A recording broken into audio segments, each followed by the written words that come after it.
The cicada's cries stretched the July leaves into an endless afternoon.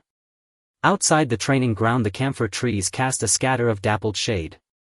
I crouched by the railing counting the beads of sweat on Naruto's forehead as he crashed for the umpteenth time into the sandy earth release practice field. His yellow forehead protector slipped down to the bridge of his nose, yet he was like a stubborn young beast scrambling up again and even making a goofy face at Kakashi in the distance. "Hey, you from the Uchiha clan!" Naruto suddenly shouted at me, clutching half-eaten three-colored dango in his hand. "Do you want to see the new Rasengan I've been practicing? It's a whole size bigger than last time." I had just opened my mouth to answer when a clear jingle of copper bells suddenly rang from the western end of the village. A heartbeat later Tsunade's voice amplified by a broadcasting jutsu rolled through the entire village. "All genin and above gather in the square in front of the Hokage building in half an hour. There is an important visual mission." "A visual mission?" Naruto shuffled closer, chewing his dango, his eyes shining like stars. "Is it new ninjutsu training? Or that third great ninja war secrets they mentioned last time?" I shook my head, my fingertips unconsciously rubbing the family crest at my collar. Ever since Sasuke had left, the Uchiha compound had remained empty, only the crow Shursui left behind would occasionally alight on the windowsill. Just then Sakura and Shikamaru walked over. Sakura was still arranging her medical pack while Shikamaru yawned and grumbled, "What a drag. I was planning to nap under the trees." Half an hour later the square before the Hokage building was already packed. Tsunade stood on the second-floor balcony with Kakashi, Jiraiya and Shizune behind her. "The reason I've summoned everyone today is to show you a series of special images. These images record pivotal events of the past, present and future. I hope you can grasp from them the true face of the shinobi world and the responsibility that comes with being a ninja." As her words faded, a gigantic luminous screen suddenly materialized in the center of the square. Images slowly surfaced upon it, Konoha from 30 years ago. There were far fewer tall buildings along the streets, a few children chased one another at the mouth of an alley. A blonde man with a ninjutsu pouch on his back was smiling and waving at a pink-haired woman. "That's Sensei Minato." Kakashi murmured, his Sharingan tightening slightly. "And Lady Kushina." On the screen Minato and Kushina walked side by side along the riverbank. Kushina's belly was already slightly rounded. She poked Minato's forehead. "You, next time you're on a mission you are not allowed to be reckless again. If you get hurt I won't forgive you." Minato laughed and clasped her hand. "Don't worry. I still have to watch our child grow up and teach him how to use the Rasengan." The square fell utterly silent, every gaze was fixed upon the screen. Naruto stood at the very front, fingers clutching tightly at the hem of his jacket, his eyes unblinking as he stared at the parents in the projection. Since childhood he had only heard others say that his parents were great shinobi, he had never truly seen their faces. Suddenly the images turned chaotic. Dark clouds swallowed Konoha and the Nine-Tails roar shook the heavens. Countless houses were reduced to rubble as ninja all over the village seized their weapons and rushed into battle. Minato was cradling a newborn Naruto while Kushina lay on the ground, her chakra draining away at a terrifying pace. "Kushina." Minato's voice quivered. He bit his finger and pressed a seal onto Naruto's tiny body. "I'm sorry. I won't be able to watch him grow up with you." "Idiot," Kushina whispered, her tears falling onto Naruto's face. "Protect Naruto and let him grow into a ninja acknowledged by everyone." At that point the images cut off abruptly and the screen dimmed. The square echoed with muffled sobs. Naruto had dropped into a crouch, shoulders shaking uncontrollably as tears soaked the ground beneath him. Sakura knelt down and gently patted his back. "Naruto, don't be sad. Sensei Minato and Lady Kushina must have loved you very much." Tsunade's voice sounded once more. This was one of the most tragic events in Konoha's history and the reason Naruto became a Jinchuriki. Many people once kept their distance from him because he was a Jinchuriki, but now you should understand that his parents laid down their lives to protect Konoha. Just then the screen flared to life again. This time the scene was the mission in the Land of Waves from a few years ago, Naruto, Sakura and Sasuke standing on a ruined bridge beside Kakashi facing Zabuza and Haku, Zabuza's massive blade resting on his shoulder. That was our first crank mission. Back then I didn't even know Haku was a girl. I almost. On the screen Haku stepped in front of Zabuza and took Sasuke's Chidori Hiden. Zabuza gathered Haku's lifeless body into his arms, slashed his own throat with his blade and collapsed beside Haku. All my life I never lived for anyone else, until I met you. So that's how it was, Shikamaru muttered, rubbing his chin. Back then I was still in the academy. I heard that the squad led by Kakashi Sensei ran into a jonin. I thought for sure they were doomed, but in the end. It wasn't luck, Tsunade said. It was because Naruto, Sasuke and Sakura fought with everything they had. After that mission, Naruto, Sasuke and Sakura truly became a team, and everyone caught a glimpse of the potential of the younger generation. The next sequence was from the Chunin exams. In the Forest of Death, Naruto was facing off against Orochimaru. Sasuke's curse mark flared to life, and Sakura, in order to protect Sasuke, slashed open her own arm with a kunai. Sasuke, don't let Orochimaru's power tempt you. We are comrades. Sakura's voice trembled with tears, yet was unshakably firm. Sasuke kept his head lowered, fists clenched so hard his nails dug into his flesh. He had always believed himself to be utterly alone, forgetting that there were people who worried for him. The images flowed on, from the Chunin exams to the battle of the three legendary Sannin, from Sasuke leaving Konoha to Naruto beginning his training. When the scene showed Jiraiya being killed by Pain in Amigakure while seeking information on him, the mood in the square plummeted to freezing. Ero Sennin. Naruto collapsed to the ground, tears welling up once more. He remembered Jiraiya teaching him the Rasengan, remembered him saying he would write a novel with Naruto as the protagonist, remembered the words Jiraiya had left him, "You must become a ninja who surpasses me." Tsunade walked over to Naruto and knelt beside him, gently stroking his hair. Jiraiya may be gone, but his will lives on. Naruto, remember this, you are not fighting alone. The images on the screen kept rolling, and now it was the invasion of Konoha by Pain. Naruto returned from Mount Myaboku to see his village in ruins, to see Iruka Sensei lying on the ground. Rage surged through him, calling forth the Nine Tails power. But when he heard Iruka's voice, heard the voices of the villagers, he finally understood what Jiraiya had meant by peace, and with the power of the six paths he brought everyone in the village back to life. So Naruto went through all that back then, a young genin whispered. He had once disliked Naruto for always causing trouble, and now his heart brimmed with respect.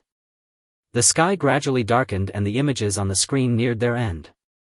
The final scene showed Naruto standing atop the Hokage rock wearing the Hokage cloak, smiling down at the villagers below. Children clustered around him, asking about how he had defeated Pain.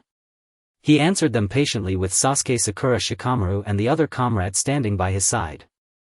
"That's the future Hokage," someone exclaimed in astonishment. Tsunade smiled and nodded. "Yes. That is Konoha's future."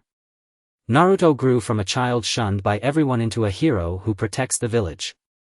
Through his own effort and perseverance he won the recognition of all.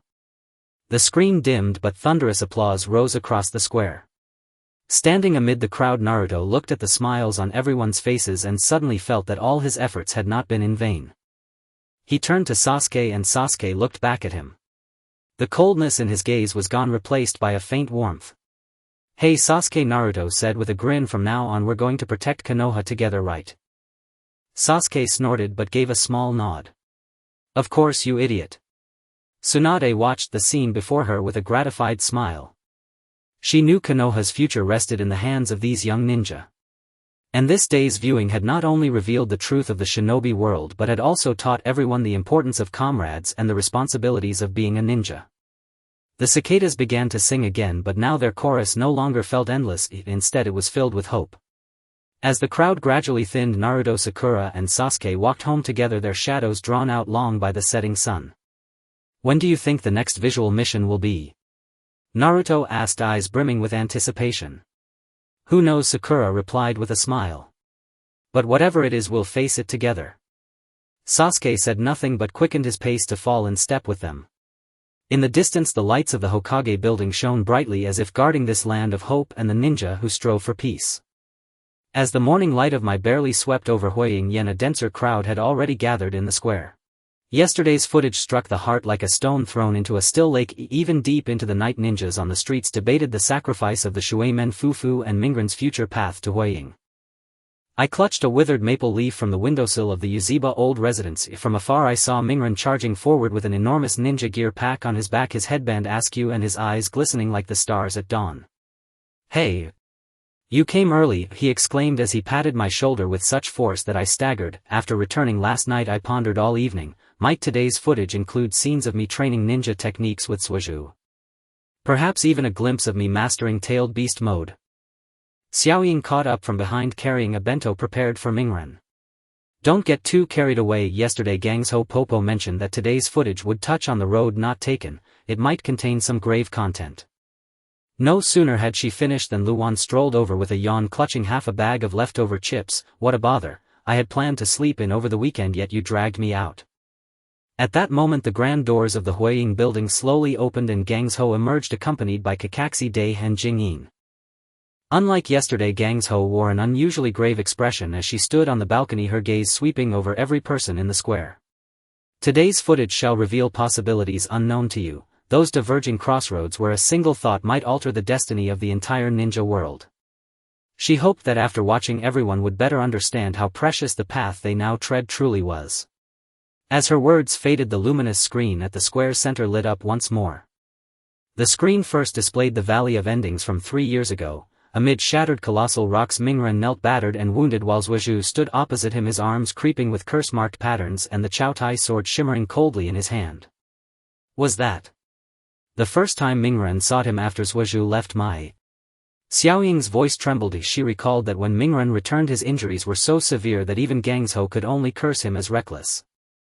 In the scene Zuozu's gaze was as cold as frost. Mingren, you will never understand the burden I bear. If you wish to stop me, prove it with your strength. He swung his sword at Mingren, who did not evade. Instead he allowed the blade to tear through his shoulder as blood began to drip onto the ground. Why didn't you dodge? Zuozu's motion halted, his voice trembling ever so slightly. Because we are friends. Mingren clutched his wound, tears mingling with blood. I promised Xiaoying I would bring you back. No matter how far you go I will catch up with you. A profound silence fell over the square as everyone fixed their gaze on the screen. In a corner Suiju stood with his fingers clenched at his garment's edge, his nails nearly digging into his flesh. He had always believed that leaving Mai was the right choice, yet he had forgotten all that Mingren had sacrificed for him. Suddenly the scene shifted. A hand that should have ceased Suiju swung his sword once more, this time thrusting the blade directly toward Mingren's heart. Mingren's eyes widened in disbelief, his face etched with shock as blood gushed from his chest dripping onto Zuozu's hand. No! Xiaoying screamed, covering her eyes as tears streamed through her fingers. Mingren stood at the forefront, his body trembling uncontrollably as he watched his own image collapse, his heart felt gripped by an invisible hand pained into gasping breaths. Is this what would have happened had Suiju not ceased? Kakaxi's low voice, accompanied by a slight contraction of his Sharingan, added, a crossroads of destiny often lies in a single thought. The scene continued its flow. Without Mingren and Mai everything turned bleak. Dashinmar soon took control of Suiju, using his body to launch an assault on Mai. Though Xiaoying had become an excellent medical ninja, the smile of old had vanished. She would always stand in the Valley of Endings gazing into the distance as if waiting for someone who would never return. Although Luan had become an advisor to Huiying, he could no longer find a companion with whom to slack off. He often sat alone under a tree's shade, idly clutching a bag of chips gifted by Mingren until dusk. So, had I not returned, then everyone would have become this way. Zuozu's voice, hoarse with regret, echoed as he gazed upon the lifeless image of Mai, his heart filled with remorse. At that moment the screen changed once more, now displaying the scene of Payan's invasion of Mai. Mingren, who should have returned from Myo Mushin, was waylaid by an ambush from the Xiaozu organization and failed to arrive in time. When he finally shook off the ambush and returned to Mai, he was met with ruins, a vision where teacher Yaluka lay motionless. Gangzhou Popo had turned into a white-haired elder from excessive chakra use, and Xiaoying clutched a gravely injured Kakaxi, crying uncontrollably. Teacher Yaluka! Gangzhou Popo! Mingren cried out in anguish as he rushed forward, intent on reviving everyone with his 6 paths power, only to find his chakra exhausted from battle with the Xiaozu organization. He fell to his knees amid the ruins, feeling despair for the first time as the sound of sobbing grew louder throughout the square and many ninjas' eyes turned red. They recalled yesterday's footage. Mingren had successfully revived the entire village, restoring Mui's former vitality. Now this possibility made them cherish the present peace even more. Destiny is not immutable, Gangzhou declared once again, for every choice affects the path of the future. Mingren chose perseverance and thus brought back Zhuozhu to protect Mai. Zhuozhu chose to turn back, avoiding becoming an enemy of the ninja world. Each of you is writing your own destiny as well as that of Mai. The screen continued its display, now showing the night of the Uchiha clan's annihilation. The young Zhuozhu hid in a closet watching as he entered the room wielding a bloodstained kunai. Just as he was about to strike, the scene abruptly shifted. He did not kill his parents but led them in escaping from Mai. But soon the Xiaozu organization caught up with them, and to protect his parents he had no choice but to join Xiaozu, becoming their puppet. Is this another possibility for Mr. E? I whispered, my heart filled with shock. I had always believed E's clan annihilation was unchangeable, yet I never imagined such an if existed. In the scene, the grown-up Zhuozhu found E only to discover that E had been controlled by Xiaozu and transformed into a cold, emotionless killing machine. Forced to battle Yi, Zhuozhu ultimately slew him, with Yi's final whispered apology, "Zhuozhu, forgive me, I failed to protect you and our parents." Standing amidst the crowd, Zhuozhu's tears finally flowed freely. He had long harbored hatred for Yi, for slaying the clan and abandoning him. But now he realized that all along Yi had loved him. Mr. E. Xiaoying said, her eyes glistening, he must have suffered so much. Gangzhou sighed softly. Yi's entire life was a sacrifice to protect both Zhuozhu and Mai. He chose the most arduous path, bearing everyone's misunderstanding and hatred. Yet he never once regretted his choices, for he knew that only through such sacrifice could Zhuozhu survive and Mai be granted peace. As twilight deepened, the images on the screen drew to a close. The final image displayed a scene of collective endeavor, Mingren training in tail beast mode on Myo Mushin, Xiaoying healing patients in a hospital, Zhuozhu investigating leads on the Xiaozu organization, Luwan devising battle plans in the Huiying building, and I diligently practicing fire release ninjutsu, striving to contribute to Mai. So each of us is striving for the peace of Mai. Mingren said with a smile, though tears welled in his eyes once more. Gazing at the busy figures on the screen, he suddenly felt he was no longer alone. He had so many comrades and so many souls to protect. As the screen dimmed, resounding applause filled the square and everyone exchanged glances imbued with determination and hope. No matter what challenges lie ahead, we shall face them together. Mingren raised his hand and declared. Agreed, everyone echoed in unison, their voices resonating throughout the square. Zhuozhu walked over to Mingren and patted his shoulder. Idiot, stop trying to act tough alone, I've got your back. Mingren smiled and nodded, though his tears flowed even more fiercely. Xiaoying and Luwan joined us, and the four of us stood together gazing at the distant Huiying Yen, our hearts brimming with hope for the future. Gangzhou looked upon the scene before her and smiled with satisfaction. She knew that the future of Mai would only improve, for these young ninjas had learned to cherish, persist and value the importance of comrades. As night deepened and the square slowly emptied, Mingren, Xiaoying, Zhuozhu and I walked home, our shadows stretched long under the moonlight. Will the next footage perhaps show us defeating the Xiaozu organization together? Mingren asked, his eyes filled with anticipation. Who knows, Xiaoying replied with a smile, but whatever it is, we'll give our all together. Zhuozhu remained silent, nodding gently as his steps grew more resolute. In the distance, the Huiying building shone brightly, as if safeguarding this land brimming with hope and protecting the ninjas striving for peace. We know that the road ahead is long and laden with challenges, but as long as we stand united, nothing can stop us. A Mai wind carried the chill of early autumn, scattering a few ginkgo leaves onto the square's stone slabs. Only 3 days had passed since the last screening, yet the village's atmosphere had shifted. The corner shinobi no longer pointed at Mingren. Children now rushed over asking for his autograph. Even the old Uchiha residents often found young shinobi pausing before it, no longer filled with fear and distance. Clutching a handful of wild fruits I had just picked from the back hill, I saw Mingren from afar squatting beneath the Huiying Yen, demonstrating the spiral hand signs to a cluster of children. Mingren, I called to him, shaking the wild fruit in my hand. If you don't hurry to the square, today's footage will begin. Mingren leapt up so suddenly he nearly knocked a child over, scratching his head with a sheepish grin. I know. Yesterday I even bet with Kakashi that they'd show the scene of me defeating Kakuzu today. We had barely reached the square when Xiaoying grabbed my arm. She held 2 lunchboxes, brows creased. I knew you missed breakfast again, take one. Gangzhou looked sterner than before today and said this footage will expose the Akatsuki's secrets. She wants everyone mentally prepared. Lu Wan shuffled up behind us, yawning and carrying an extra jacket. My mother insisted I bring this, she said it would get colder. But really, what secrets does the Akatsuki hide? Before we only knew they hunted tailed beasts, nothing else. At that moment the doors of the Hokage building opened slowly. Gangzhou led the way, followed by Kakashi Day and the rare attendants of Wudai Shueiying Zimiming and Leiying Ai.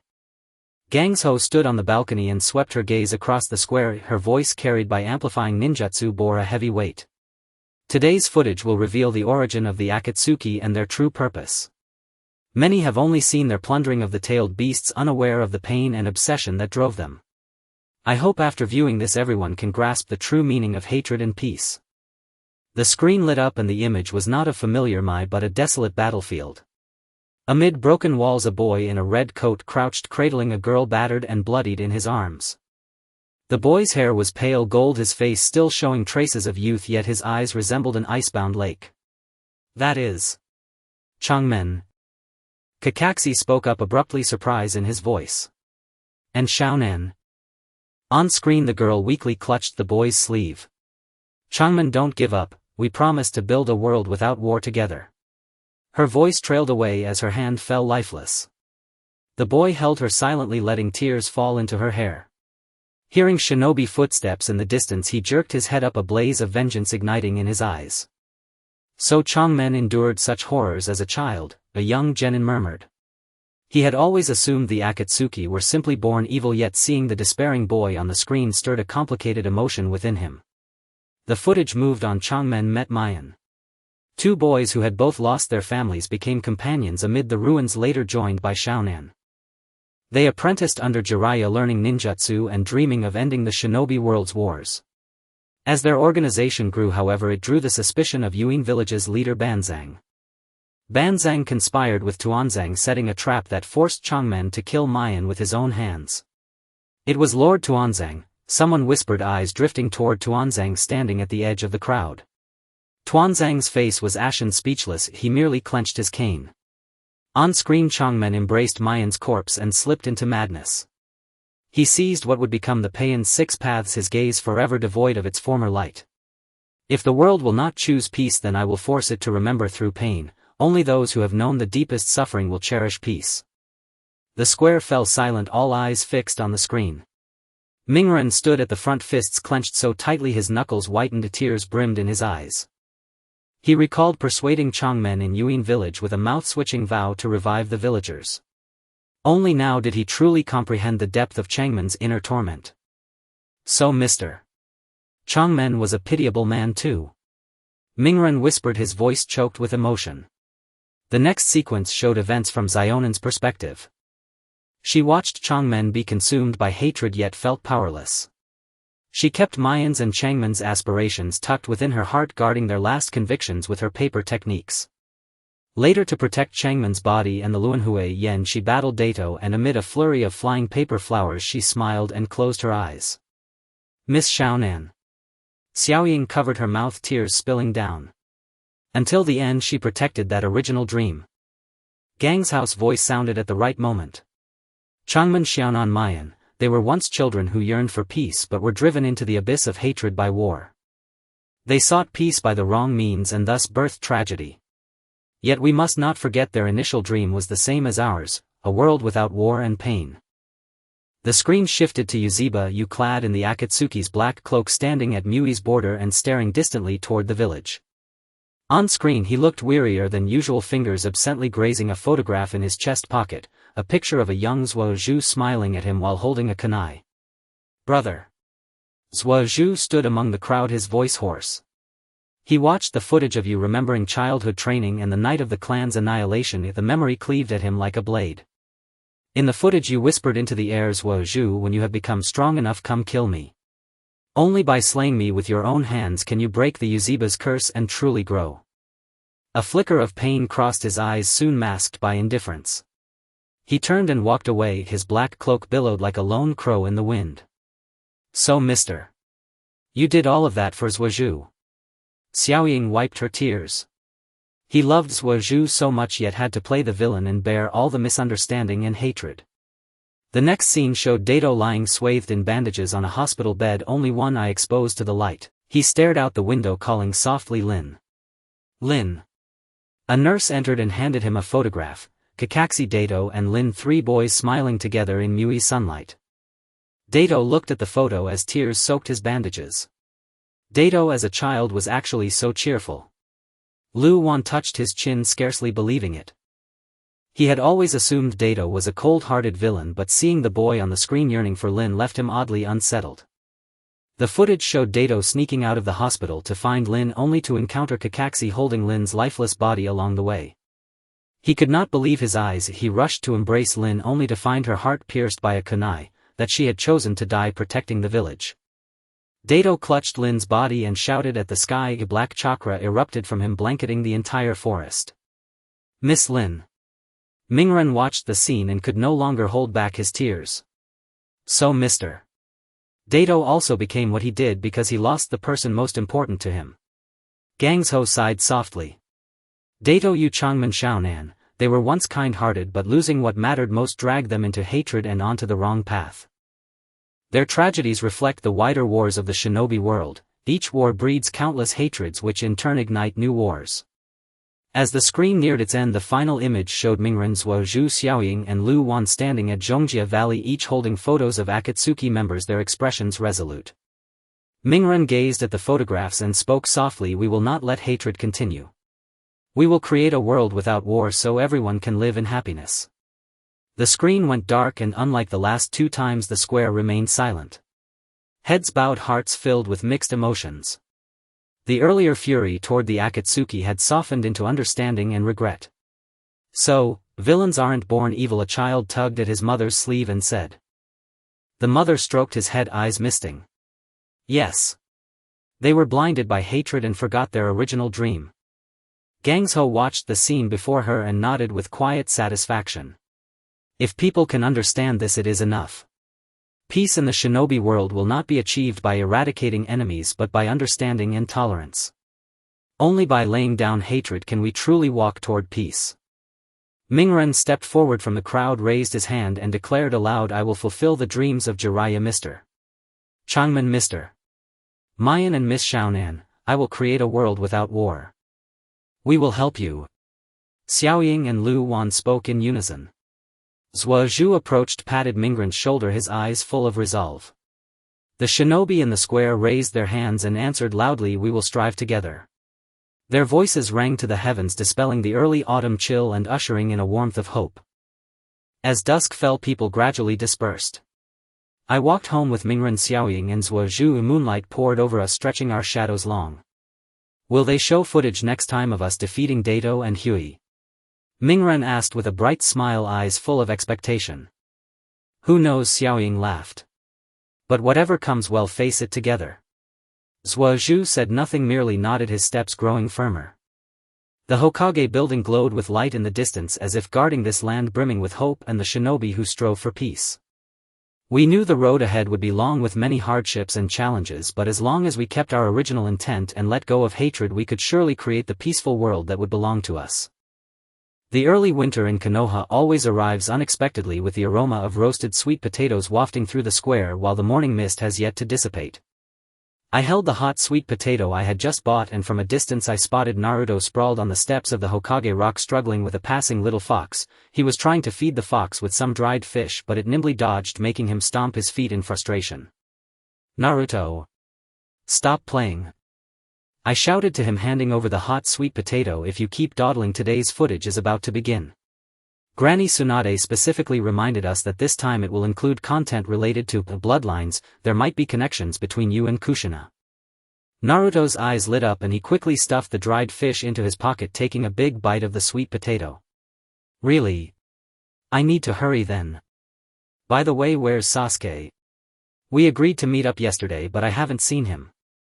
Just as I finished speaking, Sasuke's voice came from behind. "What's all the noise about?" "I'm right here."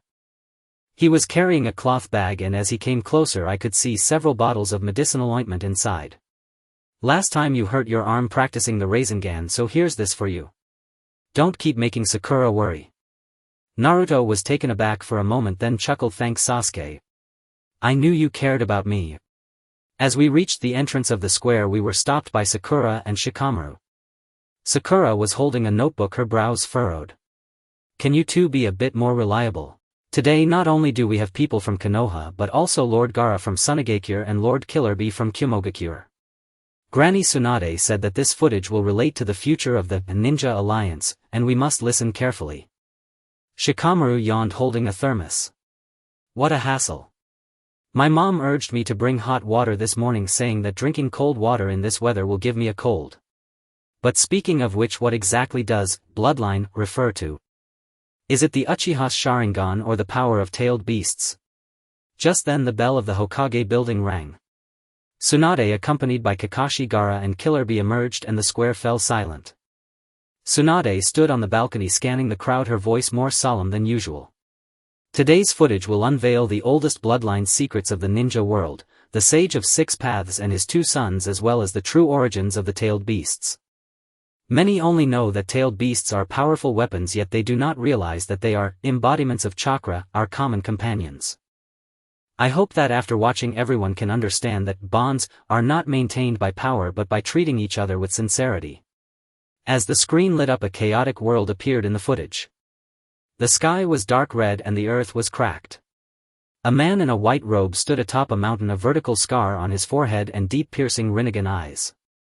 The man held a staff with 9 orbs of different colors floating in front of him. That is the Sage of Six Paths. Killerby suddenly spoke up, his voice filled with surprise. The god said to have created the ninja world. In the footage the voice of the Sage of Six Paths resonated, gentle yet filled with power. These are the chakra I separated from the 10 tails. I call them tailed beasts. I hope my two sons Hagoromo and Hamura will protect the ninja world with them, keeping everyone away from war. The footage shifted, revealing the two sons of the Sage of Six Paths. Hagoromo had black hair and black eyes similar to the Uchiha, while Hamura had fair skin and blue eyes. They both learned ninjutsu from their father to protect the tailed beasts, but as time passed the brothers developed a divergence in their views on peace. Hagoromo believed in influencing people through love and understanding, while Hamura felt that only power could maintain order. So, the ancestors of Uchiha and Senju are all descendants of the Sage of Six Paths. Sasuke murmured unconsciously, touching his Sharingan filled with shock. He had always thought the Uchiha bloodline was a curse, but did not expect such a profound origin behind it. In the footage the Sage of Six Paths before his death entrusted the tailed beasts to Hagoromo, hoping he could fulfill his wish. Hagoromo traveled across the ninja world with the tailed beasts, teaching people to use chakra, but as he grew old his descendants began to fight over the power of the tailed beasts, igniting one war after another. The tailed beasts were treated as weapons, circulating among ninjas, enduring endless suffering. So tailed beasts were never weapons. Gaara's voice was hoarse as he recalled how he was treated as a monster by the villagers in his childhood and how he had once lost control of Shikaku's power and hurt others, his heart filled with guilt. I always thought Shikaku was my enemy, but I did not realize it like me only longed for understanding. Silence fell over the square, everyone staring at the screen. Naruto stood at the front, tears welling up in his eyes. He thought back to his childhood confrontation with the Nine Tails, recalling how he suppressed the Nine Tails with violence, never realizing that the Nine Tails also had its own suffering. He suddenly understood why Killerby could become friends with the Eight Tails, because Killerby treated the Eight Tails as a friend, not a weapon. I'm sorry, Nine Tails. Naruto said softly, his voice choked with emotion. I was always harsh with you and never asked about your feelings. The footage continued to shift, this time showing Naruto and the Nine Tails' first reconciliation. In the spiritual world, Naruto no longer suppressed the Nine Tails with violence but extended his hand smiling, saying, Nine Tails, let's be friends. In response the Nine Tails paused for a moment, then also extended its paw, slapping palms with Naruto. Golden chakra and red chakra intertwined, forming a dazzling radiance. That is Naruto's first control over the tailed beast's power. Sakura exclaimed excitedly, recalling how when Naruto returned he had changed with a newfound confidence and gentleness in his eyes. It turns out it's not about violence but understanding. The next scene was the reconciliation between Gaara and Shikaku. In the desert of Sunigakure, Gaara sat on a sand dune softly speaking to Shikaku. I used to be afraid of you, afraid you would control my body, but now I understand you just want a friend. From now on let's protect Sunigakure together, okay? Shikaku did not reply but gently patted Gaara's shoulder with sand as if responding to him. Lord Gaara. The ninjas of Sunigakure said excitedly, looking at Gaara on the screen, their hearts filled with admiration. They had always thought Gaara was a cold person, but now they realized he was just protecting Sunagakure in his own way. Tsunade's voice timely echoed, "Tailed beasts are not weapons if they are our companions."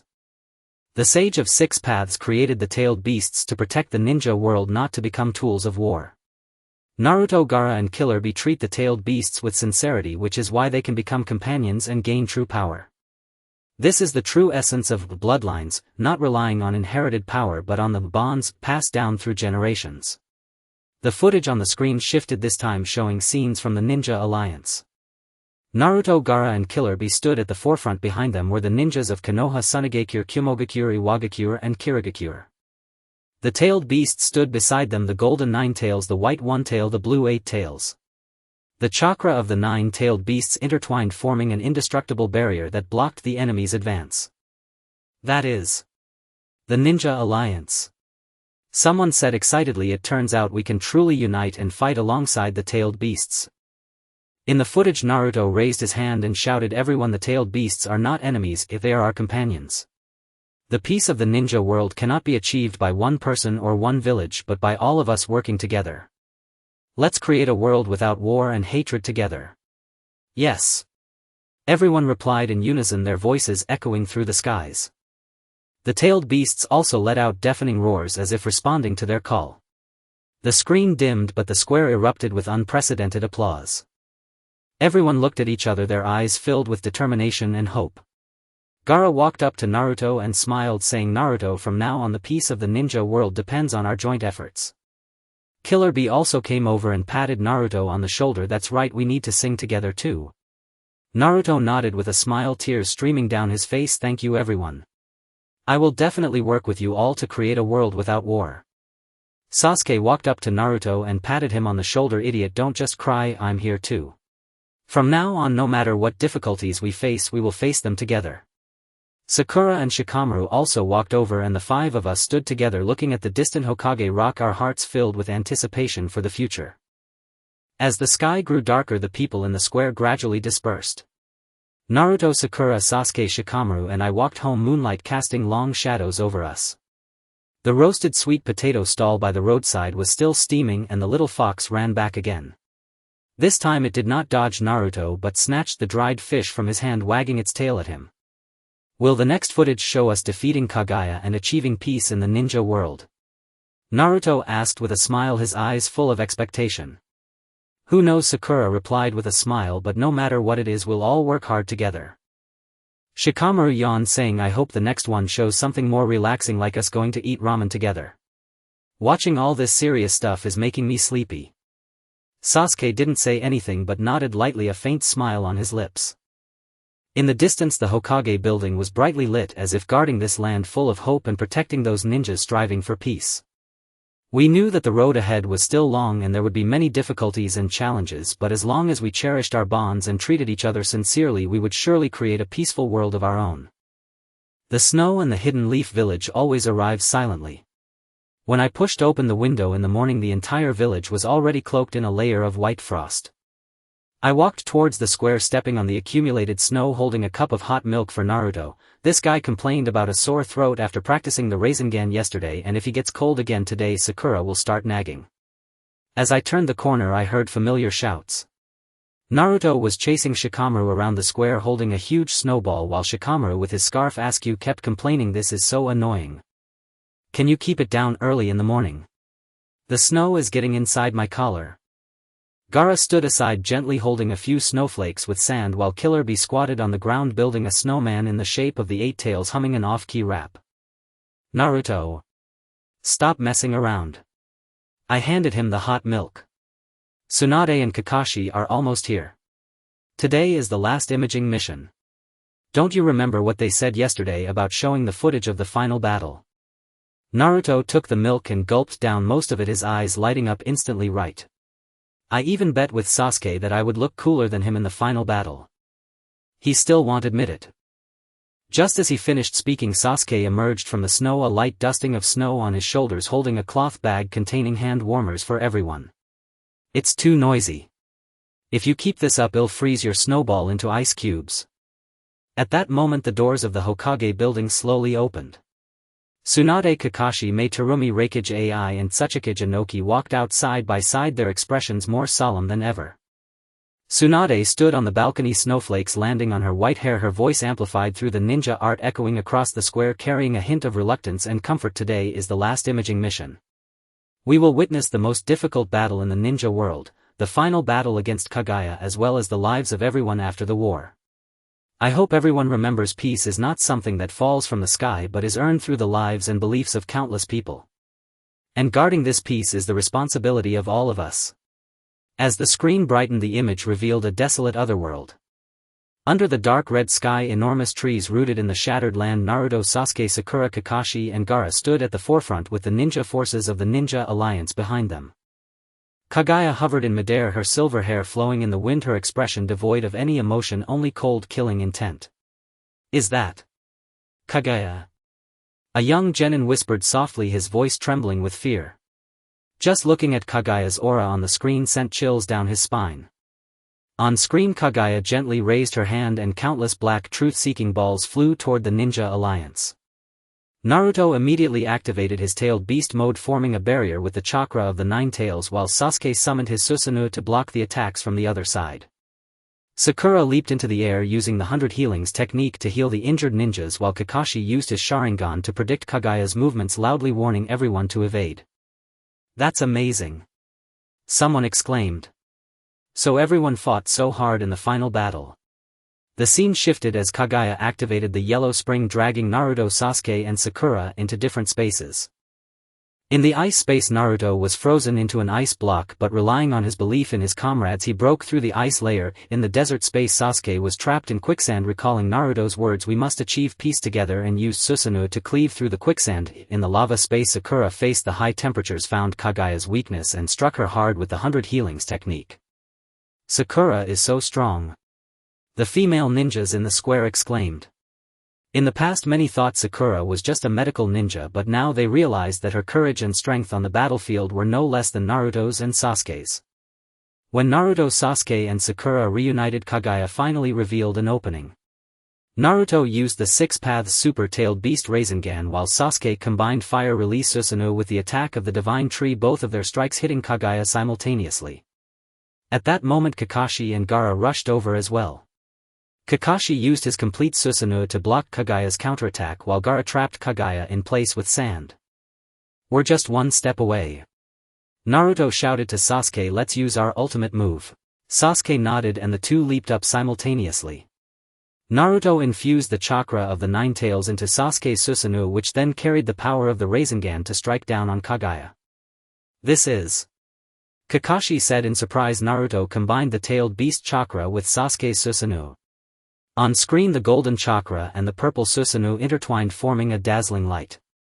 Kaguya let out a piercing scream as her body began to be sealed. As the last trace of chakra disappeared, the otherworld began to collapse. Naruto grabbed Sasuke's hand, Sasuke held onto Sakura, and Kakashi and Gaara followed closely behind, rushing out of the crumbling space together. The square erupted in warm applause. Many ninjas' eyes were misty. They watched their comrades fighting side by side on screen, recalling their own experiences on the battlefield, filled with pride and emotion. "We did it." Naruto stood at the forefront, tears streaming down his cheeks, yet he smiled and said, "We really defeated Kaguya." The next scene showed the hidden leaf after the war. The streets were brightly decorated, children were chasing and playing in the snow, and ninjas greeted each other with smiles that had long been absent. Naruto stood under Hokage Rock, gazing at the statues of Minato and Kushina, his eyes brimming with tears. At that moment, Sasuke approached and patted his shoulder. "Idiot, why are you crying? Did we not agree to watch over the peace of the ninja world together?" In the scene, Sakura was busy in the hospital, having established a training class for medical ninjas, teaching young ninjas healing techniques. Shikamaru was in the Hokage building working with Kakashi on new policies for the hidden leaf. Beside him was a framed photo of him and Temari. Gaara returned to Suna, rebuilding their home with Kankuro and Temari. For the first time, green plants were planted in the deserts of Suna. Killer Bee traveled between villages with the eight tails, using rap to spread the joy of peace. So this is how beautiful life is after the war. An old ninja sighed, having witnessed 3 ninja world wars, never imagining that one day the ninja world could be so peaceful. The final scene showed the hidden leaf 10 years later. Naruto wearing the Hokage cloak stood atop the Hokage building looking down at the bustling village. Sasuke stood beside him holding a photo of Naruto, Sasuke, Sakura, Shikamaru and Gaara's children who were practicing ninjutsu together on the playground. Sakura walked over handing them 2 cups of hot tea smiling, "Don't stand too long if the kids are still waiting for us to have dinner together." Naruto took the hot tea looking at the Hokage rock in the distance where his statue had been added, standing side by side with the statues of previous Hokages. He smiled and said, "Sasuke, look, we did it. Master Jiraiya, Sensei Minato, Lady Kushina and all those who sacrificed for peace, their wishes have been fulfilled." Sasuke nodded, his eyes filled with tenderness. "Yes, it's been achieved. From now on we will continue to protect this peace together." As the screen dimmed, the square fell silent, followed by the sound of enduring applause. Tsunade watched the scene before her, smiling with satisfaction, but tears quietly rolled down her cheeks. "Kids, you did well. The future of the Hidden Leaf and the future of the ninja world is entrusted to you." Naruto walked to the center of the square, raised his hand and loudly declared, "Everyone, although the final battle has ended, the road to guard peace is still long. I promise I will become a good Hokage and together with everyone ensure the ninja world is forever peaceful and never no war again. We support you." Everyone answered in unison, their voices echoing through the skies. Snowflakes fell on their faces, but they felt neither cold nor discomfort, only the warmth of hope. As the sky darkened, the people in the square gradually dispersed. Naruto, Sasuke, Sakura, Shikamaru, Gaara and Killer Bee walked home together, snowflakes falling on their shoulders, the moonlight casting a silvery sheen over the snow. "Without imaging missions in the future, won't it be a bit boring?" Naruto scratched his head and said. Sakura laughed and replied, "How can it be boring? We can go eat ramen together, train together and travel to various villages together." Shikamaru yawned, "As long as no one chases me early in the morning with snowballs, I'm fine with anything." Sasuke said nothing but took out a small box from the cloth bag containing talismans he had specially prepared for everyone. "Take this, no matter what happens in the future, we are all partners." We accepted the talismans, looking at each other and smiling. In the distance, the Hokage building was brightly lit, and in the snow our long footprints were left behind like a steadfast promise. We knew that the final battle was not the end but rather the beginning of a new life. The road ahead is still long, but as long as we are together, nothing can stop our determination to protect peace. Early spring in Konoha softened the wind with warmth. Cherry blossoms drifted onto the stone plaza, gently kicked aside by passing Shinobi. I cradled the latest spin-off volume of Makeout Paradise borrowed from the bookstore, and from afar spotted Naruto squatting on the steps before the Hokage Tower, surrounded by children, one hand conjuring a shimmering illusion of the Rasengan that sent them into shrieking delight, utterly unaware that his Hokage hat had slipped down his back. "Naruto." I waved the book at him. Lady Tsunade sent word, "The screening has been extended today. It's called Fragments of the Future. We're to go at once." Naruto shot upright, nearly toppling the children beside him. He scratched his head with a sheepish grin. "An extended screening? Is it footage of me looking impressively dignified while handling official Hokage duties? Sasuke's bound to mock me again for being clumsy." Before the words had fully left his lips, a familiar cool laugh echoed behind us. "The only phrase that truly captures your administrative style is frantic disarray." Sasuke strode forward holding a paper bag containing tricolored dango for Sarada. "Stop dawdling. Sakura and Shikamaru are already waiting at the plaza. Arrive late and they'll lecture you about punctuality." The moment we reached the plaza, Sakura seized our arms. Notebook in hand, her brow furrowed. "I knew you two would be late." Today's audience includes not only Konoha Shinobi but also Shinki from Sunigakure and the descendant of Kumogakure's Gyuki Shizun. Lady Tsunade says this screening will reveal the true meaning of inheritance, far beyond mere battle footage. Shikamaru leaned against a cherry tree twirling a kunai idly. "What a drag. I'd planned to sleep in, but my mother dragged me here insisting I learn how to be a responsible elder. Still, what are these fragments of the future? Surely they won't show us as we'll look decades from now." At that moment the bell of the Hokage Tower tolled. Tsunade, Kakashi and Gaara, who had long since stepped down as Kazekage, emerged side by side. The plaza fell into instant silence. Tsunade stood upon the balcony, cherry blossoms settling like snow upon her silver hair. Her voice, amplified by a ninjutsu technique, carried gentle authority. "This extended screening contains no grand battles, no earth-shattering secrets, only moments of quiet ordinariness. Within these ordinary moments lies the true face of peace across the shinobi world, and the very thing you are destined to protect, inheritance.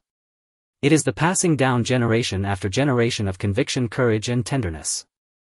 As the projection screen flared to life, the image revealed not a battlefield, but the Konoha Ninja Academy. Sunlight streamed through classroom windows, illuminating a blonde boy sprawled over his desk surreptitiously sketching a Rasengan in his textbook. At the front of the room, Iruka stood in his teacher's uniform, chalk in hand, patiently explaining the fundamentals of chakra. "That's Boruto." Naruto broke the silence, astonishment coloring his voice, "And Iruka-sensei, he's still teaching." On screen, Boruto, seizing Iruka's momentary turn to the blackboard, flicked a paper airplane toward his seated classmate, Sarada, who scowled, crumpled it in her fist and flashed him a firm miniature fist.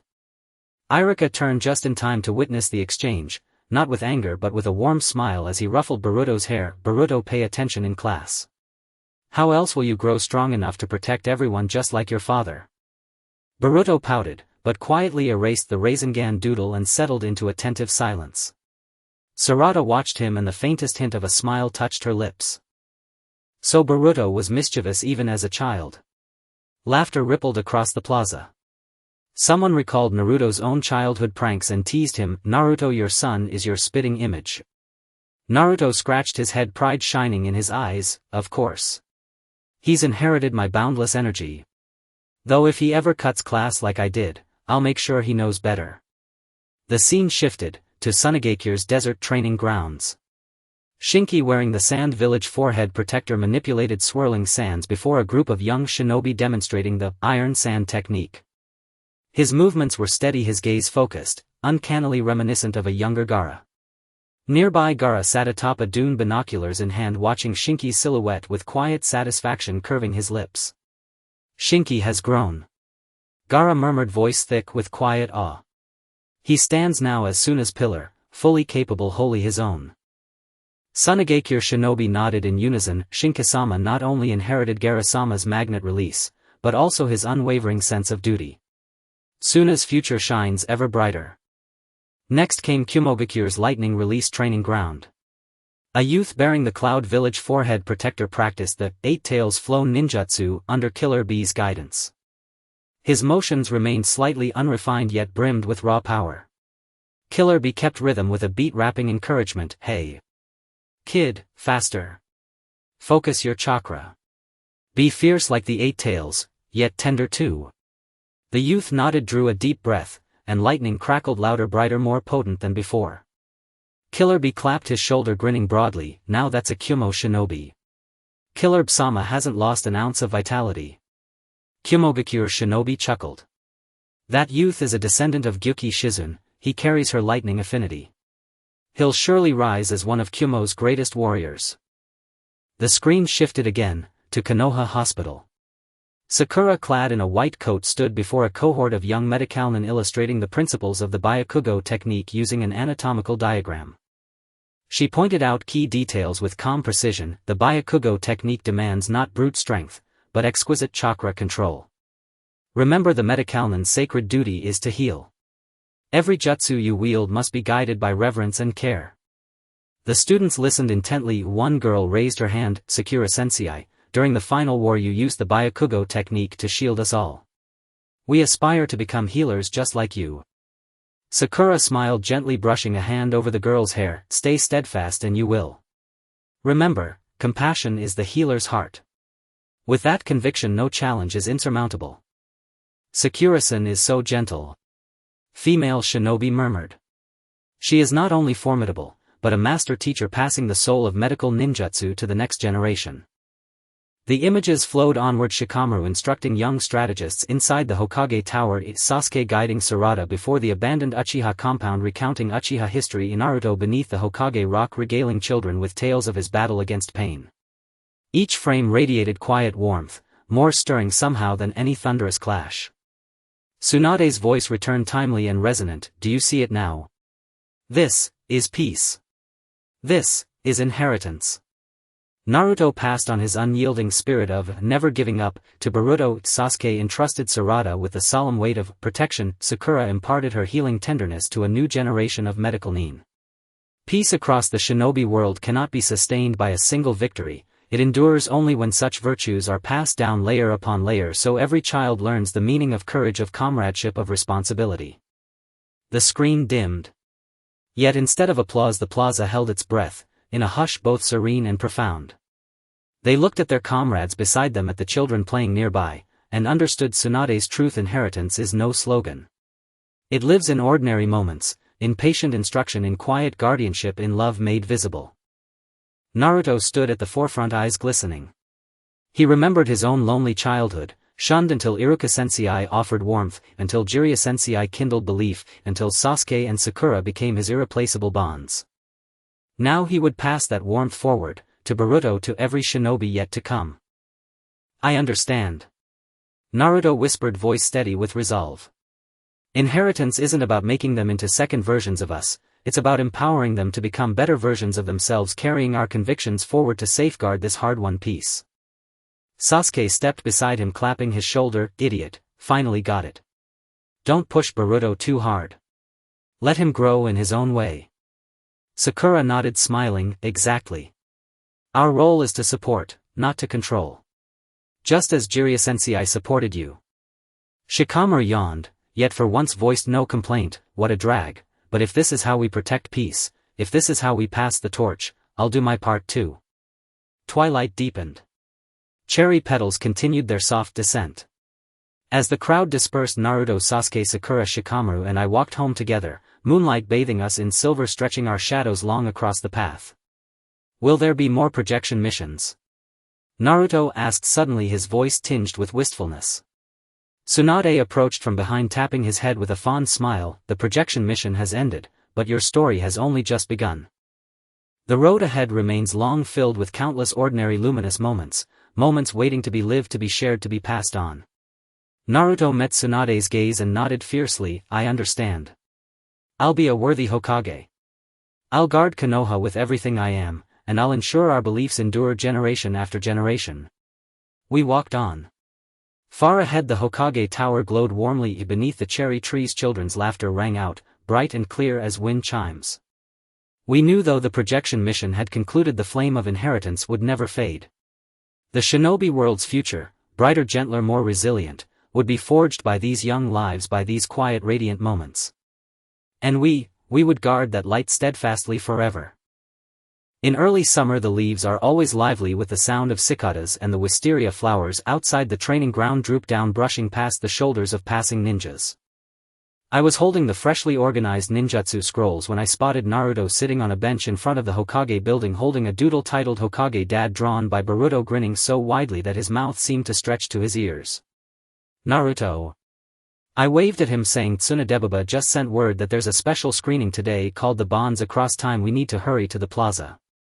Naruto jumped up suddenly, almost dropping the doodle in his arms. He hurriedly stuffed the drawing into his ninja tool pouch, exclaiming, Across time. Can we see the previous Hokages? I haven't even asked the first Hokage how to manage the village yet. As soon as the words left my mouth, Sasuke appeared at the mouth of the alley holding a wooden box containing Uchiha traditional snacks for Sarada. Stop being foolish. Tsunade said, Across time doesn't mean you should seek management advice. Sakura and Shikamaru were already waiting at the plaza. If we dawdled any longer we would miss the beginning. Just as we reached the plaza, Sakura grabbed my arm. She was holding a medical ninja tool pouch, her eyes brimming with anticipation. You finally made it. Today not only are there people from Konoha but also Boruto and Sarada who have come from the future. They arrived using Tsunade's time-space ninjutsu and said they want to watch this screening together.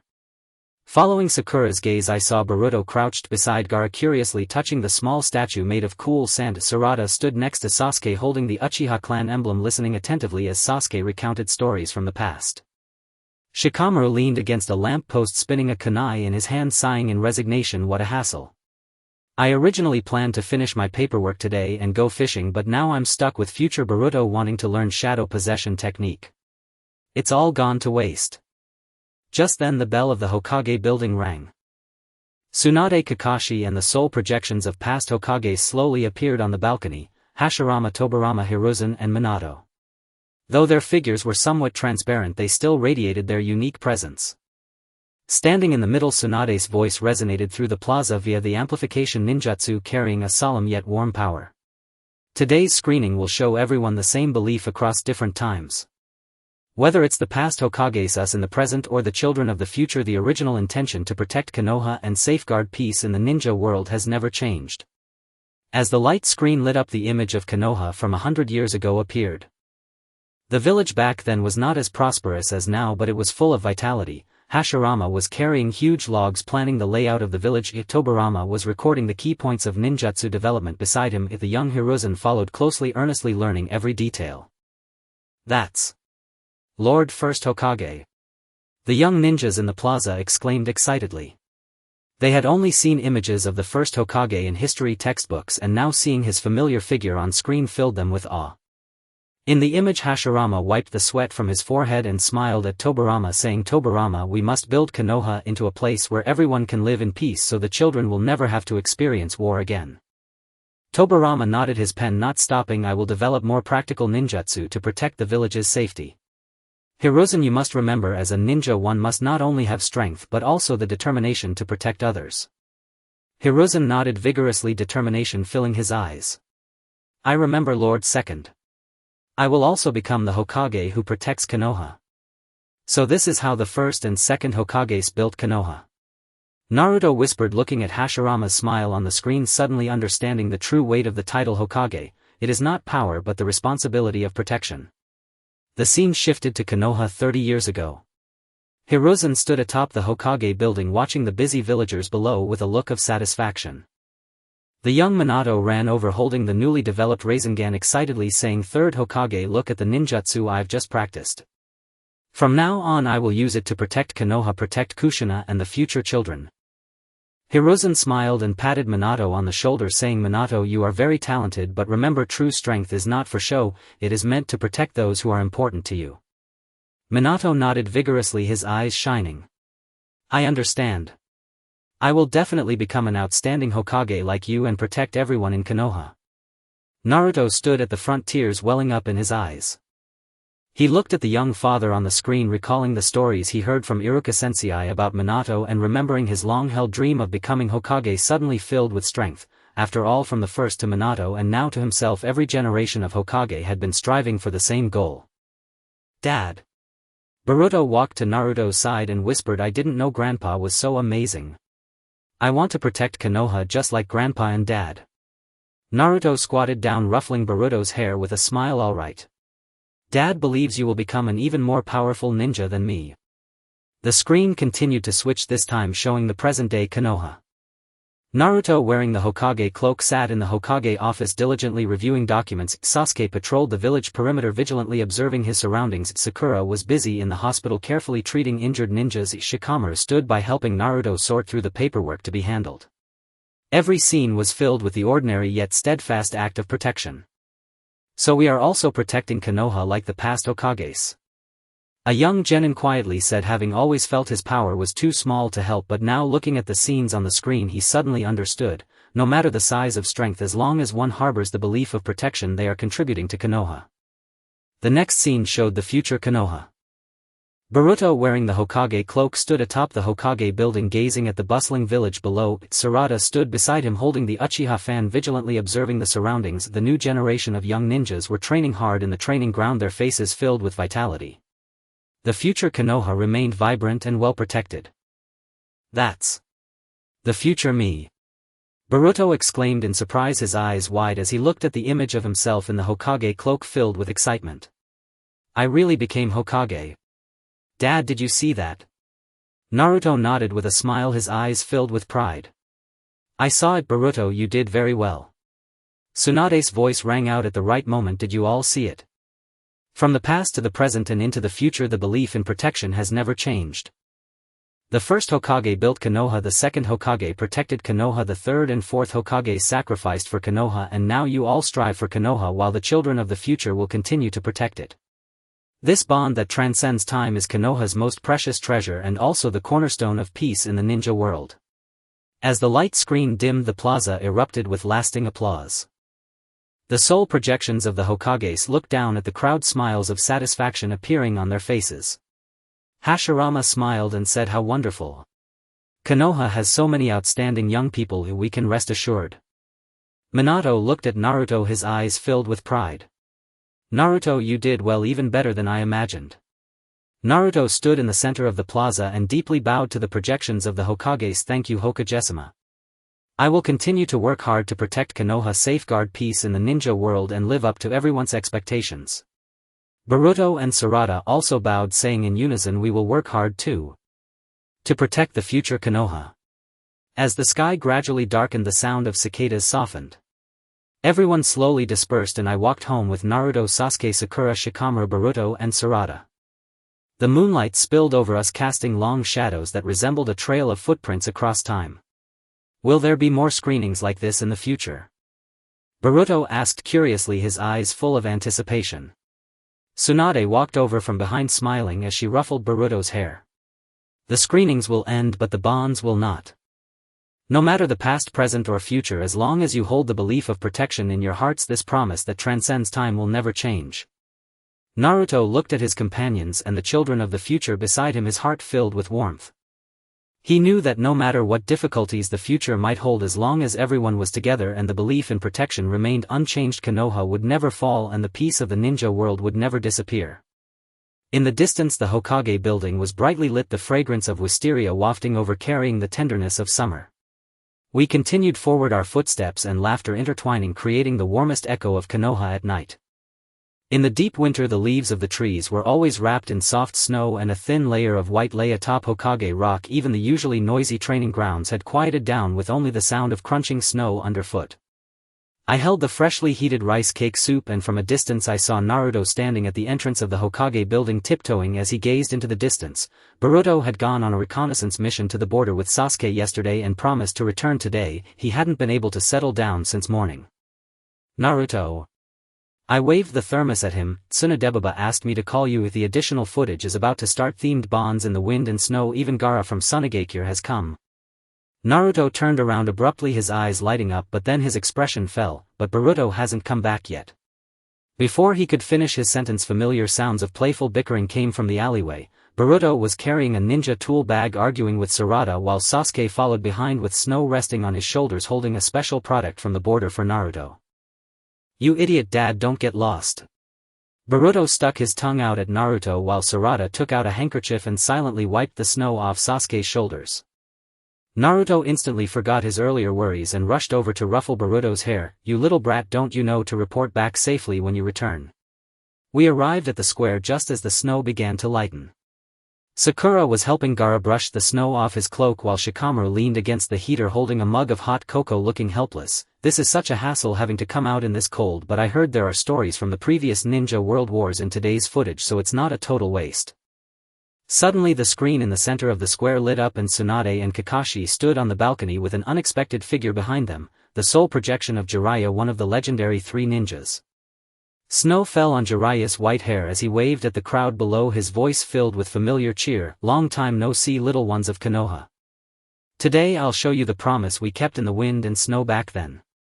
The images on the screen depicted the hidden rain village from decades ago. It was pouring rain, colder than the snow in Konoha. Jiraiya held an old umbrella, squatting in the ruins distributing bread to 3 orphans. That was Konan, Yahiko and Nagato. The rain soaked his clothes, yet he smiled and said, "You all must grow up well, and together we will build a village without war. If this is our promise." Konan broke the bread in half and handed one piece to Yahiko. "Teacher Jiraiya, we will definitely do it." Yahiko nodded vigorously while Nagato clenched his fists, his eyes filled with resolve.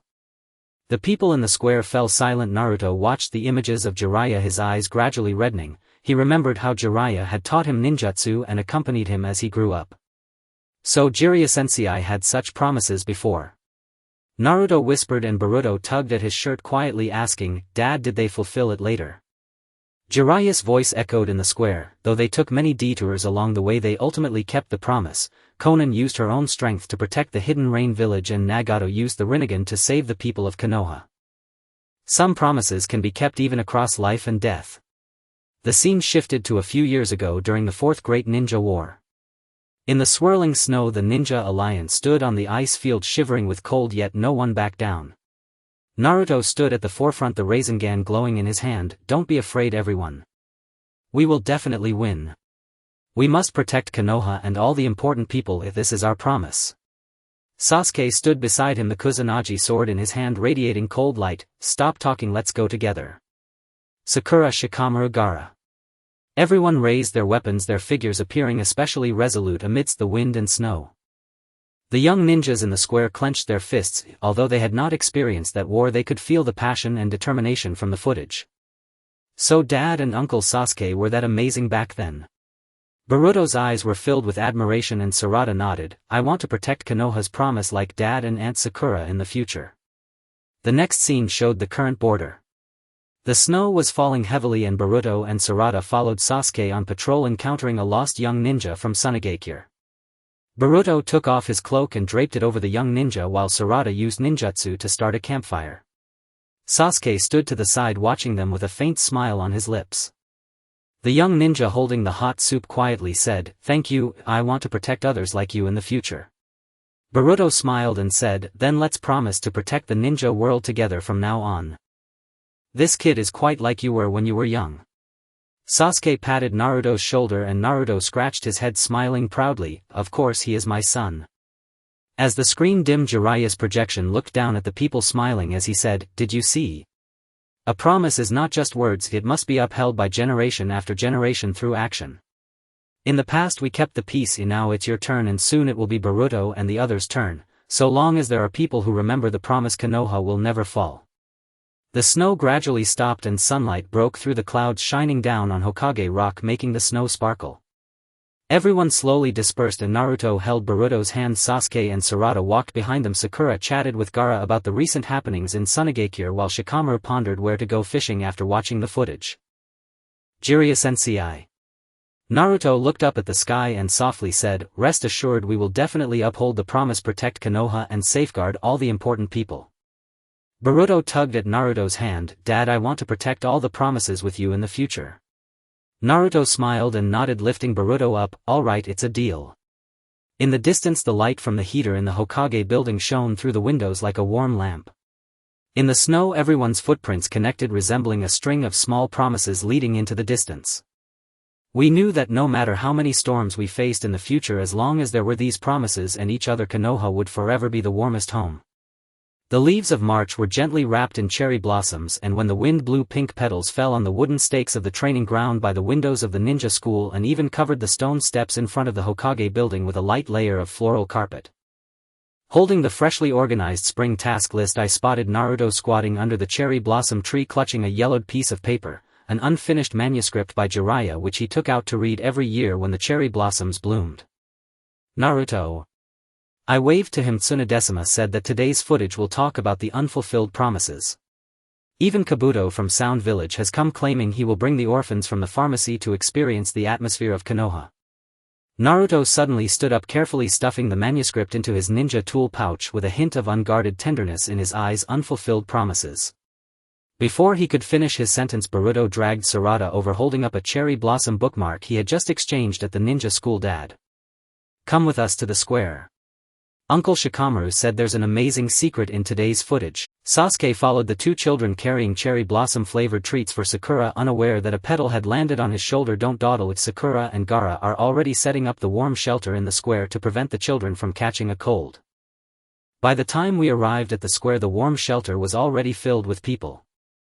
Kabuto was introducing the Hokage Rock to a group of 5 or 6 children in blue jackets. Sakura was distributing cherry blossom-shaped cookies to the kids, her eyes filled with joy. Gaara was squatting nearby, shaping a small cherry blossom tree out of sand, which made the children clap around him. Shikamaru leaned against a post of the warm shelter, spinning a kunai in his hand, sighing helplessly. "What a hassle. I initially wanted to take it easy during cherry blossom season, but these kids keep pestering me to learn the shadow imitation technique. Kabuto even asked me how to balance work and orphanage affairs. This isn't a footage session, it's more like a QA session." Just then the light screen at the top of the warm shelter suddenly lit up. Tsunade stood in the center, flanked by Kakashi and a familiar figure not seen for a long time, Orochimaru. He wore a plain kimono holding an ancient scroll, his voice softer than usual. "Today's footage will start with 2 unsent letters. One from the past and one from the present, both containing unspoken guardianship. The first image on the screen was of Konoha Hospital from decades ago. A young Tsunade sat by the bedside holding an unsealed letter, the edges of the paper dampened by tears. Lying on the bed was Jiraiya, smiling as he handed her a pen. Tsunade, write a message to Naruto for me, just say, I look forward to the day he becomes Hokage. Tsunade turned her face away, her voice trembling. You fool, you write it yourself. Don't you want to see him become Hokage? But Jiraiya only smiled, a glimmer in his eyes. I know he can do it. Let this letter be my gift to him in advance. The square fell silent as Naruto stared at the image of Jiraiya, his fingers instinctively tightening around the manuscript in his tool pouch. Boruto tugged at the hem of his shirt, quietly asking, Dad, did that letter get sent to you later? Naruto shook his head, his voice a bit hoarse. No, but I know what he wanted to say. The scene shifted to a few years ago at the orphanage. Kabuto sat in the yard holding a letter addressed to Tsunade, filled with gratitude, but he never dared to send it. At that time he had just taken over the orphanage and the children surrounded him, asking Director Kabuto, when can we go to Konoha to see the cherry blossoms? Kabuto stroked the head of a child, his eyes full of determination. When spring comes I will take you all to thank Tsunade-sama, thank her for not giving up on me back then. So Director Kabuto has unsent letters too? A child in a blue jacket whispered, and upon hearing this Kabuto patted his head, tears welling in his eyes. There's no rush now because I can thank Tsunade-sama face to face. The next scene showed the current ninja school. Boruto and Sarada were leaning over their desks writing a strange letter together. The recipient was future Konoha. Boruto drew a big Rasengan on the letter, writing beside it, I will protect Konoha's cherry blossoms along with all the important people. Sarada earnestly wrote, I will become a strong ninja like Dad and Sakura-san to protect everyone. Smiles. Hey! You two don't sneakily write letters in class. Iruka-sensei approached with a smile, but instead of confiscating their letter he added at the end, the teacher is waiting to see the day you fulfill your promises. The children in the square all laughed. Boruto scratched his head in embarrassment while Sarada blushed. Watching the two children in the footage, Naruto suddenly remembered that when he was young he had also secretly written a note at his desk saying, I want to be Hokage, feeling a warmth in his heart. The light screen dimmed and Orochimaru's voice echoed in the warm shelter, unsent letters are not regrets but legacies. Jiraiya's letter contained expectations for Naruto, Kabuto's letter held reconciliations with the past, the children's letters embodied promises for the future. These unspoken words will transform into strength, allowing Konoha to continue forward. The door of the warm shelter was pushed open and the wind carried cherry blossom petals inside, landing on everyone's shoulders. Everyone gradually dispersed and Naruto held Boruto's hand while Sasuke and Sarada walked behind. Sakura was chatting with Kabuto about the daily life of the orphanage and Gaara was surrounded by children who wanted him to shape more cherry blossoms out of sand. Suddenly Naruto stopped, took out Jiraiya's manuscript from his tool pouch and then retrieved the letter Boruto had written, smiling as he said, Boruto, let's store these two letters together in the Hokage archives. No matter how many years pass, everyone will see that the promises of Konoha have never been interrupted. Boruto nodded vigorously, his eyes filled with anticipation. Sure. When I become Hokage in the future I'll add a letter of my own next to it. The cherry blossom trees in the distance continued to shed flowers and the warm shelter's lights filtered through the petals, transforming into a gentle pink. We know that whether it's letters from the past, words from the present, or promises for the future, as long as there are people who remember and guard them, Konoha's cherry blossoms will continue to bloom and those unfulfilled promises will transform into eternal guardianship through inheritance. The summer nights in Konoha always carry the refreshing coolness of the evening breeze, with lanterns hanging in the plaza beneath Hokage Rock resembling a scattering of stars on the ground. I was holding a freshly chilled watermelon and spotted Naruto sitting on a bench in the distance clutching an old forehead protector, the very one he wore when he first passed the Genin exam as a child, its edges frayed yet polished to a shine. Naruto. I waved the watermelon in my hand. Tsunade said today's theme for the footage is footprints of growth. Even Killer Bee from the Cloud Village is here and he said he would perform rap live for everyone. Naruto suddenly looked up, carefully stuffing the forehead protector into his pocket, his eyes lighting up in an instant. Killer Bee. That guy actually left the Cloud Village. Before he could finish speaking, Boruto came rushing over on a ninja skateboard, followed closely by Sarada, who was carrying a notebook. Dad. Hurry, come with us to the backstage.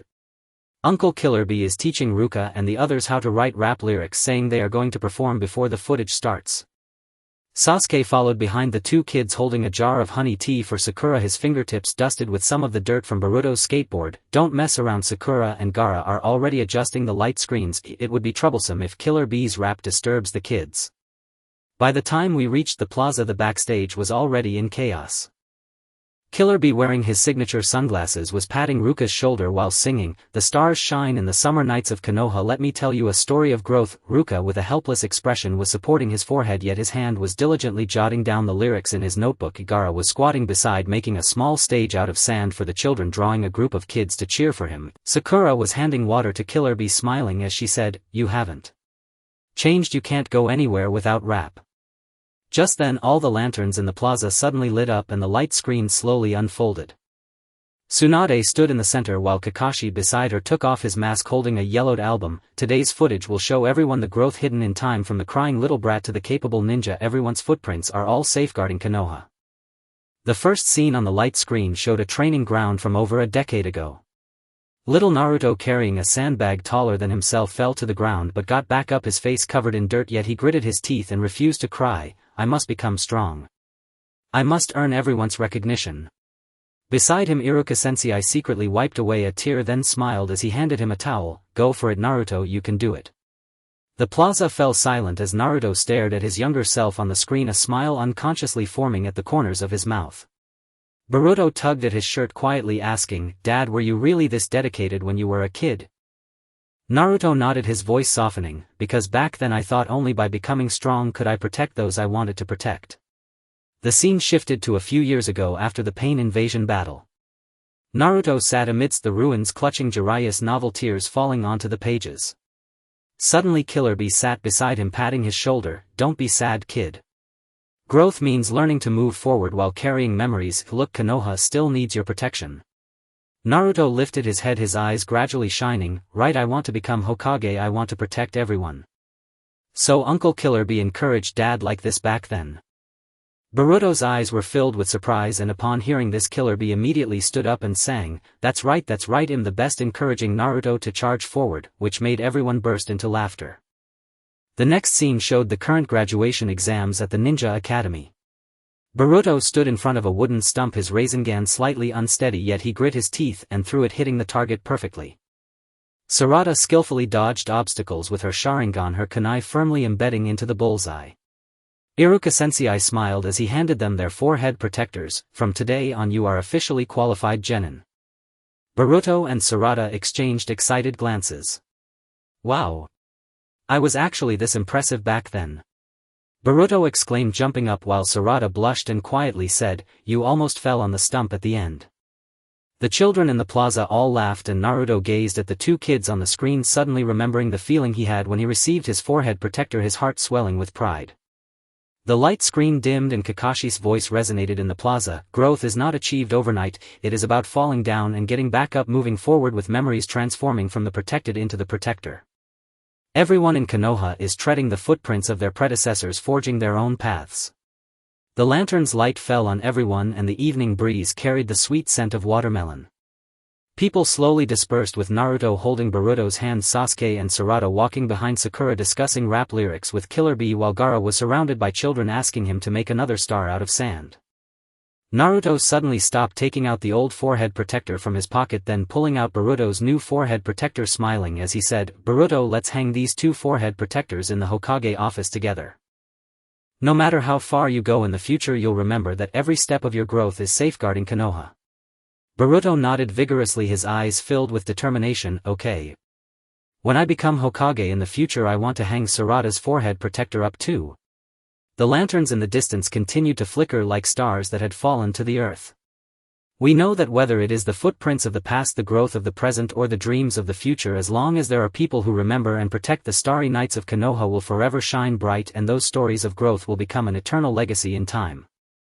In the autumn, the leaves of the trees are sweetened by the fragrance of osmanthus, and the rice fields outside the village ripple with golden waves. Even the windowsill of the Hokage building is adorned with freshly harvested rice ears sent by the villagers. Holding a freshly baked chestnut cake, I spotted Naruto squatting by the edge of the field beneath Hokage Rock, cradling a handful of plump rice grains, his first harvest from last year's lessons with the villagers on rice planting, which he had carefully stored until now. "Naruto, I waved the food box at him. Tsunadebaba said today's presentation will talk about guardianship in the ordinary. Even Akatsuki's Haido has come bringing the specialty rock salt from the Earth Country to trade for Konoha's new rice. Naruto jumped up abruptly, carefully placing the rice grains into a cloth bag, his eyes shining with excitement. Haido. She actually came to Konoha. Before he could finish, Boruto ran over with a scarecrow on his back, followed by Sarada holding a drawing board. Dad. Hurry to the square. Shikamaru said today's presentation features super interesting farm stories and there are villagers who will teach us how to braid rice ropes. Sasuke trailed behind the two children carrying osmanthus wine for Sakura, not minding the bit of mud from the rice fields on his clothes. Don't delay, Sakura and Gaara have already set up the drying area in the square. If we're late we might miss the villagers' autumn harvest sharing session.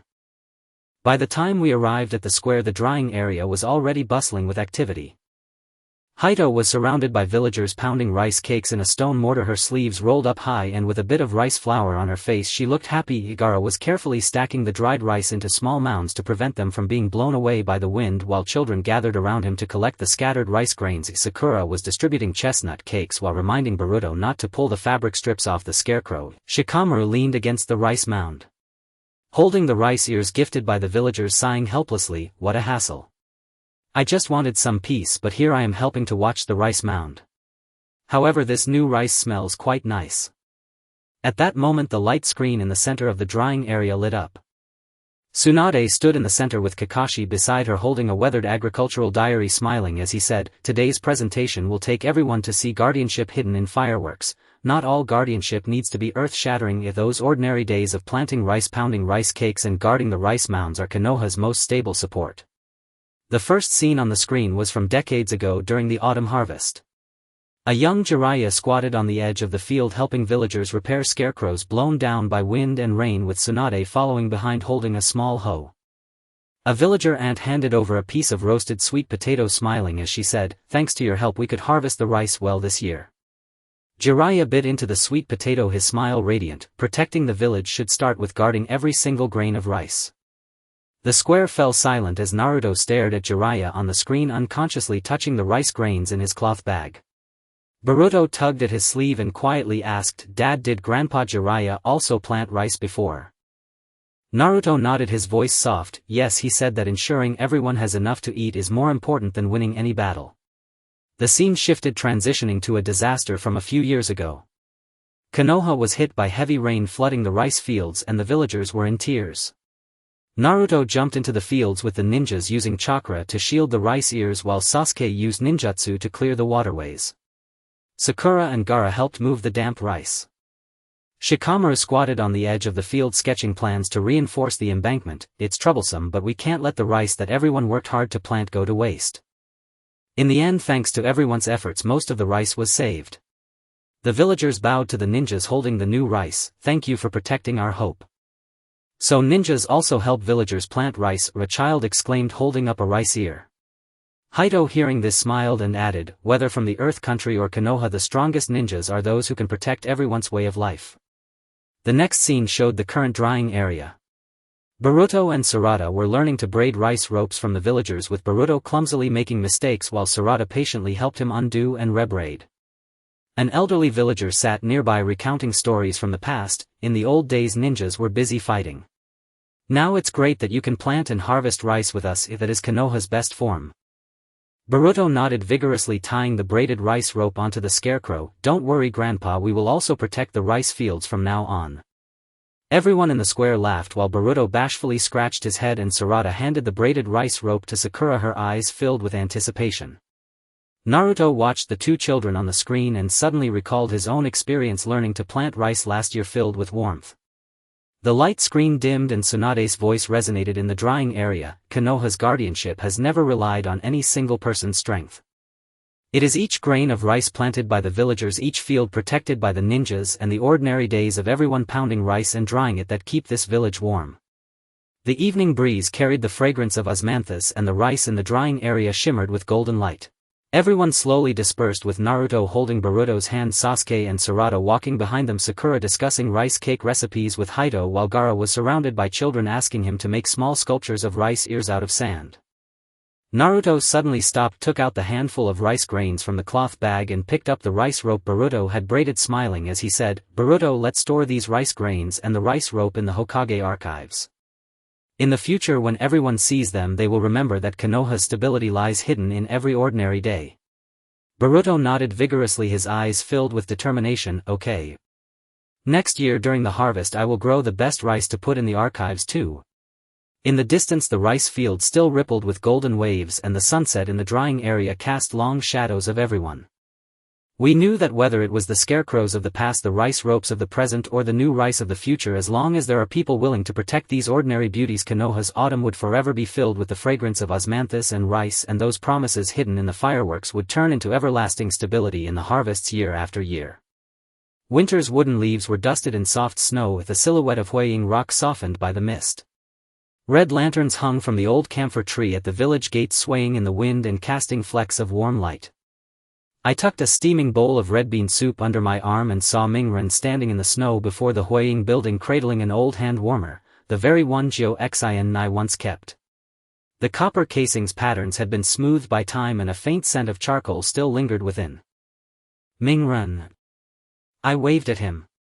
Gang Shou said today's footage theme is warmth and snow. Even Changshe Lang from Wuyin came, and he brought Wuyin's frozen persimmons. He wants to trade them for Mu Ye's toasted rice cakes. Mingren hurriedly wrapped the old hand warmer in his scarf, his eyes bright as if caught by starlight. Changshe Lang. He actually braved the snow to come. Before he finished, Bo Ren skidded over on a snowboard, followed by Zhuo Liangna clutching a modern hand warmer. "Dad. Come with us to the plaza." Shika said they're setting up a warm stove viewing area in the snow where people can watch the footage while roasting marshmallows. Zhuozhu walked behind the two children carrying hot ginger tea he had brought for Xiaoying. Snow clung to his boot soles, but his steps were steady. "Don't dawdle. Xiaoying and Wei Luo are already clearing snow in the plaza. Changshe Lang's boat has just arrived. If we're late, we'll miss the Wuyin winter footage he brought." By the time we reached the plaza, the snowfield had already become lively. Changshe Lang was building an igloo with villagers, his ice pick swinging deftly. The igloo's window had the Mu Yi emblem carved into it. Wei Luo shaped mounds of sand to prevent children from slipping, but the kids circled those mounds and fought playful snow battles, laughter bright in the air. Xiaoying cooked rice cakes by the stove, steam rising with a sweet aroma that kept drawing Bo Ren glances. Lu Wan leaned against the stove, flipping skewers of roasting marshmallows, and sighed helplessly. "I planned to hide in the office from the snow, but here I am roasting marshmallows. Turns out they smell pretty good." At that moment the screen by the igloo flickered to life. Gang Shou stood by the stove while Kakashi held an old photo album, his fingertips still dusted with snow. Today's footage will show the warmth hidden in snow. Not all warmth comes from embers. It is the waiting, the helping hands, the companionship on snowy days that are Mu Ye's truest light. The first image on the screen was a winter night from decades past. Xian sat by the stove in the Huaying office knitting a small sweater. Shui Men sat opposite and carefully handed her a cup of hot milk. "Don't knit too late. The roads are slippery in snow, rest early." Xian smiled as she took the milk and held up the half-finished sweater. "This is for the baby. I must knit it warm enough." Snow fell quietly outside. The stove's glow cast their shadows on the wall, a scene of serene warmth. The plaza fell silent. Mingren stared at Xian on the screen, his fingers unconsciously tightening around the hand warmer in his scarf. Bo Ren tugged at Mingren's sleeve and whispered, "Dad, is that Grandma? Her sweater must be so warm." Mingren nodded, his voice slightly hoarse. "Yes. Grandma's sweaters warm you all the way to the heart." The footage shifted. The scene became a recent winter disaster. Mu Ye's mountain roads had been sealed by heavy snow. Elders living at the foot of the mountain could not descend to buy supplies. Mingren and the shinobi trudged through deep drifts to deliver provisions. Zhuozhu used his techniques to clear the snowed paths. Xiaoying checked the elders' health. An old grandmother took Mingren's hand and pressed the household's only roasted sweet potato into his. "Child, on a day this cold, have something warm." Mingren accepted it with a smile and left the hand warmer with her. "Grandmother, this is for you. It's warmer than the sweet potato." So Dad used to give hand warmers to the elders. Bo Ren's eyes widened. Changsha Lang heard and chuckled, adding, "Help on snowy days is most precious. Shinobi from Wuyin often help villagers clear snow too, that's what we do." The next scene returned to the present snowfall. Bo Ren and Zhuo Liangna accompanied villagers to deliver rice cakes to solitary elders. Bo Ren carefully placed a warm rice cake from a thermal bag into an elder's hand as Zhuo Liangna swept the snow from doorways and sat to chat with them. An elder smiled and patted their heads. Children these days are so sensible, just like Ming Ren was. Bo Ren blushed and scratched his head as Zhuo Liangna handed the elder her modern hand warmer. "Grandmother, take this, keep your hands warm." Laughter rose in the plaza. Xiaoying watched the two children on screen, her eyes full of comfort. Ming Ren stared at the footage and suddenly remembered the hand warmer teacher Yi Lu Ka had given him as a child, and his chest filled with warmth. The screen dimmed and Gang Shou's voice sounded across the snow. "The warmth of Muyi has never rested in a single hand warmer. It is the sweaters knit by family, the supplies delivered by Shinobi, the days spent roasting rice cakes and clearing snow together. These hidden warmths in the snow are what keep Muyi's winters forever gentle." A cold wind carrying the freshness of snow blew past the stove's heat, bore the scent of sweetness. People began to disperse slowly. Ming Ren held Bo Ren's hand as Zhu and Zhuo Liangna walked behind. Xiaoying discussed the frozen persimmons with Changsha Lang. Hua Ai Luo was besieged by children begging him to shape sand into snow bunnies. Ming Ren suddenly stopped, took the old hand warmer from his scarf and picked up the thermal bag Bo Ren had used to deliver rice cakes. Smiling, he said, "Bo Ren, let's send this hand warmer and the thermal bag to the Huiying archive, so that when people see them in future they will remember that Muyi's winters hold so many warm stories." Bo Ren nodded vigorously, eyes bright with resolve. "Yes. Next snowfall I want to deliver more hand warmers and rice cakes together with Zhuo Liangna." The red lanterns in the mist still swung a warm light and the embers in the stove continued to glow softly. We knew that whether the old hand warmer of the past, the thermal bag of the present, or the future modern hand warmers, so long as people are willing to pass along that warmth, Muyi's winters will remain full of sweetness and the stories hidden in the snow will year after year become an enduring legacy. Spring softened the village of Konoha, its wooden paths enveloped in delicate pink and white cherry blossoms. Sakura trees lined the roads heavy with buds and a gentle breeze scattered petals like a blizzard of pale snow. Even the steps of the Hokage Tower lay dusted with a fine floral veil. I cradled freshly made Sakura mochi in my hands and spotted Naruto crouched beneath the cherry tree at the base of the Hokage rock. In his fingers he held a half-open cherry blossom bookmark, the very one he and Boruto had pressed together last year inside the secret history of the hidden leaf, its pages still faintly scented with spring. "Naruto." I waved the lacquered bento box toward him. Lady Tsunade said today's archival projection is titled, "Renewal in Spring." Even Temari from Sunagakure has arrived bringing her village's signature date cakes, eager to trade them for Konoha Sakura honey. He sprang upright, carefully slipping the blossom bookmark into his inner coat pocket, eyes alight as if reflecting the sun itself. "Temari. She brought Shikadai too." Before he could finish, Boruto came sprinting over clutching a newly hatched chick while Sarada followed close behind, sketchbook in hand. "Dad. Hurry to Sakura Square. Uncle Shikamaru says they're building a petal viewing zone beneath the cherry trees, and will even brew Sakura honey while watching the projection." Sasuke trailed behind the children carrying Sakura tea for Sakura, a single petal resting untouched upon his shoulder. "Don't dawdle. Sakura and Gaara have already set out the fermentation jars for the Sakura honey and Temari's carriage has just arrived. If we're late we'll miss the villagers' pre-festival briefing." By the time we reached the square, the space beneath the cherry trees was already alive with warmth and motion. Temari worked alongside villagers weaving Sakura lanterns. Her fingers moved with practiced grace, each frame adorned with a tiny Sunagakure insignia. Gaara gently cradled sprouting saplings and ribbons of sand, guiding children as they planted them into flower beds, shielding their clothes from soil. Sakura sliced Sakura mochi at a stone table, its sweet steam mingled with floral fragrance drawing Boruto's stealthy fingers for a surreptitious nibble.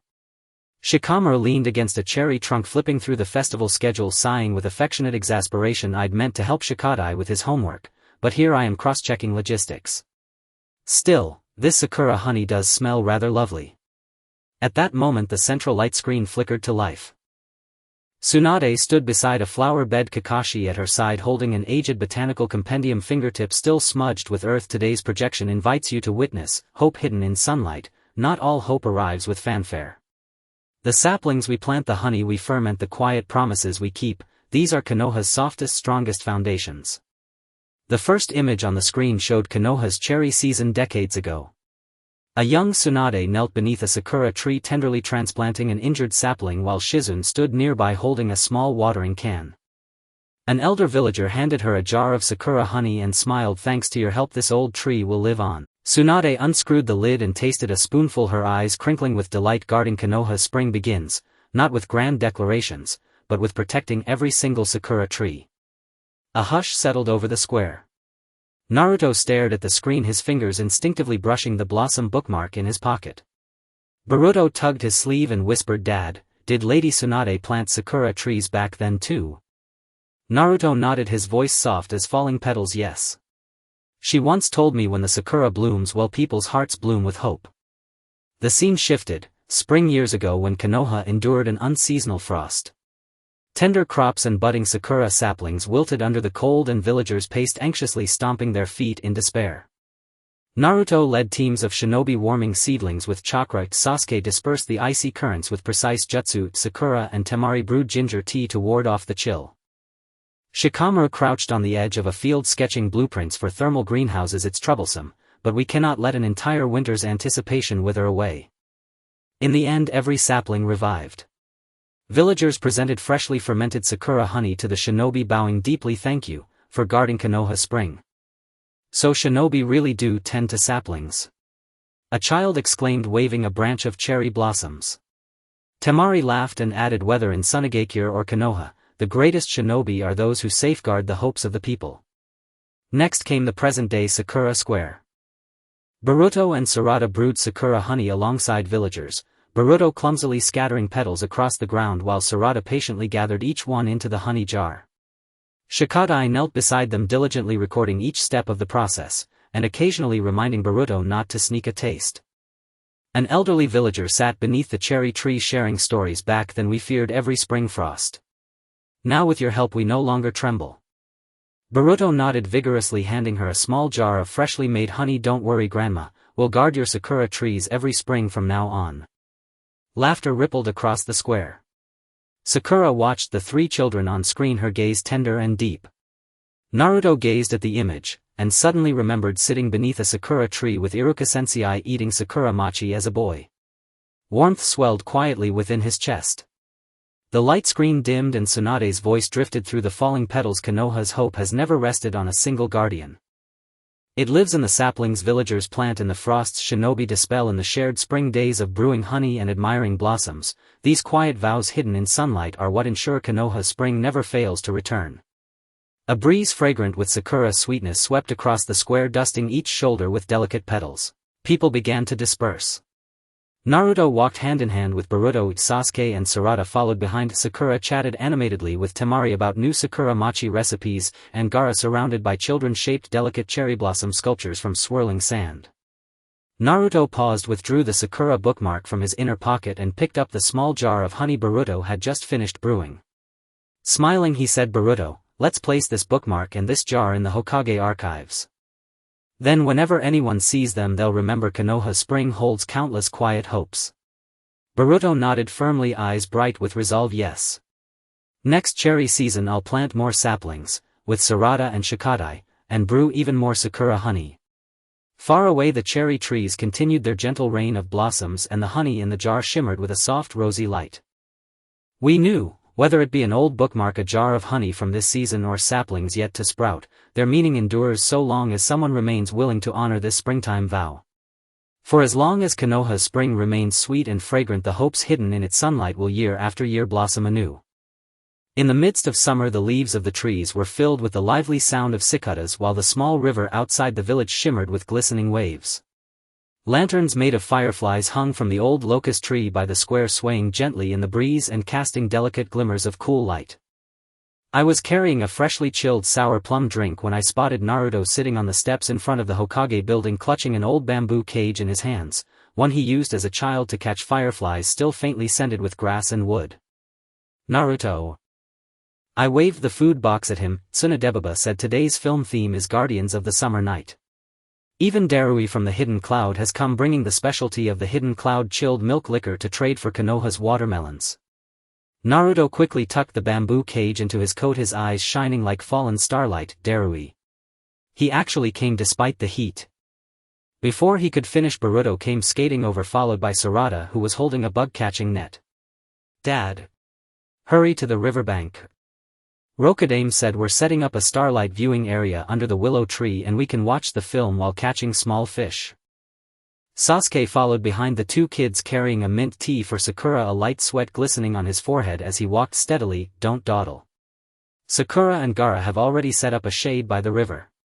Darui's group has just arrived, and if we delay, we'll miss the Hidden Cloud's Starry Night film he brought. When we reached the riverbank, it was already bustling under the willow tree.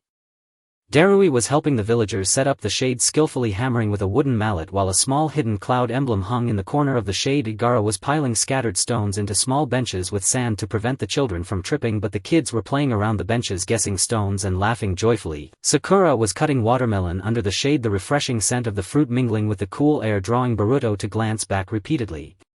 Shikamaru was leaning against the willow tree, shaking a fan in his hand, sighing helplessly. I originally wanted to enjoy the cool breeze at home but ended up being dragged here to set up the shade. However, this watermelon is quite sweet. At that moment the light screen beside the shade lit up. Tsunade stood under the willow tree, Kakashi beside her holding an old star map, his fingertips still smeared with a bit of grass juice. Today's film will take everyone to see the guardians hidden in the summer night. Not all guardians need to be grand, those quiet waits, companionship and helping hands under the starry sky are the coolest breeze of Konoha. The first scene on the light screen was a summer night from decades ago. Kushina sat on the grass by the river swinging a firefly lantern in her hand while Minato sat beside her, gently fanning her with a hand fan. Don't wait too late, the dew at night is heavy, be careful not to catch a chill. Kushina smiled and pointed at the starry sky. Look at that cluster of stars, doesn't it resemble the way we'll watch the stars with our baby in the future? The rippling water reflected the starlight and the lantern's glow cast their shadows, long exuding warmth. The riverside quieted down as Naruto stared at Kushina on the screen, his fingers unconsciously tightening around the bamboo cage in his arms. Boruto tugged at his shirt, whispering, Dad, is that Grandma? Isn't the lantern in her hand able to hold many fireflies? Naruto nodded, his voice a bit hoarse. Yeah, Grandma's lantern can light up the path at night. As the scene shifted, it turned to a summer night from a few years ago. Konoha was hit by a heavy rainstorm. The small bridge by the river washed away and children living across the river couldn't go to school in the village. Naruto led the ninjas to repair the bridge overnight. Sasuke reinforced the bridge's foundation with ninjutsu while Sakura made ginger soup for the villagers helping out. A child stood by the river holding a stuffed toy, quietly asking Naruto, Uncle, will we really be able to cross the bridge to go to class tomorrow? Naruto squatted down, patting his head, and released the fireflies from the bamboo cage. Of course, these fireflies will accompany us in repairing the bridge and you'll definitely be able to make it to school on time tomorrow. So Dad used to help kids fix bridges too? Boruto's eyes widened, and Darui, hearing this, added with a smile, the guardians of summer nights are the most considerate. The ninjas of the Hidden Cloud often help villagers repair roofs. This is what ninjas should do. The next scene shifted to the current summer night. Boruto and Sarada were helping villagers deliver items to the elderly across the river. Boruto carefully placed the old man's medicine pouch into the bamboo basket while Sarada helped carry the fruit basket. Rokudaime squatted by the river, keeping an eye on their skateboards and occasionally reminding Boruto not to step into the deep water. The old man sat under the shade telling them stories from the past. In the past we would worry about crossing the bridge whenever it rained, but now that you are here to help we are no longer afraid. Boruto nodded vigorously, handing the fireflies he just caught to the old man. Grandpa, take this, it will light your way at night. Everyone by the river laughed. Sakura watched the three children in the scene with eyes full of satisfaction. Naruto stared at the screen, suddenly recalling his childhood when he caught fireflies by the river with Iruka Sensei, his heart filled with warmth. The light screen dimmed and Tsunade's voice resonated in the summer night. The guardians of Konoha have never relied solely on one person's strength. It's the lantern swayed by family, the bridges built by ninjas, and the summer nights spent together eating watermelon and watching the stars. These warmths hidden in the summer night ensure that Konoha's summer will never be too hot. The evening breeze carried the coolness of the river as fireflies danced around the shade. Everyone gradually dispersed. Naruto held Boruto's hand while Sasuke and Sarada walked behind them. Sakura was discussing the drinking method of chilled milk liquor with Darui, and Gaara was surrounded by children who wanted him to make small sculptures shaped like fireflies with sand. Naruto suddenly stopped, taking out the old bamboo cage from his coat and picking up Boruto's newly filled bamboo cage, smiling as he said, "Boruto, let's put these 2 bamboo cages in the Hokage archives. In the future, whenever people see them, they will remember that Konoha's summer nights hold countless stories of guardians." Boruto nodded firmly, his eyes full of determination. "Okay. Next summer I want to help more people with Sarada and Rokudaime and catch more fireflies to light up the road at night." The distant firefly lanterns continued to flicker and the waves of the river reflected the starry sky. We understood that whether it was the old bamboo cage of the past, the new bamboo cage of the present, or the fireflies of the future, as long as there are people willing to pass on this guardianship, Konoha's summer nights will remain eternally cool and the stories hidden in the summer night will transform into everlasting promises amid the cicadas' calls year after year. In late autumn, the yellow leaves of the ginkgo tree were heavily wrapped and the persimmon trees along the village path were laden with oranged fruits. When the wind blew, a few crisp leaves would fall and even the windowsills of the Hokage building displayed persimmon dried by the villagers. I was holding a bag of freshly roasted chestnuts when I spotted Naruto standing under the ginkgo tree at the Hokage rock holding an old account book. It was the one he used to help Ichiraku ramen with its accounts as a child, with faint soy sauce stains on the edges of the pages. "Naruto." I waved the paper bag at him, saying Tsunadebaba said today's film would be about the vigilance in autumn, and even Kuratsuchi from Iwagakure came bringing roasted sweet potatoes as a trade for Konoha's chestnut cakes. Naruto hurriedly stuffed the account book into his coat pocket, his eyes shining like the autumn sun. "Kuratsuchi. She actually brought her junior with her." Before he could finish speaking, Boruto ran over with a basket of freshly picked persimmons, followed by Sarada, who was holding a drawing board. "Dad, let's hurry to the drying field.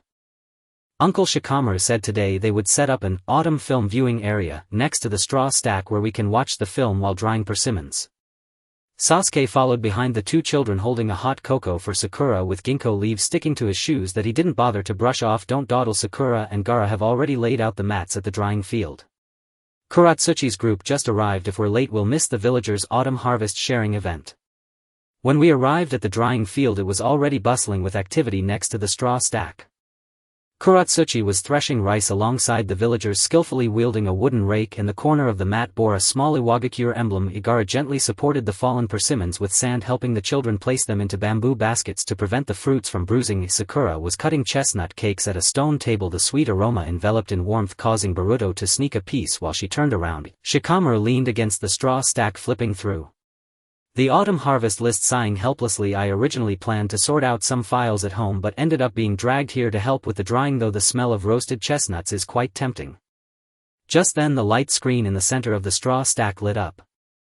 Tsunade stood by the pile of grains with Kakashi holding an old agricultural book, his fingertips dusted with chaff. "Today's film will take everyone to see the vigilance hidden in autumn fruits. Not all vigilance needs to be grand. Those drops of sweat from threshing the shared fruits and those small matters we remember are the true strength of Konoha." The first image on the screen showed an autumn day from decades ago. A young Jiraiya squatted on the field ridge helping villagers harvest wheat, with Naruto holding a small sickle behind him. A villager aunt handed over a piece of chestnut cake, smiling as she said, "Thanks to your help we were able to finish harvesting the wheat on time this year." Jiraiya took a big bite of the cake and ruffled Naruto's hair. "Protecting the village's harvest should start from helping everyone with their wheat." The drying field fell silent as Naruto stared at the image of Jiraiya, his fingers unconsciously touching the old account book in his pocket. Boruto tugged at his shirt, asking softly, "Dad, did you also help the villagers harvest wheat before?" Naruto nodded, his voice warm like the autumn sun. "Yes, back then Master Jiraiya said that when seeing the granaries filled with grain everyone's hearts would feel at ease."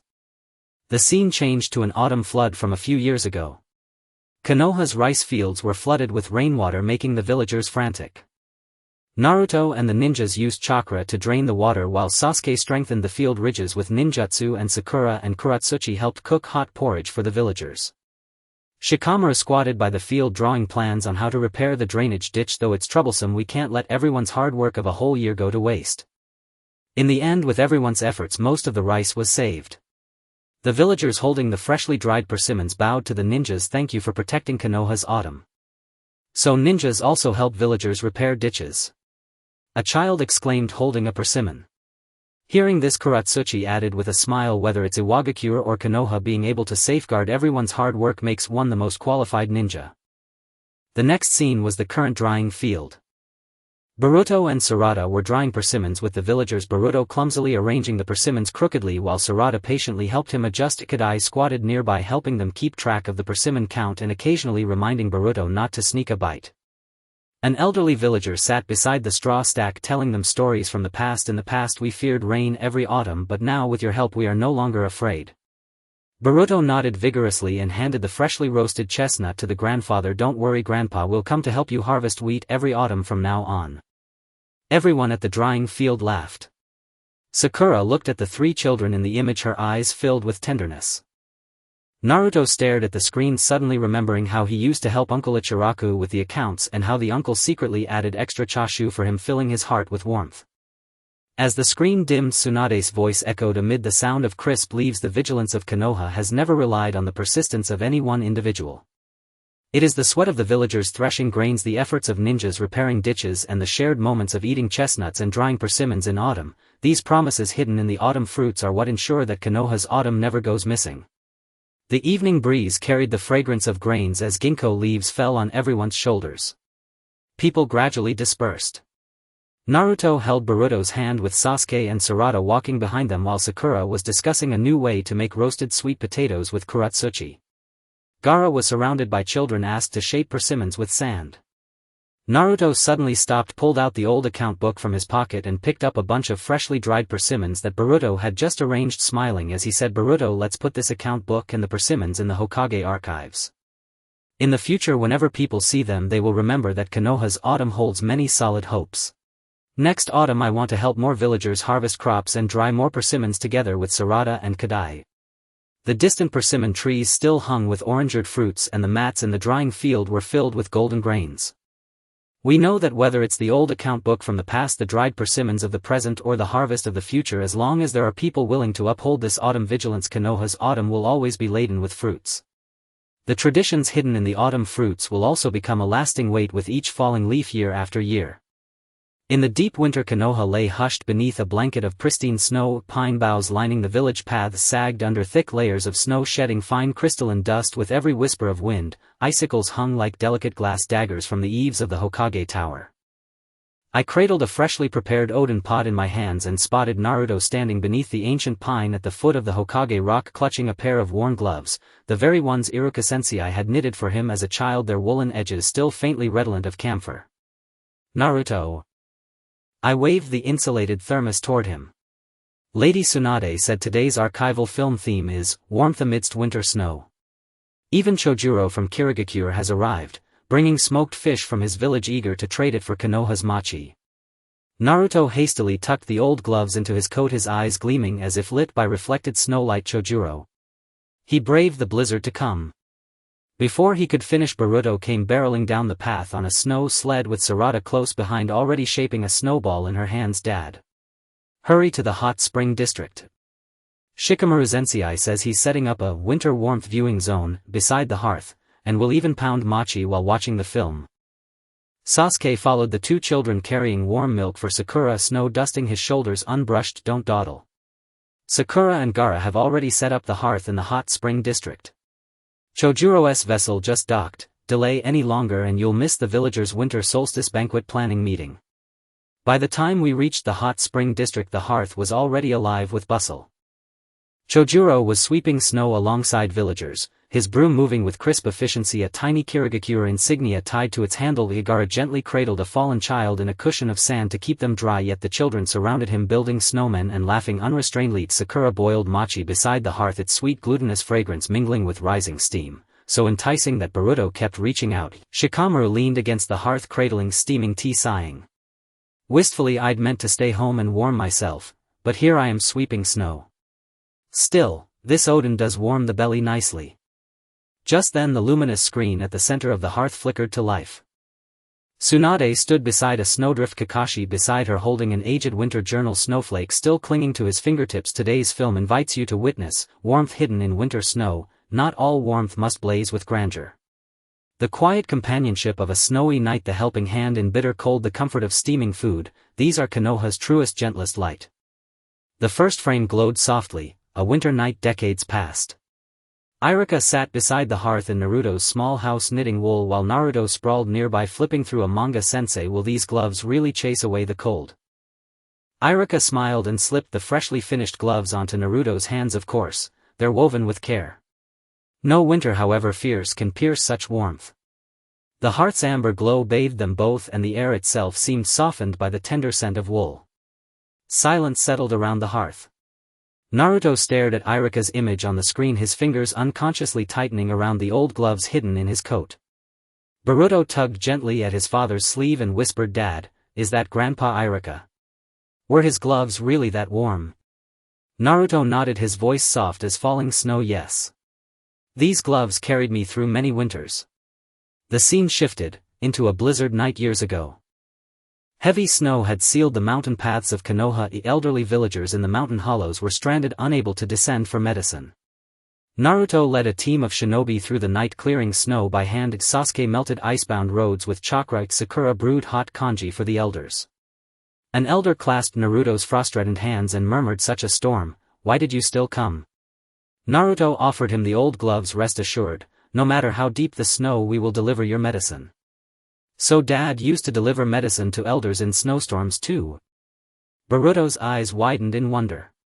Chojuro chuckled and added, "Warmth hidden in winter snow is most precious.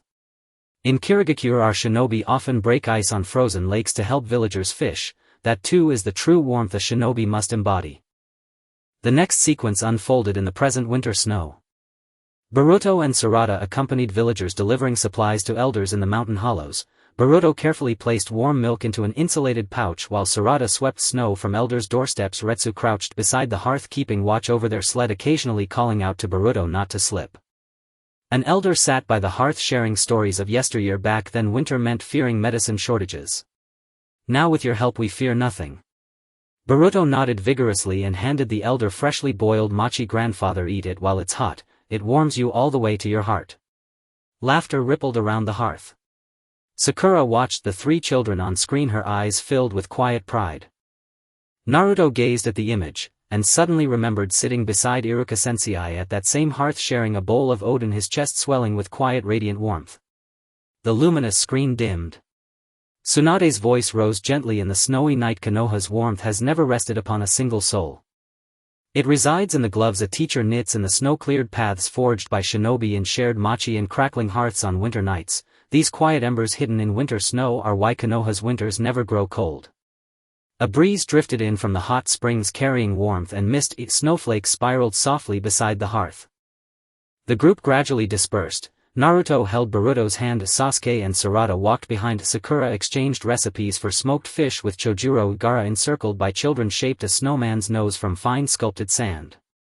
Naruto paused, suddenly withdrew the old gloves from his coat, then picked up the insulated pouch Boruto had just used for deliveries and smiled. "Boruto, let's place these in the Hokage archives, so that generations hence may remember Konoha's winters hold countless stories of warmth." Boruto nodded fiercely, his eyes bright with resolve. "Yes. Next winter I'll join Sarada and Retsu to help more elders, and cook even more steaming meals so everyone stays warm."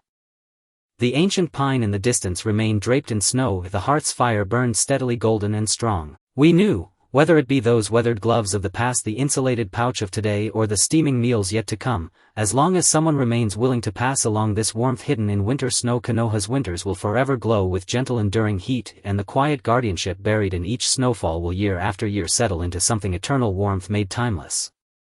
Early spring draped Konoha in tender hues of pale pink as cherry blossoms drifted like soft snow along village lanes.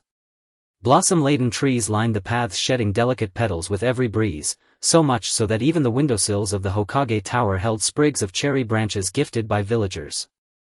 I carried freshly steamed Sakura mochi and from afar spotted Naruto standing beneath the ancient cherry tree at the base of the Hokage rock, cradling a worn wooden box, the very one he'd used as a child to preserve his first cherry blossom specimen, its grain still faintly redolent of Sakura.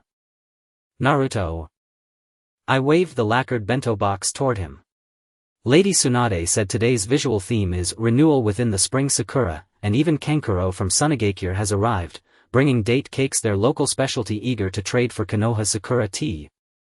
He hastily slipped the wooden box into his jacket's inner pocket, eyes alight as if reflecting the very radiance of spring. "Kankuro.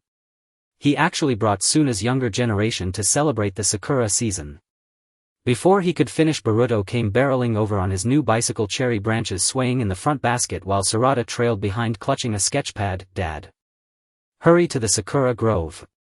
Uncle Shikamaru says he's setting up a spring Sakura viewing zone beneath the cherry trees, and we can watch the visuals while making our own Sakura specimens. Sasuke followed the two children, carrying warm Sakura tea for Sakura cherry petals clinging unbrushed to his shoulder. Don't dawdle. Sakura and Gaara have already laid out the picnic blanket in the grove, and Kankuro's delegation has just entered the village gate. Any later and you'll miss the pre-festival planning meeting. By the time we reached the Sakura Grove, the ancient cherry tree stood at the heart of a vibrant, bustling scene. Kankuro worked alongside villagers assembling wooden frames for Sakura lanterns. His hammer strikes steady and sure, a tiny Suna insignia subtly carved into one corner. Gaara gently cradled a sapling toppled by the wind in shimmering sand, replanting it with quiet care, while children gathered around him begging him to sculpt miniature Sakura blossoms from the same fine grains. Sakura distributed mochi beside the picnic blanket, its sweet fragrance mingling with the warmth of shared presence. So enticing that Boruto seized a piece when she turned away, only to be caught red-handed by Sarada. Shikamaru leaned against a cherry trunk, flipping through the festival schedule with a resigned sigh. I meant to sort the Hokage's documents at home, but here I am hammering wood. Still, this Sakura tea does smell wonderfully invigorating. Just then the central light screen flickered to life. Tsunade stood beneath the ancient cherry tree, Kakashi beside her holding an old Sakura journal, fingertips dusted with petal powder. Today's visual narrative invites you to witness renewal hidden within the spring Sakura. Not all renewal arrives with fanfare. The quiet waiting beneath cherry boughs, the tender sprout breaking through soil, the heartfelt passing of intention from one generation to the next, these are Konoha's gentlest, most enduring foundations. The first image on the screen unfolded decades earlier on a spring day. A young Iruka knelt beneath a cherry tree, magnifying glass in hand, guiding a small Naruto to observe a budding Sakura. Look closely, within this bud tip lie the petals yet to bloom. When the spring wind grows warmer still, the whole tree will burst forth in flower. Naruto leaned in, touching the bud tip with reverent caution, curiosity dancing in his eyes. Then when the flowers bloom, can we make specimens together? Iruka smiled and drew from his pocket a dried Sakura petal. This is last year's specimen, yours to keep as a memento. This year we'll gather new ones, together.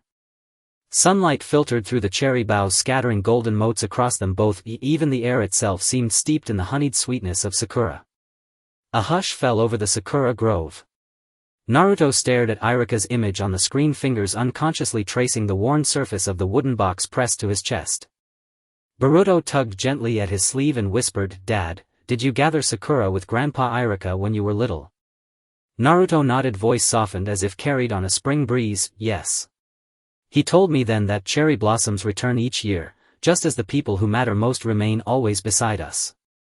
The scene shifted, now to a spring flood years past. A small river ran beside Konoha's Sakura Grove. Days of relentless rain had swollen its banks, threatening to drown newly planted Sakura saplings. Naruto led Shinobi through the night, reinforcing the embankment. Sasuke erected stone walls along its edge with precise chakra-controlled. Sakura brewed Sakura tea for the villagers, lending their hands. Kankuro arrived with Suna's Shinobi, maneuvering sandbags with puppetry. Suna's springs bear fewer Sakura, but the heart that guards blossoms is no different from the heart that guards a village. In the end, thanks to everyone's efforts, every sapling was saved. Villagers offered freshly made mochi to the Shinobi. Thank you for preserving Konoha Spring. So even Suna's Shinobi help us protect our Sakura trees. A girl with twin braids raised a cherry branch high and declared boldly.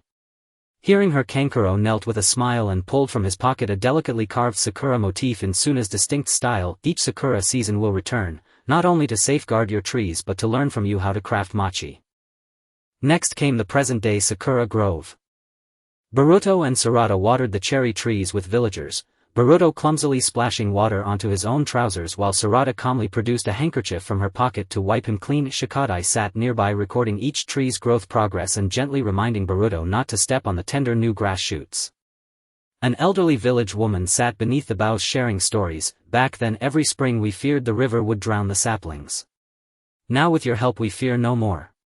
Boruto nodded earnestly and handed her a freshly made Sakura specimen. Granny, keep this. It carries spring Sakura even through winter's chill. Laughter rippled through the grove. Sakura watched the three children on screen, her gaze brimming with tenderness. Naruto gazed at the image, suddenly recalling the moment he'd placed his first Sakura specimen inside that wooden box, how secretly he'd vowed to one day stand alongside others in protecting Konoha Sakura. Now that wish felt quietly fully realized. The light screen dimmed and Tsunade's voice rose softly above the whisper of falling petals. Konoha's renewal has never rested upon the shoulders of a single guardian. It lives in the teacher's patient observation, in the shinobi's reinforced embankment, in shared mochi and handcrafted specimens beneath spring boughs. These quiet intentions hidden within Sakura's fleeting beauty ensure Konoha's spring never fails to arrive. A dusk breeze fragrant with Sakura swept through the grove, scattering petals onto every shoulder. Gradually the crowd dispersed, Naruto holding Boruto's hand, Sasuke and Sarada walking behind Sakura deep in conversation with Kankuro about pairing date cakes with Sakura mochi, while Gaara surrounded by children shaped ever more Sakura sculptures from fine flowing sand. Naruto paused, withdrew the old wooden box from his chest and opened it. Inside lay a yellowed Sakura specimen. Then reaching into Boruto's pocket he retrieved a fresh one just made. Smiling he said, "Boruto, let's place both specimens, and this box, into the Hokage archives. So that whenever anyone sees them they'll remember Konoha Spring holds countless stories of renewal." Boruto nodded vigorously and carefully cradled the box to his chest. "Yes. Next spring I'll join Sarada and Shikadai to help more villagers protect their trees, create more Sakura specimens, and invite Suna's friends to share the blossoms with us." At that moment a gust stirred the ancient cherry tree, sending a cascade of petals fluttering down like a tender snowfall. Naruto looked up at the canopy in full bloom, remembering Irika's words from childhood, how cherry blossoms return each year just as those who matter most remain forever near. Only now did he truly understand true legacy is never about preserving the past in silence, but about entrusting its essence to new hands so that old intentions may walk forward renewed with each new step.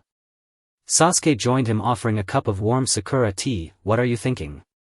Naruto accepted it, sipped and felt warmth bloom from throat to heart. "I'm thinking, the Sakura next year will bloom even more brilliantly than this." Sasuke nodded, his gaze settling on Boruto and Sarada, playing joyfully with Kankuro's younger comrades beneath the blossom's petals, dusting their hair and clothing like powdered rose. Sakura approached holding a piece of mochi. "Stop standing here catching the breeze. Kankuro says we're having a friendly contest to see whose Sakura confections taste best." Naruto laughed, took the mochi and bit into it, the sweet delicate flavor blooming on his tongue, identical to the taste Irika had once given him as a child. Gaara stepped forward, presenting a Sakura-shaped ornament crafted from compacted sand, a token of friendship between Suna and Konoha. Naruto accepted it, the sand cool and finely textured, its Sakura motif exquisitely detailed. "Thank you. Let's share this Sakura tea once it cools just a little." As the sun dipped below the horizon, lanterns glowed warmly within the Sakura grove, casting dappled amber light through the branches onto the ground below. Villagers began dancing beneath the boughs, children circled the bonfire singing, Kankuro even brought out Suna's traditional instruments, playing lively lilting melodies. Watching the scene unfold, Naruto realized Konoha Spring was beautiful not merely because of the blossom's brilliance, but because of the people gathered there, choosing again and again to guard that beauty together. Boruto dashed over, tugging Naruto's hand. "Dad. Come quick, Shikadai wove a flower crown from Sakura branches and says he wants to put it on you." Naruto followed and Shikamaru held up a delicate pink crown with a long-suffering sigh. "I made this for Sarada, but Boruto snatched it and insisted it go to you instead." Naruto laughed, bent low and let Boruto place the crown upon his head. Sarada stood nearby, capturing the moment on her sketchpad.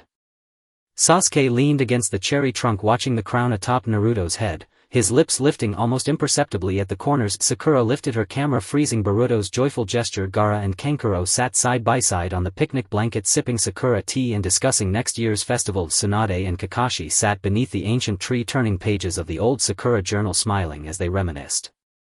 Cherry petals continued to drift, settling on every shoulder, resting upon the picnic blanket, drifting over the faint afterglow of the light screen.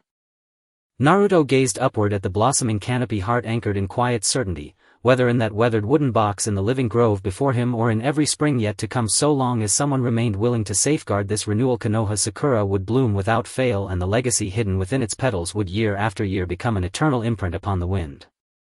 Night deepened, yet the Sakura grove's merriment lingered. Naruto sat beneath the tree, Boruto nestled in his arms, gazing at the distant bonfire, listening to villagers' songs, the old wooden box still cradled in his hands. Boruto leaned closer, whispering, "Dad, will next year's visual narrative tell our story?" Naruto nodded, stroking his hair, "Yes. It surely will." A spring breeze swept through, bearing the fragrance of new sakura, and with it the quiet, unwavering promise of hope. Konoha spring has never been merely a season of blossoms, it is above all a season of legacy, the heartfelt intentions of elders, the vigilant guardianship of youth, the collective yearning for renewal, and the enduring, unfading warmth that binds them all. And this warmth, like the sakura itself, blooms anew each year in Konoha, never absent, never diminished. The summer leaves were wrapped in the cool shade of lush green trees, and the camphor trees by the village path were adorned with delicate white flowers. When the wind blew, fragrant petals fell, and even the long corridor of the Hokage building was lined with ice-cold plum juice sent by the villagers. I was holding a freshly made red bean shaved ice when I spotted Naruto standing by the old camphor tree beneath Hokage rock, clutching an old forehead protector, the one he wore during his first Chunin exam, with scuffs still visible from his training days. "Naruto." I shook the ice bucket at him. Tsunadebaba said today's theme for the images is perseverance in the summer shade. Even Darui from the Cloud Village is here, bringing Cloud Village's specialty honey jelly, saying he wants to trade for Konoha's chilled watermelon. Naruto quickly tucked the old forehead protector into his waistband, his eyes sparkling like they reflected the summer sun. Darui. He actually brought young ninjas from the Cloud Village to escape the heat. Before he could finish, Boruto zoomed in on his skateboard, the board decorated with a freshly painted Konoha emblem, followed closely by Sarada, who was holding a pair of binoculars. "Dad. Hurry to the bamboo grove on the back mountain. Uncle Shikamaru said they're setting up a summer viewing area under the bamboo shade where we can watch images while fishing for bamboo tube fish." Sasuke followed the two children, carrying chilled green tea for Sakura, a few camphor leaves stuck to his clothes that he didn't bother to brush off. "Don't dawdle, it's Sakura and Gaara have already set up the awning by the bamboo grove. Darui's group just reached the foot of the mountain, and if we delay we'll miss the villagers' summer festival preparations." When we arrived at the bamboo grove on the back mountain, it was already bustling under the bamboo shade. Darui was building a bamboo shed with the villagers wielding his machete skillfully, and a small Cloud Village emblem was carved on the shed's pillars. Gaara was gently holding freshly harvested bamboo shoots in the sand to prevent the villagers from overheating while bending down, while the children surrounded him, asking him to shape the sand into little bamboo houses. Sakura was distributing red bean shaved ice by the awning, the sweet coolness wrapped in fragrance causing Boruto to sneakily scoop a big spoonful when she turned around, only to be caught by Sarada. Just then the light screen in the center of the bamboo shade lit up. Tsunade stood at the edge of the bamboo grove with Kakashi beside her, holding an old summer journal, his fingertips dusted with bamboo shavings. "Today's images will show everyone the perseverance hidden in the summer shade. Not all perseverance needs to be earth-shattering. The helping hands under the scorching sun, the guardianship in the rain, and the companionship in the shade are Konoha's most resilient strength." The first image on the light screen was from decades ago during a summer. A young Kakashi squatted beside the training ground, holding bandages to wrap Naruto's scraped knee after a practice session. The Chunin exam isn't won through brute force. Learning to protect yourself is the first step to better protect others. Naruto gritted his teeth, fists clenched. "I know. Once I become Hokage, I'll make sure everyone can enjoy summer peacefully."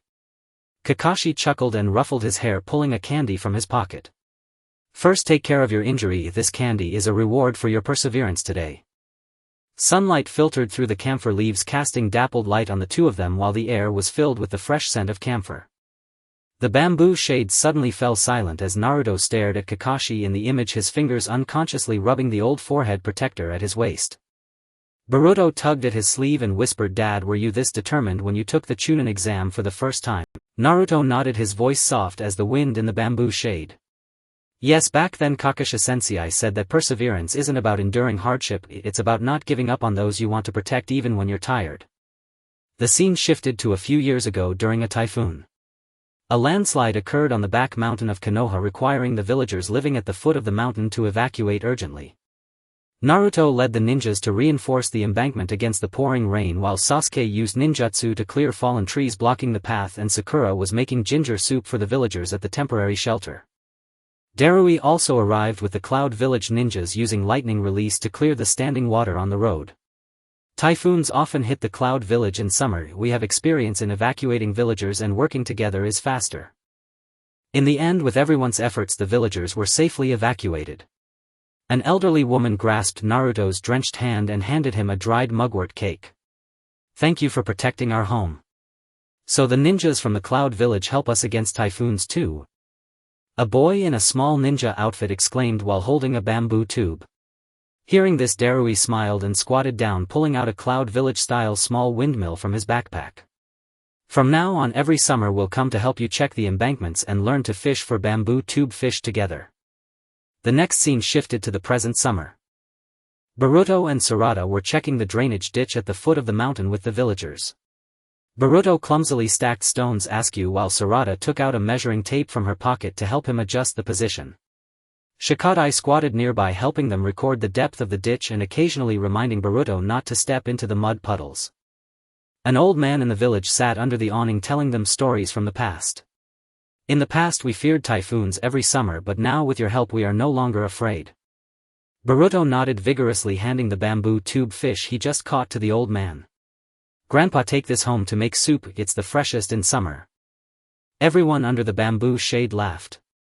Sakura looked at the three children in the image with a satisfied expression in her eyes. Naruto was staring at the image, suddenly recalling how he looked the first time he wore the old forehead protector when he secretly vowed to become a ninja who could protect everyone. Now it seemed that vow had long been engraved into his bones. The light screen dimmed and Tsunade's voice rang out amid the cicadas chirping. The perseverance of Konoha has never relied on the stubbornness of any one person. It is the persistence taught by teachers, the embankments built by ninjas, the summer days spent sharing shaved ice and fishing for bamboo tube fish together.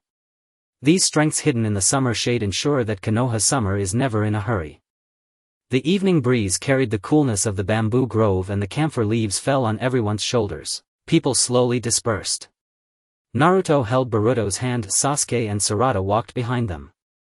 Sakura was discussing the pairing of honey jelly and red bean shaved ice with Darui, while Gaara was surrounded by children who wanted him to build more sand bamboo house sculptures. Naruto suddenly stopped, taking the old forehead protector from his waistband, the scratches still clearly visible. He then took Boruto's new forehead protector from his backpack, smiling as he said, Boruto, let's put these two forehead protectors in the Hokage archive together. In the future, when everyone sees them, they will remember that Konoha's summer holds countless stories of perseverance.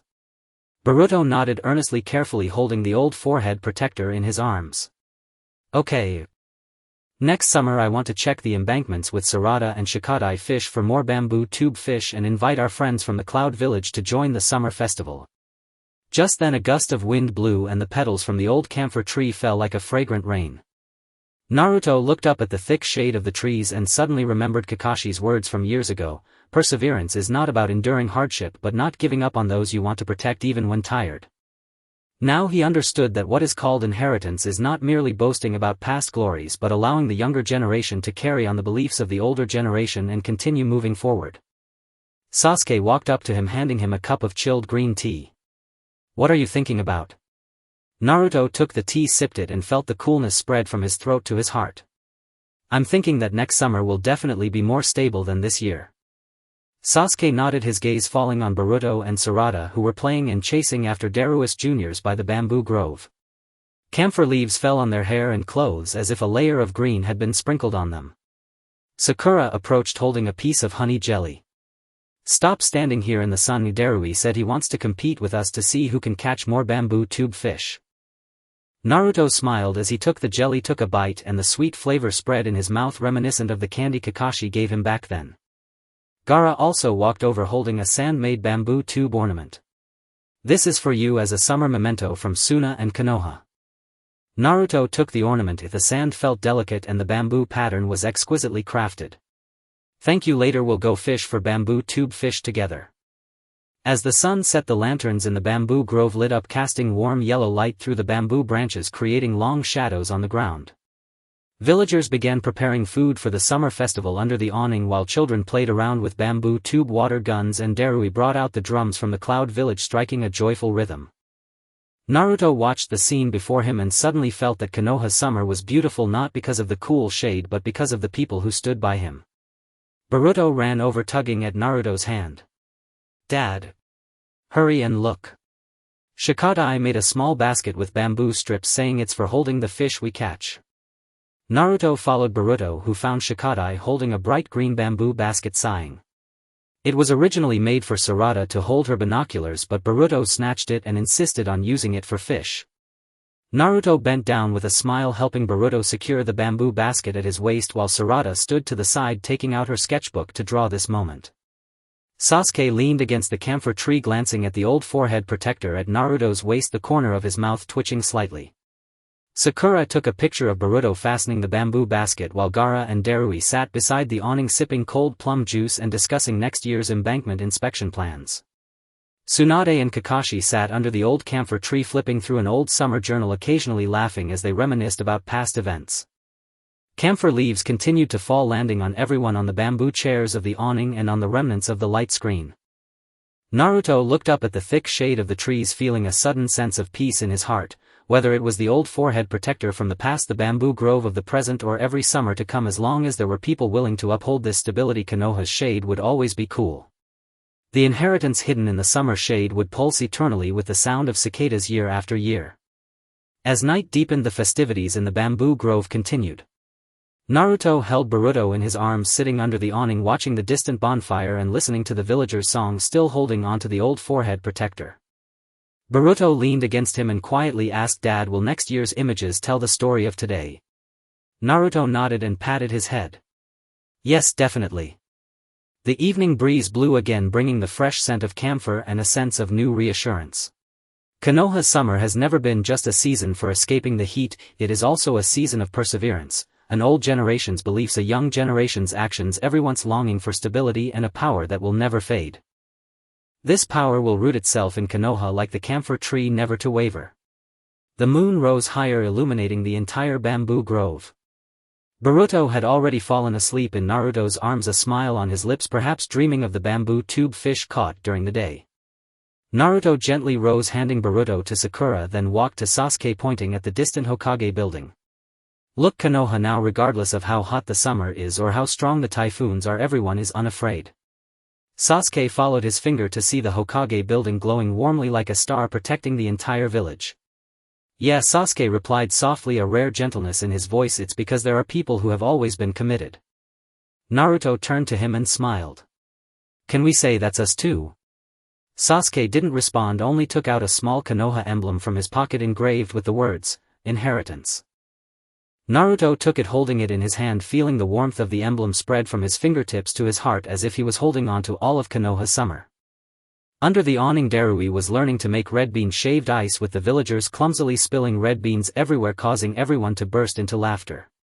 Gaara was surrounded by children who excitedly clapped as he constructed a giant bamboo tube fish sculpture out of sand. Tsunade and Kakashi sat on bamboo chairs sipping cold watermelon juice and chatting about the fun events during past summer tasks. Naruto looked at everything before him and suddenly recalled sitting alone under the old camphor tree in his childhood watching others celebrate. But now he had family, friends, and the whole village, all of whom were protecting Konoha's summer together, passing on this perseverance. It turned out that the true Hokage isn't the one standing at the highest point alone, but the one who stands on this land with everyone else, safeguarding every spring, summer, autumn and winter. Night grew deeper, the sound of cicadas gradually faded, leaving only the wind rustling through the bamboo grove and faint songs from afar. Naruto stretched, feeling full of peace. He knew that next summer Boruto would take Sarada and Shikadai to continue checking the embankments and fishing for bamboo tube fish. Darui would bring Cloud Village ninjas to celebrate the summer festival with the villagers. Gaara would bring Suna's specialties to share the unique flavors of summer. And he would stand behind them like Kakashi and Iruka once did, watching them grow, witnessing Konoha's inheritance continue in the summer shade, eternally enduring. The last camphor leaf fell on Naruto's shoulder and he gently plucked it off, placing it in Boruto's backpack. Perhaps next summer Boruto would see this leaf and remember today's story, recalling how Konoha's summer holds countless tales of perseverance and inheritance. And this is Konoha's most precious thing. Not powerful ninjutsu nor glorious history, but the stability guarded with sincerity by generation after generation, and the warmth continued through action. As the last petal of spring cherry blossoms fell onto the stone steps in front of Hokage Rock, Naruto stood beneath the old cherry tree holding an old wooden box, a box containing 4 tokens: a spring cherry blossom bookmark, a summer forehead protector, fragments of an autumn bamboo basket, and winter gloves made of yarn, each wrapped in the essence of the 4 seasons of Konoha. As the wind swept through the treetops, the lid of the box gently opened, revealing a yellowed piece of paper pressed inside, on which Jiraiya had once written, "Heritage is not about clinging to the past but carrying the spirit toward tomorrow." Naruto. A familiar voice came from behind. Sakura approached carrying a food box full of Sakura cakes, with Sasuke beside her holding a new ninja tool bag prepared for Boruto. Tsunade said that this year's screening will be held in the cherry blossom forest so everyone can witness the seasonal stories of Konoha together. Naruto smiled as he tucked the wooden box into his robe, and upon looking up he saw Boruto running over with Sarada and Shikadai, all 3 children holding freshly folded branches of cherry blossoms. "Dad. Uncle Shikamaru said today's screening is called the Heritage of Seasons and we can plant new cherry trees together." Boruto shook the sapling in his hand and cherry blossom petals fell onto his new forehead protector, that was tied by Naruto himself last year, and the edges had small scratches from practicing swordsmanship. Passing through the bustling cherry blossom forest, the central open space had already been set up with a viewing pavilion, its roof adorned with homemade seasonal wind chimes created by the villagers, paper cherry blossoms of spring, bamboo spinning tops of summer, rice stalks of autumn, and snowflake ornaments of winter. Darui, Kuratsuchi, Chojuro and Gaara were all present, surrounded by a group of young ninjas listening to the elders of Konoha recount stories from the past. "Look! The screen is lit up." Shikadai pointed at the center of the pavilion and everyone's gaze turned there. Tsunade stood beside the screen while Kakashi flipped through a thick album with the cover reading the 4 seasons of Konoha. "Today's screening has no new stories, only the seasons we have walked through together." Tsunade's voice came through the wind chimes, imbued with the warmth of years. "Everyone look, this is Naruto's first time helping the villagers plant cherry trees. He wasn't even as tall as the sapling back then. This is Boruto's first time practicing swordsmanship, with Sasuke falling in the snow but refusing to cry. And here are the muddy gloves Darui wore when he helped us repair the dam, the burnt pot Kuratsuchi used to make candied chestnuts, and the crooked nose of the snowman Chojuro built. These are not trivial matters, they are the heritage of Konoha. Hidden within every spring, summer, autumn and winter." The images on the screen gradually flowed. In spring, Naruto planted cherry blossoms with Jiraiya the sapling tilting as they both laughed and straightened it. In summer, Boruto practiced swordsmanship with Sasuke, sweat dripping onto his forehead protector while Sasuke subtly slowed his movements. In autumn, Shikadai helped his grandfather Shikamaru harvest rice, the stalks sticking to his hair as Shikamaru laughed and helped him remove them. In winter, Sarada delivered ginger tea to an elderly man, her hands turning red from the cold as the old man held her hand and placed it next to the warm stove. There were no earth-shattering ninjutsu in the images, only warm moments gently landing on everyone's hearts like cherry blossom petals. "So Boruto falls too when practicing swordsmanship." A young ninja beside Kuratsuchi laughed and Boruto's ears turned red as he hid behind Naruto, causing everyone to burst into laughter. As the screen dimmed, Kakashi closed the album. "Heritage is not about living in the stories of the past, it is about taking these sentiments and transforming them into your own. For example, the forehead protector that Naruto once wore is now on Boruto's head, but it carries his own determination. The granary that Gaara built with sand is now used to teach young ninjas how to protect villagers with sand, adding new methods." Upon hearing this, Gaara looked down at the sand ninja beside him who were learning to weave rice stalks, with the villagers of Konoha gently cradling the stalks in the sand, afraid of damaging them. "I used to think sand was only for battle," Gaara said softly, "until I came to Konoha to help the villagers harvest rice. I realized sand can also protect food and people. This is the heritage that Naruto taught me." "Well said." Tsunade clapped her hands. "Now let's plant new cherry trees together. Each tree will bear your tokens. When the flowers bloom next year, come back to see who has planted the sentiment of heritage into the new seasons."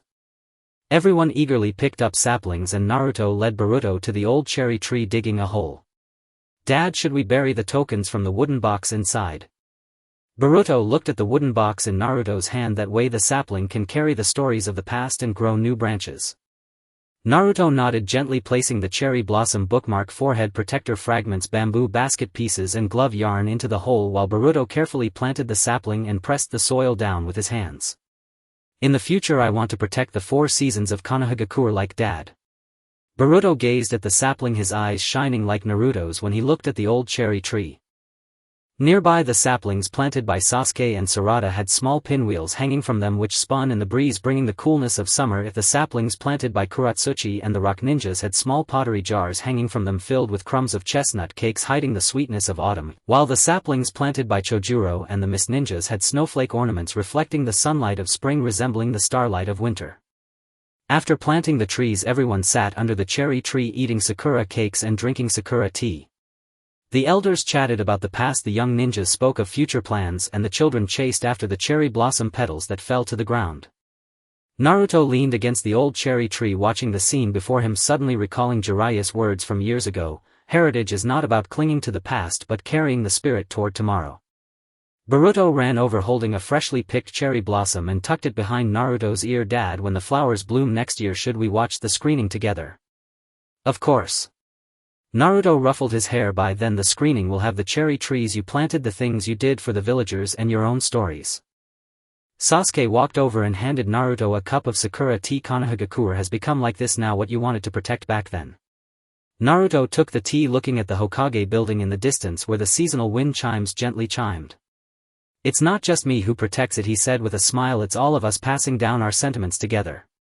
For instance, you're teaching Boruto swordsmanship, Sakura helping villagers with their illnesses, Darui helping us repair the dam, and Gaara safeguarding the granary. These all add up to the heritage of Konohagakure. As the sun set, the lights in the cherry blossom forest lit up, warm yellow light filtering through the branches of the cherry blossoms falling on everyone. Tsunade and Kakashi sat beneath the old cherry tree flipping through a new album that contained photos from today: Boruto planting saplings, Sarada delivering ginger tea, Darui blowing pinwheels, and Kuratsuchi enjoying sakura cakes. Next spring these photos will transform into stories on screen, Kakashi said, and then there will be new stories and new heritage. Tsunade nodded, watching the children playing in the distance. The 4 seasons of Konohagakure will not cease, nor will the heritage. As long as there are those who pick up the sentiments and carry them forward, Konohagakure will always be warm. Naruto looked up at the sky, cherry blossom petals still falling, landing on his shoulder, on Boruto's hair, and on the newly planted saplings. He knew that next spring these saplings would sprout new branches, and next summer the dam would safely withstand the typhoon, and next autumn the granary would be filled with rice, and next winter the snow would carry the warm scent of sweet potatoes. And Boruto, Sarada, Shikadai and the others would carry these sentiments, transforming the 4 seasons of Konohagakure into something new. This is the heritage of Konohagakure, not a history carved on a stone tablet but a promise hidden beneath the cherry trees, a warmth held in hands, a seasonal story that generations protect with their sincerity. In early summer the leaves were alive with the sounds of cicadas, while the old locust tree at the alley entrance spread its lush green canopy. Beneath it villagers laid out dried plums and pickled vegetables, and even a few blades of green foxtail grass peeked out from the crevices of the stone wall. Naruto stood beneath the old sign of the 3rd Hokage dumpling shop, holding a freshly bought red bean paste bun. In his hand he clutched a shiny copper key, the regular customer key gifted to him by the shop owner when the 3rd Hokage took him there for dumplings. Dad. Why are you looking at the key again? Boruto rode his bicycle, rushing from the alley with art paper for Sarada in the basket. Tsunadebaba said today's screening will be in Fireworks Alley. Even Shikamaru and Tamari's kids are coming, and they brought spicy bean paste from Sunagakure to trade with Aunt Sakura for miso. Naruto tucked the key into his pocket and ruffled Boruto's hair with a smile. Tamari. She actually brought the kids from Sunagakure to experience the daily life of Konoha. Just as he finished speaking, Sakura approached with a lunchbox, followed by Sasuke, who was carrying new paintbrushes for Sarada. Stop dawdling. Shikamaru and Tamari have set up the viewing area at the old tea house at the end of the alley. If you don't hurry you'll miss the villagers' summer haiku preparation meeting. As they passed through Fireworks Alley, the lively atmosphere enveloped them. The owner of the tailor shop was mending ninja outfits for the children, her needle flying over the fabric. In the blacksmith's shop the old smith was showing his apprentice how to forge new tools, sparks flying against the walls casting a warm glow. At the end of the alley the grocery store owner was distributing freshly arrived watermelons to the villagers, the sweet aroma drifting far and wide. Tamari was moving wooden stools with Shikamaru while the Sunagakure children surrounded the candy painting stall, their eyes sparkling like stars. Look! The light screen lit up. Sarada ran over holding the art paper and pointing at the light screen on the tea house wall. Tsunade sat in an old vine chair while Kakashi flipped through a yellowed alley diary, the cover adorned with a small locust tree design. Today's screening features no thrilling missions, only the ordinary days in Fireworks Alley. Tsunade's voice mingled with the sounds of cicadas. Everyone look. This is Naruto's first visit to eat at the third Hokage dumpling shop where sauce got smeared on his face. This is Temari helping to repair the drainage ditches in the alley covered in mud, and here is the old blacksmith teaching his young apprentice to forge a hoe, learning only after 10 tries. At the tailor's wife sewing new clothes for orphans overnight until dawn. These aren't trivial matters, they are the roots of Konoha embedded in every ordinary alley. The images on the screen slowly unfolded. In spring, the third Hokage led a young Naruto into the dumpling shop where the owner smilingly handed him a freshly made dumpling. Naruto took a bite, sauce smeared at the corner of his mouth, while the third Hokage gently wiped it away. In summer, Temari brought the Tsunagakure ninjas to help repair the drainage ditches, with Shikamaru holding an umbrella beside, occasionally handing over a towel. In autumn, the old blacksmith taught his apprentice to forge a hoe, the apprentice's hand getting hit by the hammer, yet he continued practicing through gritted teeth. In winter, the tailor's wife entered the orphan's small house, holding freshly sewn clothes as the children gathered around, their eyes filled with joy. There were no magnificent ninja techniques in the scene, only ordinary moments gently falling into everyone's hearts like locust leaves. So Temari helped us repair the drainage ditches too? The Tsunagakure child beside Boruto exclaimed in surprise. Hearing this, Temari smiled and ruffled his hair. Back then you were all little. Now it's your turn to help the elderly in the alley with their belongings.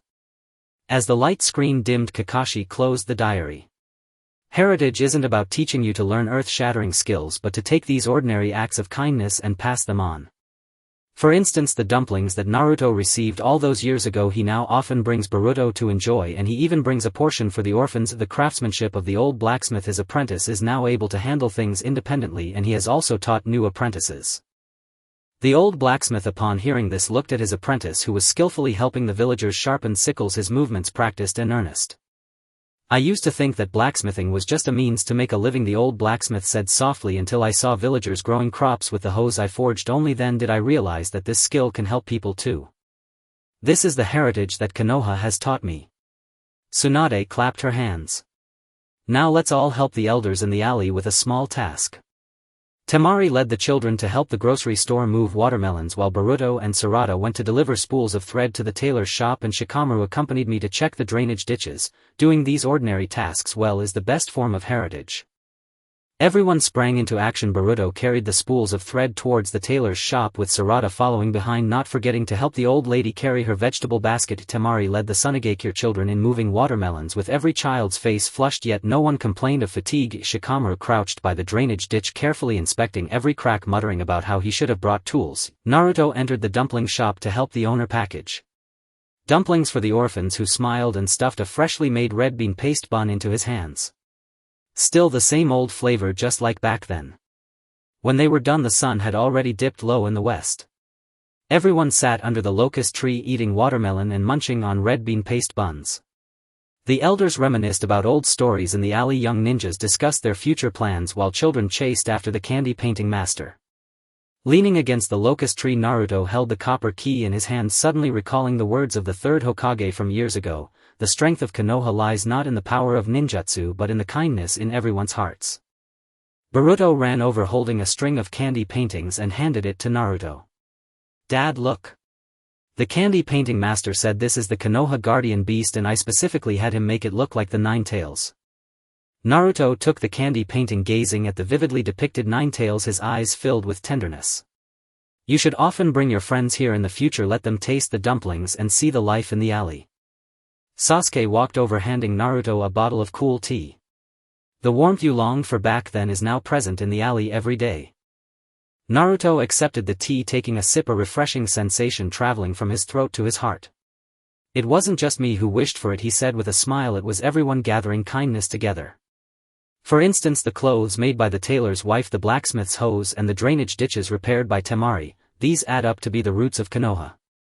As night fell, the lanterns in the alley lit up, warm yellow light filtering through the locust leaves, falling upon everyone. Tsunade and Kakashi sat in the old vine chairs, flipping through the new alley diary, which contained today's photos. Boruto carrying spools of thread, Sarada helping the old lady carry a vegetable basket, Temari moving watermelons, and the old blacksmith teaching his apprentice. Next summer these photos will become stories in the screening, Kakashi said, and then there will be new stories, new heritage. Tsunade nodded, gazing at the lights in the alley. The warmth of Konoha will never fade and the heritage will never cease. As long as there are people who carry forward these ordinary acts of kindness, Konoha will always be warm. Naruto looked up at the sky, the locust leaves swaying gently in the wind, the light from the lantern reflecting on the copper key in his hand casting a soft glow. He knew that next spring the dumpling shop would still waft the familiar aroma, next summer the drainage ditches would safely drain rainwater, next autumn the old blacksmith's apprentice would forge more useful farming tools, and next winter the tailor's wife would still sew new clothes for the orphans. And Boruto, Sarada and the children from Hokage Year would carry this kindness, transforming the fireworks alley of Konoha into an even warmer place.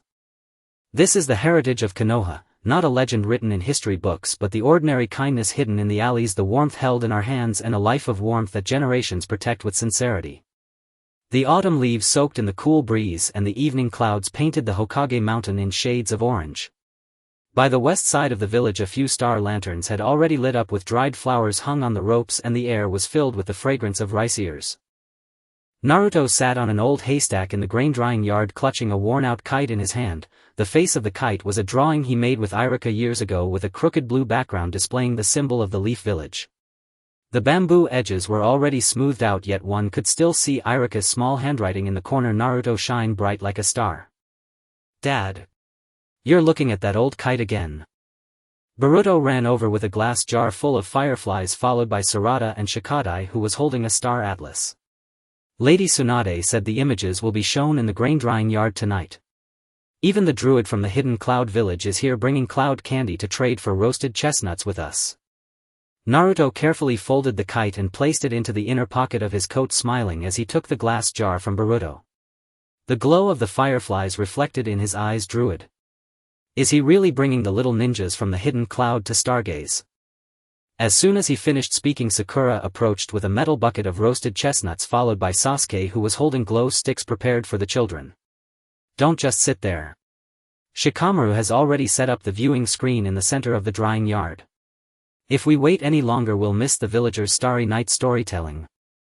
When they arrived at the drying yard, the lively atmosphere had already spread. The elderly sat beside the haystacks, fanning themselves while recounting past star myths to the gathered children. Young villagers were setting up makeshift grills, and the sweet aroma of chestnuts mixed with the smell of roasted sweet potatoes wafted far and wide. The druid was distributing cloud candy to the little ninjas, while children from the hidden cloud held telescopes, curiously gazing at the darkening sky. Look! The screen is lit up. Shikadai shouted, holding the star atlas, and all eyes focused on the center. Tsunade sat on a straw mat while Kakashi flipped through a thick leather-bound book beside her, the cover adorned with a yellowed star map with corners still smeared with rice husks from years past. Tonight's images do not feature fierce battles, only small stories hidden within the starry night. Tsunade's voice floated with the evening breeze. Everyone look here. This is when Naruto first flew a kite with teacher Iruka. The wind was too strong and the string broke. They chased it halfway up a mountain to retrieve it. This is when the druid helped us repair the stargazing platform, still adjusting the telescope at midnight. And here's the old woman from the East Village teaching the little ninjas to recognize the Big Dipper, pointing it out to them again and again. These may not be grand events, but they are the light of the leaf shining in every starry night. The images on the screen slowly transitioned. On a spring night, Iruka held Naruto's hand as they flew a kite in the drying yard.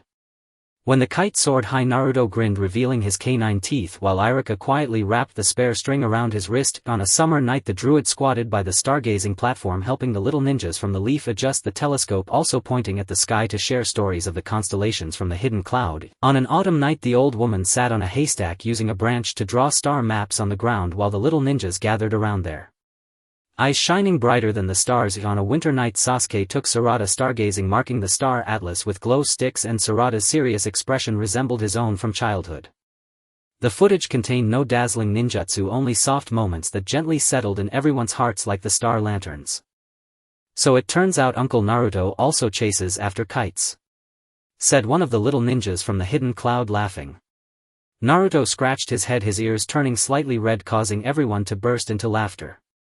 As the screen dimmed, Kakashi closed the leather book. Heritage is not about making you remember earth-shattering events, it's about passing on these small promises. For example, the promise of Naruto flying kites with Iruka, and now he often brings Boruto to fly kites, or the promise of the old woman teaching the stars, and now Sarada also helps the little ninjas point out the stars. Hearing this, the old woman looked up at the children surrounding her, one of whom was holding the star atlas, earnestly explaining it to a younger child.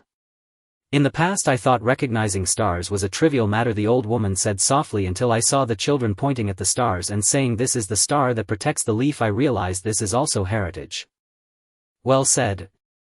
Tsunade clapped her hands. Now let's all do something small together. Druid, take the little ninjas to repair the stargazing platform. Boruto and Sarada help the old woman hang the new star lanterns. Shikamaru and I will organize the star atlas, and Naruto will lead everyone to fly kites, continuing the promises of the past. Everyone immediately sprang into action. Boruto stood on a stool to hang the star lanterns while Sarada handed him ropes, their cooperation exceptionally harmonious. If the druid led the little ninjas to reinforce the stargazing platform with wooden planks, the sound of hammers echoing with excitement. Shikamaru squatted on the mat organizing scattered star map pages by season, muttering, I should have brought a folder. Naruto walked to the edge of the grain drying yard with the old kite, and Boruto ran over handing him a new kite string. Dad, this time I'll hold the string for you, it definitely won't break. As the kite flew up, the starry night had already blanketed the sky. The light of the fireflies, the glow of the star lanterns, and the brightness of the kite intertwined with the starlight above, warming the grain-drying yard. Naruto held the kite string and Boruto grasped his wrist just like Iruka held him back then. Dad, look! The kite is flying next to the stars. Boruto shouted excitedly, his voice carrying far into the night. After finishing their tasks, everyone gathered around the grill, peeling warm chestnuts and savoring the sweet cloud candy. The elderly continued sharing star myths while the young ninjas discussed future stargazing plans, and the children chased after fireflies. Leaning against the old haystack, Naruto rubbed the old kite in his hands, suddenly recalling Iruka's words from years ago. What mattered was not how high the kite flew, but that someone was there to hold the string with you. Sasuke approached and handed Naruto a roasted chestnut. The companionship you longed for back then is now with you every day. Naruto took the chestnut, peeled it and put it into his mouth, the sweetness spreading from his taste buds to his heart. It wasn't just me who wished for this, he said with a smile, it's everyone who has gathered these small promises together. For instance, the kite from Iruka, the stargazing platform from the druid, the star map from the old woman. When combined, these form the light of the leaf. As the night deepened, the star lanterns in the drying yard glowed even brighter. Tsunade and Kakashi sat on the mat flipping through a new star atlas filled with photos from today. Boruto hanging the star lantern, Sarada helping the old woman point at the stars, the druid repairing the stargazing platform, and Naruto flying kites with Boruto. Next autumn these photos will turn into stories in the images, Kakashi said, and then there will be new promises, new heritage. Tsunade nodded, gazing at the starry sky. The starry nights of the leaf will never dim and the heritage will never stop. As long as there are people to carry on these small promises, the leaf will always shine. Naruto looked up at the stars, the old kite in his hand still carrying a faint aroma of rice ears. He knew that in the coming spring Iruka would come to the grain-drying yard to fly new kites together. In the following summer more children would visit the stargazing platform. In the next autumn the old woman would still sit on the haystack sharing star myths, and in the next winter Sasuke would take Sarada to mark new symbols in the star atlas. And Boruto, Sarada, Shikadai along with the little ninjas from the hidden cloud would carry these small promises and brighten the starry nights of the leaf even more. This is the heritage of the leaf, not oaths carved on stone tablets but small promises hidden within the starry night, the warmth of kite strings held in hand, a legacy cherished by generations guarding their own starry days with sincerity. In the depths of winter delicate snowflakes fell upon the leaves, yet the old study at the east end of the village was surprisingly warm. Red plum paper cuttings adorned the window panes, cured meats hung beneath the eaves, and the charcoal stove inside blazed brightly, sending the scent of pine mingled with the pages of books wafting outside. Naruto stood before the old bookshelf in the study, cradling a bound volume in his hands. The cover read, Collection of Konoha Stories, its pages frayed at the edges, and on the title page was a childish inscription for Naruto, remember to read more, Iruka. Though the ink had faded, the warmth of that time was still discernible. Dad. Why are you looking at that old book again? Boruto rushed in, wrapped in a thick scarf, clutching a newly borrowed ninja encyclopedia, followed closely by Sarada and the fidgeting Shikadai with a notebook in hand. Tsunade said today's footage would be shown in the study. Even Kuratsuchi from Iwagakure is coming, and she brought mineral specimens from Iwagakure, saying she wants to trade for illustrations from our books. Naruto gently placed the book into its cloth cover, chuckling as he brushed the snow off Boruto's shoulders. Kuratsuchi. She actually brought a little ninja from Iwagakure to listen to stories. Just then Sakura arrived carrying a thermos with Sasuke beside her, holding bookmarks prepared for the children. Stop dawdling, Shikamaru has already set up the viewing area in the backyard. If we delay any longer we'll miss the villagers' warm winter storytelling session. As they stepped into the backyard, warmth enveloped them. Elders sat on wooden chairs cushioned with cotton, sipping hot tea while reading stories to the children gathered around. Young villagers were moving the old books from the study into the sunlight to air them out, snowflakes landing on the pages and quickly melting into tiny droplets. Kuratsuchi was explaining the mineral specimens to the little ninja while the Iwagakure child leaned close to the book, incessantly pointing at the illustrations of jutsu. "Look! The screen is lit up!" Shikadai shouted, holding up his notebook, and all eyes turned toward him. Tsunade sat in a rattan chair by the charcoal stove while Kakashi flipped through a thick ledger, the cover adorned with an old note that read, "Study Borrowing Records," which still bore Naruto's signature from when he borrowed Introduction to Ninjas many years ago. Today's footage won't feature any flashy jutsu, just little stories from the old study. Tsunade's voice warm as the stove came through. "Everyone look, this is Naruto's first visit to the study to borrow books. He accidentally turned Introduction to Ninjas upside down without realizing it. This is Kuratsuchi helping us mend old books back in the day," her finger pricked by a needle yet continuing to sew. "And here's the old shopkeeper teaching the little ninja how to write with a brush, spending the entire afternoon on each stroke. These may not seem like grand events, but they are the roots of Konoha hidden within every page of these stories." The images on the screen began to flow slowly. On a spring night, Irika led Naruto to the study, the old shopkeeper smiling as he handed over Introduction to Ninjas, Naruto turning it upside down, both of them laughing until they couldn't stand. On a summer night, Kuratsuchi sat in the study mending books, her finger bleeding from a needle prick, quietly wiping away the blood and continuing to sew. On an autumn night, the old shopkeeper held the hand of a little ninja, teaching him to write, ink splattering on the paper, both of them laughing as they rewrote. On a winter night, Sasuke read a ninjutsu book to Sarada, pointing to the illustrations while Sarada earnestly took notes, resembling the young Sasuke of years past.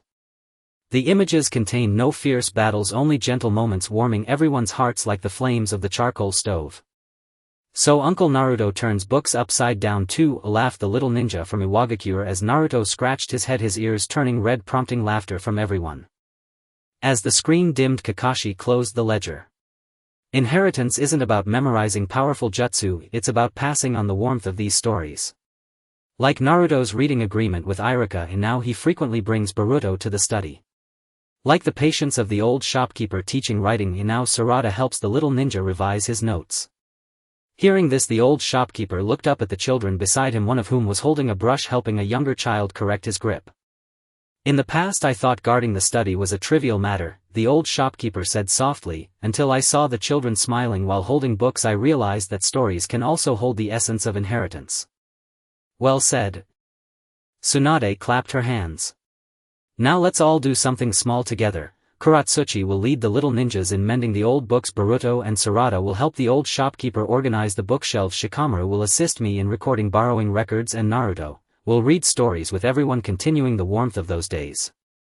Everyone immediately got to work. Boruto stood on a small stool organizing the bookshelves while Sarada handed him books, the two neatly arranging the old books by season. Kuratsuchi guided the little ninjas in mending the books, her finger pricked, but she didn't complain, cheerfully saying, "This is the resilience of Iwagakure." Shikamaru sat at the table recording the records, mumbling, "I should have brought a calculator," while Naruto sat by the charcoal stove with Konoha stories. Surrounded by children whose eyes sparkled like stars. He opened the book and began to read the first story Irika had once read to him.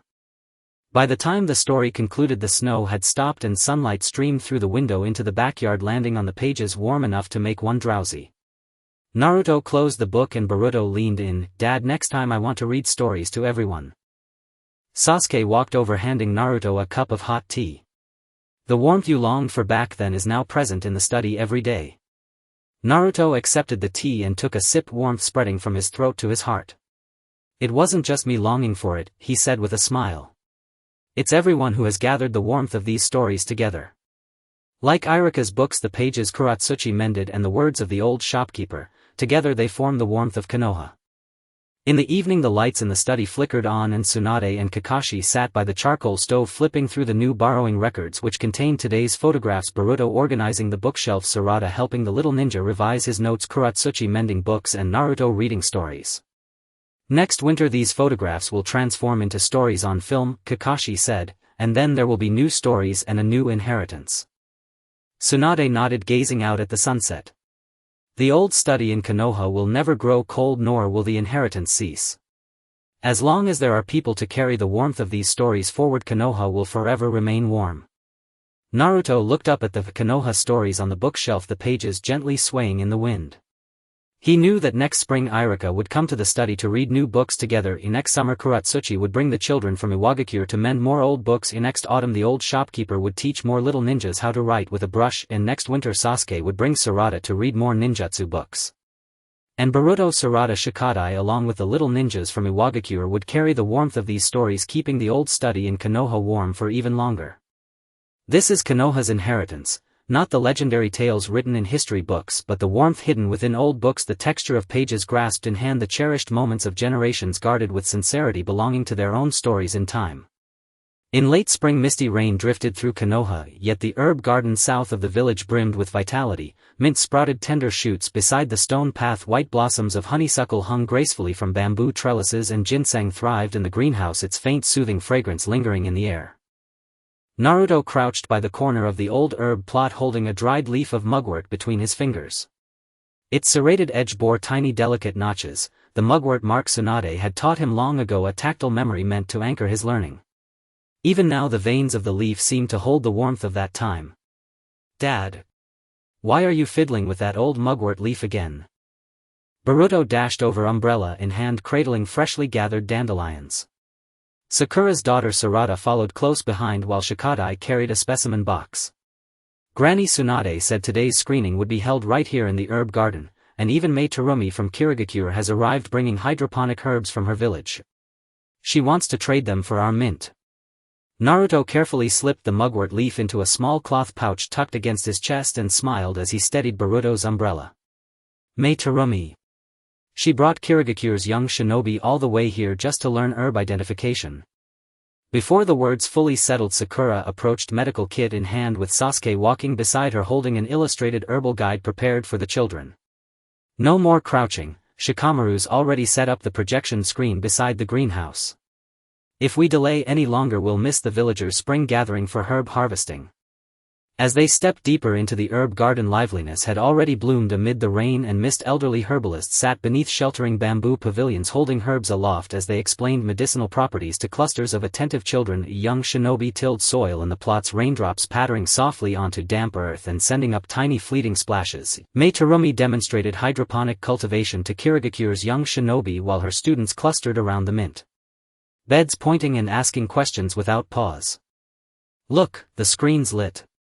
Shikadai cried, raising his specimen box high.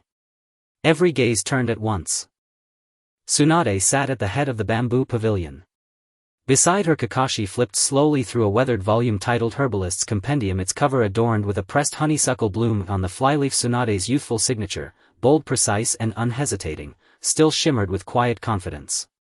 Today's film holds no dramatic rescues, only quiet stories born within this herb garden. Tsunade's voice carried gently through the rain. "Watch, this is Naruto's first day learning herbs with me. He mistook mugwort for wormwood and nearly tossed it into the harvest basket. This is Mai Terumi years ago, rushing to save our flooded herb plots in the downpour, soaked to the skin but never pausing as she carried fragile seedlings. And here is the elder herbalist teaching young shinobi how to dry herbs, turning each batch again and again, fearing the sun might scorch them. These are not grand deeds, but they are Konoha's warmth woven quietly into every stem and leaf." The light screen unfolded in gentle sequence in spring rain. Tsunade led Naruto into the herb garden, kneeling beside a plot to point out mugwort. Naruto mistakenly uprooted wormwood instead, and the two collapsed into laughter. In summer storms, Mai Terumi guided Kirigakure shinobi through the sodden fields, rain dripping steadily from her hair as her hands remained steady and sure. In autumn drizzle, the elder herbalist guided a child's small hands as they turned drying herbs beneath golden sunlight, the scent drifting far and wide. In winter showers, Sakura sorted dried herbs with Sarada beside her, the girl's focused expression mirroring Sakura's own youth. There were no dazzling medical ninjutsu displayed, only soft tender moments falling upon the heart like spring rain upon fertile soil. "So even Uncle Naruto mixed up herbs once," laughed a young Kirigakure shinobi. Naruto scratched the back of his head, ears tinged pink, prompting warm laughter to ripple across the bamboo pavilion. As the screen dimmed, Kakashi closed Herbalist's Compendium. Tradition does not demand you memorize complex prescriptions, it asks you to receive the gentleness these plants embody. Take Naruto's promise with me to learn herbs. Now he regularly brings Boruto here. Or the elder herbalist's patience in drying herbs, now Sarada helps sort and store them too. Hearing this, the elder herbalist lifted his gaze toward the children beside him, one of whom was gently watering mint, fingertips hovering with reverence, afraid even to brush against a leaf. Once I thought cultivating herbs was trivial, he murmured. Then I watched villagers heal with the very herbs I grew, and realized tradition could dwell even within humble greenery.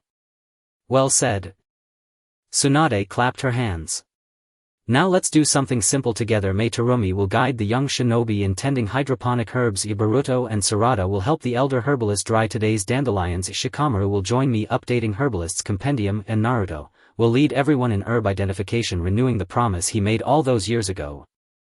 At once everyone sprang into motion. Boruto held the umbrella aloft while Sarada spread dandelions across a bamboo mat, shielding them carefully from stray raindrops. Meiterumi guided Kirigakure's shinobi as they refreshed water in hydroponic trays, their fingertips skimming the surface with quiet grace. Shikamaru sat beneath the pavilion transcribing newly observed herbal properties into the compendium, muttering, "I really should have brought waterproof ink," and Naruto knelt once more before the old herb plot, Boruto leaning in, pointing to a young sprout. "Dad, is this mugwort or wormwood?"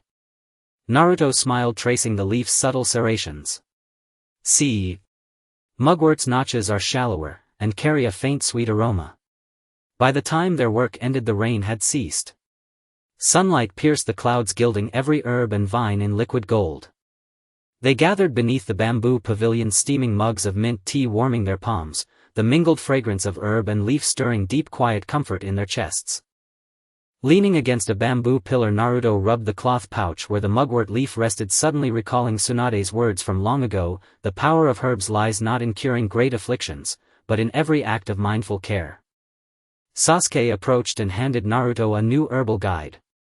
"The protection you once longed for, it happens here every single day in this herb garden." Naruto opened the guide to its first page. There stood the very mugwort he'd once misidentified, annotated with a delicate handwritten note. "It wasn't just me who waited for this," he said, smiling. "We've all gathered this gentleness, leaf by leaf, hand in hand." Tsunade's guidance, Meiterumi support, the elder herbalist's steadfast devotion, these added together formed Konoha's enduring warmth. At dusk, lanterns glowed softly throughout the herb garden.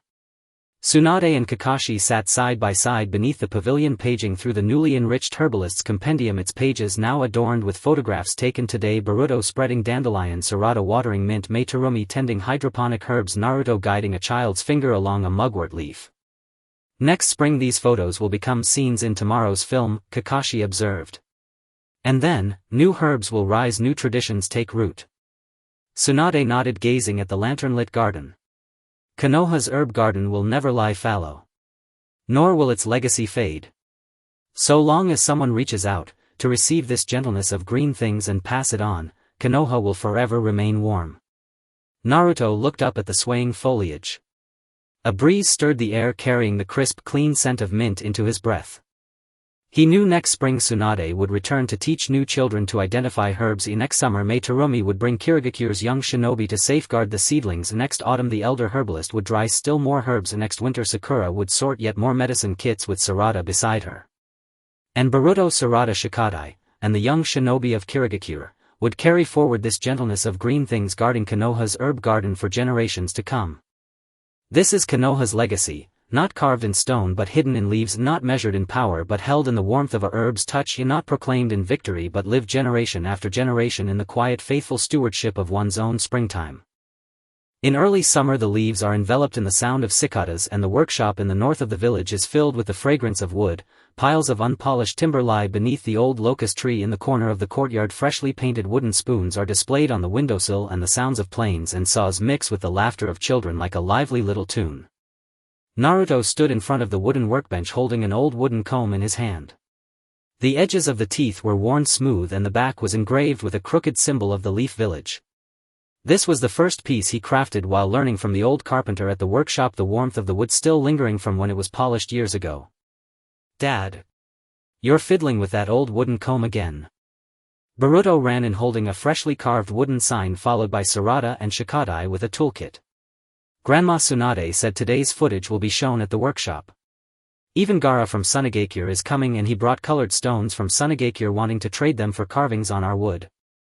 Naruto carefully placed the comb into a fabric box and smiled as he wiped the wood shavings from Boruto's nose. Gaara. He actually brought Hokage's little ninjas to learn woodworking.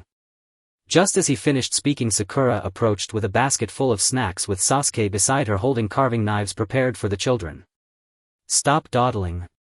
Shikamaru has already set up the viewing screen in the workshop's backyard. If we delay, we'll miss the villagers' woodworking experience day.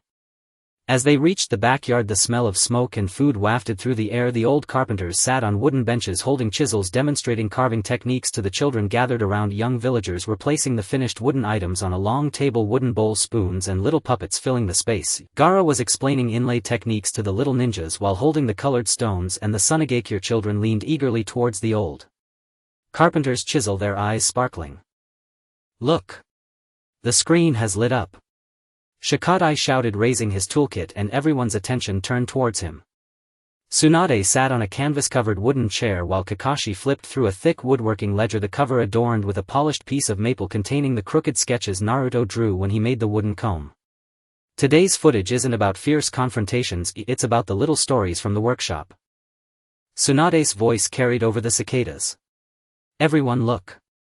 This is Naruto's first attempt at making a wooden comb with the teeth unevenly carved, and the old carpenter spent an entire afternoon helping him sand it down. This is Gaara assisting us in repairing the workshop's wooden door, being especially careful while using sand manipulation, and here's the old carpenter teaching the little ninjas how to make wooden spoons, guiding them on how to hold the knife. These may not seem significant, but they are the essence of the Leaf Village hidden within each handcrafted piece.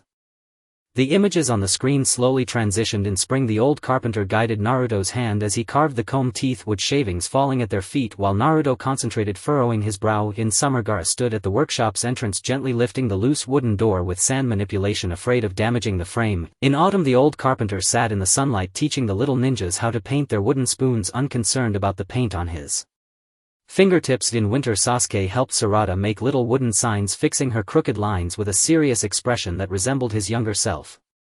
There were no dazzling ninjutsu in the images, only solid moments like polished wood gently warming everyone's hearts. Wow! So even Uncle Naruto can carve crooked teeth, chuckled one of the Hokage little ninjas, causing Naruto to scratch the back of his head, his ears turning red, which made everyone laugh. As the screen dimmed, Kakashi closed the woodworking ledger, saying, "Inheritance isn't about crafting exquisite wooden items, it's about passing down the heartfelt intentions from your fingertips."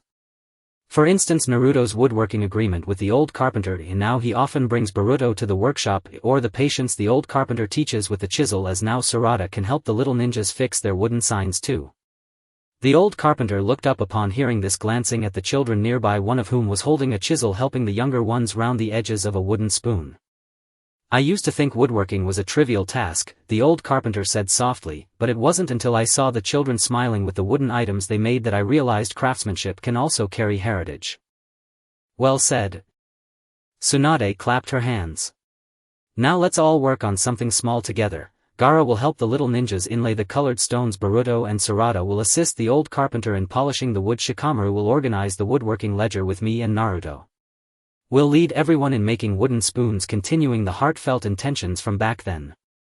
Everyone immediately got to work. Boruto supported the wood, Sarada held the sandpaper, and together they smoothed the wooden boards to a glossy finish. Gaara gently secured the colored stones with sand manipulation, as delicate as if handling treasures. Shikamaru sat at the wooden table noting the details of the new wooden items in the ledger, mumbling, "I should have brought a ruler to measure the dimensions." While Naruto sat at the same workbench from years ago, Boruto leaned over to pass him a carving knife, saying, "Dad, this time I want to make the neatest wooden spoon."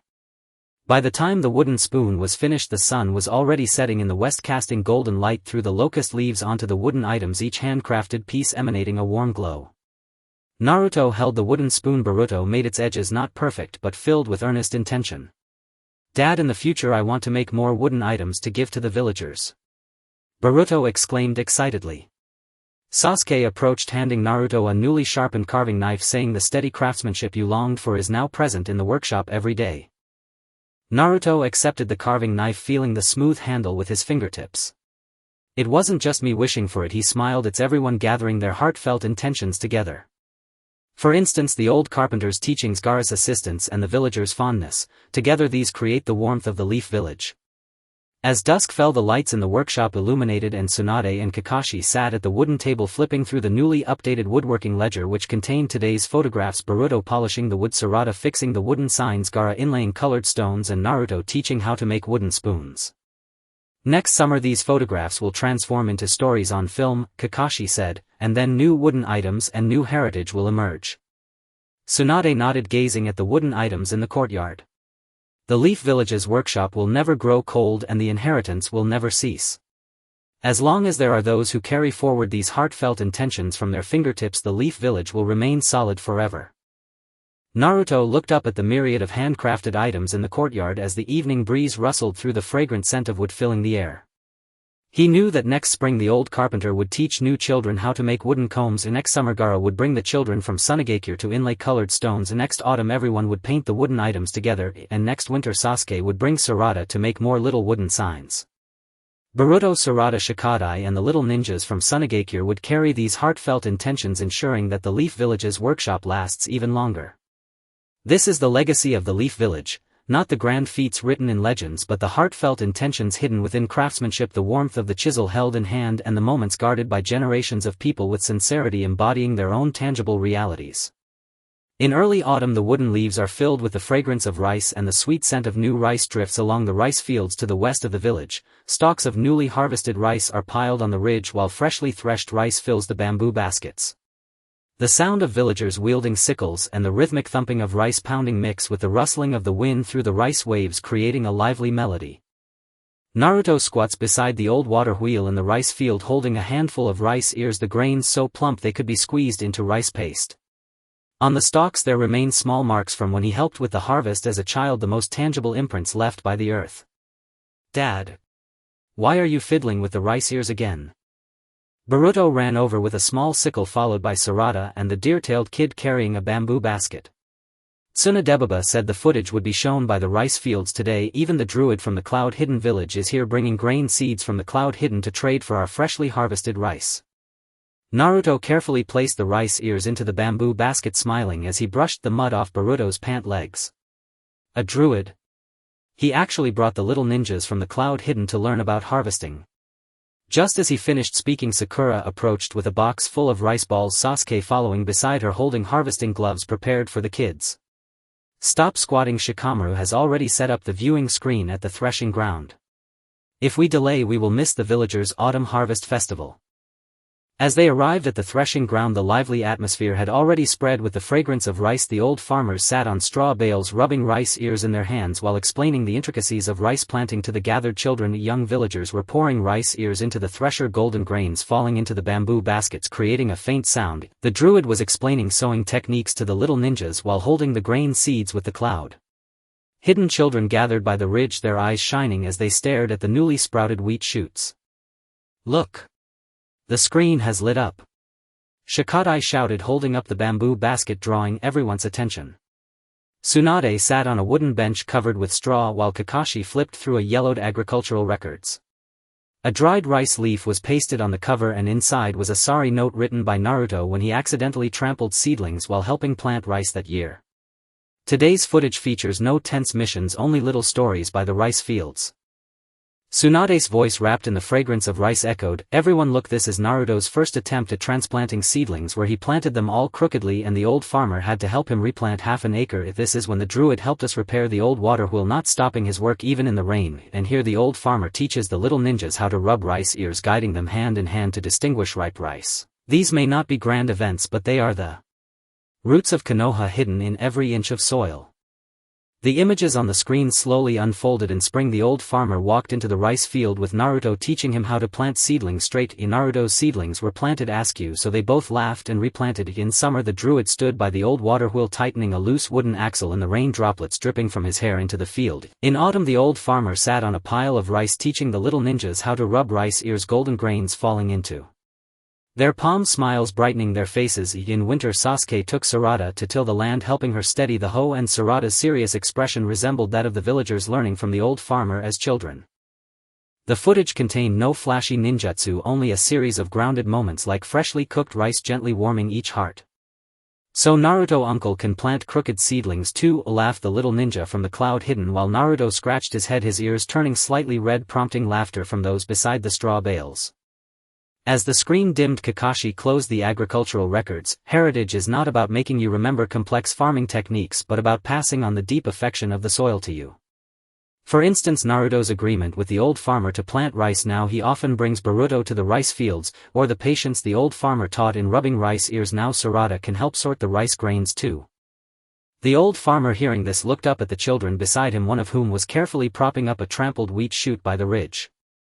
I used to think planting rice was a small matter, the old farmer said softly, until I saw everyone laughing while eating the new rice. I grew realizing that even in the soil heritage can be hidden. That's right. Tsunade clapped her hands. Now let's do a small thing together. Druid will guide the little ninjas to try planting mixed grains. Boruto and Sarada will help the old farmer sort the rice grains. Shikamaru and I will organize the agricultural records, and Naruto will lead everyone in learning to plant seedlings, continuing the promise of the past.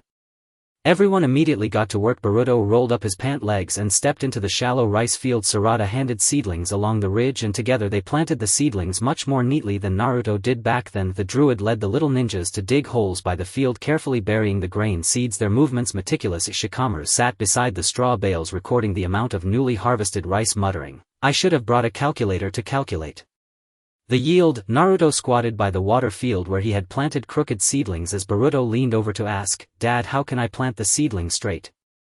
Naruto smiled and pointed to the scarecrow in the distance. "Look at that scarecrow, align with its direction, protect the seedlings like you would your companions."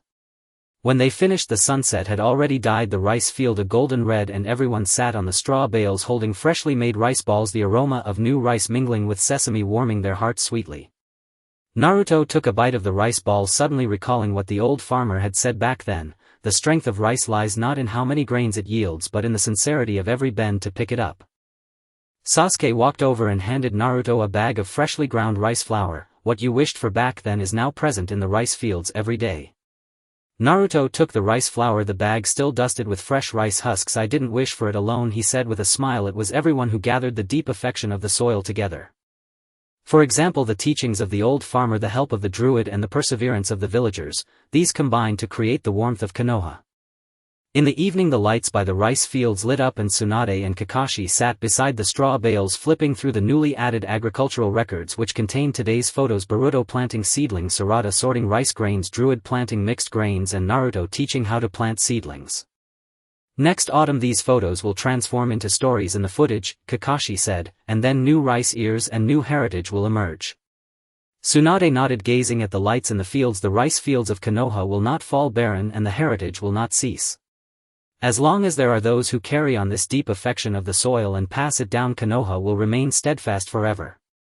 Naruto looked up at the golden rice fields, the evening breeze brushing by, the fragrance of rice wafting into his nostrils.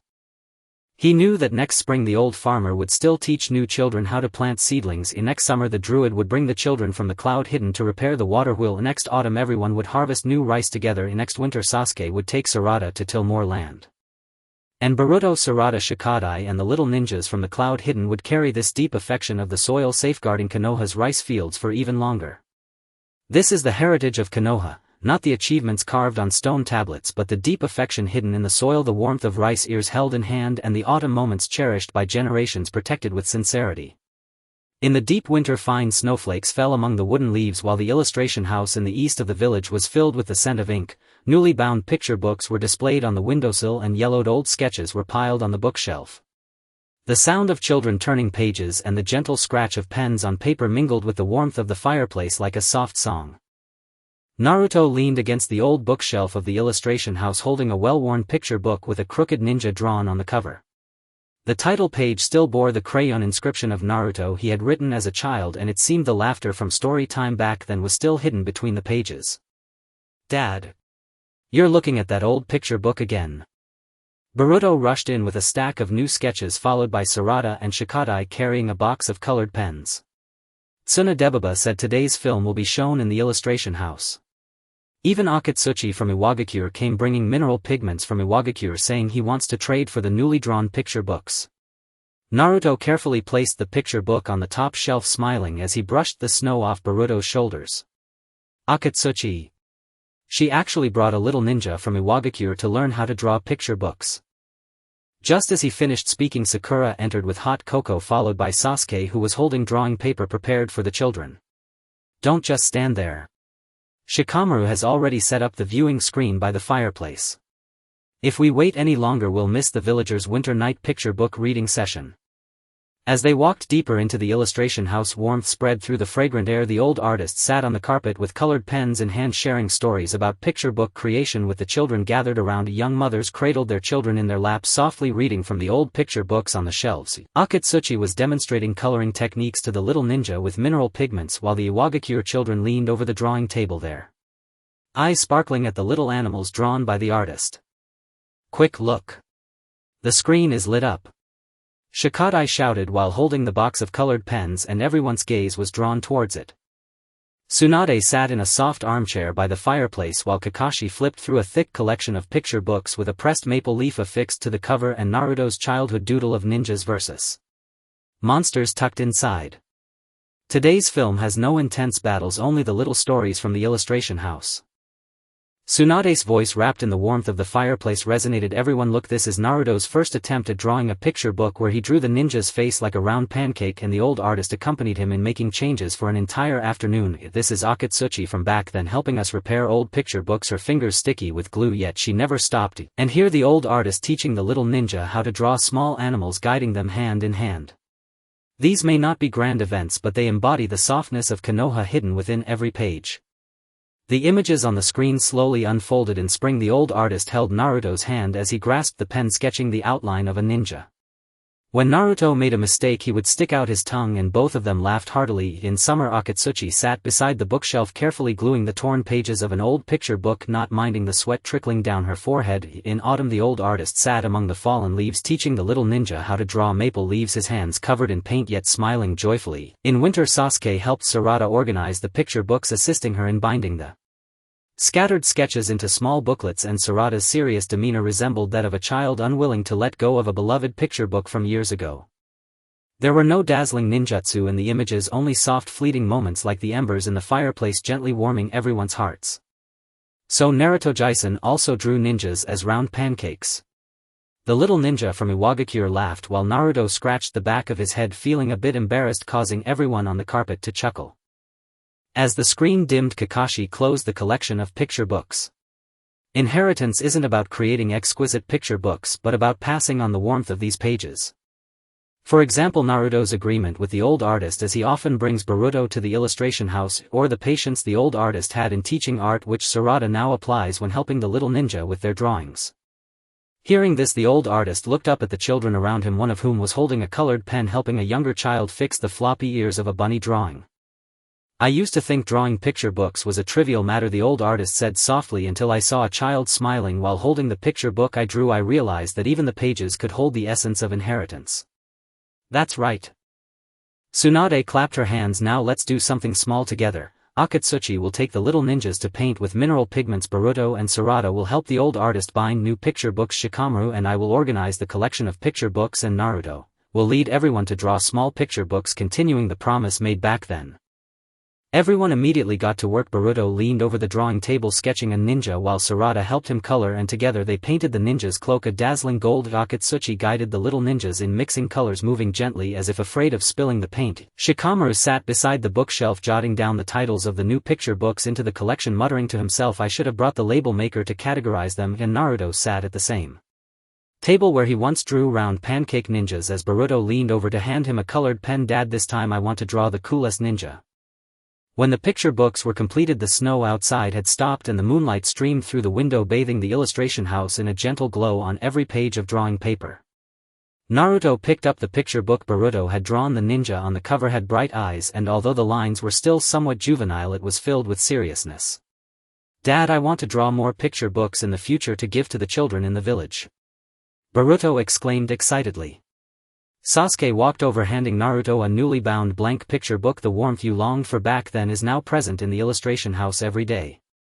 Naruto accepted the picture book, his fingertips brushing against the smooth pages. It wasn't just me who longed for it, he smiled and said. It was everyone who gathered the warmth of these pages together. For instance, the teachings of the old artist, the help from Akatsuchi, and the children's fondness. when combined these become the warmth of Konoha. In the evening the lights in the illustration house lit up and Tsunade and Kakashi sat by the fireplace flipping through the newly added collection of picture books which contained today's photos, Boruto drawing, Sarada coloring, Akatsuchi mixing paints, and Naruto teaching how to draw. Next winter these photos will become stories in the film, Kakashi said, and then there will be new picture books and new inheritances. Tsunade nodded, gazing at the abundance of picture books in the room. The illustration house of Konoha will never be cold and the inheritance will never cease. As long as someone takes the warmth of these pages and passes it down, Konoha will forever remain soft. Naruto looked up at the picture books on the shelf as the evening breeze brushed by the scent of ink wafted into his nostrils. He knew that next spring the old artist would teach new children how to draw flowers, next summer Akatsuchi would bring the children from Iwagakure to repair old picture books, next autumn everyone would draw picture books themed around fallen leaves, next winter Sasuke would bring Sarada to bind more new volumes. And Boruto, Sarada, Shikadai along with the little ninjas from Iwagakure would carry the warmth of these pages, guarding the illustration house of Konoha for even longer. This is the inheritance of Konoha, not the grand feats written in legends but the tenderness hidden within the pages, the warmth of colored pens held in hand, and the times of softness guarded by generations with sincere hearts. In late spring fine rain drifted through the leafy village of Konoha, a mint fragrance wafted from the southern herb garden, honeysuckle vines freshly twined over bamboo trellises, licorice root slices sundrying on stone slabs, and the gentle chorus of villagers harvesting pounding herbs and rain pattering upon blossoms formed a cool soothing melody. Naruto crouched beside the old herb plot holding a dew-kissed mugwort sprig. Faint pink scars still traced the edges of its leaves, the tenderest mark the herbs had ever left upon him, etched long ago when he'd helped weed as a child. "Dad. Why are you touching that mugwort again?" Boruto dashed over with his small bamboo basket, followed by Sarada and Rokuta clutching a mortar pestle. Granny Tsunade said today's projection will be held in the herb garden, and even Kirigakure's Chojuro has come bringing sea herb seeds from Kirigakure to exchange for our freshly dried herbs. Naruto carefully planted the mugwort back into the plot and smiled as he wiped mud specks from Boruto's cheek. "Chojuro. He's actually brought Kirigakure's young shinobi here to learn herb identification." Just then Sakura approached carrying a stoneware kettle brimming with herbal tea, while Sasuke walked beside her holding pruning shears prepared for the children. "No more crouching, Shikamaru's already set up the projection screen beneath the rain shelter. If we delay we'll miss the villagers' spring herb harvest festival." By the time they reached the rain shelter, warmth had already bloomed within the herbal aroma. Elder pharmacists sat on bamboo stools holding herbs as they taught medicinal properties to children gathered around. Younger villagers sorted freshly harvested herbs onto woven mats, mint, licorice root and honeysuckle laid out in neat orderly rows. Chojuro demonstrated sea herb cultivation techniques to the young shinobi, while Kirigakure's children leaned eagerly over the herb plot, eyes gleaming at the tender sprouts of Noto ginseng. "Look! The screen is lit!" Rokuta cried, raising his pestle. Every gaze instantly turned toward it. Tsunade sat upon a wooden chair draped with burlap. Kakashi flipped through a yellowed copy of Illustrated Herbal Compendium, its cover adorned with a pressed honeysuckle flower, and inside, tucked among the pages, was Naruto's childhood identification notes, a dandelion drawn as a tiny sun labeled in childish script, "Fluffy, don't mistake it for a daisy." Today's projection holds no urgent medical rescue, only quiet stories from the herb garden. Tsunade's voice arrived like mist-laden breeze. "Watch, this is Naruto's first lesson in herb identification when he mistook dandelions for daisies." The elder pharmacist spent the entire afternoon guiding him. "This is Chojuro repairing our bamboo trellises in the rain, never pausing his work. And this, here, is the elder pharmacist teaching young shinobi how to pound herbs hand over hand, guiding their strength and precision. These are not grand deeds, but they are Konoha's peace quietly nestled in every petal and leaf." The screen glowed softly, revealing a gentle montage in spring. The elder pharmacist knelt beside Naruto before the herb plot, pointing to the dandelion's downy fluff to teach recognition. Naruto plucked one and blew its seed skyward, laughter rippling so deeply the herbs themselves seemed to sway. In summer Chojuro stood beside the trellis, tightening loosened vines and pouring rain droplets slipping from his hem into the earth. In autumn the elder pharmacist sat beside the drying platform, instructing young shinobi how to slice licorice root, thin translucent wafers falling onto the bamboo tray like scattered jade. In winter Sasuke guided Sarada as she aired dried herbs, smoothing damp clusters with care, her focused expression mirroring Sakura's own youthful diligence as she'd once memorized herbal properties beside the elder pharmacist. No dazzling jutsu filled the screen, only grounded unhurried moments warm and comforting as freshly steeped herbal tea gently warming every heart. So even Uncle Naruto once mistook dandelions for daisies, laughed a Kirigakure child. Naruto scratched the back of his head, ears tinged pink, prompting laughter to ripple across the rain shelter. As the screen dimmed, Kakashi closed the illustrated herbal compendium. Tradition isn't about memorizing every herb's property, it's about receiving the quiet joy these flowers and leaves hold. Take Naruto's vow with the elder pharmacist to learn herb identification. He now regularly brings Boruto to the garden. Or the elder pharmacist's patient instruction in pounding herbs. Now Sarada helps sort and classify them herself. Hearing this, the elder pharmacist lifted his gaze to the children beside him. One crouched beside the herb plot, gently straightening rain-bent Noto ginseng stems.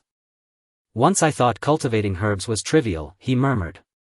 Not until I saw villagers smile sipping tea I'd brewed did I realize tradition could dwell in petals and leaves. Exactly. Tsunade clapped her hands. Now let's do something small together. Chojuro will guide the young shinobi in planting sea herb seeds. Boruto and Sarada will assist the elder pharmacist in drying herbs. Shikamaru will join me updating the illustrated herbal compendium, and Naruto will lead everyone in herb identification, renewing the vow he made long ago. Instantly they sprang into motion. Boruto knelt beside Naruto at the herb plot, pointing to a dandelion and asking, "Won't you mistake it this time?" Sarada held the compendium open beside them, cross-referencing each specimen, herbs sorted with meticulous clarity. Chojuro led the young shinobi to a corner of the garden, digging soft holes and burying sea herb seeds with reverent care, handling each tender shoot as if afraid to bruise its life. Shikamaru sat beside a woven mat, recording newly harvested herbs in the compendium, muttering, "I really should have brought a magnifying lens to trace those leaf veins." Meanwhile Naruto stood where he'd once misidentified herbs. Boruto leaned close, offering pruning shears. "Dad, look at the mint I harvested. Is it perfect?" Naruto nodded, smiling. "You're far more skilled than I was back then. Remember, herbs exist to protect people. Identifying them correctly is safeguarding everyone's peace." When their work ended, the rain had ceased. Sunset bathed the herb garden in amber light. They gathered beneath the rain shelter, steaming mugs of herbal tea cradled in their palms, mint's crisp freshness mingling with licorice's gentle sweetness, soothing hearts to deep quiet warmth. Naruto took a sip and recalled the elder pharmacist's words from years past. The power of herbs lies not in rarity, but in every intentional planting, every careful identification. Sasuke approached and handed Naruto a small pouch of dried honeysuckle flowers. "The peace you once longed for, it blooms daily now right here in the herb garden." Naruto accepted the pouch, fingertips brushing dry fragile petals. "It wasn't only my longing," he replied, smiling. "It's the quiet joy we've all gathered leaf by leaf together." From the elder pharmacist's guidance to Chojuro's steadfast aid to the villagers' unwavering guardianship, these threads woven together formed Konoha's enduring warmth. At dusk, lanterns glowed softly across the herb garden. Tsunade and Kakashi sat side by side on bamboo stools, leafing through the newly updated illustrated herbal compendium, its pages now adorned with photographs from that day. Boruto identifying herbs, Sarada drying them, Chojuro planting sea herbs, Naruto teaching identification. "Next late spring these photographs will become stories projected upon the screen," Kakashi said. "And then, new herbs will bloom, new traditions take root." Tsunade nodded, gazing at the garden's gentle lights. Konoha's herb garden will never lie fallow, nor will its traditions cease. So long as someone reaches out to receive this quiet joy, petal by petal, leaf by leaf, and passes it on, Konoha shall remain unshaken. Naruto looked across the garden, evening breeze stirring the air, mint's clean scent drifting into his nostril. He knew next spring the elder pharmacist would teach new children to recognize dandelions. Next summer Chojuro would return with Kirigakure's children to mend the trellises. Next autumn they would all slice licorice root together. Next winter Sasuke would guide Sarada as she aired yet more dried herbs. And Boruto, Sarada, Rokuta, and Kirigakure's young shinobi would carry this quiet joy rooted in petals and leaves, guarding Konoha's herb garden for generations to come. This is Konoha's tradition, not carved in stone monuments but hidden in blossoms and foliage, not abstract doctrine but the warmth of herbs held in living hands, and not inherited duty but cherished heartfelt moments, passed from one generation to the next, tenderly preserved as their own quiet joy. In early autumn the leaves drift in the golden breeze, and the fields of bellflowers to the west of the village are filled with a gentle lavender fragrance. The freshly harvested bouquets are placed by the path while the bamboo baskets hold the flowers waiting to be dried. The sounds of villagers picking and tying are mixed with the buzzing of bees, creating a soft melody. Naruto squats beside the old flower bed in the bellflower field, holding a bellflower with morning dew on it. The flower stem bears faint marks from when he accidentally touched it while watering as a child. Those are the softest impressions left by the flowers. Dad. You're looking at that bellflower again. Boruto runs over with a bamboo basket, followed by Sarada and Shikadai, who is holding a pair of flower scissors. Tsunadesima said today's film will be shown in the bellflower field, and even the druid from the hidden cloud has come bringing honeyed flower petals from the hidden cloud, saying he wants to trade for our freshly dried bellflowers. Naruto carefully places the bellflower back into the flower bed, smiling as he wipes the dirt off Boruto's pants. A druid? He actually brought the little ninjas from the hidden cloud to learn how to pick flowers. Just then Sakura walks over with honey tea, followed closely by Sasuke, who is holding a flower apron prepared for the children. Stop squatting, Shikamaru has already set up the viewing screen under the maple tree by the field. If we delay any longer we will miss the villagers' autumn dew flower picking festival. As they reach the maple tree, the sweetness has already spread amidst the floral fragrance. The old farmers sit on haystacks holding bellflowers as they teach the gathered children about flower care. The young villagers are tying the freshly picked bellflowers into bundles, the pale purple bouquets glimmering softly in the sunlight. The druid is demonstrating how to make flower jam with the honeyed petals for the little ninjas, while the children from the hidden cloud lean beside the bamboo basket, their eyes shining with excitement at the freshly harvested bellflowers. Look! The screen is lit. Shikadai shouts with the flower scissors, and everyone's gaze turns towards it. Tsunade sits on a wooden bench covered with a floral cloth, while Kakashi flips through a yellowed flora and fauna journal with a pressed bellflower petal stuck on the cover, and inside it holds records of when Naruto mistakenly watered the bellflowers with sunflower water, illustrated with a drawing of a crying face. Today's film contains no tense missions, just little stories from the bellflower field. Tsunade's voice carries on the autumn wind. Everyone look. This is Naruto's first time learning to pick flowers, when he picked an unopened bud and the old farmer accompanied him for an entire afternoon. This is the druid helping us build the flower rack, working through the autumn rain, and here is the old farmer teaching the little ninjas how to dry flowers, guiding them hand in hand on how to spread the petals. These may seem trivial, yet they embody the softness of Konoha hidden within every petal. The scene on the screen slowly unfolds. In spring, the old farmer squats with Naruto in front of the flower bed, pointing at the bellflower buds to teach him how to identify their blooming period. Naruto curiously smells a bud he picked, and the two laugh their joy, carrying the fragrance far away. In summer, the druid stands by the flower rack, reinforcing loose wooden poles, and the rain droplets trickling down his sleeves into the flower field. In autumn, the old farmer sits by the drying rack, teaching the little ninjas how to arrange the bellflowers, the petals neatly laid on the bamboo mat like a layer of pale purple shards of jade. In winter, Sasuke helps Sarada spread the dried flowers, smoothing out the damp petals, and Sarada, with her serious expression, resembles Sakura when she learned to care for flowers from the old farmer many years ago. There are no dazzling ninjutsu in the scenes, only tender moments like freshly brewed honey tea gently warming the hearts of everyone present. So Naruto uncle also picks the wrong flower buds, said a little ninja from the hidden cloud, laughing. Naruto scratched the back of his head, his ears turning a bit red, causing everyone under the maple tree to chuckle.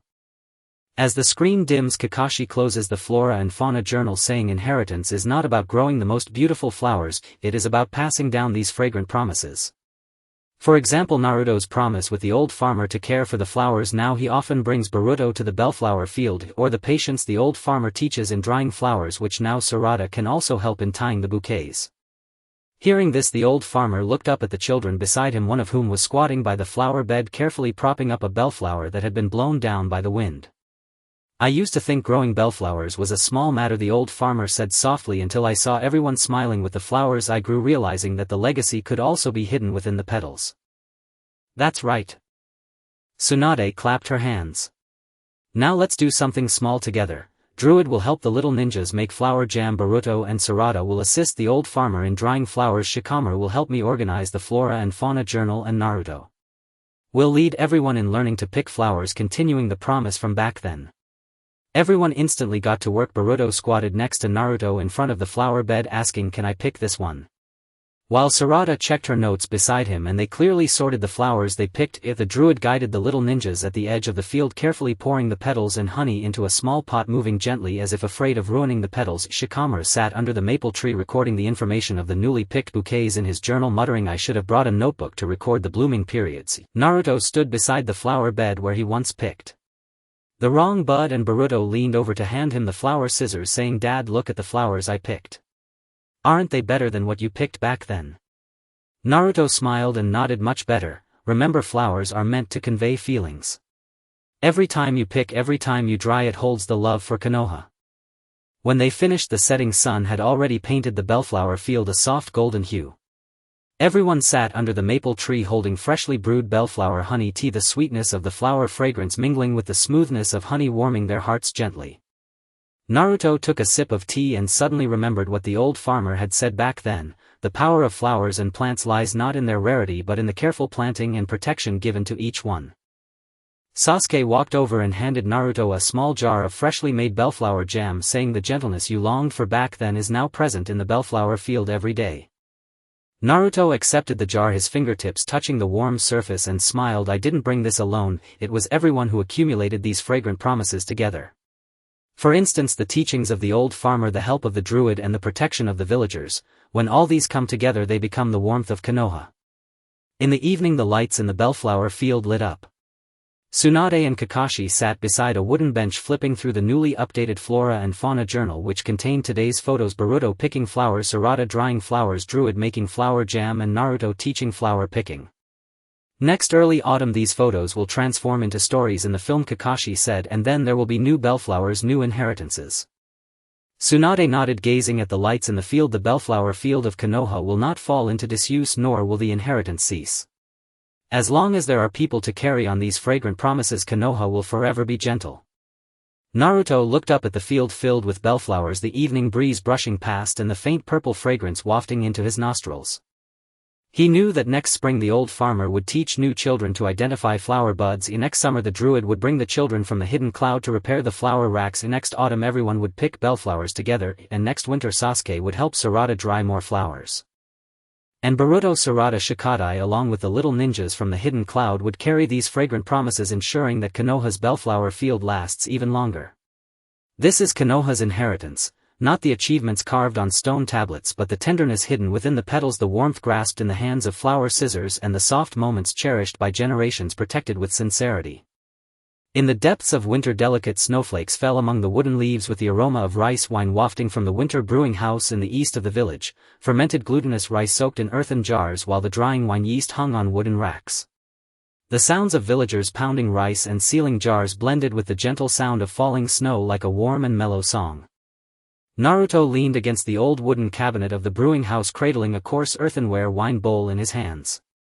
The rim still bore a small chip from when he had sneakily tasted the rice wine in his childhood, a warm imprint left by the fragrance of the wine. "Dad, you're fiddling with that old wine bowl again." Boruto rushed in, wrapped in a thick scarf, followed by Sarada, who had her hands tucked in her pockets, and Mitsuki, who was carrying a wooden spoon. Tsunadebaba said today's screening would be held at the winter brewing house, and even the black soil from Iwagakure is here, bringing Iwagakure's mixed grain wine yeast, wanting to trade it for our freshly brewed rice wine. Naruto carefully placed the wine bowl back into the wooden cabinet and smiled as he brushed the snowflakes off Boruto's shoulders. "Black soil. She's actually brought little ninjas from Iwagakure to learn brewing." Just as he finished speaking, Sakura walked in with hot ginger tea, followed closely by Sasuke, who was holding cotton gloves prepared for the children. "Don't just stand there. Shikamaru has already set up the screening curtain in the brewing yard. If we delay, we won't make it to the villagers' warm winter brewing festival." As they walked into the yard, warmth had already spread through the aroma of the wine. The old brewers sat by the charcoal stove holding wine yeast and teaching the gathered children about fermentation techniques. Young villagers were pouring soaked glutinous rice into wooden steamers, the white grains gleaming in the steam. Black soil was demonstrating the kneading of the mixed grain wine yeast to the little ninjas, while Iwagakure children leaned close to the earthen jars, their eyes shining as they watched the bubbling mash. "Look! The curtain is lit up!" Mitsuki shouted, raising the wooden spoon, and everyone's gaze turned towards it. Tsunade sat on a bamboo chair padded with cotton while Kakashi flipped through a yellowed brewing notes, with a piece of dried wine yeast stuck on the cover, and inside was tucked Naruto's reflection from when he had sneaked a drink of rice wine, a crookedly written note stating, "I want sneak a taste of unfermented wine again," accompanied by a doodle of a tipsy little person. Today's screening has no urgent support, only the little stories from the winter brewing house. Tsunade's voice wrapped in the essence of snow carried on, "Everyone look, this is Naruto's first time learning to pound rice, scattering glutinous rice everywhere, and the old brewers spent the entire afternoon helping him pick it up. This is black soil helping us repair the brewing house roof in the snowstorm, never stopping his work, and here is the old brewer teaching the little ninjas how to seal jars, guiding them step by step in wrapping the cloth. These may not be grand events, but they embody the warmth of Konoha hidden in every drop of fragrant wine." The scene on the screen slowly unfolded. In autumn, the old brewer held Naruto's hand as he pounded glutinous rice, both of them laughing as the pestle struck the wooden trough. In winter, black soil stood on the roof patching leaks in the tiles amidst falling snowflakes which landed in her collar. In deep winter, the old brewer sat by the charcoal stove teaching the little ninjas to wrap jars, the cloth strips neatly circling the earthen jars like warm clothing. In spring, Sasuke helped Sarada dry wine yeast, spreading the damp yeast on bamboo mats, and Sarada's serious expression resembled that of Sakura learning to distinguish wine yeast from the old brewer. There were no dazzling ninjutsu in the scenes, only warm moments like freshly warmed rice wine gently pressing against everyone's hearts. "So Naruto uncle also scattered glutinous rice all over the place," a little ninja from Iwagakure laughed while Naruto scratched the back of his head, his ears turning slightly red, prompting laughter from those by the charcoal stove. As the screen darkened, Kakashi closed the brewing notes, saying, "Inheritance is not about making you brew the strongest wine but about passing on the warmth of this fragrant wine." For instance, Naruto's brewing promise with the old brewer, as he often brings Boruto to the winter brewing house now, or the patience the old brewer taught in sealing jars as Sarada now also helps knead the wine yeast. The old brewer, hearing this, looked up at the children beside her, one of whom was crouched by the earthen jar carefully re-wrapping the loose cloth. "I used to think brewing was a small matter," the old brewer said softly, "until I saw everyone laughing while drinking the rice wine I brewed. I realized that the fragrance of wine can also hold a legacy." "That's right." Tsunade clapped her hands. "Now let's do a small thing together. Black soil will take the little ninjas to knead the mixed grain wine yeast. Boruto and Sarada will help the old brewer pound glutinous rice. Shikamaru and I will organize the brewing notes, and Naruto will guide everyone in sealing jars," continuing the promise from back then. Everyone immediately got to work. Boruto leaned over the wooden trough learning to grip the pestle from Naruto while Sarada passed him glutinous rice, and the two pounded the grains evenly. Black soil led the little ninjas in kneading wine yeast on the table, carefully shaping the mixed grain powder into balls, afraid of breaking the yeast. Shikamaru sat by the charcoal stove noting the information about the newly brewed wines in the notes, muttering, "I should have brought a thermometer to measure the wine temperature," and Naruto stood by the wooden trough where he had once spilled glutinous rice, and Boruto leaned over with the pestle saying, "Dad, look at the glutinous rice I'm pounding. Am I better than you were back then?" Naruto smiled and nodded, "Much better. Remember, wine is meant to warm people, and every time you pound rice and seal jars it carries your heartfelt intentions for everyone." By the time they finished, the snow had stopped and the moonlight illuminated the yard. Everyone gathered around the charcoal stove holding freshly warmed rice wine, the rich fragrance of the wine mingling with the warmth of ginger tea warming their hearts pleasantly. Naruto took a sip of wine and suddenly recalled what the old brewer had said long ago: the power of wine lies not in its richness but in the heartfelt fermentation and guardianship each time. Sasuke approached, handing Naruto a small jar of freshly sealed new wine labeled with red paper reading, "Konoha Winter Brewing. The excitement you longed for back then is now present every day in the winter brewing house." Naruto accepted the jar and felt the warmth of the jar's wall touch his fingertips. "It's not just me who longed for it," he said with a smile, "it's everyone who has come together to gather the warmth of this fragrant wine." For instance, the teachings of the old brewer, the help from black soil, and the fondness from the villagers, these combined create the warmth of Konoha. In the deep night, the lights of the winter brewing house were still shining. Tsunade and Kakashi sat by the charcoal stove flipping through the newly added brewing notes, which contained today's photos: Boruto pounding rice, Sarada kneading wine yeast, black soil repairing the roof, and Naruto teaching how to seal jars. "Next winter these photos will turn into stories on screen," Kakashi said, "and then there will be new glutinous rice and new legacies." Tsunade nodded, looking at the lights of the brewing house. "Konoha's winter brewing house will never be cold and the legacy will never cease. As long as someone continues to carry forward this warmth of fragrant wine, Konoha will always remain warm." Naruto looked up at the many earthen jars in the brewing house, feeling the evening breeze brush by as the aroma of rice wine filled his nostrils. He knew that in the autumn of next year the old brewer would teach the new children to distinguish wine yeast. In the winter of next year black soil would bring the children from Iwagakure to repair the roof. In the deep winter of next year everyone would brew rice wine together, and in the spring of next year Sasuke would take Sarada to dry more wine yeast. Boruto, Sarada, Mitsuki and the little ninjas from Iwagakure would carry this warmth of fragrant wine, ensuring the longevity of Konoha's winter brewing house. This is Konoha's legacy. Not grand feats written in legends but warmth hidden in the fragrance of wine, the temperature of the wine bowl held in hand, and the cherished winter moments guarded by generations with genuine hearts. In early spring the leaves are adorned with fine rain and the scent of cotton drifts from the spring weaving workshop in the southern village. The loom is stretched with half-finished cotton fabric and bamboo baskets are piled with cotton threads awaiting combing. The sounds of the villagers' shuttles and winding threads mix with the sound of rain, resembling a delicate and soft poem.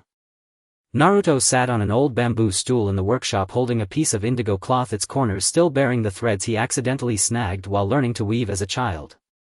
That was the softest mark left by the fabric's texture. "Dad. You're touching that old handkerchief again." Boruto dashed in holding an umbrella, followed by Sarada who was folding hers and Shikadai who was holding a wooden shuttle. Tsunadesima said today's footage will be shown at the spring weaving workshop. Even Chojuro from the Mist is here and he brought Mist's deep-sea dye, saying he wants to trade for the freshly woven cotton fabric. Naruto carefully folded the handkerchief and placed it in a bamboo box, smiling as he wiped the mud off Boruto's pant legs. Chojuro. He actually brought Mist's little ninjas to learn weaving. Just as he finished speaking, Sakura entered with hot barley tea, followed closely by Sasuke who was carrying cotton aprons prepared for the children. "Don't just sit there. Shikamaru has already set up the viewing screen in the workshop's corridor.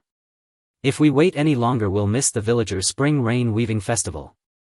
As they walked into the corridor, a gentle ambience had already spread amidst the scent of cotton. The old weaver sat beside the loom, twisting cotton threads in her hands, teaching the children gathered around her the techniques of winding threads. Young villagers were winding the dyed cotton threads onto wooden spools, the indigo spools gleaming softly under the light. Chojuro was demonstrating color mixing with the deep-sea dye to the little ninjas who were eagerly gathered by the bamboo basket, eyes shining at the freshly woven fabric patterns.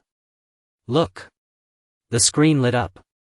Shikadai exclaimed, raising the wooden shuttle, and all eyes turned towards it. Tsunade sat in a rattan chair cushioned with cotton while Kakashi flipped through a yellowed weaving notes, the cover adorned with a piece of cotton fabric embroidered with the leaf symbol containing a fabric strip that Naruto had ruined back in the day, its surface crooked next to a drawing of a little person sticking out its tongue. Today's footage features no intense confrontations, only little stories from the spring weaving workshop. Tsunade's voice wrapped around the sound of the rain. "Everyone look, this is Naruto's first attempt at winding threads, turning the cotton into a messy ball." The old weaver accompanied him for an entire afternoon. "This is Chojuro helping us repair the loom, continuing his work even in the spring rain. And here's the old weaver teaching the little ninjas how to weave, guiding them hand in hand with the shuttle." These may not be grand events, but they speak of the softness of the leaf hidden within every strand of cotton thread. The scenes on the screen slowly unfolded. At the end of winter, the old weaver held Naruto's hand as he maneuvered the winding board, carefully winding the cotton threads. Naruto accidentally let the spool roll on the ground and the two laughed until they could hardly stand. In early spring, Chojuro stood beside the loom repairing a loose axle and the rain droplets streaming down his sleeves onto the cotton. In spring, the old weaver sat before the loom teaching the little ninjas how to step on the pedals, the shuttle weaving back and forth across the fabric, gradually revealing a neat pattern. In early summer, Sasuke brought Sarada to dye cotton threads, helping her immerse the fabric into the dye bucket. Sarada's serious expression reminiscent of Sakura learning dyeing from the old weaver years ago. The footage held no dazzling ninjutsu, only a series of soft moments like freshly woven cotton fabric gently enveloping everyone's hearts. "So Naruto uncle can also turn cotton threads into a messy ball," chuckled one of the little ninjas from the mist as Naruto rubbed the back of his head, his ears turning slightly red, eliciting laughter from those in the corridor. As the screen dims, Kakashi closed the weaving notes. "Heritage isn't about weaving the most splendid fabric, it's about passing on the tenderness found within these patterns. For instance, the promise Naruto made with the old weaver to bring Boruto to the spring weaving workshop, or the patience the old weaver taught in dyeing, which now Sarada can also help with winding cotton threads." Upon hearing this, the old weaver looked up at the children beside her, one of whom was squatting next to the bamboo basket, carefully untangling the snagged cotton threads. In the past I thought weaving was a trivial matter, the old weaver said softly, until I saw everyone smiling while wrapped in the cotton fabric I wove. I realized that heritage could also be hidden within the cotton threads. That's right. Tsunade clapped her hands. Now let's all do a small task together. Chojuro will help the little ninjas mix dyes. Boruto and Sarada will assist the old weaver in winding cotton threads. Shikamaru and I will organize the weaving notes, and Naruto will lead everyone in learning how to hold the shuttle, continuing the promise made back then. Everyone immediately got to work. Boruto sat beside the loom learning to hold the shuttle from Naruto while Sarada handed him cotton threads, the two weaving the fabric neatly together. Chojuro guided the little ninjas in mixing dyes in porcelain bowls, carefully blending deep sea blue and cotton white, their movements delicate to avoid spilling dye. Shikamaru sat in the corridor jotting down information about the newly woven fabric samples in his notes, muttering, "I should have brought a ruler to measure the fabric width." And Naruto stood by the bamboo basket where he tangled the threads back in the day, and Boruto leaned over holding up the shuttle. "Dad, look at the fabric pattern I wove. Is it better than what you did back then?" Naruto nodded with a smile. "Much better. Remember, fabric is meant to keep warm, and every time you wind threads and weave it carries the heart of the leaf." By the time they finished, the rain had stopped and the setting sun had painted the workshop a warm orange. Everyone sat in the corridor holding freshly warmed barley tea, the softness of the cotton mingling with the aroma of tea warming their hearts.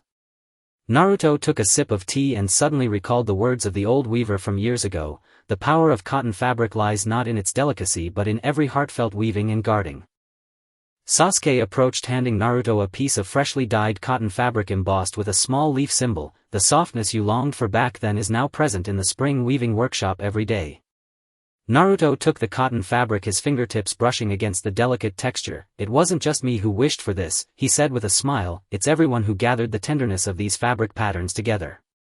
For instance, the teachings of the old weaver, Chojiro's assistance, and the villagers' fondness. When combined, these create the warmth of the leaf." As evening approached, the lights in the spring weaving workshop illuminated with Tsunade and Kakashi sitting beside rattan chairs flipping through the newly added weaving notes, which included today's photos: Boruto weaving, Sarada winding threads, Chojuro mixing dyes, and Naruto teaching how to hold the shuttle. "Next early spring these photos will transform into stories in the footage," Kakashi remarked, "and then there will be new cotton threads and new heritage."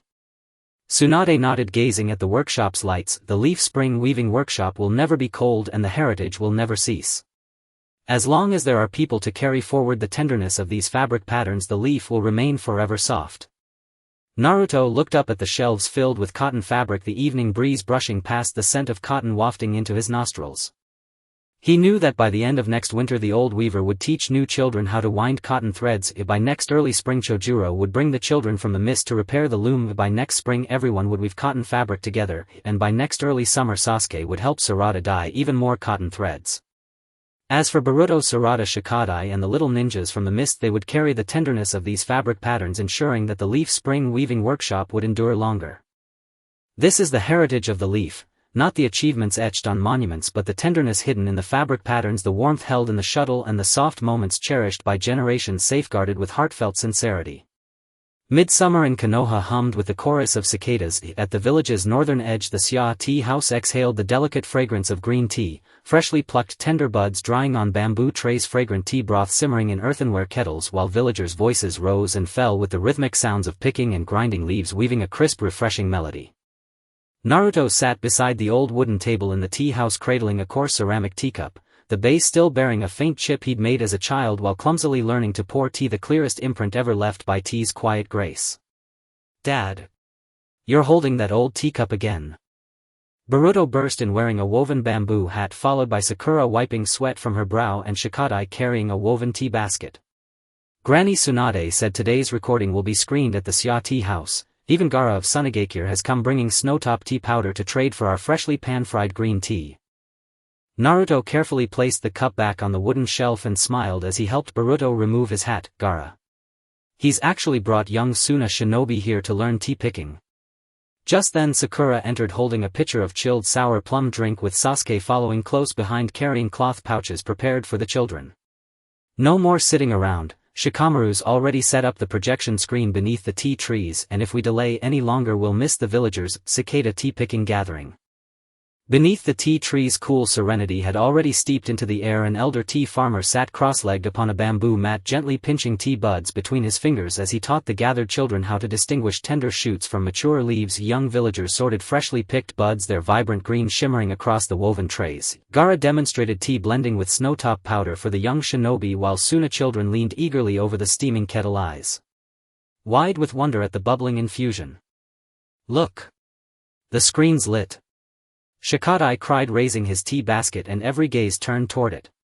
Tsunade sat on a stone bench cushioned with split bamboo mats. Beside her, Kakashi flipped through a yellowed volume titled The Tea Cultivation Manual, its cover adorned with a pressed dried tea leaf, and inside, tucked among faded notes, was Naruto's childhood blunder, mistaking mature leaves for tender shoots, accompanied by a small frowning sketch of himself.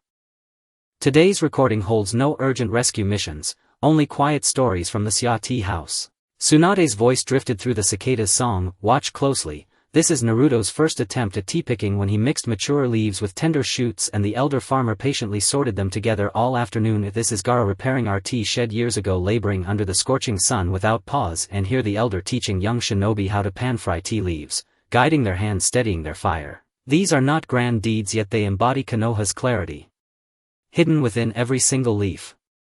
On the luminous screen, scenes unfolded gently. In late spring, the elder farmer knelt beside Naruto amid the tea bushes, pointing out tender shoots.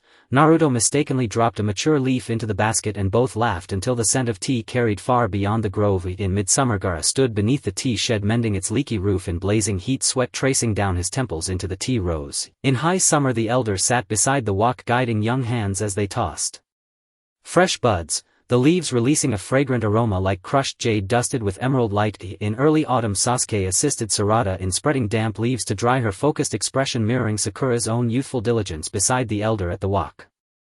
There were no dazzling jutsu in these images, only lucid, unadorned moments, as pure and refreshing as freshly brewed green tea, soothing each heart with gentle clarity. "So even Uncle Naruto once picked the wrong leaves," laughed a young Suna shinobi. Naruto scratched the back of his head, ears tinged pink, prompting laughter to ripple beneath the tea trees. As the screen dimmed, Kakashi closed the Tea Cultivation Manual. "Tradition isn't about growing the rarest or most prized tea, it's about receiving and carrying forward this quiet joy, this fragrance of clarity." Like Naruto's long-standing promise with the elder farmer, now fulfilled each time he brings Boruto to the Sia Tea House, or the elder's patient instruction in pan-frying, now echoed as Sarada helped spread drying leaves.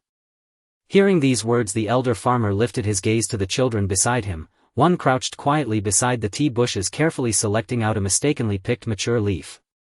"Once I believed tea cultivation was a humble task," the elder murmured, "until I saw people smile as they sipped the tea I roasted, and realized tradition could dwell even in a single leaf." "Exactly." Tsunade clapped her hands. "Now let's do something simple together." Gaara guided the young shinobi in blending snowtop tea. Boruto and Sarada assist the elder in harvesting tender buds. Shikamaru help me update the Tea Cultivation Manual, and Naruto, you'll teach everyone how to pan-fry tea, renewing the promise you made so long ago. At once everyone sprang into motion. Boruto knelt beside Naruto among the tea bushes, pointing to a shoot and asking, "Can we pick this one yet?"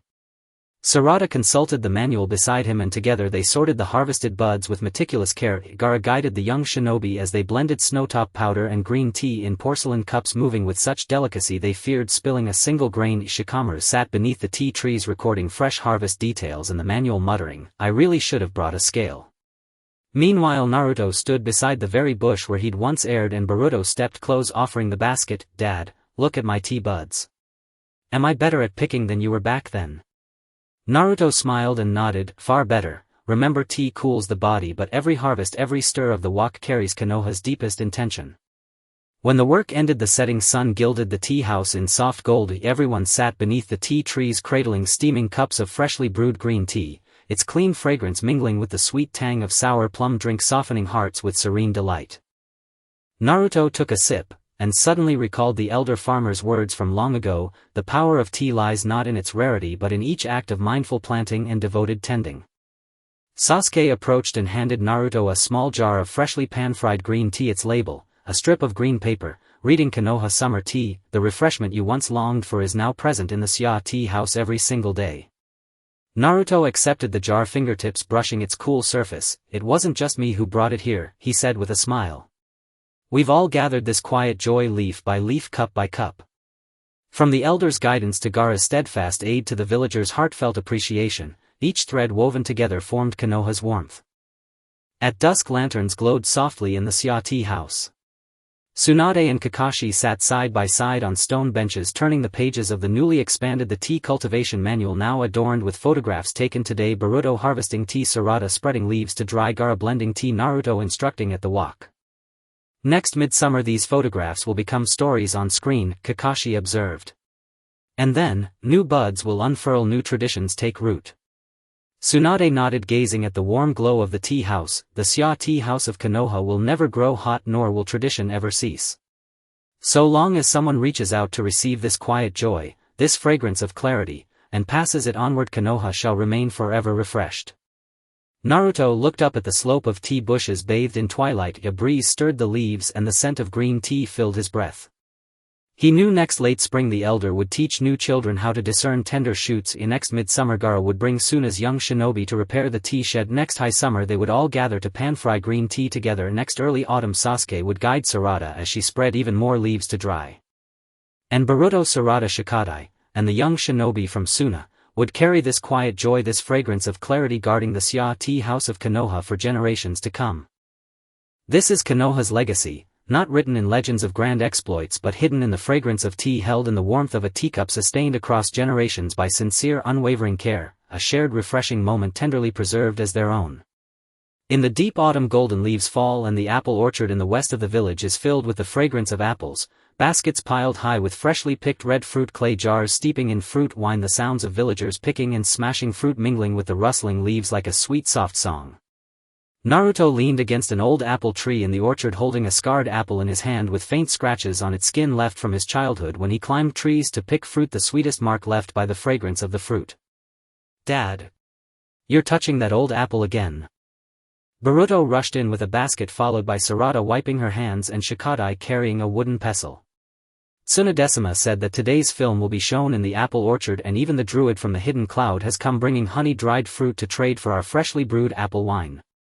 Naruto carefully placed the apple into a cloth pouch, smiling as he brushed off the fallen leaves from Boruto's shoulder. A druid?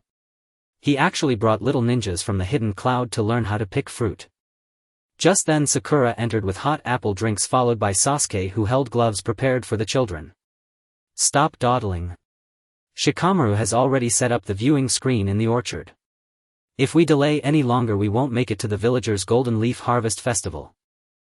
As they reached the clearing the sweetness had already spread in the scent of the fruit. The old fruit farmer sat on a haystack holding an apple, teaching the gathered children how to distinguish fruit. Young villagers were packing the selected apples into baskets, the bright red fruit glistening under the sun. The druid was demonstrating how to coat the dried fruit with honey to the little ninjas while the children from the hidden cloud leaned close to the clay jar, their eyes sparkling at the bubbling fruit wine. "Look! The screen is lit up!" Shikadai shouted, raising his wooden pestle, and all eyes turned towards him. Tsunade sat on a wooden bench covered with straw while Kakashi flipped through an aged fruit cultivation handbook with a dried apple leaf stuck on the cover. Inside it was a note from the time when Naruto mistakenly picked the wrong fruit, confusing unripe fruit for ripe ones, illustrated with a little figure sticking out its tongue. Today's film has no tense missions, only little stories from the apple orchard. Tsunade's voice carried through the rustling leaves. "Everyone look, this is Naruto's first time learning to pick fruit, mixing unripe fruit with ripe ones." The old fruit farmer accompanied him for an entire afternoon. "This is the druid helping us repair the orchard's fence, working tirelessly against the autumn wind." And here the old fruit farmer teaching the little ninjas how to brew fruit wine, guiding them hand in hand on how to control the sweetness. These may not be grand events, but they are the sweetness of Konoha hidden in every single fruit. The screen slowly unfolded. In early autumn the old fruit farmer stood with Naruto beneath a fruit tree pointing at the red fruits to teach him how to distinguish ripe from unripe. Naruto mistakenly stuffed unripe fruit into the basket and the two laughed until the fragrance of the fruit floated far away. In late autumn the druid squatted by the fence repairing loose wooden posts while the autumn wind blew into his collar. In late autumn the old fruit farmer sat beside the clay jar, teaching the little ninjas how to pour fruit juice, the liquid swaying in the jar like a pot of honey. In early winter Sasuke helped Sarada dry fruit, arranging the sliced apples neatly, Sarada's serious expression reminiscent of Sakura learning fruit selection from the old fruit farmer. There were no dazzling ninjutsu in the film, only sweet fleeting moments like freshly brewed apple wine gently warming everyone's hearts. So Naruto uncle can also pick the wrong apples. The little ninja from the hidden cloud laughed while Naruto scratched the back of his head a bit embarrassed, causing everyone by the haystack to chuckle. When the screen dimmed, Kakashi closed the fruit cultivation handbook saying inheritance isn't about making you grow the sweetest fruit, it's about passing on the warmth of that fruity fragrance. For example, Naruto's agreement with the old fruit farmer to bring Boruto to the apple orchard, or the patience the old fruit farmer taught about brewing fruit wine. Now Sarada also helps with drying fruit. Hearing this, the old fruit farmer looked up at the children beside him, one of whom was squatting by the basket carefully selecting out the unripe fruit. In the past I thought growing fruit was a small matter, the old fruit farmer said softly, until I saw everyone smiling while eating the apples I grew. I realized that fruit can also carry inheritance. That's right. Tsunade clapped her hands. Now let's do something small together. Druid will help the little ninjas make honey-dried fruit. Boruto and Sarada will help the old fruit farmer pick ripe fruit. Shikamaru will help me organize the fruit cultivation handbook, and Naruto will teach everyone how to brew fruit wine, continuing the agreement from back then. Everyone immediately sprang into action. Boruto climbed the tree with Naruto to pick fruit, reaching for the highest red apples, while Sarada stood below with the basket, and the two clearly separated the ripe fruit they picked. The druid led the little ninjas to coat dried fruit with honey on a wooden tray, applying the syrup evenly, careful not to smudge the sweetness. Shikamaru sat beside the haystack jotting down the information of the freshly picked apples, mumbling, I should have brought a sugar meter to measure the sweetness, while Naruto stood under the apple tree where he once picked the wrong fruit, with Boruto handing him a red apple saying, Dad, do you think this apple one picked is sweeter than the one you picked back then? Naruto nodded with a smile. Definitely sweeter. Remember, fruit is meant to warm the heart. Every time we pick fruit, every time we brew fruit wine, it carries our feelings for Konoha. By the time they finished, the setting sun had dyed the orchard a vibrant orangerd. Everyone sat beneath the apple tree holding steaming mugs of freshly heated apple wine, the sweet fruit aroma mingling with the warmth of the drink, warming their hearts to the point of intoxication. Naruto took a sip of the wine and suddenly recalled the words of the old fruit farmer from years ago. The power of fruit doesn't lie in its sweetness but in the heartfelt cultivation and protection given to it every time. Sasuke walked over, handing Naruto a small jar of freshly brewed apple wine on which was a red paper labeled Konoha Autumn Fruit. The warmth you longed for back then is now present every day in the apple orchard. Naruto took the jar, his fingertips touching the warm surface. It's not just me who longed for it, he said with a smile, it's everyone who has gathered the sweetness of the fruit fragrance together. For example, the teachings of the old fruit farmer, the assistance of the druid, and the fondness of the villagers, together these make up the warmth of Konoha. In the evening, the lights of the autumn orchard illuminated with Tsunade and Kakashi sitting beside the wooden bench flipping through the newly updated fruit cultivation handbook, which contained today's photos: Boruto picking fruit, Sarada drying fruit, the druid making honey-dried fruit, and Naruto teaching how to brew fruit wine. Next year in late autumn these photos will turn into stories in the film, Kakashi said, and then there will be new apples and new inheritance. Tsunade nodded, gazing at the lights in the orchard. The apple orchard in Konoha will never cool down and the inheritance will never cease. As long as there are people to carry on the sweetness of the fruit fragrance, Konoha will always be warm and sweet. Naruto looked up at the orchard filled with fruit trees as the evening breeze brushed by, the fragrance of apples wafting into his nostrils. He knew that next early autumn the old fruit farmer would teach new children to distinguish ripe fruit. Next late autumn the druid would bring the children from the hidden cloud to repair the fence. Next late autumn everyone would brew fruit wine together. And next early winter Sasuke would help Sarada dry even more fruit. And Boruto, Sarada, Shikadai along with the little ninjas from the hidden cloud would carry the warmth of this fruit fragrance, guarding the apple orchard of Konoha for even longer. This is the inheritance of Konoha. Not the achievements carved on stone tablets but the warmth hidden in the fragrance of fruit, the temperature of apples held in hand, and the sweet moments that generations protect with sincerity. In the deep winter the wooden leaves are covered with a light layer of snow, while the winter warm stove in the east of the village wafts the fragrant aroma of rice porridge. Inside the earthen pot the bubbling white porridge simmers and the bamboo basket holds pickled vegetables. The sounds of villagers adding firewood and serving porridge blend with the sound of falling snow, resembling a soft and warm poem. Naruto sits on the old earthen kong by the warm stove holding a rough pottery bowl in his hands. The rim still bears a chip from when he accidentally knocked it while learning to serve porridge in his childhood, a warm reminder of the fire's embrace. Dad! You're touching that old pottery bowl again. Boruto rushed in, wrapped in a thick cotton jacket, his cotton shoes crunching the snow on the ground. Following him were Sarada tightening her scarf and Mitsuki holding a hatchet. Tsunade said today's film would be shown by the winter warm stove. Even the little ninja from Iwagakure came bringing dried vegetables to trade for our freshly made mixed grain porridge. Naruto carefully placed the pottery bowl back on the wooden rack by the stove and reached out to brush off the snow on Boruto's shoulder. Little ninja. She actually brought a little ninja from Iwagakure to learn how to make porridge. Just as he finished speaking, Sakura entered carrying steaming sweet potatoes with a thick pair of gloves prepared for the children. Sasuke followed beside her, cradling a bundle of dry pine firewood in his arms. Stop sitting around. Shikamaru has already set up the viewing screen outside the warm stove. If we delay any longer, we will miss the villagers' warm porridge New Year's Eve gathering. As they stepped out of the warm stove, warmth had already spread in the smoky atmosphere. The old stove lady sat in front of the stove holding a long-handled spoon, explaining to the children gathered around about the right timing for cooking porridge. Young villagers were chopping the dried vegetables, the vibrant green bits glistening in the bamboo basket, and the little ninja from Iwagakure was demonstrating how to pickle vegetables with the help of the old stove lady, her companion from Iwagakure, peering at the bubbling rice porridge in the earthen pot, eyes sparkling with excitement, their breath forming little misty clouds in the cold air. Look! The screen is lit. Mitsuki shouted, pointing with his red fingers towards the snow shed, and all eyes turned towards him. Tsunade sat on a wooden chair with a thick cotton cushion wrapped in a wool blanket, while Kakashi flipped through an old and yellowed porridge cooking notes with a piece of dried rice stalk glued to the cover. Inside there was a note from when Naruto burned the porridge, cooked it to a charred black bottom, accompanied by a little frowning doodle clearly drawn by a young Naruto. Today's film will not feature intense battles, only the little stories from the winter warm stove. Tsunade's voice, wrapped in the gentle sound of falling snow, brought warmth to her words. Everyone look, this is Naruto's first attempt at making porridge, where he mixed the rice and water ratios incorrectly, resulting in a pot of undercooked porridge. The old stove lady accompanied him to cook it again for an entire afternoon. This is when Iwagakure helped us repair the stove, enduring the wind and snow without stopping. And here is the old stove lady teaching the little ninjas how to pickle vegetables, guiding them hand in hand on how to knead and season the vegetables. These may not seem like significant events, but they embody the warmth of Konoha hidden in every spoonful of porridge and every bite of vegetable. The images on the screen slowly unfolded, the warm yellow light illuminating the faces of everyone beneath the snow shed. Even the falling snowflakes seemed to slow down. In early winter, the old stove lady stood with Naruto at the stove holding a wooden spoon, teaching him how to stir porridge.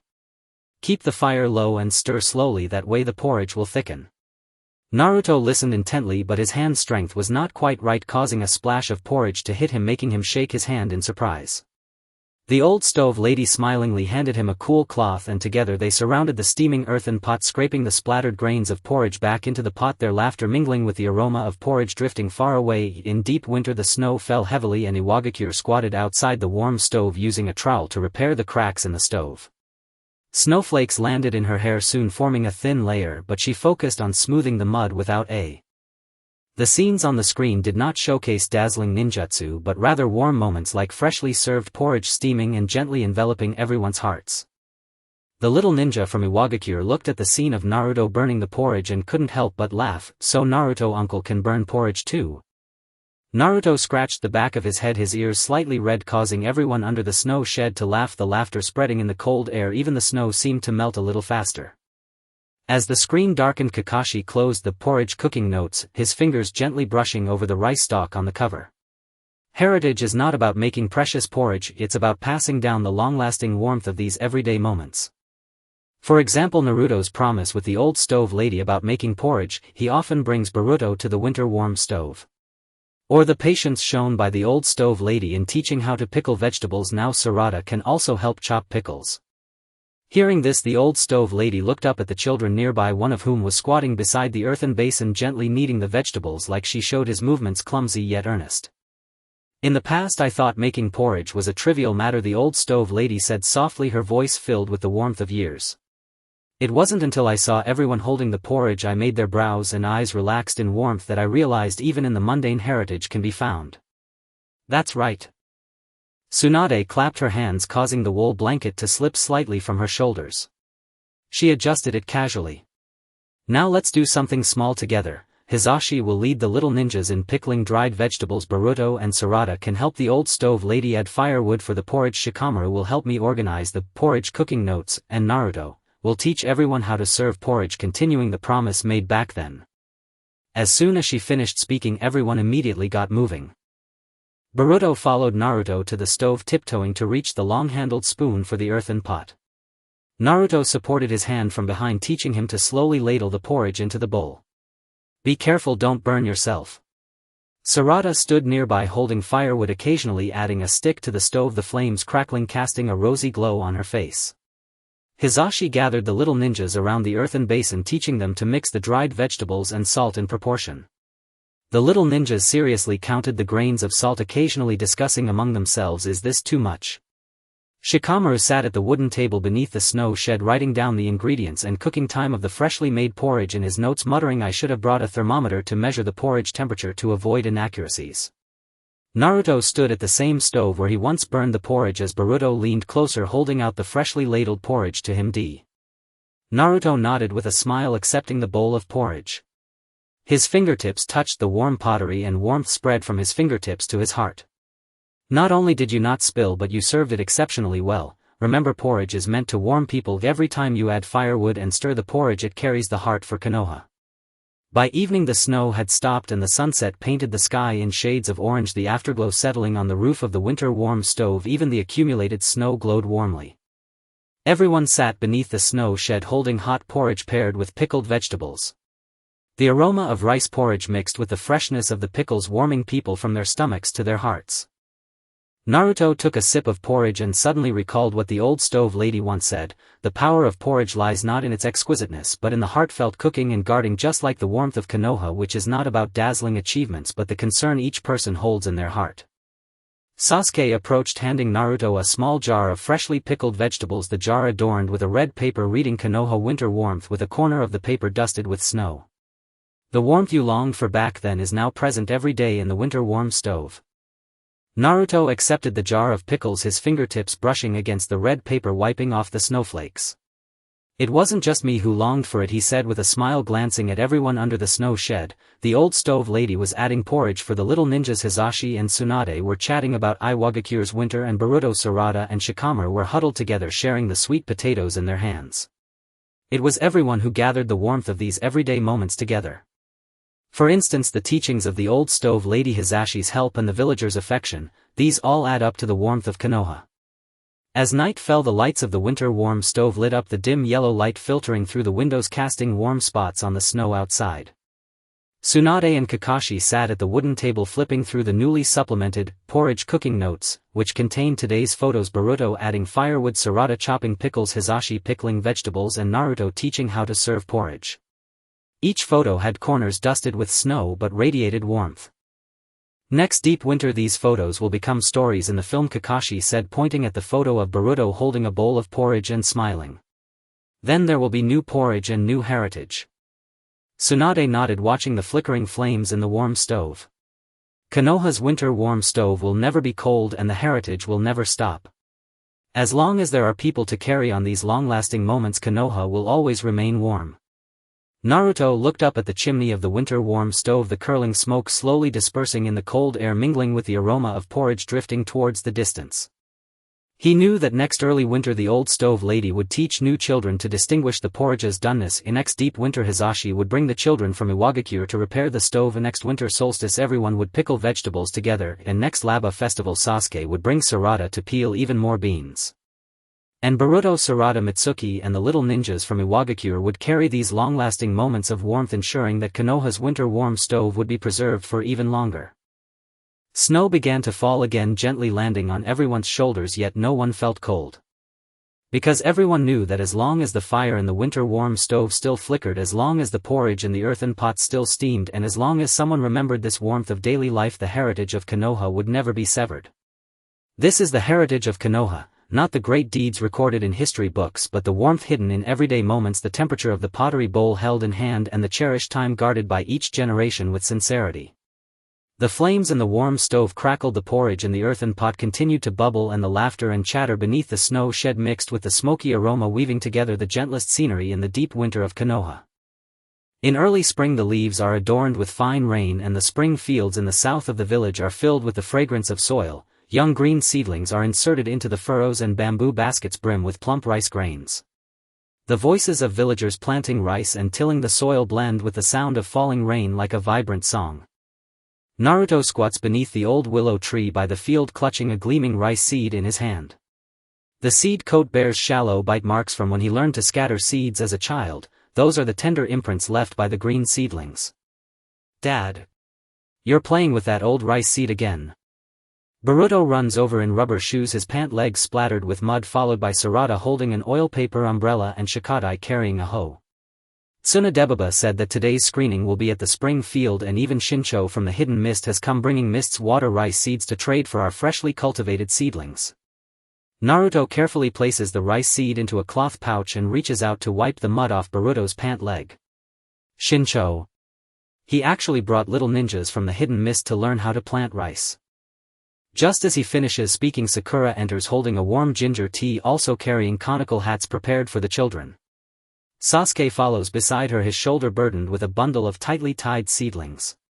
Stop squatting. Shikamaru has already set up the viewing screen under the grass shed next to the field. If we delay, we'll miss the villagers' spring rain seedling planting festival. Upon reaching the grass shed, life had already spread through the fragrance of the soil. An old farmer sat on the ridge holding seedlings and explaining the spacing for planting to the children gathered around. Young villagers were dividing the seedlings into bundles, the tender green leaves swaying in the bamboo baskets. Shincho was demonstrating how to soak the water rice seeds for the little ninjas who were gathered around a basin, their eyes sparkling as they watched the sprouting seeds, occasionally dipping their fingers into the water, splashing tiny droplets. Look! The screen is lit up. Shikadai shouted, lifting his hoe and pointing at the screen, drawing everyone's attention. Tsunade sat on a wooden stool covered with a grass mat holding a ceramic cup, while Kakashi flipped through an old copy of the Farmer's Handbook, the cover adorned with a pressed rice leaf containing a note from when Naruto mistakenly planted the seedlings. He had inserted them upside down with a little figure sticking out, its tongue drawn beside it, the ink still bearing some water stains from that time. Today's screening has no urgent tasks, only little stories from the spring field. Tsunade's voice carried through the sound of rain, steam rising from the ginger tea in her cup. Everyone look, this is Naruto's first time learning to plant rice. He planted the seedlings, all Askew and the old farmer spent the whole afternoon helping him replant it. This is Shincho helping us repair the field, working even in the spring rain. And here is the old farmer teaching the little ninjas how to cultivate seedlings, guiding them hand in hand on how to control water temperature. These may not be grand events, but they are the tenderness of Konoha hidden in every single seedling. As the images on the screen slowly unfolded, soft light illuminated the faces of everyone under the grass shed. Even the fine rain seemed to slow down a bit. In early spring, the old farmer held Naruto's hand as they stood by the field, teaching him to space the seedlings, 3 seedlings per clump. The spacing must be a palm's width apart. Naruto listened attentively, but he lacked control and broke several seedlings. The old farmer smiled and handed him new seedlings, and the two of them stepped into the muddy water, carefully burying the broken seedlings in the soil at the edge of the field, hoping they could come back to life, their laughter mingling with the fragrance of the soil drifting far away. In mid-spring, the rain fell heavily. Shincho squatted by the field holding a shovel to repair the washed-out gaps, mud splattering on his clothes, but he paid no mind, focused solely on compacting the soil, occasionally nodding at the villagers peeking out from the grass shed. Continuing. The images contained no dazzling ninjutsu, only tender moments like freshly planted seedlings bursting with life, gently wrapping around everyone's hearts. The little ninja from the Hidden Mist looked at the image of Naruto planting the seedlings upside down and couldn't help but laugh. So Naruto-jisen makes mistakes when planting too. Naruto scratched the back of his head, his ears slightly red, causing everyone under the grass shed to laugh, their laughter scattering in the rain curtain. Even the soil seemed a bit softer. As the screen dimmed, Kakashi closed the Farmer's Handbook, lightly brushing his fingertips over the rice leaf on the cover. Inheritance isn't about growing precious rice, it's about passing on the vitality of these green seedlings. For instance, Naruto's agreement with the old farmer to plant rice. Now he often brings Boruto to the spring field. For example, the patience the old farmer showed while cultivating seedlings. Now Sarada helps select the rice seeds. Hearing this, the old farmer looked up at the children beside him, one of whom was squatting by the basin carefully selecting the rice seeds in his own clumsy way, yet he was extremely earnest. In the past I thought farming was a small matter, the old farmer said softly, his voice heavy with the weight of the soil. Until I saw everyone smiling at the green seedlings in the field, I realized that the seedlings can also carry the legacy. That's right. Tsunade clapped her hands, causing the ginger tea in her cup to ripple slightly. Now let's do something small together. Shincho will take the little ninjas to soak the water rice seeds. Boruto and Sarada will help the old farmer plant rice. Shikamaru and I will organize the Farmer's Handbook, and Naruto will teach everyone to scatter seeds, continuing the promise made back then. As soon as she finished speaking, everyone immediately sprang into action. Boruto followed Naruto into the field, the muddy water rising above their ankles. Naruto supported him from behind, teaching him to insert the seedlings at proper spacing into the soil. Be gentle, don't damage the roots. Sarada stood at the edge of the field holding seedlings and occasionally passing them to Boruto, her eyes under the conical hat fixed on the seedling rope in the field, afraid of planting them crookedly. Shincho gathered around the basin with the little ninjas, teaching them how to control the water temperature, and the little ninjas intently focused on the thermometer, occasionally reminding each other the temperature is almost there.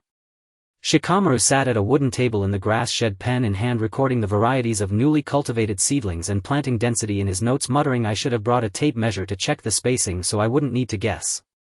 Meanwhile, Naruto stood next to the furrow where he had previously planted upside dew. Naruto nodded with a smile, reaching out to touch the tender leaves of the seedlings, a chill spreading from his fingertips to his heart. "Not only did you plant them correctly, but they are also perfectly aligned. Remember, seedlings are meant to anticipate a bountiful harvest. Every seed sown and every seedling planted carries the hopes of Konoha." As they busied themselves until evening, the rain had stopped and the sunset painted the sky in shades of pink and purple, the afterglow falling on the seedlings in the spring field, even the water droplets shimmering with light. Everyone sat under the grass shed holding cups of hot ginger tea, gazing at the neatly planted seedlings in the field. The fragrance of the soil mingled with the warmth of the ginger tea, filling them with a comfortable sense of vigor from within. Naruto took a sip of ginger tea, suddenly recalling the old farmer's words from years ago: "The strength of the seedlings lies not in how robust they are, but in every moment of heartfelt nurturing and guarding, just as Konoha's vitality lies not in its most dazzling achievements but in the hope held within each person's heart." Sasuke walked over, handing Naruto a small bag of freshly selected rice seeds, the bag adorned with a green paper reading "Konoha Spring Seedlings," a corner still smeared with some soil. "The vitality you hoped for back then is present every day in the spring field now." Naruto took the bag of rice seeds, running his fingers over the green paper, brushing off the soil. "It wasn't just me who hoped for this," he said with a smile, his gaze sweeping over everyone under the grass shed. The old farmer was explaining seedling care to the little ninjas. Shincho was chatting with Tsunade about the water fields of the hidden mist, and Boruto, Sarada and Shikadai huddled together, counting the number of seedlings in the field. "It's everyone who has gathered the vitality of these green seedlings together. For example, the teachings of the old farmer, the assistance from Shinchu, and the villagers' affection, when combined they create Konoha's vitality." As night fell, the lights in the spring field illuminated, and the dim yellow light streamed through the gaps in the grass shed, casting scattered light spots on the furrows. Tsunade and Kakashi sat at the wooden table, flipping through the newly updated farmer's handbook, which featured photos from today: Boruto planting rice, Sarada selecting seeds, Shincho soaking seeds, and Naruto teaching how to scatter seeds. Each photo corner bore traces of soil, yet radiated with life. "Next early spring these photos will transform into stories on screen," Kakashi remarked, pointing to a photo of Boruto smiling while holding seedlings, "and then there will be new rice seeds, new legacies." Tsunade nodded, gazing at the seedlings in the field. "Konoha's spring field will never go barren, and the legacy will never cease. As long as there are people to carry on the vitality of these green seedlings, Konoha will remain forever vibrant."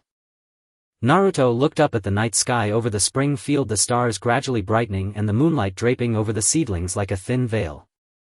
He knew that next early spring the old farmer would teach new children to identify rice seeds. Next midspring Shincho would bring the children from the hidden mist to repair the field. Next late spring everyone would cultivate seedlings together. Next spring equinox Sasuke would take Sarada to pull more seedling ropes. And Boruto, Sarada, Shikadai along with the little ninjas from the hidden mist would carry the vitality of these green seedlings, ensuring that Konoha's spring field would endure even longer. The wind began to blow again, gently brushing against the leaves of the seedlings, producing a soft rustling sound, yet no one felt cold. Because everyone knew that as long as the seedlings in the spring field remained green, as long as the soil in the fields remained loose, and as long as someone remembered the vitality of these green seedlings, the legacy of Konoha would never be severed. This is Konoha's legacy, not the honor inscribed on medals, but the vitality hidden within the green seedlings, the warmth of the rice seeds held in hand, and the vibrant moments cherished and guarded by generations. The old willow tree by the field sprouted new branches, the seedlings in the field swayed with the evening breeze, and the laughter and chatter under the grass shed mingled with the fragrance of the soil, weaving the most vibrant scenery in early spring Konoha. In the midsummer the leaves of the village rustled with the sound of cicadas, while the fragrant aroma of grass and trees floated by the summer stream in the north. The creek water cradled freshly picked watermelons and a bamboo basket brimmed with wild berries. The sounds of villagers pounding ice and washing fruits mingled with the flowing water, creating a refreshing melody. Naruto sat beneath the old camphor tree by the stream holding a smooth pebble in his hand. The surface bore fine lines left from when he accidentally chipped it while learning to skip stones as a child, the coldest imprint given by the spring. "Dad. You're playing with that old stone again." Boruto ran over in straw sandals, his pant legs rolled up to his knees splattered with water, followed by Sarada carrying a bamboo basket and Shikadai with a mortar on his shoulder. Tsunadebaba said the movie will be shown by the summer stream today. Even Gaara from Hokage Year is coming, bringing chilled dates to trade for our freshly soaked watermelons. Naruto carefully placed the pebble into the stone trough by the stream and reached out to wipe the mud off Boruto's calves. Gaara.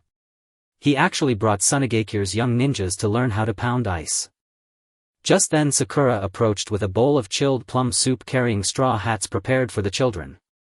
Sasuke followed beside her shouldering a bundle of tightly bound bamboo mats. "Stop sitting around. Shikamaru has already set up the movie screen under the camphor tree. If we delay we'll miss the villagers' cool summer water play event." As they arrived beneath the camphor tree, the coolness had already spread by the spring. The old tea lady sat on a bamboo mat holding a wooden spoon, teaching the gathered children the art of pounding ice. Young villagers were packing the washed wild berries into bamboo baskets, their bright red fruits reflecting in the creek water. Gaara was demonstrating how to hide ice with the chilled dates for the young ninjas, while the Hokage Year children crouched by the stones in the stream, their eyes shining at the water-soaked watermelons, occasionally dipping their fingers into the water, causing ripples to spread out. "Look! The screen is lit up!" Shikadai shouted, holding the mortar and pointing towards the screen with his damp fingers. All eyes turned towards it. Tsunade sat on a stone bench covered with a cooling mat holding a bowl of plum soup, while Kakashi flipped through a yellowed summer notes with a pressed lotus leaf on the cover and a note from the time Naruto spilled the ice bowl tucked inside, illustrating the scattered ice shavings accompanied by a little figure sticking out its tongue with water stains left on the edges. Today's movie has no urgent missions, just little stories by the summer stream. Tsunade's voice carried through the sound of cicadas as the plum soup in her bowl glimmered with ice flowers. "Everyone look, this is Naruto's first attempt at pounding ice, sending chunks flying everywhere," while the old tea lady spent the whole afternoon helping him clean up. "This is Gaara helping us repair the creek dam under the scorching sun without pausing his work, and here is the old tea lady teaching the young ninjas how to soak fruits, guiding them hand in hand on controlling the water temperature. These may not be grand events, but they are the coolness of Konoha hidden in every sip of spring."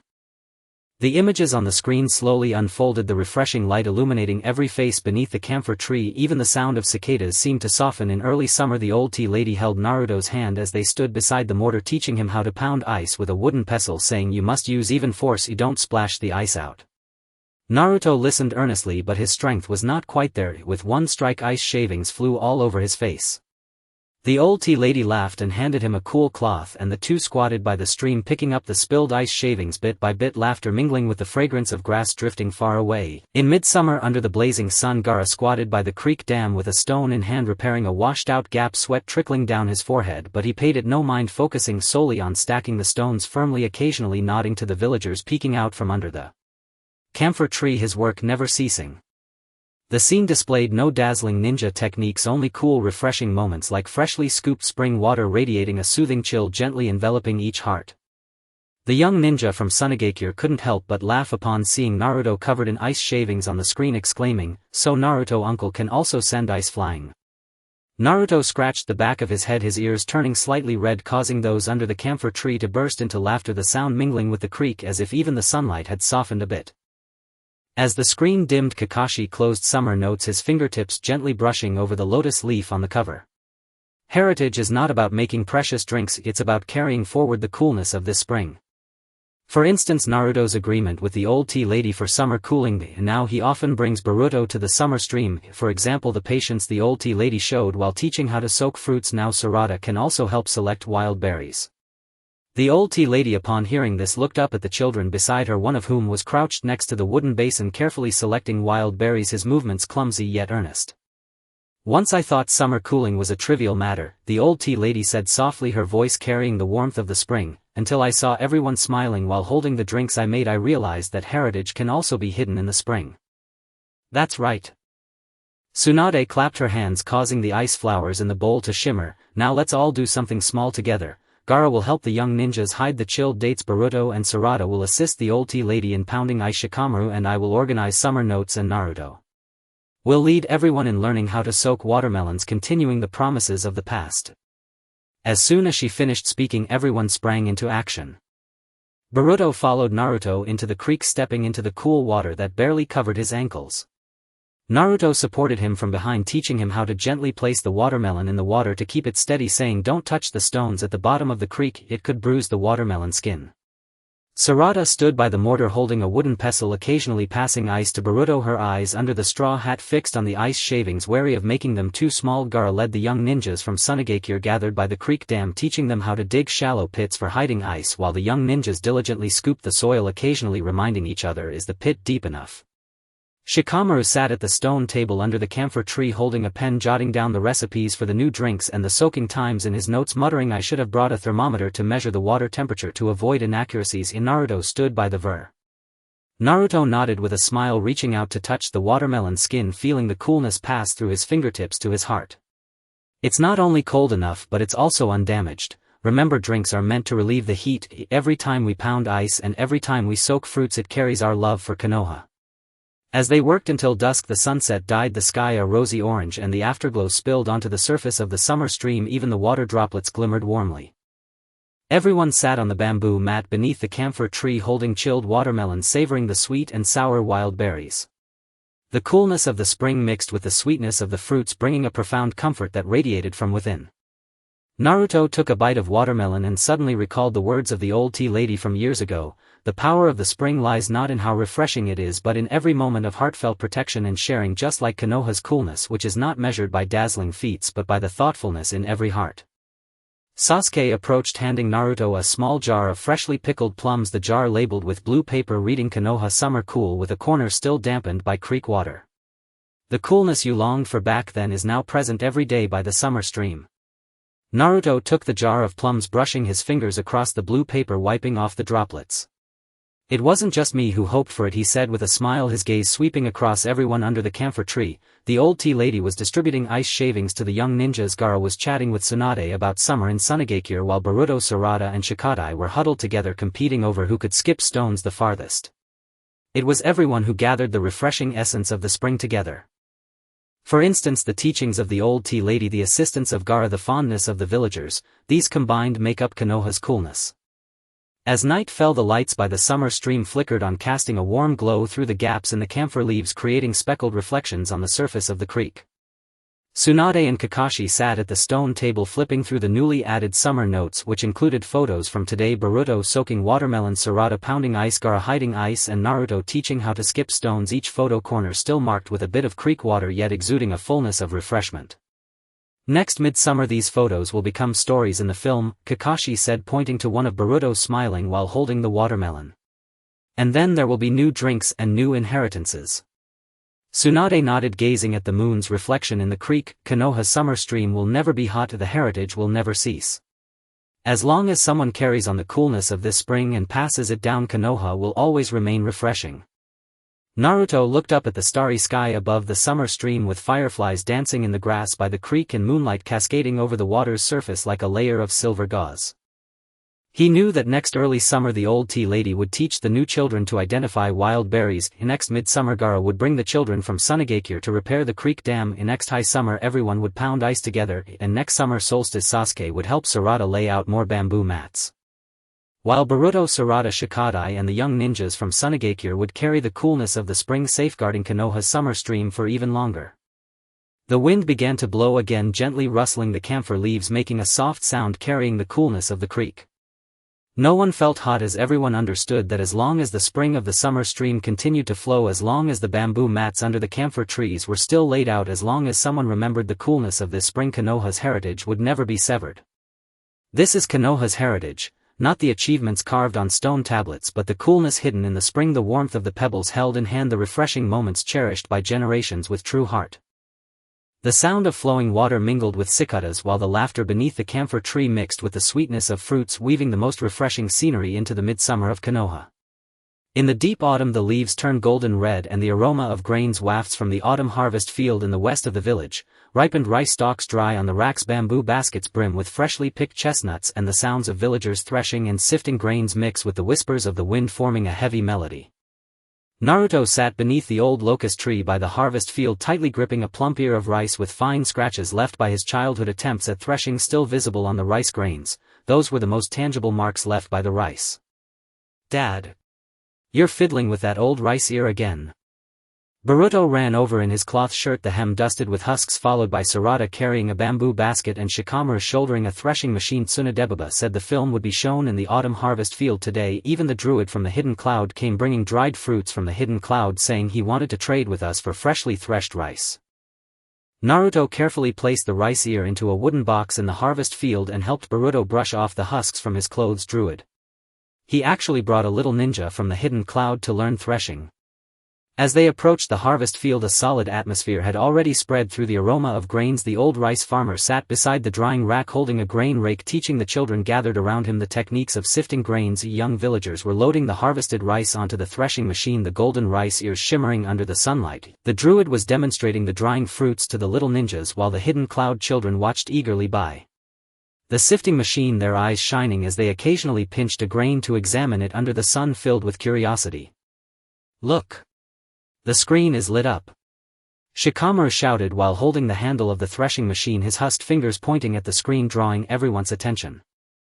Tsunade sat on a wooden chair covered with a cotton cushion holding a bowl of chestnut porridge while Kakashi flipped through a yellowed harvesting notes with a dried rice ear stuck on the cover, and inside was a note detailing the time Naruto spilled grains while sifting, mixing unthreshed rice ears into the rice pile next to a drawing of a scratching head little figure with the edge of the paper dusted with grain powder. Today's footage features no urgent missions, only little stories from the autumn harvest field. Tsunade's voice carried on the wind with steam rising from the bowl of chestnut porridge. "Everyone look, this is Naruto's first attempt at threshing. He spilled grains everywhere when feeding the rice ears into the machine, and the old rice farmer accompanied him in gathering them for an entire afternoon. This shows the druid helping us repair the drying racks, never pausing his work even in the autumn wind, and the old rice farmer teaching the little ninjas how to sift grains, guiding them hand in hand on controlling the angle of the sifting. These may not seem like big events, but they are the essence of Konoha hidden within every grain of rice." As the images unfolded on the screen, warm light illuminated the faces of everyone in the harvest field, and even the sound of the wind seemed to soften.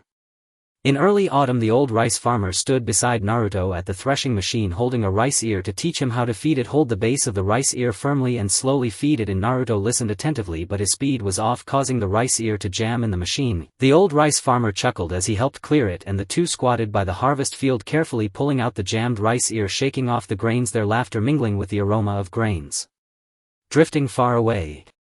During the Mid-Autumn Festival, with the wind blowing fiercely, the druid stood beside the drying rack using a wooden rod to repair loose beams, grain husks falling on his shoulders, but he paid no mind and focused on tightening the ropes, occasionally glancing up to smile at the villagers peering out from the harvest field. The screen displayed no dazzling ninjutsu, only solid moments like freshly harvested rice exuding a grounded essence, gently enveloping everyone's hearts. The little ninja from the hidden cloud watched as the grains Naruto spilled on the screen, unable to help but chuckle. "So Uncle Naruto also spills rice everywhere?" Naruto scratched the back of his head, his ears turning slightly red, causing laughter to spread among the people in the harvest field, the laughter echoing through the field as if the sunlight was a bit warmer. As the screen dimmed, Kakashi closed the harvesting notes, his fingers lightly brushing over the dried rice ear on the cover. "Inheritance is not about producing precious rice, but about carrying forward the essence of these rice ears. For instance, Naruto's agreement with the old rice farmer to bring Boruto to the autumn harvest field, or the patience in teaching sifting that now Sarada also helps gather grains." Hearing this, the old rice farmer looked at the children beside him, one of whom was squatting next to the sifting machine, mimicking his actions as he gently shook the sifter. Though awkward, he was particularly earnest. "I used to think harvesting was a trivial matter," the old rice farmer said softly, his voice heavy with the essence of rice ears, "until I saw everyone smiling while holding the newly sifted rice I prepared. I realized that even grains can conceal inheritance." "That's right." Tsunade clapped her hands, rippling the chestnut porridge in her bowl. "Now let's all do a small thing together. Druid will take the little ninjas to dry the fruits, Boruto and Sarada will help the old rice farmer with threshing, Shikamaru will assist me in organizing the harvesting notes, and Naruto will teach everyone how to sift grains," continuing the promise made back then. As soon as she finished speaking, everyone sprang into action. Boruto followed Naruto to the threshing machine, stepping on the machine's pedals while Naruto supported his hand from behind, teaching him to feed the rice ears evenly into the machine. Don't feed too fast or it will jam. Sarada stood by the sifting machine holding a grain rake, occasionally gathering the sifted grains together, her eyes focused on the sifter under the coarse cloth gloves, afraid of missing any unthreshed rice ears. The druid led the little ninjas around the drying rack, teaching them how to lay out the dried fruits, the little ninjas carefully flattening the fruits, occasionally reminding each other don't stack them together or they won't dry. Shikamaru sat at the stone table under the locust tree holding a pen, recording the yield of the newly threshed rice and the drying time, mumbling, I should have brought a scale to weigh the rice to avoid inaccurate records. Naruto stood beside the sifting machine where he had once spilled grains. Boruto leaned over. Hold. Naruto nodded with a smile, picking up a grain, the warm touch transmitting a sense of comfort to his heart. Not only is it not mixed, but it's also particularly clean. Remember, rice is for filling our stomachs, and every time we thresh and sift rice it carries the intention toward Konoha. As they worked until dusk, the sunset painted the sky a golden red, the afterglow resting on the rice in the autumn harvest field, even the grains shimmering. Everyone sat on the stone bench under the locust tree holding hot chestnut porridge with sweet dried fruits, the rich aroma of grains mingling with the warmth of the porridge, creating a sense of grounded comfort deep in their hearts. Naruto took a sip of chestnut porridge and suddenly recalled the old rice farmer's words from years ago. The power of the rice ears lies not in their fullness but in the heartfelt harvesting and sifting, just like Konoha's essence, not in its dazzling achievements but in the steadfastness held within each person's heart. Sasuke approached, handing Naruto a small bag of freshly milled rice with a yellow paper labeled Konoha's Autumn Harvest, the corner of the paper dusted with grain powder. What you once longed for now is present every day in the autumn harvest field. Naruto received the bag of new rice, his fingers brushing against the yellow paper, wiping off the grain powder. It wasn't me alone who longed for it, he said with a smile, glancing at everyone under the locust tree. The old rice farmer was distributing new rice to the little ninjas. The druid and Tsunade were chatting about the autumn in the hidden cloud. Boruto, Sarada and Shikamaru huddled together, competing over who could gather more grains. It was everyone who collected the essence of these rice ears together. For instance, the teachings of the old rice farmer, the help from the druid and the fondness of the villagers, these combined represent the essence of Konoha. As night fell, the lights in the autumn harvest field lit up, the dim yellow light filtering through the locust tree leaves, casting scattered patches of light on the harvest field.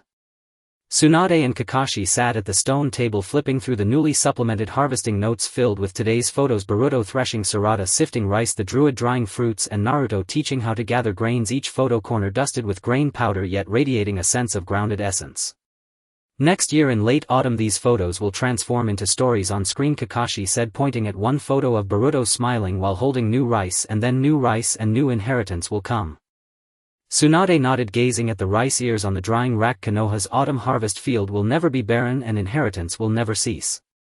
As long as there are people to carry forward the essence of these rice ears, Konoha will always remain grounded. Naruto looked up at the starry sky over the autumn harvest field, the autumn insects chirping in the grass by the field, the moonlight casting a thin frost-like layer on the drying mats. He knew that next year in early autumn the old rice farmer would teach new children to identify rice ears. In mid-autumn the druid would bring children from the hidden cloud to repair the drying racks. In late autumn everyone would thresh new rice together. During the autumn equinox Sasuke would bring Sarada to lay out more drying mats. And Boruto, Sarada, Shikamaru along with the little ninjas from the hidden cloud would carry the essence of these rice ears, ensuring that Konoha's autumn harvest field endures longer. The wind began to blow again, gently sweeping across the rice on the drying mats, producing a soft rustling sound carrying the warmth of the grain aroma.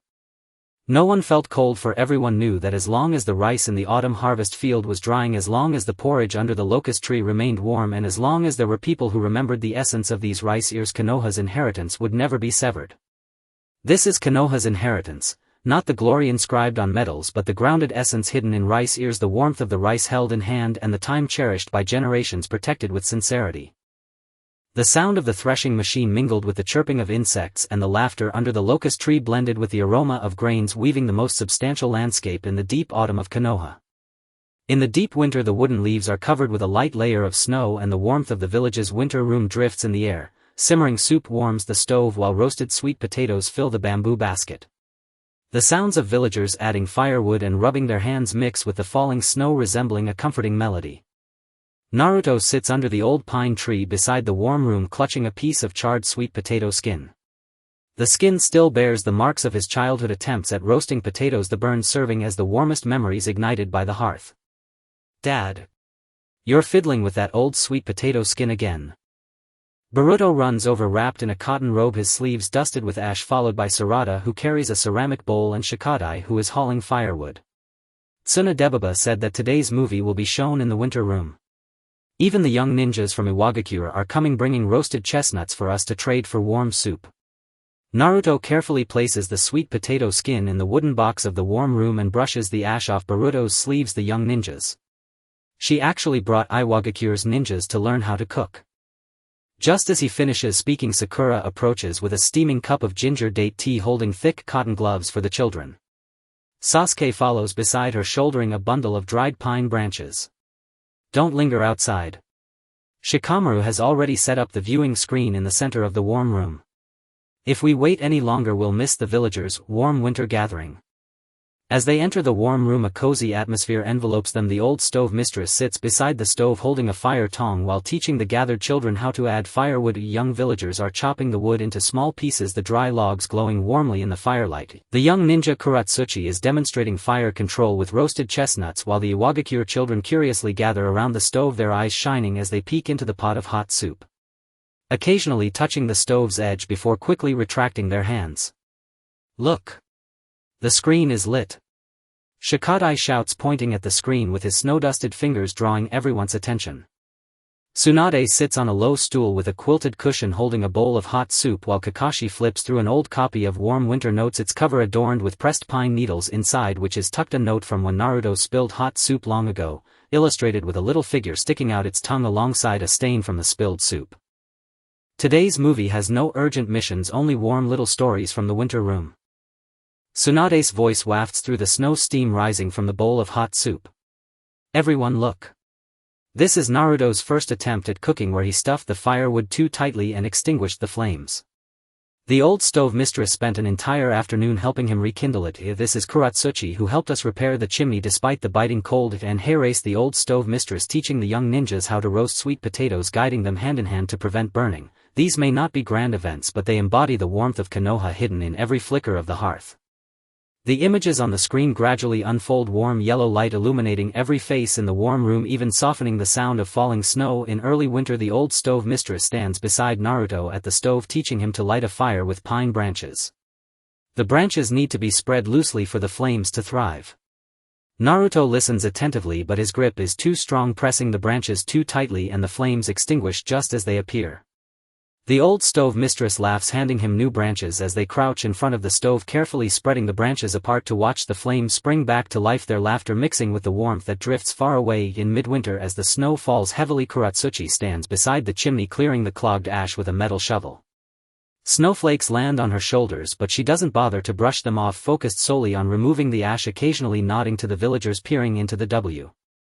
The screen shows no dazzling ninjutsu, only warm moments like freshly ladled hot soup imbued with softness, gently enveloping everyone's hearts. The young ninja from Iwagakure chuckles as he sees Naruto extinguishing the flames in the scene, unable to contain his laughter, so Uncle Naruto can also put out the fire. Naruto scratches the back of his head, his ears turning slightly red, causing everyone in the warm room to laugh, the laughter echoing through the space, even the snowflakes seeming to fall more lightly. As the screen dims, Kakashi closes the Warm Winter Notes, gently brushing his fingers over the pine needles on the cover. Legacy isn't about producing the most precious hot soup, it's about passing down the warmth of the hearth. For example, Naruto's warm winter promise with the old stove mistress, which now sees him frequently bringing Boruto to the winter room, or the patience shown in teaching how to roast sweet potatoes, which now Sarada also helps with. Hearing this, the old stove mistress looks up at the children beside her, one of whom is crouching by the oven, carefully rotating the sweet potato just like she taught him, his movements clumsy yet earnest. I used to think cooking was a trivial matter, the old stove mistress says softly, her voice rich with warmth, until I saw everyone smiling while holding the hot soup I made and realized that warmth can also carry legacy. That's right. Tsunade claps her hands, the hot soup in her bowl spilling little wisps of steam. Now let's all do a small task together. Kuratsuchi will help the young ninjas roast chestnuts, Boruto and Sarada will assist the old stove mistress in adding firewood, Shikamaru will help me organize the Warm Winter Notes, and Naruto, you'll guide everyone in warming the soup, continuing the promise made back then. As soon as she finishes speaking, everyone leaps into action. Boruto follows Naruto to the stove holding a long spoon to stir the soup in the pot. Naruto supports his hand from behind, teaching him how to control the heat to prevent overflow. Don't let the fire be too strong, the soup will spill over when it boils. Sarada stands by the woodpile holding a fire tongue, occasionally adding logs to the stove, her eyes fixed on the flames beneath her thick cotton gloves, fearful of the fire going out again. Kuratsuchi guides the young ninjas gathered around the oven, teaching them how to adjust the height of the roasting rack while the young ninjas diligently turn the chestnuts, occasionally reminding each other it's almost done, don't let it burn. Shikamaru sits at a low table in the corner of the warm room, jotting down the recipe for the newly cooked soup and the time for roasting sweet potatoes, muttering, I should have brought a thermometer to measure the soup's temperature to avoid inaccuracies. Naruto stands by the stove where he once spilled. Naruto smiles and nods, touching the rim of the bowl as warmth flows from his fingertips into his heart. Not only did it not spill, but it's also just right. Remember, hot soup is meant to warm the body, and every time we add firewood or warm the soup, it carries our heartfelt intentions for Konoha. By the time evening arrives, the sunset paints the sky a soft pink and the afterglow falls upon the snowy ground of the winter room, even the snowflakes glimmering warmly. Everyone sits around the hearth in the warm room holding bowls of hot soup alongside sweet roasted potatoes. The rich aroma of the soup blends harmoniously with the sweetness of the potatoes, creating a comfort that radiates warmth from within. Naruto takes a sip of the hot soup, suddenly recalling the old stove mistress words from years ago. The power of the hearth lies not in its intensity but in the heartfelt protection and sharing it provides, much like the warmth of Konoha, which is not measured by dazzling feats but by the care held in each person's heart. Sasuke walks over, handing Naruto a small jar of freshly made date paste, the jar adorned with red paper labeled Konoha Winter Warmth with a corner smudged with ash. What you wished for back then is now present every day in the winter room. Naruto takes the jar of date paste, brushing his fingers over the red paper, wiping off the ash. I didn't bring it alone, he says with a smile, glancing at everyone by the hearth. The old stove mistress is dividing roasted sweet potatoes for the young ninjas. Kuratsuchi and Tsunade are chatting about Iwagakure's winter, while Boruto, Sarada and Shikadai huddle together, competing to see who can peel the chestnut shell the fastest. It's everyone who has gathered the warmth of the hearth together. For instance, the teachings of the old stove mistress, Kuratsuki's assistants and the villagers' affection, these collectively embody the warmth of Konoha. As night falls, the lights in the winter room illuminate, warm yellow light spilling through the windows, casting gentle patches of light on the snowy ground. Tsunade and Kakashi sit at the low table, flipping through the newly added warm winter notes, which features today's photos: Boruto gathering firewood, Sarada roasting sweet potatoes, Kuratsuchi cooking chestnuts, and Naruto teaching how to warm soup. Each photo has a corner dusted with ash yet radiates warmth abundantly. Next year in deep winter these photos will transform into stories on the screen, Kakashi remarks, pointing to a photo of Boruto smiling while holding a soup bowl. And then there will be new flames, new legacies. Tsunade nods, gazing at the flickering flames in the stove. Konoha's winter room will never be cold and the legacy will never stop. As long as someone carries forward the warmth of these flames and passes it on, Konoha will always remain warm. Naruto looks up at the starry sky of the winter room, snow still gently falling, moonlight draping over the pine trees like a layer of white fluff. He knows that next early winter the old stove mistress will teach new children to identify firewood. In next midwinter Kuratsuchi will bring Iwagakure's children to repair the chimney. In next deep winter everyone will gather to warm the soup, and next winter solstice Sasuke will bring Sarada to spread more cotton mats. Meanwhile Boruto, Sarada, Shikadai and the young ninjas from Iwagakure will carry the warmth of these flames, ensuring that Konoha's winter room endures even longer. The crackling of the hearth accompanies the falling snow, and the laughter within the warm room mixes with the aroma of soup, weaving the softest scenery in the deep winter of Konoha. In early spring the leaves were wrapped in pale pink and white, and the cherry blossom garden in the east of the village was perfumed with floral scents, bamboo baskets filled with freshly picked cherry petals and clay jars brewing cherry dew, while the villagers' voices of flower picking and pounding mingled with the songs of birds, creating a sweet melody.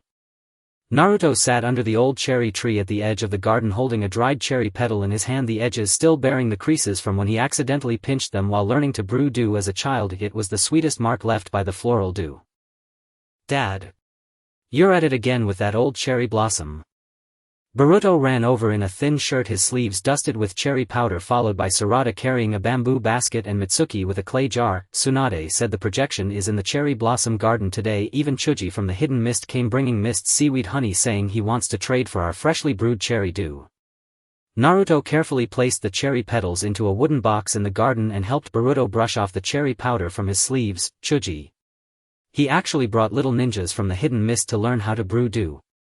Just then Sakura approached with warm cherry tea and fabric gloves for the children in her hands, with Sasuke following beside her carrying a bundle of bamboo picking ladders on his shoulder. Get up.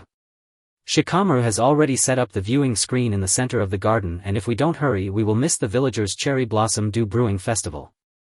As they entered the garden, the sweet aroma had already spread among the flowers. The old flower farmer sat beside a bamboo mat holding bamboo tweezers, teaching the children around him how to pick flowers. Young villagers were placing fresh cherry petals into bamboo baskets, the pale pink petals glistening softly under the sunlight. Chuji was demonstrating to the little ninjas how to mix honey, while the kids from the hidden mist leaned close to the clay jar, their eyes shining as they occasionally dipped their fingers into the cherry dew to taste, instantly getting a layer of sweetness on their lips filled with joy.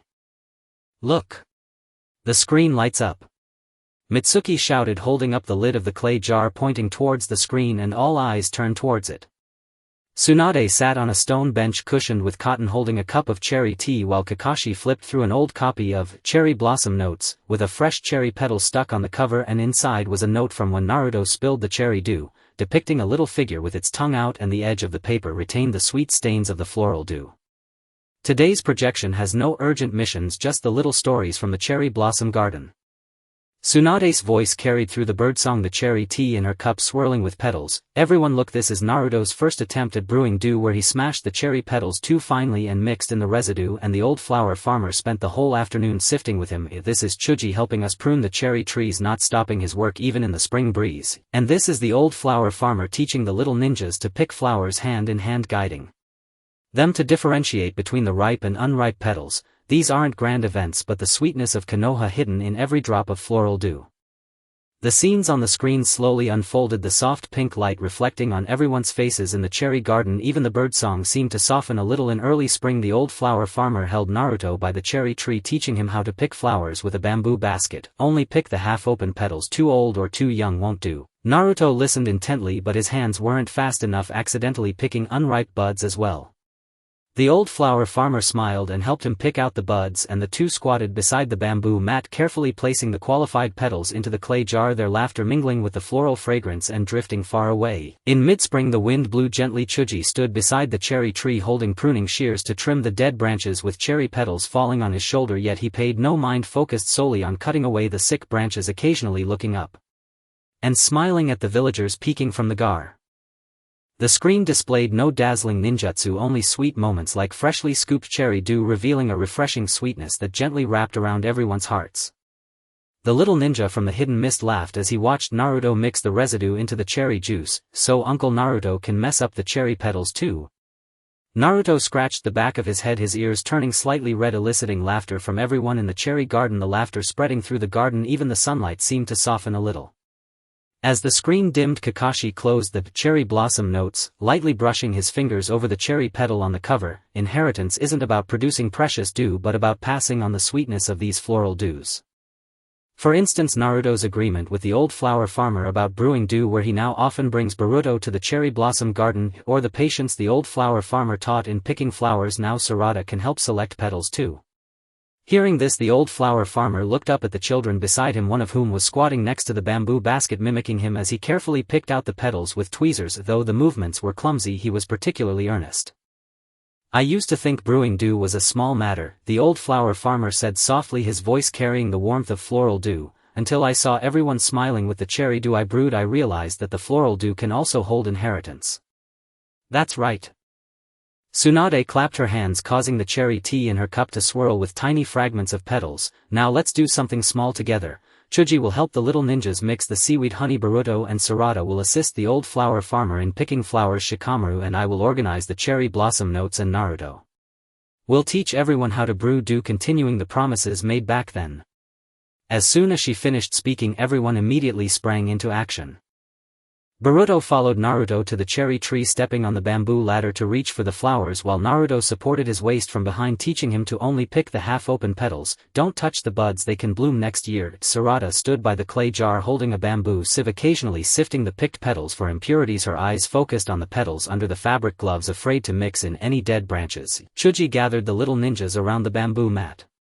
teaching them how to mix honey in the right proportions. The little ninjas seriously measuring the honey, occasionally reminding each other, "Don't add too much, it will be too sweet." Shikamaru sat at the stone table under the old cherry tree, pen in hand, recording the formula for the freshly brewed cherry dew and the time for picking flowers, mumbling to himself, "I should have brought a scale to weigh the petals to avoid inaccurate proportions." Naruto stood by the bamboo mat where he had Unk.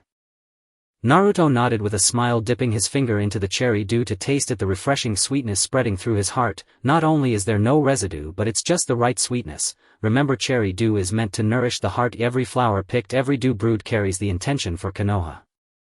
As they worked until dusk, the setting sun painted the sky a pink-orange hue and the afterglow fell upon the petals in the cherry blossom garden. Even the flower fragments glimmered with sweetness. Everyone sat on the bamboo mat under the old cherry tree, holding cherry tea and enjoying the refreshing cherry dew, the rich fragrance of tea blending with the sweetness of the floral dew, providing a comforting sensation that felt refreshing from the heart. Naruto took a sip of cherry tea and suddenly recalled the words of the old flower farmer from years ago. The power of floral dew lies not in how sweet it is, but in every earnest picking and brewing, just like the sweetness of Konoha, which isn't in the brilliant achievements but in the warmth held in everyone's hearts. Sasuke walked over, handing Naruto a small bottle of freshly bottled cherry dew with a pink label reading Konoha Spring Cherry, and the corners of the paper were dusted with cherry powder. "The sweetness you longed for back then is now present in the cherry blossom garden every day." Naruto accepted the cherry dew bottle, brushing his fingers over the pink label, wiping off the cherry powder. "I didn't bring it alone," he said with a smile, glancing at everyone under the old cherry tree. The old flower farmer was distributing cherry dew to the little ninjas. Chuji was chatting with Tsunade about the spring days in the hidden mist, and Boruto, Sarada and Shikamaru were huddled together, competing to see who could pick the most complete petals. Everyone worked together to accumulate the sweetness of the floral dew. For instance, the teachings of the old flower farmer, the assistance from Chuji, and the fondness of the villagers, together these add up to the sweetness of Konoha. As night fell, the lights in the cherry blossom garden lit up, the warm yellow glow filtering through the branches of the cherry trees, casting fragmented floral shadows on the ground. Tsunade and Kakashi sat beside the stone table, flipping through the newly added cherry blossom notes, which contained today's photos. Boruto picking flowers, Sarada sifting petals, Chuji mixing honey, and Naruto teaching how to brew dew, each photo corner dusted with cherry powder, radiating an abundance of sweetness. "Next early spring these photos will transform into stories on the screen," Kakashi said, pointing at one photo of Boruto smiling while holding cherry dew, "and then there will be new cherry dew and new inheritance." Tsunade nodded, gazing at the falling petals in the garden. "The Konoha cherry blossom garden will not wither and the inheritance will not stop. As long as there are those who carry on the sweetness of these floral dews, Konoha will always be gentle." Naruto looked up at the starry sky of the cherry blossom garden, fireflies dancing among the cherry trees and the moonlight spilling on the petals like a layer of thin sugar. He knew that next early spring the old flower farmer would teach new children to differentiate the petals. In next mid-spring Chuji would bring the children from the hidden mist to prune the cherry trees. In next late spring everyone would brew new dew together. In next spring equinox Sasuke would bring Sarada to lay out more bamboo mats. Meanwhile Boruto, Sarada, Shikamaru and the little ninjas from the hidden mist would carry the sweetness of these floral dews, preserving the Konoha cherry blossom garden for even longer. The spring breeze began to blow again, gently brushing against the branches of the cherry trees, carrying the sweet fragrance of the petals rustling down. No one felt cold, for everyone knew that as long as the flowers in the cherry blossom garden were still blooming, as long as the tea under the old cherry tree was still warm, and as long as there were those who remembered the sweetness of this floral dew, the inheritance of Konoha would never be severed. This is the inheritance of Konoha, not the achievements carved on stone tablets, but the sweetness hidden in the floral dew, the warmth of cherry blossoms held in hands, and the gentle moments cherished by generations, protected with heartfelt sincerity. The sound of flower picking mingled with birdsong, and the laughter under the old cherry tree blended with the floral fragrance, weaving together the sweetest scenery in early spring Konoha. In the deep winter the leaves of the village were wrapped in white snow, and the aroma of soup wafted from the warm house in the north of the village. Inside a clay pot freshly simmered radish bone soup was being prepared, while a bamboo basket was piled high with dried mushrooms. The sounds of villagers chopping vegetables and adding firewood mixed with the sound of falling snow like a warm and soothing melody. Naruto sat by the stove under an old pear tree, holding a polished copper ladle. The handle bore a faint mark from when he was a child learning to make soup and accidentally burned himself. It was the warmest imprint left by the warm soup. "Dad. You're using that old ladle again." Boruto ran over, bundled in a thick cotton coat, his sleeves dusted with snow, followed by Sarada carrying a ceramic bowl and Mitsuki with a bundle of firewood. Lady Tsunade said the image will be shown in the warm house today. Even the ninja from Iwagakure is coming bringing dried mushrooms from there wanting to exchange them for our freshly boiled bone soup. Naruto carefully placed the copper ladle into a wooden box by the stove, reaching out to brush the snow off Boruto's sleeves. The ninja from Iwagakure. She actually brought a little ninja to learn how to make soup. Just as he finished speaking, Sakura walked in holding a steaming bowl of soup in her hands were thick gloves prepared for the children. Sasuke followed beside her carrying a bundle of dried pine branches on his shoulder. Stop dawdling. Shikamaru has already set up the viewing screen in the center of the warm house. If we delay any longer we'll miss the villagers' winter stove soup gathering. As they stepped into the warm house, the rich aroma of soup had already filled the warm air. The old cook sat by the stove with a ladle in her hand, teaching the children gathered around her the techniques of soup making. Young villagers were placing chopped radishes into the clay pot, the white radishes glimmering in the soup. The ninja from Iwagakure was demonstrating how to soak the dried mushrooms for the little ninjas who were leaning over the pot, their eyes shining brightly at the bubbling soup, occasionally touching the edge of the pot with their fingertips before quickly pulling their hands back, all filled with anticipation. Look! The screen lit up. Mitsuki shouted, pointing at the screen with his wood-dusted fingers, and all eyes turned toward it. Tsunade sat on a stone bench covered with a cotton mat holding a bowl of bone soup, while Kakashi flipped through a yellowed winter stove journal with a dried radish pressed on the cover and a note about the time Naruto spilled the soup tucked inside, depicting a little person sticking out its tongue next to a drawing of spilled soup with soup stains lingering on the edges of the paper. Today's footage features no urgent missions, only little stories from the warm house. Tsunade's voice carried through the snow, the steam rising from the bowl of soup. Everyone look, this is Naruto's first time learning to make soup. He overstuffed the firewood and let the flames burst from the pot. The old cook spent the whole afternoon helping him clean up. This is how the ninja from Iwagakure helped us repair the warm stove, never stopping despite the cold wind. And here the old cook teaches the little ninjas how to cut radishes, guiding them hand in hand to peel the radish skins. These may not seem like big events, but they are the warmth of Konoha hidden in every ladle of hot soup. The images on the screen slowly unfolded, the warm orange light reflecting on everyone's faces by the stove. Even the sound of falling snow seemed to soften in early winter. The old cook stood beside Naruto at the stove holding a ladle, teaching him how to control the fire. Add the firewood slowly. If the fire is too strong, the soup will burn. Naruto listened intently, but his strength was not quite right. He shoved a handful of wood into the stove and flames immediately flared from the pot's edge. The old cook laughed, helping him brush the flames away, and the two crouched by the stove carefully wiping the splattered soup stains, their laughter mingling with the aroma of the soup drifting far away. In midwinter, with snow falling heavily, the ninja from Iwagakure stood by the warm stove holding a trowel to patch up the stove seams. Snowflakes landed on her shoulders, but she paid no mind, solely focused on smoothing the mud, occasionally nodding to the villagers peeking in through. Sasuke patiently adjusted the position of the firewood, helping her stoke the fire higher. The warmth from the stove wrapped around their clothes, carrying the fragrant aroma of bone soup like a gentle embrace. The scene contained no dazzling ninjutsu, only warm moments like a freshly ladled hot soup, radiating warmth and gently enveloping every heart. The little ninja from Iwagakure watched Naruto's flames on the screen and couldn't help but laugh. So Uncle Naruto can make the fire too big too. Naruto scratched the back of his head, his ears turning a bit red, prompting laughter from everyone around the stove, the laughter spreading throughout the warm house, and even the snowflakes seemed to soften. As the screen dimmed, Kakashi closed the winter stove journal, his fingers lightly brushing over the dried radish on the cover. Inheritance is not about making the most precious soup, it's about passing down the warmth of this soup. For instance, Naruto's agreement with the old cook regarding the winter stove, as he now often brought Boruto to the warm house, or the patience with which the old cook taught cutting vegetables, which Sarada now also practiced while peeling radishes.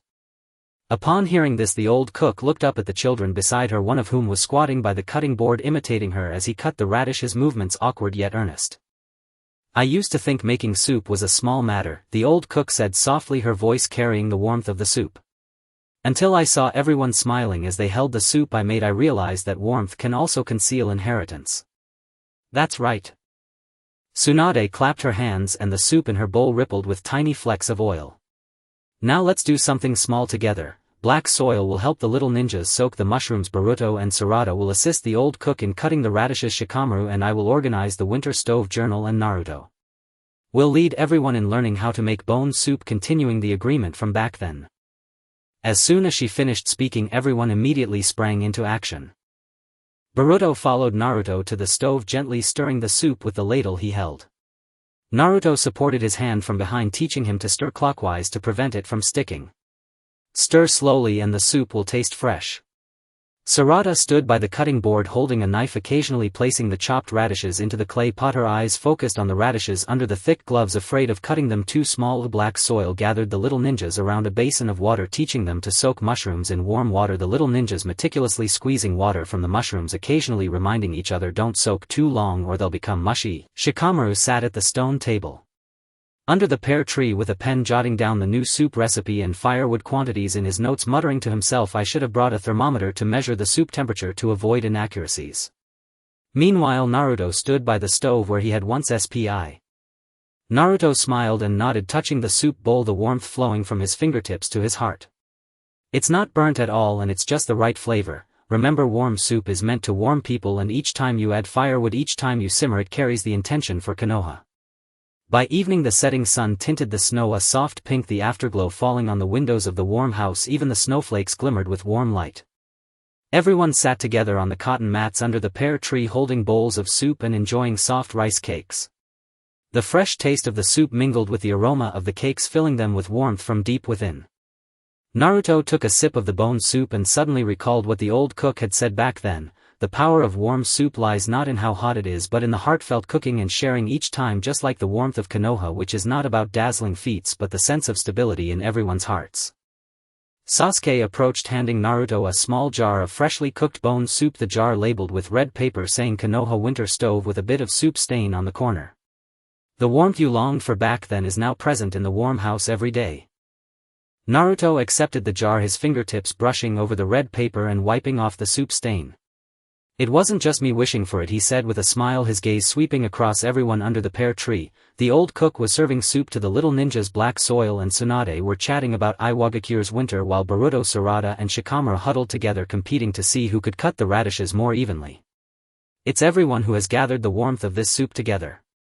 For instance, the teachings of the old cook, the help from Black Soil and the fondness of the villagers, together they form the warmth of Konoha. As night fell, the lights in the warm house lit up, the warm yellow glow filtering through the branches of the pear tree, casting tiny speckles of light on the snow. Tsunade and Kakashi sat at the stone table, flipping through the newly added winter stove journal, which contained today's photos: Boruto making soup, Sarada cutting radishes, Black Soil soaking mushrooms, and Naruto teaching how to control the fire. Each photo corner bore a drop of soup stain, yet radiated with warmth. Next year in late winter these photos will become stories in the footage, Kakashi said, pointing to a photo of Boruto smiling with a soup bowl. Then there will be new warm soup and new inheritance. Tsunade nodded, gazing at the bubbling soup in the pot. Konoha's warm house will never be cold and inheritance will never cease.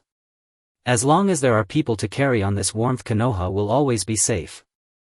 Naruto looked up at the starry sky of the warm house, fireflies flying between the branches of the pear tree. Note, this is an artistic expression. The fireflies in deep winter symbolize warmth and vitality, while the moonlight spilled on the snow as if covered with a layer of silk and silver. He knew that next year in early winter the old cook would teach new children how to control the heat. Next year in midwinter Black Soil would bring the children from Iwagakure to repair the warm stove. Next year in late winter everyone would simmer new soup together. Next year during the winter solstice Sasuke would bring Sarada to add even more firewood. And Boruto, Sarada, Shikamaru along with the little ninjas from Iwagakure would carry the warmth of this soup, ensuring the warm house of Konoha endures. The sound of adding firewood mixed with the sound of snow falling, laughter under the pear tree mingled with the aroma of soup, weaving the warmest scenery in the deep winter of Konoha. Midsummer and Mai wrapped everything in dense green. In Lao Zhang Yuan a milky fragrance hung in the air. A wooden basin held freshly made mango ice curd, a bamboo basket brimmed with fresh mint leaves, and the villagers' sounds of pounding ice and cutting fruit mixed with cicadas into a refreshing song. Mingren sat on a bamboo mat beneath the camphor tree, clutching a smoothed wooden ice spoon. A shallow dent on its handle remained from when he was a child learning to make ice curd, the coolest mark the curd had ever left on him. "Dad. You're holding that wooden spoon again." Boren called as he came running in short sleeves, a bead of sweat at his temple. Behind him Zuliangna carried a fruit platter and Lutai shouldered an ice bucket. Grandma Gangsho said today's screening is in Lao Zhang Yuan. Even Wailua from Sha'in came and he brought Cheyenne's date ice to trade for the freshly set mango ice curd. Mingren carefully laid the wooden spoon into a rattan box beside the mat and wiped Boren's forehead with his hand. Wa'ilua. He actually brought Shayin's young ninjas to learn making ice curd. Xiaoying approached with a porcelain bowl of ice curd and a cloth for the children. Zhua Zhu followed carrying a bundled bamboo drying rack on his shoulder. Don't just sit there, Luan said. I've already set up the screen in the center of Lao Zhangyuan. If we dawdle, we'll miss the village's summer shade cool gathering. By the time they entered Lao Zhangyuan, the creamy scent had already spread under the trees. Lao Ninyang sat by the wooden basin with a spoon teaching the gathered children the art of ice curd. Young villagers slid golden mango cubes into porcelain bowls, the flesh gleaming. Wa'ilua demonstrated scooping date ice for the apprentice ninjas, and the Shine children clustered at the ice bucket, eyes bright as they peered at the cooling curd, fingertips occasionally touching the bucket's rim before drawing back in eager restraint. Look! The screen's on! Lutai shouted, raising his ice bucket, his frost-speckled fingers pointing toward the screen. All eyes turned to it. Gangsho sat on a stone bench laid with a bamboo mat, cradling a bowl of ice curd. Kakaxi flipped through a yellowed summer shade journal. A pressed mint leaf was stuck to its cover, and inside was the paper from the year. Mingren overturned the ice basin, the drawing of a tongue-sticking little figure and milk stains at the edge. Today's footage has no urgent missions. It only shows the small stories of Lao Zhangyuan. Gangsho's voice, threaded with cicadas, came from the screen. Steam rose from the bowls as she spoke. Here is Mingren's first lesson in making ice curd, when he used too little ice and the curd melted, and the old woman helped him remake it all afternoon. Here is Wa'ilua hauling ice under the blazing sun without pause. Here is the old woman teaching the little ninjas to cut mangoes, guiding them by hand. These are not great deeds, but they are Mui's coolness hidden in every spoonful. The images on the screen unfolded gently, and their cool light washed over the faces in the garden as if even the cicadas had softened in early summer. The old woman stood by the basin with Mingren, a wooden spoon in her hand, teaching him to measure ice. Spread it evenly, too little and the curd will melt. And though he listened earnestly, his hand lacked restraint and he put in only half a bucket. The curd soon liquefied and the old woman laughed as she added more ice. The two crouched at the basin, refreezing the spilled milk, their laughter mingling with the dairy scent and drifting far. In midsummer the sun blazed and Wa'ilua stacked ice bricks at the icehouse, sweat running down his cheeks as he kept arranging the blocks, nodding at villagers peeking from the garden while never letting his work falter until the bucket was full and he finally sat beneath the camphor tree to eat his mango ice curd, his features softened by the chill. In peak summer the old woman sat at the cutting. There were no dazzling jutsu on the screen, only a string of cool, delicate moments, like freshly scooped ice curd refreshment that gently wrapped around each heart. A Shine apprentice watching Mingren's melted curd on the screen couldn't help laughing aloud, so Uncle Mingren also used to make the curd melt. Mingren rubbed the back of his head, his ears tinged pink, and the garden broke into laughter that spread through the camphor grove until even the sunlight seemed softer. When the screen dimmed, Kakaxi closed the summer shade journal and gently brushed the pressed mint on its cover. Inheritance isn't about making more precious ice curd, he said, it's about taking on the coolness those bowls carry.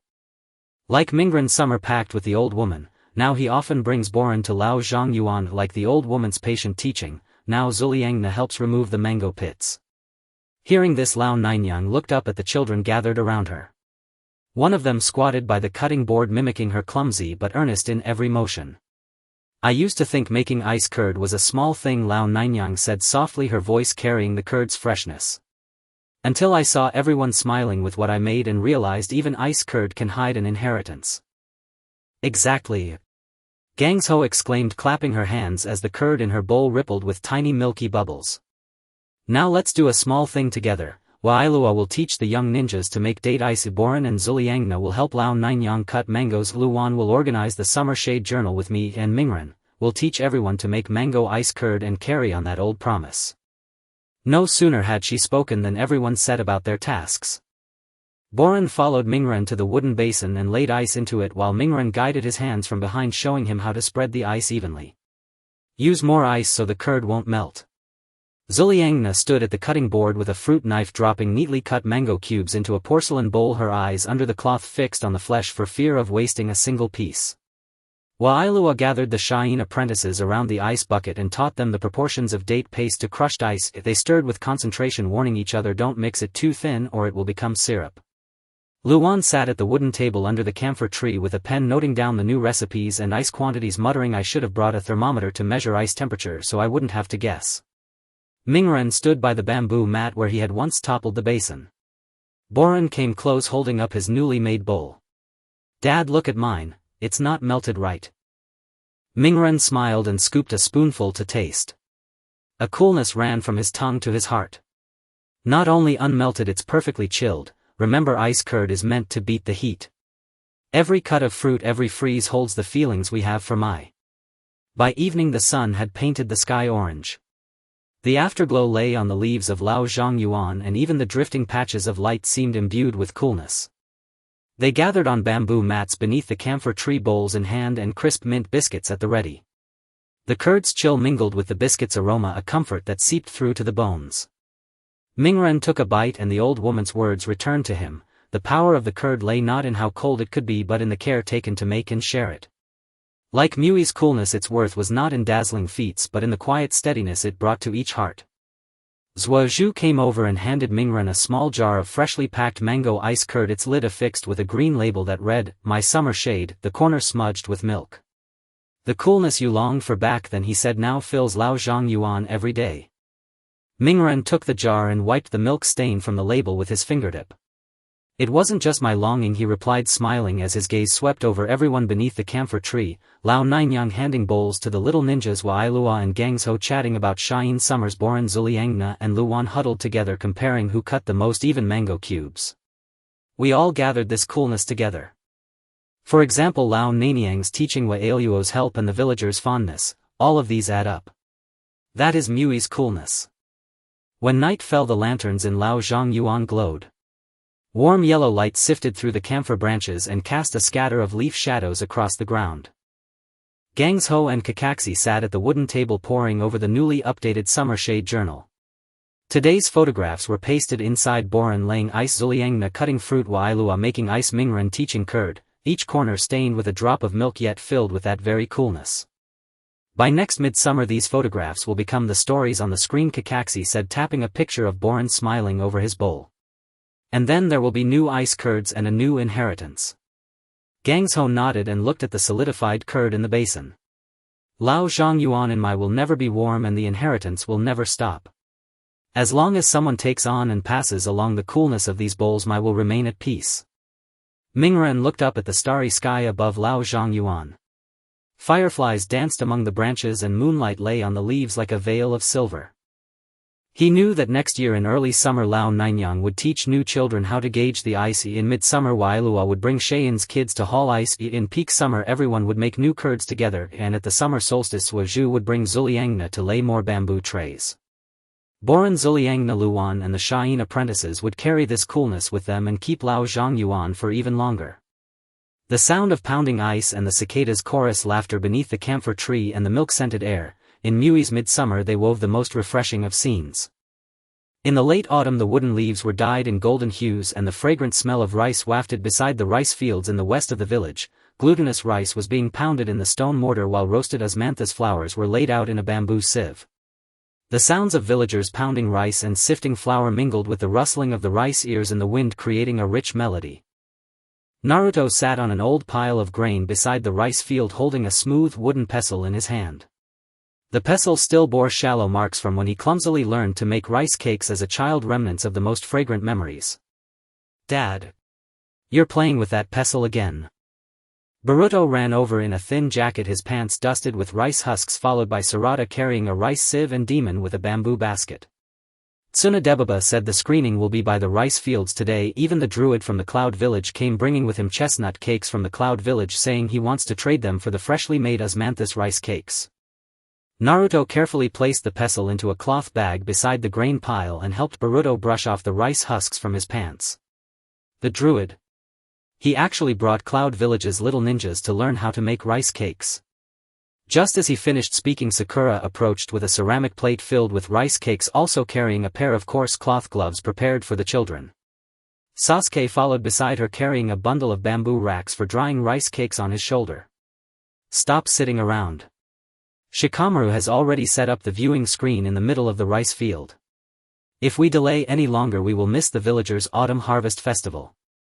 As they entered the rice field, the rich aroma of rice had already spread in the autumn breeze. Old Lady Kubo sat beside the stone mortar holding the pestle and teaching the gathered children the techniques of making rice cakes. Young villagers were pouring the steamed glutinous rice into the mortar, the snow-white grains forming small hills inside. The druid was demonstrating how to cut the chestnut cakes for the little ninjas while the Cloud Village kids peered eagerly at the rice balls being pounded in the mortar, their eyes sparkling with anticipation, their fingertips occasionally brushing against the mortar's wall before quickly retracting.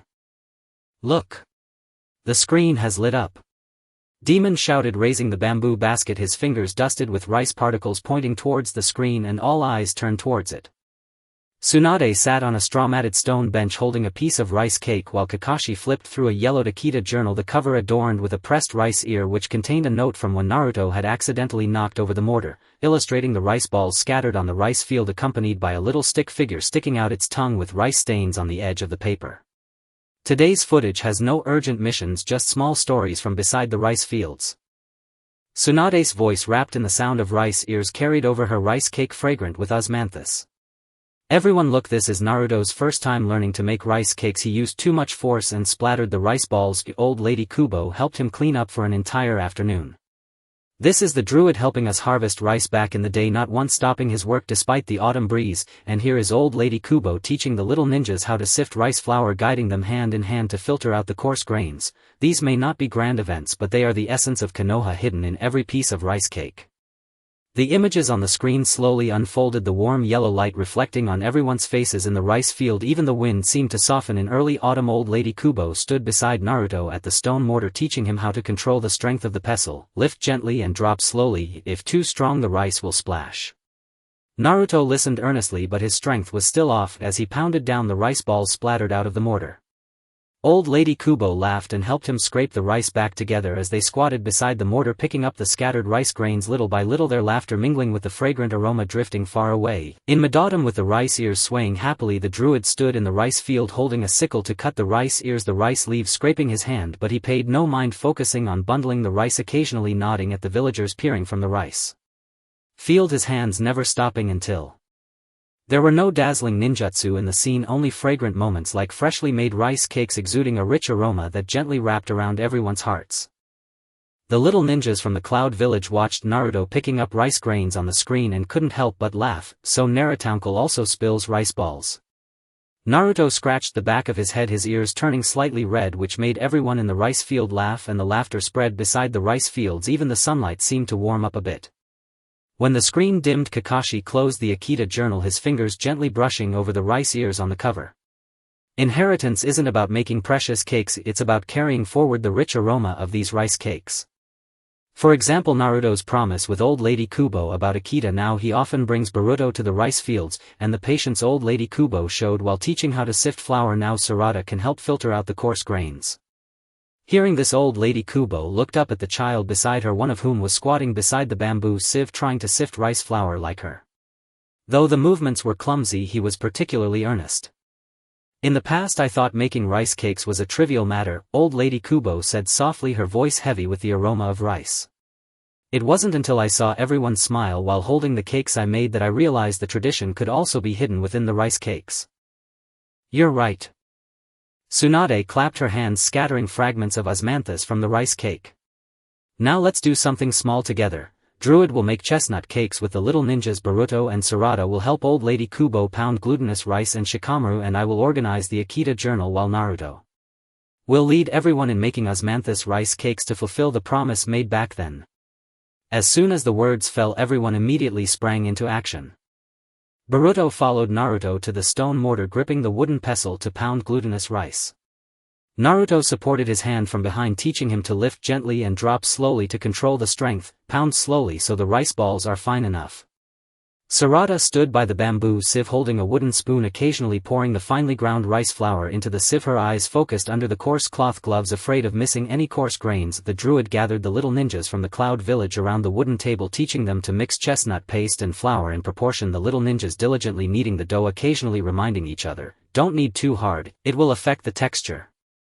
Shikamaru sat beside the wooden table by the grain pile holding a pen, jotting down the new rice cake recipe and the number of times to pound rice, muttering, "I should have brought a scale to weigh the rice flour to avoid miscalculating."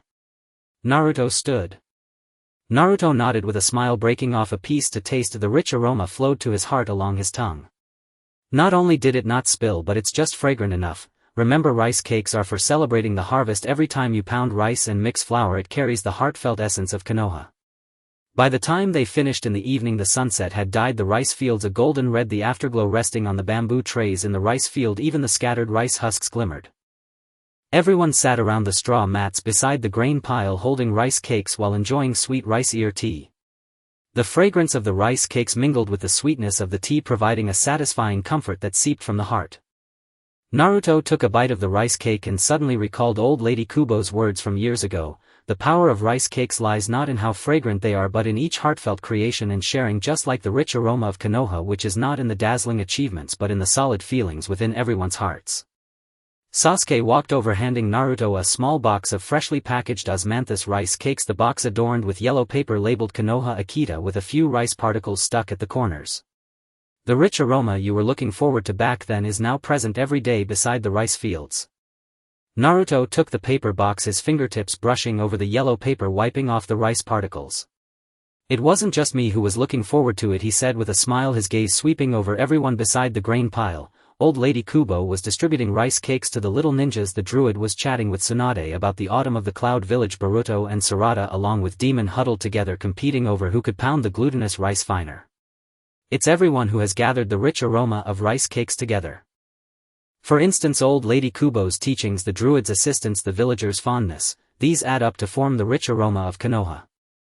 As night fell, the lights beside the rice fields lit up, the warm yellow light filtering through the rice ears, casting scattered shadows on the ground.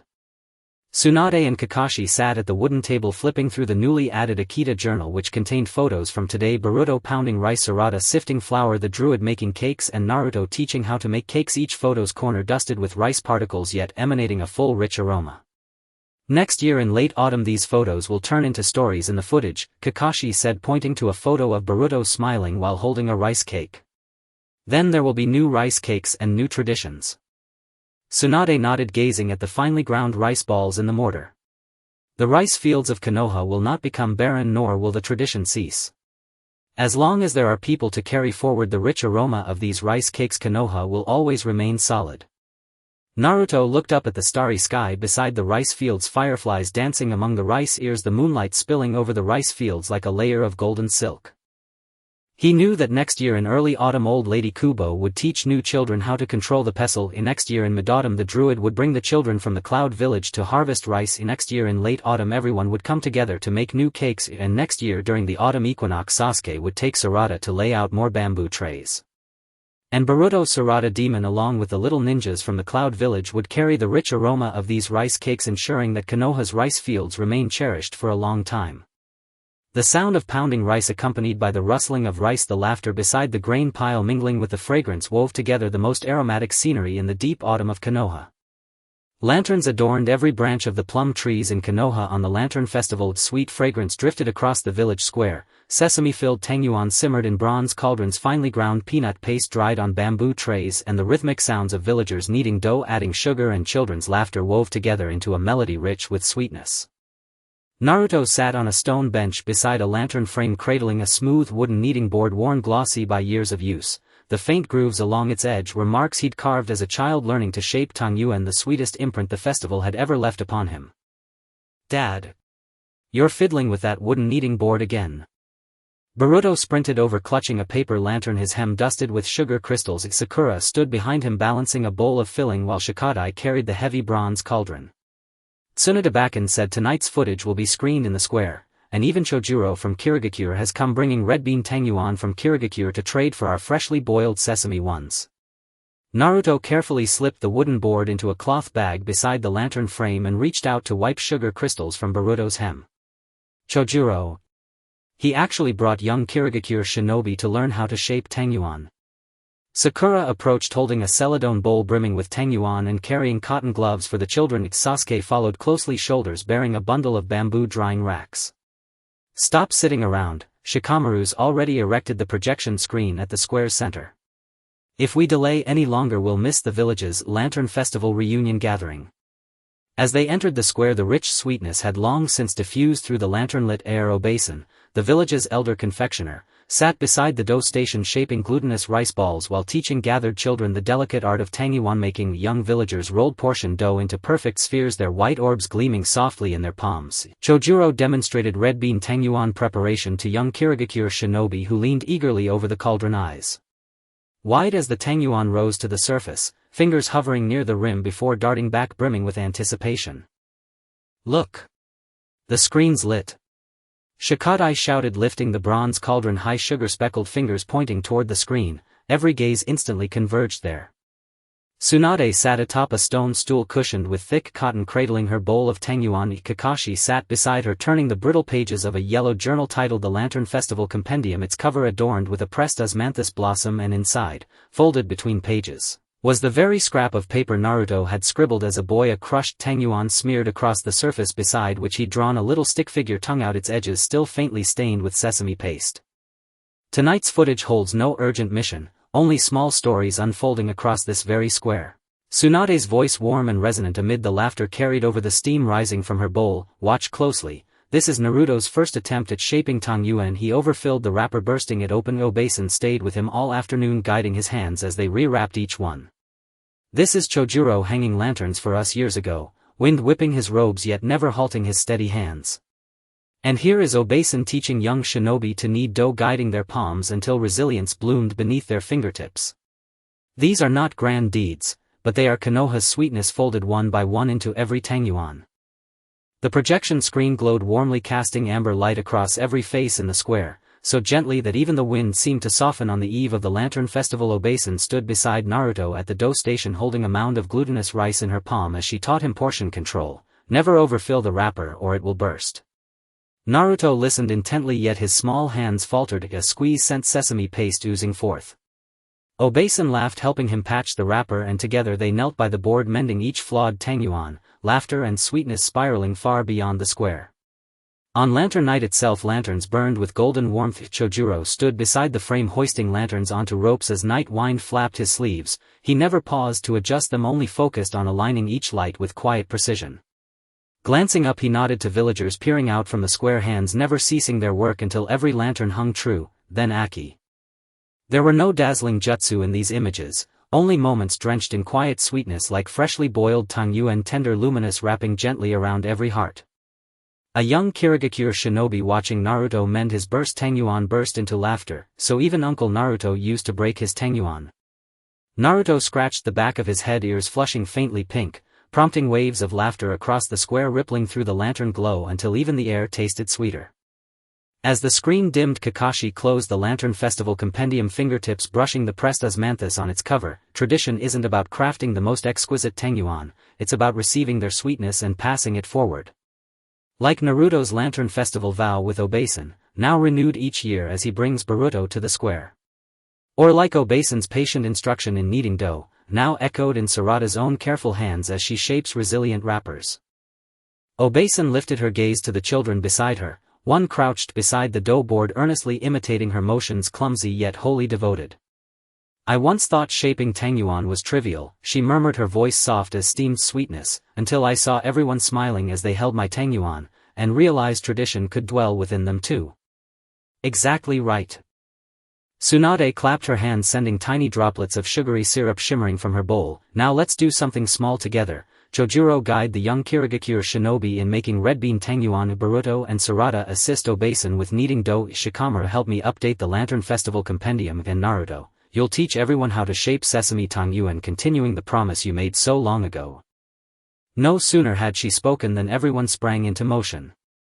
Boruto joined Naruto at the dough station, gripping a mound of glutinous rice as he attempted to roll it smoothly. Naruto stood behind him, steadying his small hands, guiding each rotation with calm precision. Gently now, only slow, even pressure yields perfect roundness.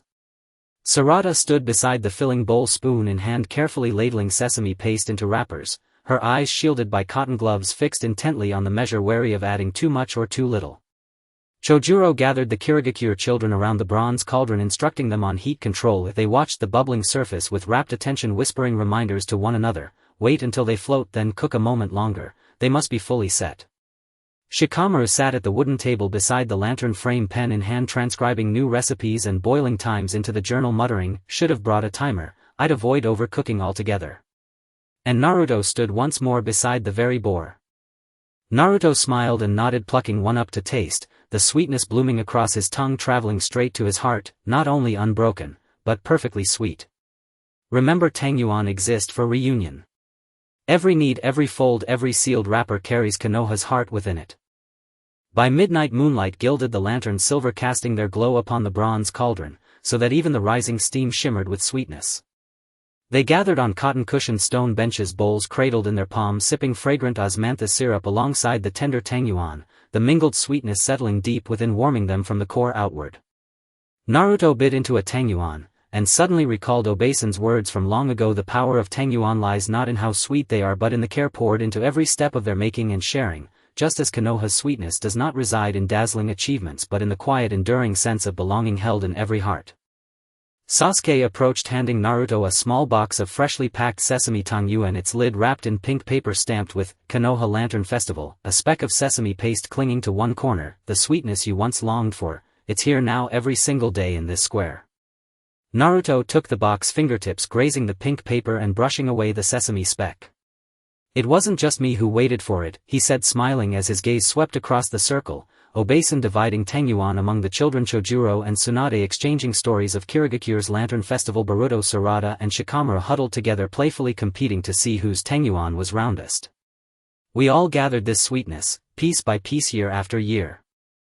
Obasan's guidance, Chojuro's steadfast aid, the villagers' affection, these woven together form Konoha's enduring sweetness.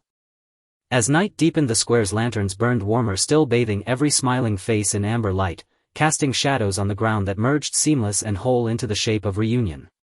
Tsunade and Kakashi sat side by side at the wooden table, leafing through the newly updated The Lantern Festival Compendium, its pages now graced with photographs taken today: Boruto shaping Tangyuan, Sarada sealing fillings, Chojuro tending the cauldron, Naruto guiding small hands, each image delicately dusted with a trace of sesame paste yet radiating profound unadulterated sweetness.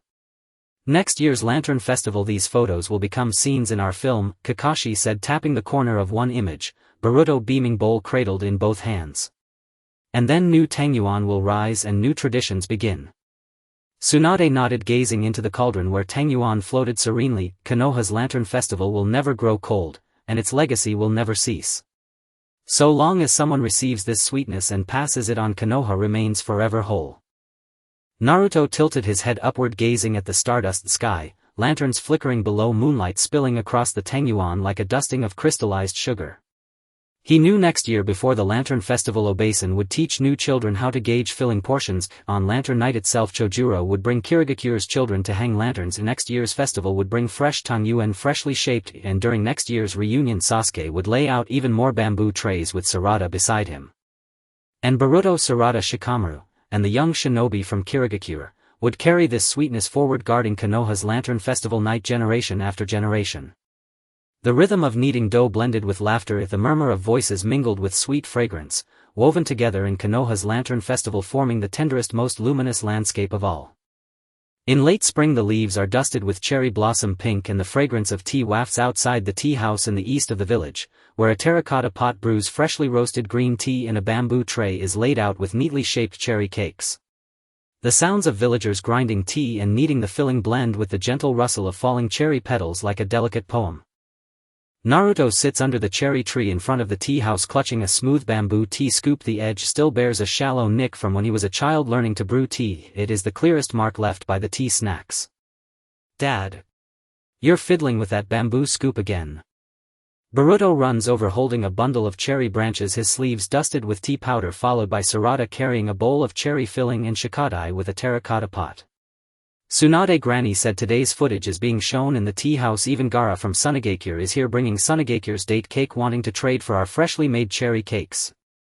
Naruto carefully puts the bamboo scoop into a cloth box under the cherry tree and helps Boruto brush off the tea powder on his sleeves. Gaara. He actually brought the little ninjas from Sunagakure to learn how to make snacks. Just as he finished speaking, Sakura approached with a white porcelain plate full of cherry cakes, also holding a linen tea towel for the children. Sasuke followed closely, carrying a bundle of bamboo tea racks on his shoulder. "Stop sitting around.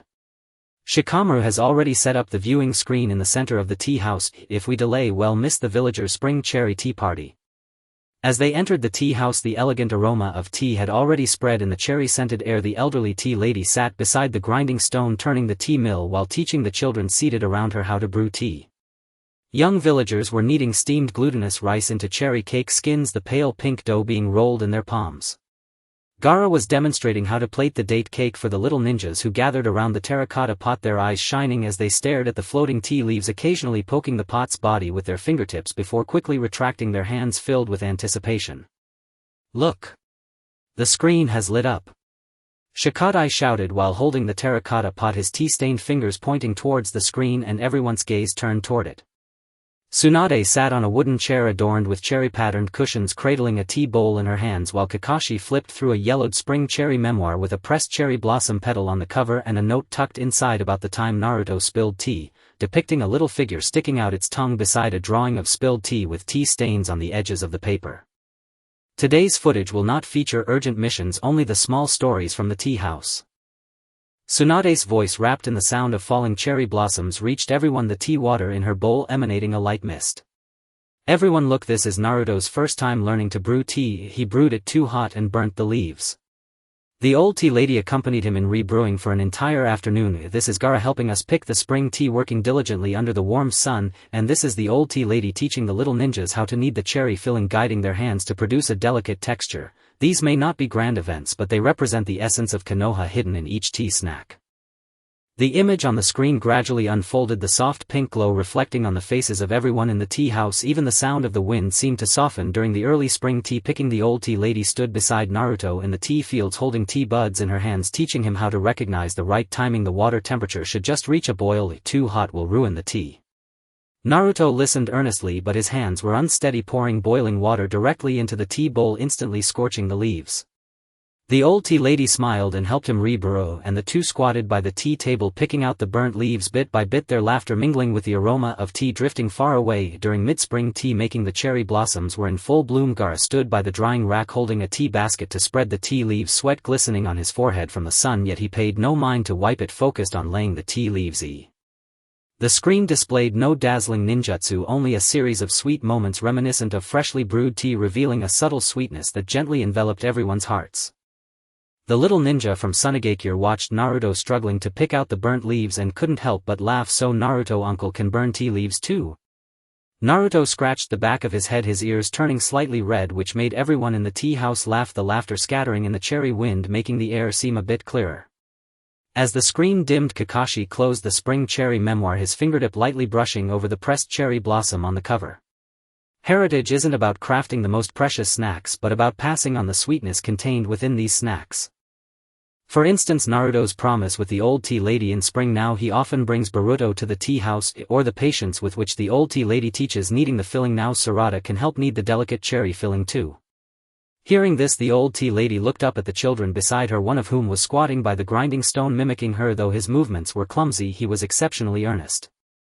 "In the past I thought making snacks was a small matter," the old tea lady said softly, her voice carrying the warmth of tea, "until I saw everyone smiling while holding the snacks I made. Only then did I realize that snacks could also conceal a legacy." "That's right." Tsunade clapped her hands, the tea water in her bowl rippling slightly. "Now let's do a little thing together. Gaara will help the little ninjas make date cakes, Boruto and Sarada will assist the old tea lady in kneading the cherry cake skins, Shikamaru and I will organize the spring cherry memoir, and Naruto will lead everyone in learning to brew green tea," continuing the promise made back then. As soon as she finished speaking, everyone immediately sprang into action. Boruto followed Naruto to the terracotta pot, testing the water temperature with a kettle while Naruto supported his hand from behind, teaching him to wait a moment after the water boils before brewing the tea. If the water temperature is slightly off, the tea aroma will differ. Sarada stood by the filling bowl holding a wooden spoon, occasionally wrapping cherry leaves around the outside of the cherry cakes, her eyes peeking from under the linen tea towel, afraid that the filling would spill out if wrapped too loosely. Gaara gathered the little ninjas around the wooden table, teaching them to mix date paste and flour in proportion. The little ninjas earnestly shaped the cake batter, occasionally reminding each other, "Don't squeeze too tightly, it will affect the fluffiness." Shikamaru sat at the wooden table under the cherry tree, pen in hand, jotting down the newly brewed tea recipe and the time for kneading the cherry cakes, muttering, "I should have brought a thermometer to measure." Naruto nodded with a smile, taking a sip and feeling the sweetness flow down his throat to his heart. "Not only did you not burn it, but it's also just fragrant enough. remember snacks are meant to welcome spring, and every time you grind tea, every time you wrap filling it contains your heart for Konoha. As they were busy until dusk, the setting sun dyed the cherry blossoms a golden pink with the last rays of sunlight falling on the terracotta pot in the tea house. Even the falling cherry leaves shimmered. Everyone sat together on the soft mats under the cherry tree holding tea bowls and cherry cakes, enjoying the sweet tea, the fragrance of the snacks blending with the sweetness of the tea, creating a deep sense of comfort. Naruto took a bite of the cherry cake and suddenly recalled the words of the old tea lady from years ago: the power of snacks lies not in their sweetness but in the heartfelt making and sharing, just like the sweetness of Konoha, which is not in the dazzling achievements but in the peace within everyone's hearts. Sasuke walked over handing Naruto a small jar of freshly packed green tea, the jar adorned with a green paper label reading Konoha Spring Cherry with a corner stained with a bit of tea powder. The sweetness you longed for back then is now present in the tea house every day. Naruto accepted the tea jar, his fingertip brushing against the green paper label, wiping off the tea powder. It wasn't just me who was waiting for it, he smiled, his gaze sweeping over everyone under the cherry tree. The old tea lady was dividing snacks for the little ninjas. Gaara and Tsunade were discussing Sunagakure's spring days. Boruto, Sarada and Shikamaru were huddled together competing to see who could wrap the cherry cakes more neatly. It was everyone who came together to collect the sweetness of the snacks. For instance, the teachings of the old tea lady, Gaara's assistance, the villagers' fondness, these collectively formed the sweetness of Konoha. As night fell, the lights in the tea house flickered on, warm yellow light filtering through the cherry branches, casting fragmented floral shadows on the ground. Tsunade and Kakashi sat at the wooden table flipping through the newly updated spring cherry memoir filled with today's photos, Boruto testing the water temperature, Sarada wrapping cherry cakes, Gaara making date cakes, and Naruto teaching tea brewing. Each photo corner was dusted with tea powder yet radiated an abundance of sweetness. Next year in late spring these photos will become stories in the footage, Kakashi said, pointing at a photo of Boruto smiling while holding a tea bowl. Then there will be new snacks and new legacies. Tsunade nodded, gazing at the unfurling tea leaves in the terracotta pot. The spring cherry blossoms of Konoha will not wither and the legacy will not cease. As long as there are people to pass on the sweetness of these snacks, Konoha will remain forever at peace. Naruto looked up at the starry sky beneath the cherry tree. Fireflies danced among the branches and moonlight spilled onto the tea table like a layer of thin silk. He knew that next year during the early spring tea picking, the old tea lady would teach new children to recognize the water temperature. During mid-spring tea making, Gaara would bring the children from Sunagakure to dry the tea leaves. In late spring everyone would come together to make new snacks, and during the next spring cherry tea party Sasuke would bring more bamboo trays with Sarada. And Boruto, Sarada, Shikamaru along with the little ninjas from Sunagakure would carry the sweetness of these snacks, preserving the spring cherry season of Konoha for even longer. The sound of grinding tea mingled with the falling cherry blossoms, and the laughter under the cherry tree blended with the aroma of tea, weaving the sweetest scenery in late spring Konoha. In the late autumn the leaves were dyed in golden red and the fragrance of fruits wafted from the grain drying yard in the west of the village. Ceramic jars brewed freshly harvested persimmon wine, bamboo sieves held sliced apples, and the sounds of villagers crushing fruits and boiling syrup mingled with the gentle rustle of grain stalks like a warm and melodious tune. Naruto sat on a wooden stump beside the grain pile holding a smoothly polished stone mortar. The edge of the mortar still bore shallow scars from when he accidentally bumped it while learning to make fruit puree as a child. These were the richest imprints left by the fruit cakes. "Dad. You're at it again with that stone mortar." Boruto ran over with a basket of chestnuts, his clothes dusted with fruit bits, followed by Sarada, who carried a jar of honey, and Shikadai, who was carrying a ceramic jar. Tsunadebaba said today's film is being shown at the grain drying yard. Even the little ninjas from Iwagakure came and they brought Iwagakure's chestnut cakes, wanting to trade for our freshly steamed apple cakes. Naruto carefully placed the stone mortar into a vine basket next to the grain pile and helped Boruto brush off the fruit bits from his clothes. Little ninjas. She actually brought Iwagakure's little ninjas to learn how to make fruit cakes. Just as he finished speaking, Sakura approached with a large ceramic plate filled with fruit cakes, also holding cotton and linen aprons prepared for the children. Sasuke followed beside her carrying a bundle of bamboo drying racks. "Stop sitting around. Shikamaru has already set up the viewing screen in the center of the grain drying yard. If we delay we'll miss the villagers' harvest feast." As they entered the grain-drying yard, the rich fragrance of fruits had already spread in the autumn breeze. The old fruit lady sat beside the stone mortar holding a wooden pestle, teaching the children gathered around her the techniques of making fruit puree. Young villagers were pouring the boiled fruit puree into wooden molds, the golden fruit pulp spreading in the molds. The little ninja was demonstrating how to cut chestnut cakes for the little ninjas while Iwagakure's children gathered around the ceramic jar, their eyes shining as they stared at the fermenting persimmon wine, occasionally reaching out to touch the jar's edge before quickly retracting their hands full of anticipation. "Look! The screen is lit up!" Shikadai shouted while holding the ceramic jar, his finger pointing towards the screen, and everyone's gaze turned towards it. Tsunade sat on a haystack covered with grain husks holding a plate of fruit cakes while Kakashi flipped through an old copy of Harvest Notes, its cover adorned with a pressed maple leaf containing a note from when Naruto spilled the fruit puree years ago. Illustrated beside it was a little figure sticking out its tongue with fruit stains still visible on the paper's edges. Today's footage has no urgent tasks, just little stories from the grain drying yard. Tsunade's voice, wrapped in the sound of grain husks, traveled over as the steam rose from the plate of fruit cakes. "Everyone look, this is Naruto's first attempt at making fruit puree." He swung the pestle too hard and splattered puree everywhere, and the old fruit lady accompanied him in redoing it for an entire afternoon. "This is when black soil helped us gather fruits, never stopping even under the autumn sun. And here's the old fruit lady teaching the little ninjas how to boil the fruit syrup, guiding them hand in hand to achieve a creamy texture. These may not be grand events, but they embody the essence of Konoha hidden in every piece of fruit cake."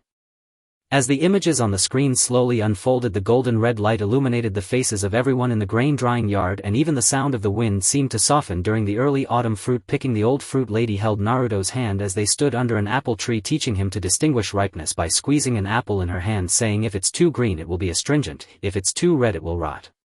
Naruto listened earnestly, but his grip slipped and the apple he had just picked rolled far away on the ground. The old fruit lady smiled as she helped him pick it up, and the two squatted under the tree, placing the intact apples into a bamboo basket, their laughter mingling with the scent of fruits during mid-autumn's puree making. The maple leaves blazed brilliantly red, and black soil stood beside the stone mortar holding a wooden pestle to help the villagers crush the fruits. The autumn sun reddened her cheeks, but she paid no mind to it, focusing in. The scenes depicted on the screen were devoid of dazzling ninjutsu, only rich and heartfelt moments like freshly steamed fruit cakes radiating warmth and gently wrapping around everyone's hearts. The little ninja from Iwagakure chuckled as he watched Naruto's mishap with the apples on the screen, unable to hold back his laughter. "So Naruto-jisen also drops apples." Naruto scratched the back of his head, his ears turning slightly red, which made everyone in the grain drying yard laugh, their laughter dispersing in the autumn wind, making the air feel even richer. As the screen dimmed, Kakashi closed the Harvest Notes, his fingertips lightly brushing over the pressed maple leaf on the cover. Inheritance isn't just about making the most precious fruit cakes, it's about passing on the richness of these fruit cakes. For instance, Naruto's autumn agreement with the old fruit lady, as he often brings Boruto to the grain drying yard now, or the patience with which the old fruit lady teaches how to boil syrup now. Sarada can also help create a creamy fruit syrup. Hearing this, the old fruit lady looked up at the children beside her, one of whom was squatting next to the stone mortar trying to imitate her grip on the wooden pestle.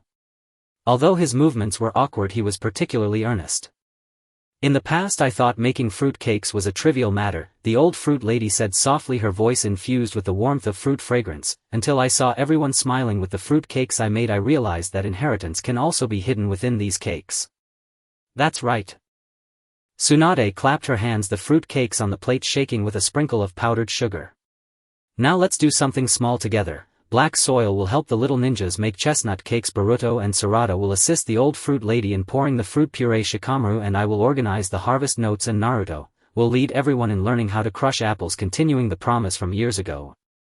As soon as she finished speaking, everyone immediately sprang into action. Boruto followed Naruto to the stone mortar, gripping the wooden pestle to test its strength.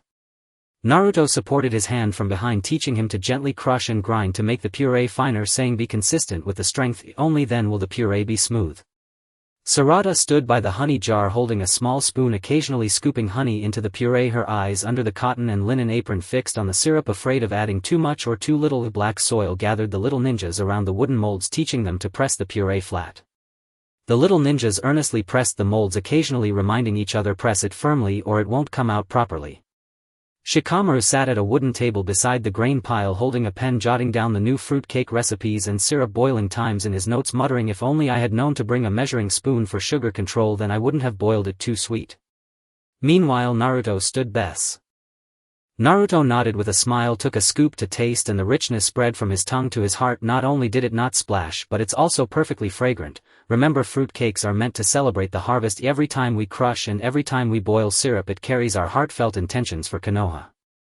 As they worked late into the night, the moonlight dyed the grain stalk silver yellow, its gentle glow resting on the ceramic jars in the drying yard. Even the rising fragrance of fruits seemed to radiate warmth.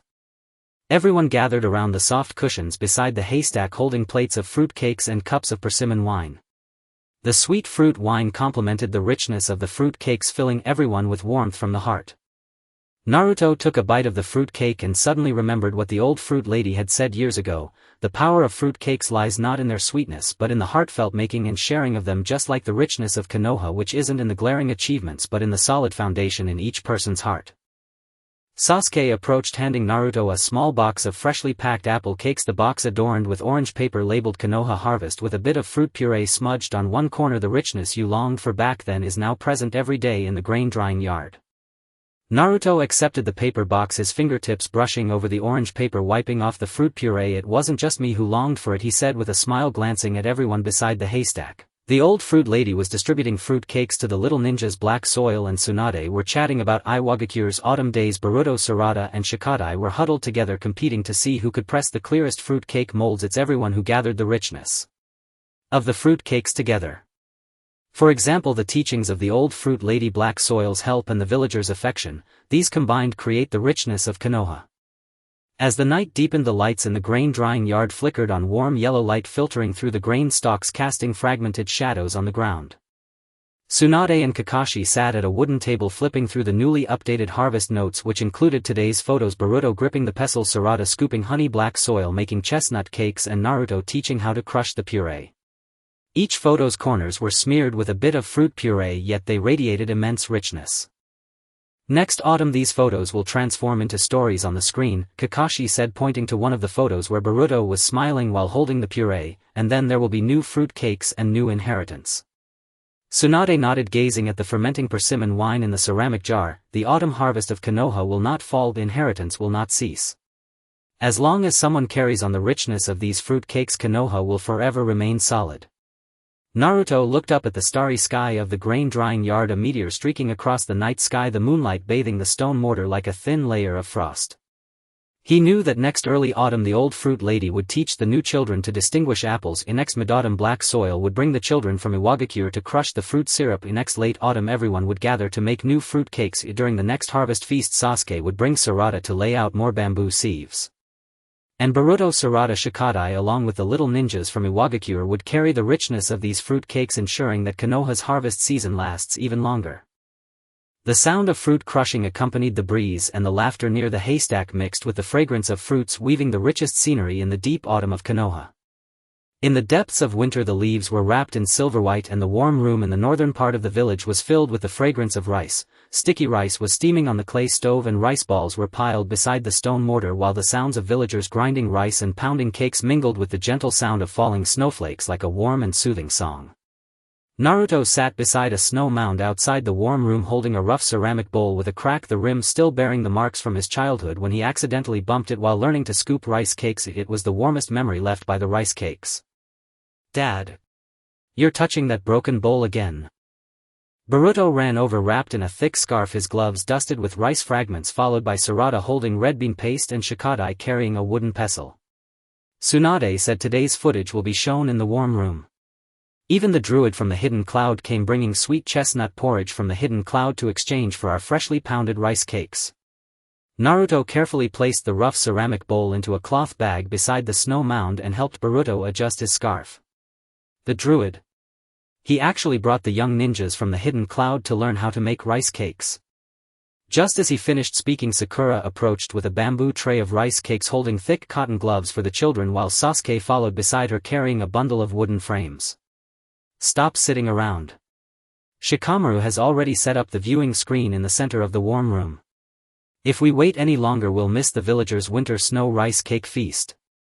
As they entered the warm room, the rich aroma of rice had already spread in the warm mist. Old rice granny sat beside the stone mortar holding a wooden pestle, teaching the children gathered around her the techniques of pounding rice cakes. Young villagers were pouring the freshly steamed sticky rice into the mortar, the white grains steaming. The druid was demonstrating how to serve sweet chestnut porridge to the young ninjas, while the children from the hidden cloud crowded near the clay stove, their eyes bright as they stared at the steaming bamboo steamer, occasionally reaching out to touch the stove wall before quickly pulling back, their hands filled with anticipation. "Look!" The screen lit up. Shikadai shouted while holding the pestle, his fingers dusted with rice paste, pointing at the screen, and everyone's gaze turned towards it. Tsunade sat on a wooden stool covered with a cotton mat holding a bowl of rice cakes, while Kakashi flipped through an old yellowed winter snow journal, the cover adorned with a pressed pine needle, and inside was a note from the time Naruto spilled rice cakes, depicting a little person sticking out his tongue beside a drawing of rice cakes spilled around the mortar with rice stains at the edges of the paper. Today's footage has no urgent missions, just little stories from the warm room. Tsunade's voice carried through the sound of falling snow as steam rose from the bowl of rice cakes. "Everyone look. This is Naruto's first time learning to pound rice cakes." He swung the pestle too wildly, splattering the sticky rice, and old rice granny stayed with him to repound for an entire afternoon. "This is the druid helping us grind sticky rice, back then working tirelessly against the cold wind, and this is old rice granny teaching the young ninjas to mix red bean paste, guiding them hand in hand to achieve a smooth texture. These are not grand things, but the warmth of Konoha hidden in every piece of rice cake." The images on the screen slowly unfolded, the warm yellow light illuminating everyone's faces in the warm room. Even the sound of the wind seemed to soften during early winter while soaking rice. Old rice granny pulled Naruto to stand by the rice jar, teaching him to tell dry from wet by pinching the sticky rice, saying, "If it's soaked too shallow it will be hard, if soaked too deeply it will be mushy." Naruto listened carefully but couldn't hold it steady, spilling some of the rice he had just scooped outside the jar. Old rice granny smiled as she helped him pick it up, and the two squatted by the jar, placing the clean sticky rice one by one into a bamboo basket, their laughter mingling with the fragrance of rice drifting far away. During midwinter, while pounding cakes, snowflakes were falling heavily, and the druid stood by the stone mortar holding the pestle to help villagers pound rice cakes, the cold wind reddening his ears, yet he paid no mind to cover them, focusing solely. The scenes displayed on the screen contained no dazzling ninjutsu, only warm and soft moments like freshly made rice cakes, radiating warmth and gently enveloping everyone's hearts. The young ninja from the hidden cloud laughed upon seeing Naruto scoop rice, unable to contain himself. "So Naruto uncle also spills rice on the ground."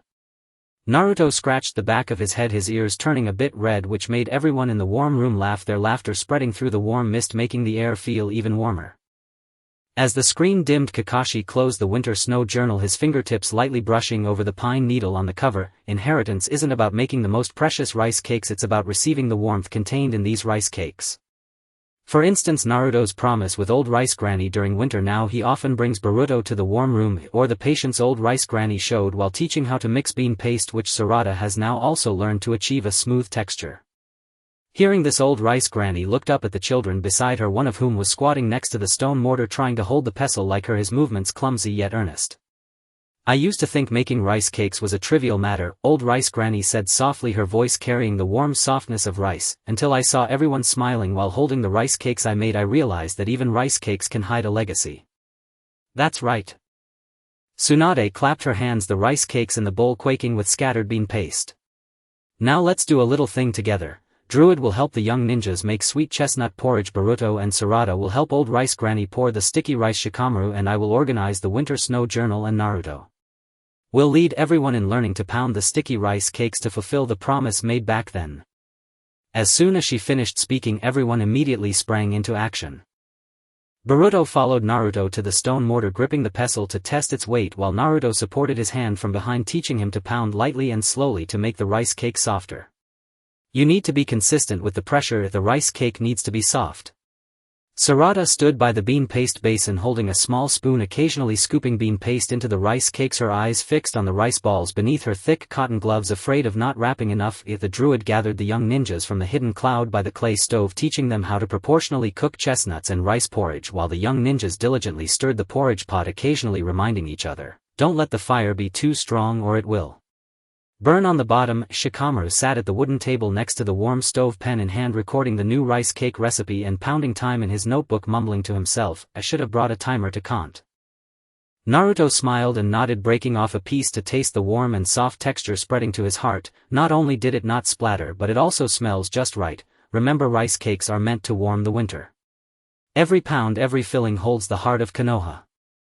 As they worked late into the night, the moonlight dyed the snowflakes silver white and the clear light fell upon the warm room's clay stove. Even the rising aroma of rice seemed to glow with warmth.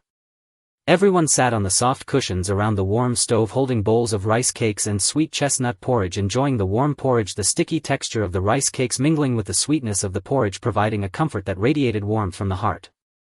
Naruto took a bite of the rice cake, suddenly recalling what old rice granny had said back then. The power of rice cakes is not in how sweet they are but in every heartfelt production and sharing, just like the warmth of Konoha, which isn't in the brilliance of its achievements but in the sense of stability within everyone's heart.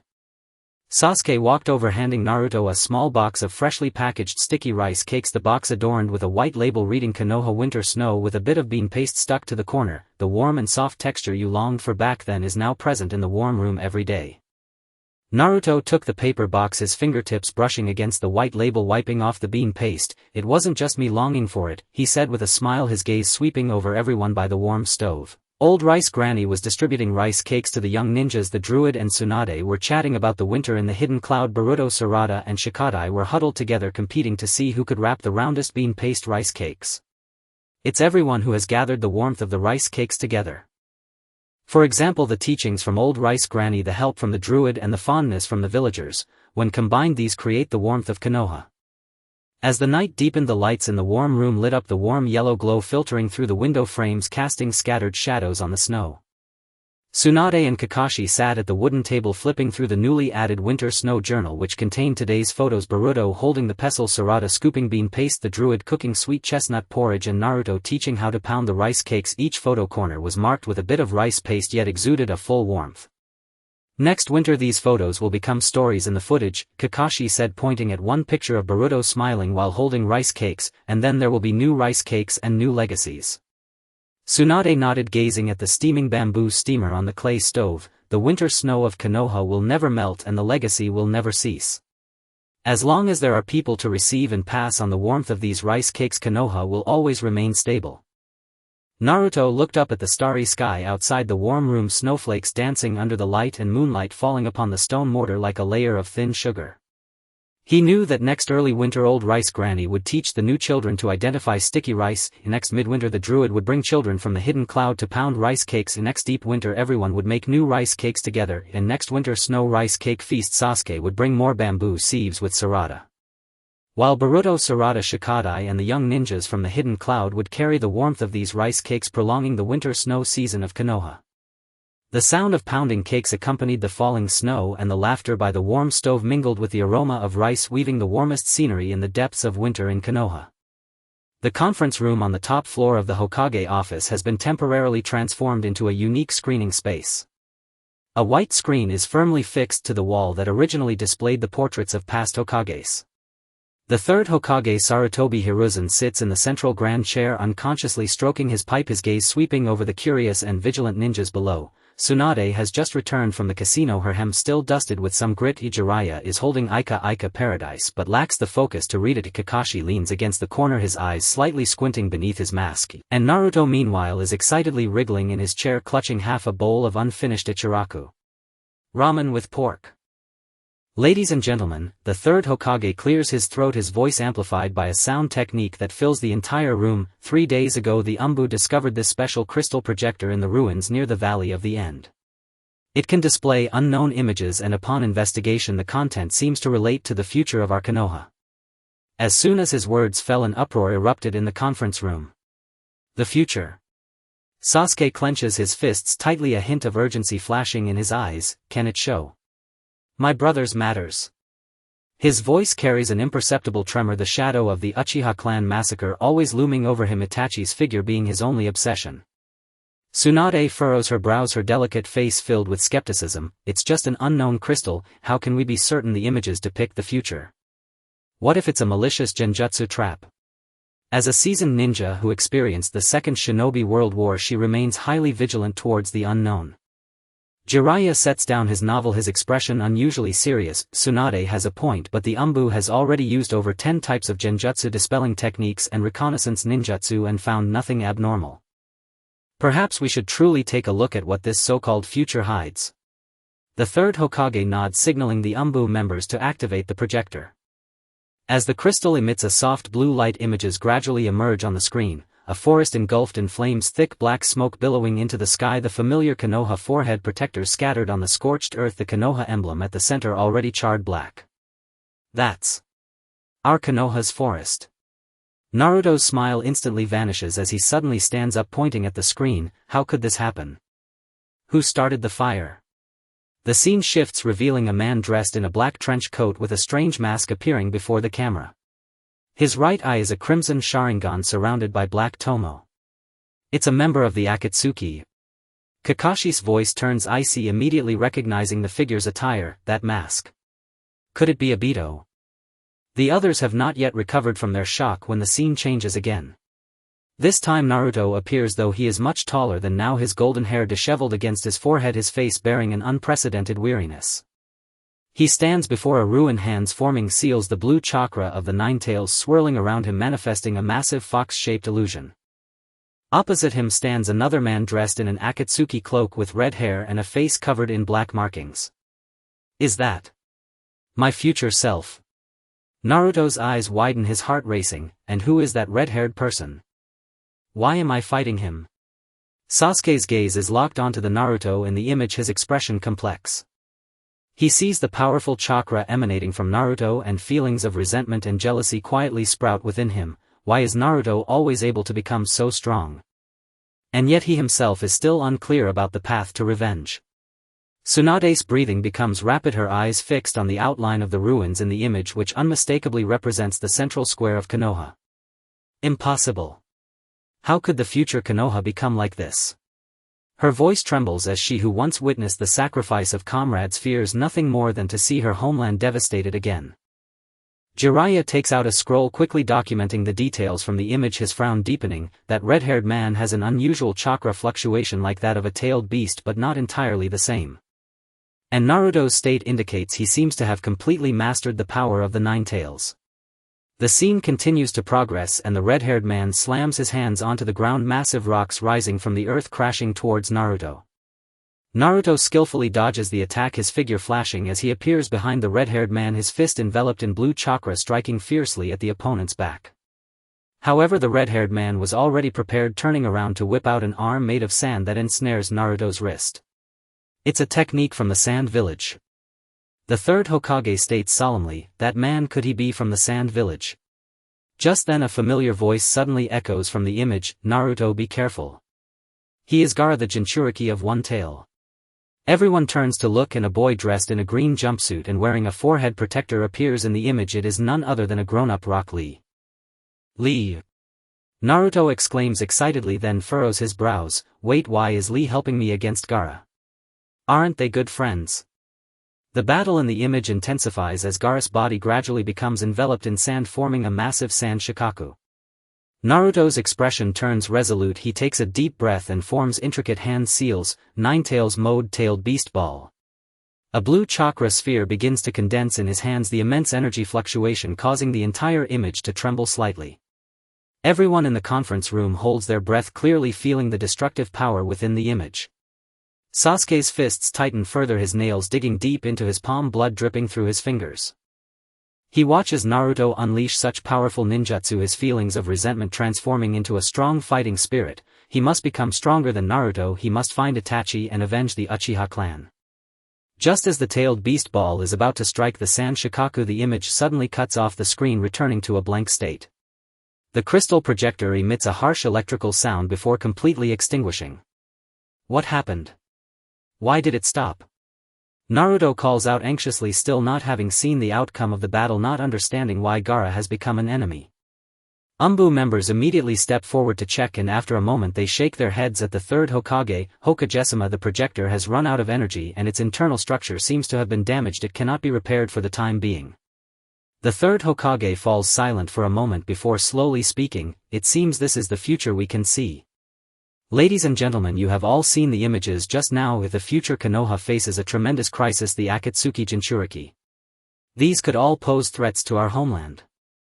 Tsunade stands, the skepticism on her face replaced with gravity. Regardless of whether this image represents the true future, we cannot afford to be careless. The power of the Akatsuki far exceeds our imagination. We must quickly formulate a countermeasure. Jiraiya nods. I will immediately contact the intelligence department to investigate the whereabouts of the Akatsuki, especially the masked Obito and red-haired Gaara. Additionally, Naruto. He looks at Naruto, his expression turning serious. In the image just now you were able to fully control the power of the Nine Tails, indicating that you have undergone much training in the future. From now on you must train even harder. Only by becoming stronger can you protect Konoha and safeguard those you care about. Naruto nods emphatically, determination shining in his eyes. I understand. I will definitely work hard to train and will never let Konoha become like in the image. I want to become Hokage and protect all the villagers. Sasuke stands in place without speaking, but his gaze has already told everyone, he will not fall behind Naruto, he will find his own way to grow stronger. He turns and walks out of the conference room, his silhouette appearing particularly lonely under the setting sun. The third Hokage observes everyone's reactions, feeling a multitude of emotions. He knows that the image just now was like a stone sending ripples across the calm surface of the lake. The future is filled with uncertainties, but he believes that as long as the ninjas of Konoha unite as one, they will surely overcome all difficulties and protect this homeland. The door to the conference room slowly closes as the setting sun pours through the window onto the screen, leaving a patch of golden light.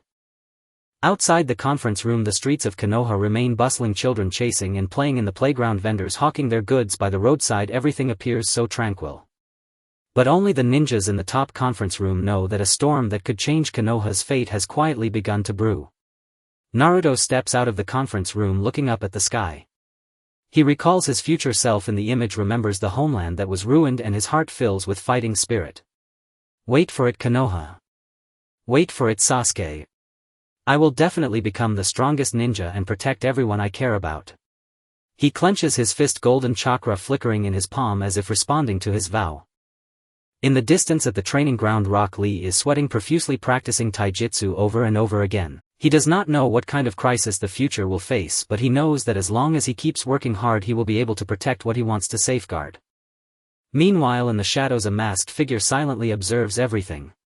His right eye shimmers with crimson light and a hint of an elusive smile curls at the corner of his mouth. The game has only just begun. With that, the figure vanishes into the shadows as if it had never appeared. As the words of the Umbu member fell, Naruto in a fit of anxiety stamped his feet, unaware that half a char siu slipped from his hand. Why does it have to break down at this moment? If Konoha really gets burned down like that in the future, we need to think of a way now. He reached out to touch the extinguished crystal projector but was pulled back by Kakashi. Don't be impulsive, Naruto. Kakashi's voice was heavier than usual, his Sharingan hidden beneath the mask still reflected the gravity of the previous images. This projector has an unknown origin, forcing a touch might trigger even more dangerous situations. Did you forget the chakra fluctuations that could destroy half the village in that footage? Naruto was taken aback, looking down at his empty palms, suddenly recalling the scene where his future self released the tailed beast bomb, his cheeks flushing with embarrassment. I was just too anxious. At that moment, Sasuke in the corner suddenly moved. He had been staring blankly at the blank screen, but now he hurried toward the third Hokage, his voice filled with suppressed urgency. Lord Hokage, the previous image didn't mention the Uchiha, nor did it mention my brother. Could there be more content in that crystal? For instance, about the day of the massacre. His words were like a stone thrown into a calm lake, instantly silencing the meeting room. Tsunade frowned, seeing the hatred swirling in Sasuke's eyes, unable to restrain herself. Sasuke, even if there is content regarding the Uchiha in the images, your current strength. I know I can't beat Itachi yet. Sasuke interrupted her sharply, his fist clenched until the knuckles turned white. But I at least need to know the truth. To understand why he killed the entire clan, why he left me alone. His voice grew louder, almost a shout, his eyes slightly reddening. Those years he had been tormented by this question daily, and that brief glimpse of the future only heightened his urgency to know whether his pursuit of revenge held any meaning. The third Hokage watched his agitated demeanor and sighed softly, the pipe in his hand turning in circles. The Umbu are already working tirelessly to repair the projector, but before that we need to clarify the information we just saw. Jiraiya, did you find anything in the notes you just took about that Akatsuki? Jiraiya put down the scroll in his hand, his fingertips gliding over the densely packed characters. Based on the chakra fluctuations and the style of the mask, this Akatsuki is likely related to the mysterious person who appeared during the Uchiha Massacre. There were reports from Umbu mentioning a witness who saw a person wearing a similar mask near the Uchiha district, but they never found any trace of him afterward. What?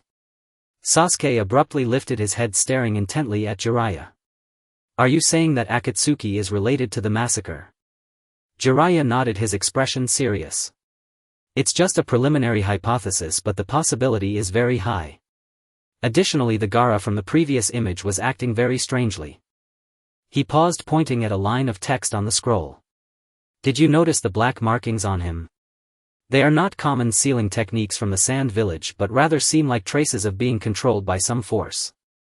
Tsunade leaned in for a closer look, her face changing instantly. Is it a cursed seal? No, it's more bizarre than Orochimaru's cursed seal. Could it be that the Akatsuki organization not only wants to capture tailed beasts but is also manipulating Jinchuriki? It's very possible. Kakashi took over. The sand techniques Gaara used in the footage were over 10 times stronger than when he was a child during the Chunin exams, and they were filled with malice. It's as if he completely lost his self-awareness and only knew how to destroy. Hearing this, Naruto suddenly recalled the moment he first met Gaara, the boy who always sat alone on the rooftop saying, "I only love myself and fight for myself." He bit his lip and suddenly shouted, "No. Gaara is not that kind of person. He later became our friend and even helped Konoha. Something must be wrong with the previous image. Naruto is right." A gentle voice suddenly came from the doorway. Everyone turned to see Sakura standing there holding a stack of medical scrolls, her face set with determination. Gaara changed a lot after the Chunin exams. He wouldn't attack Konoha without reason. Something must have been done to him by the Akatsuki. Sasuke shot her a glance, his tone laced with disdain. How do you know? No one can predict the future. I just know. Sakura retorted without backing down. Because we are comrades. No matter what happens in the future, I believe the experiences we've gone through together aren't fake. Her words made Sasuke pause, his gaze softening slightly, but he didn't argue further. The atmosphere in the meeting room eased a bit when suddenly an Umbu member rushed in holding a shard of crystal that glimmered with faint blue light. Lord Hokage. The core shard of the projector has reacted. It seems to be able to project new images. Everyone immediately gathered around. The Umbu member placed the shard into a makeshift energy device and the screen lit up again. This time the image was no longer of intense battle but a quiet hospital room. In the hospital room lay an elderly man in a white patient gown, his face pale. It was the third Hokage in his old age. Next to his bed stood a tall man with blonde hair, the grown-up Naruto, but he wore a sorrowful expression devoid of his usual smile. Grandpa Hokage, you will get better. Naruto held the third Hokage's hand, his voice trembling slightly. You haven't seen me become Hokage yet, nor have you seen Konoha become better. The third Hokage gently patted his hand, a weak smile appearing on his lips.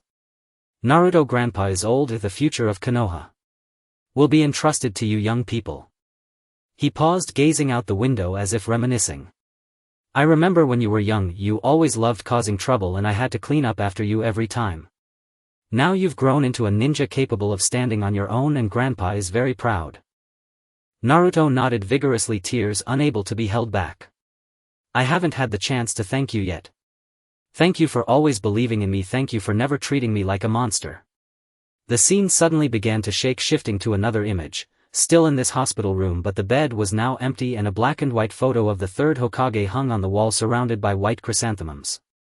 Naruto stood in front of the photo holding a Hokage hat, the red character for fire glaring brightly.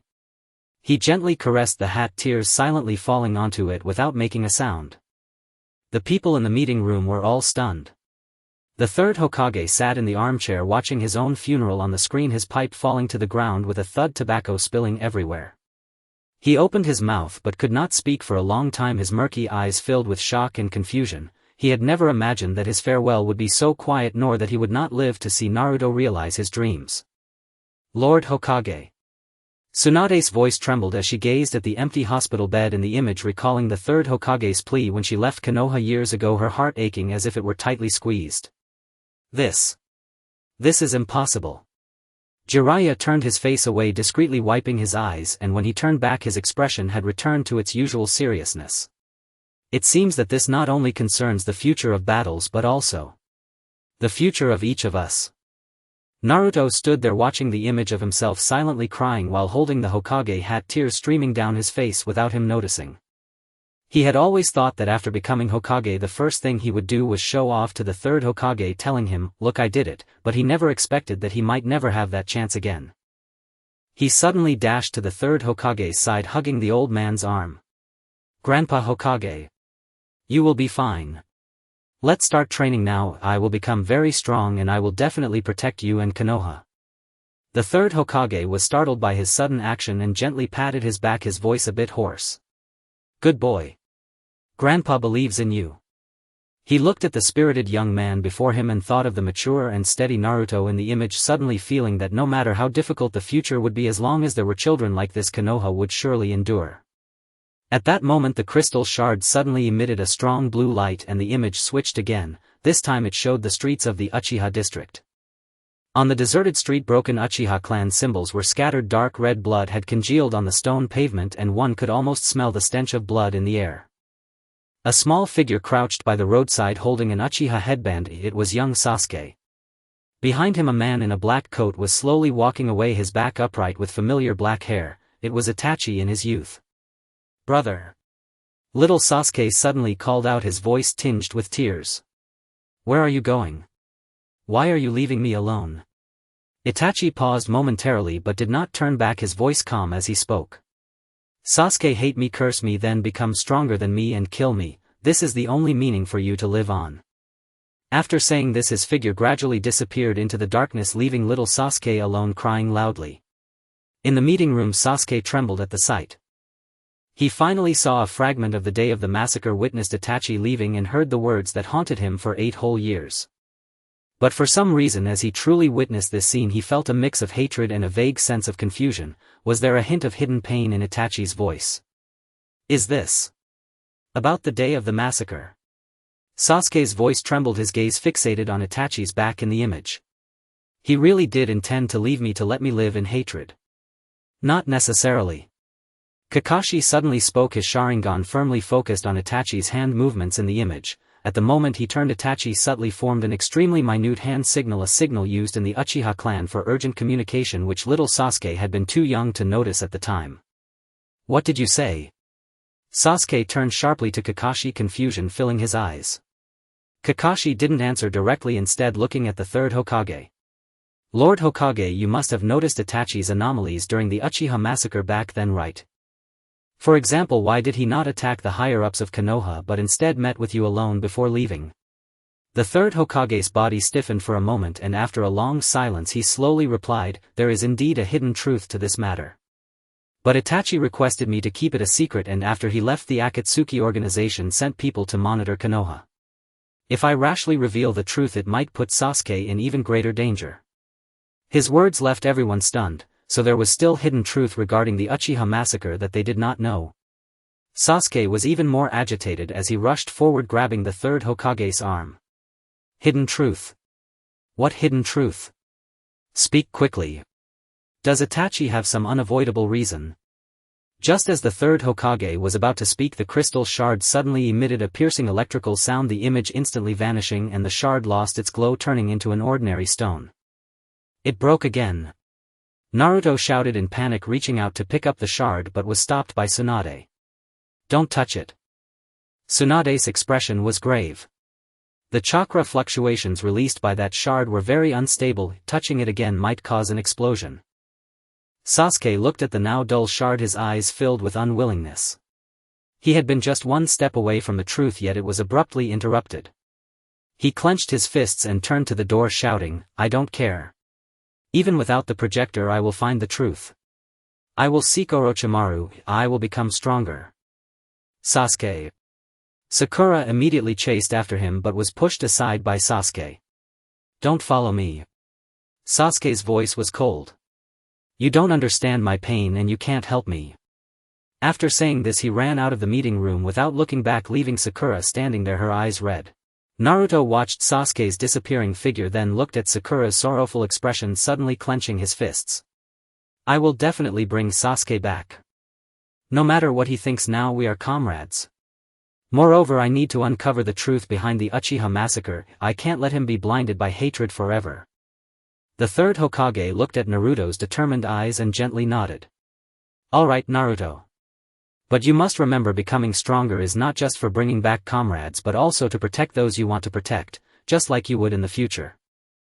Jiraiya stepped forward, patting Naruto on the shoulder. Don't worry, I will help you. Once the Umbu repair the projector, we will be able to see more information about the future.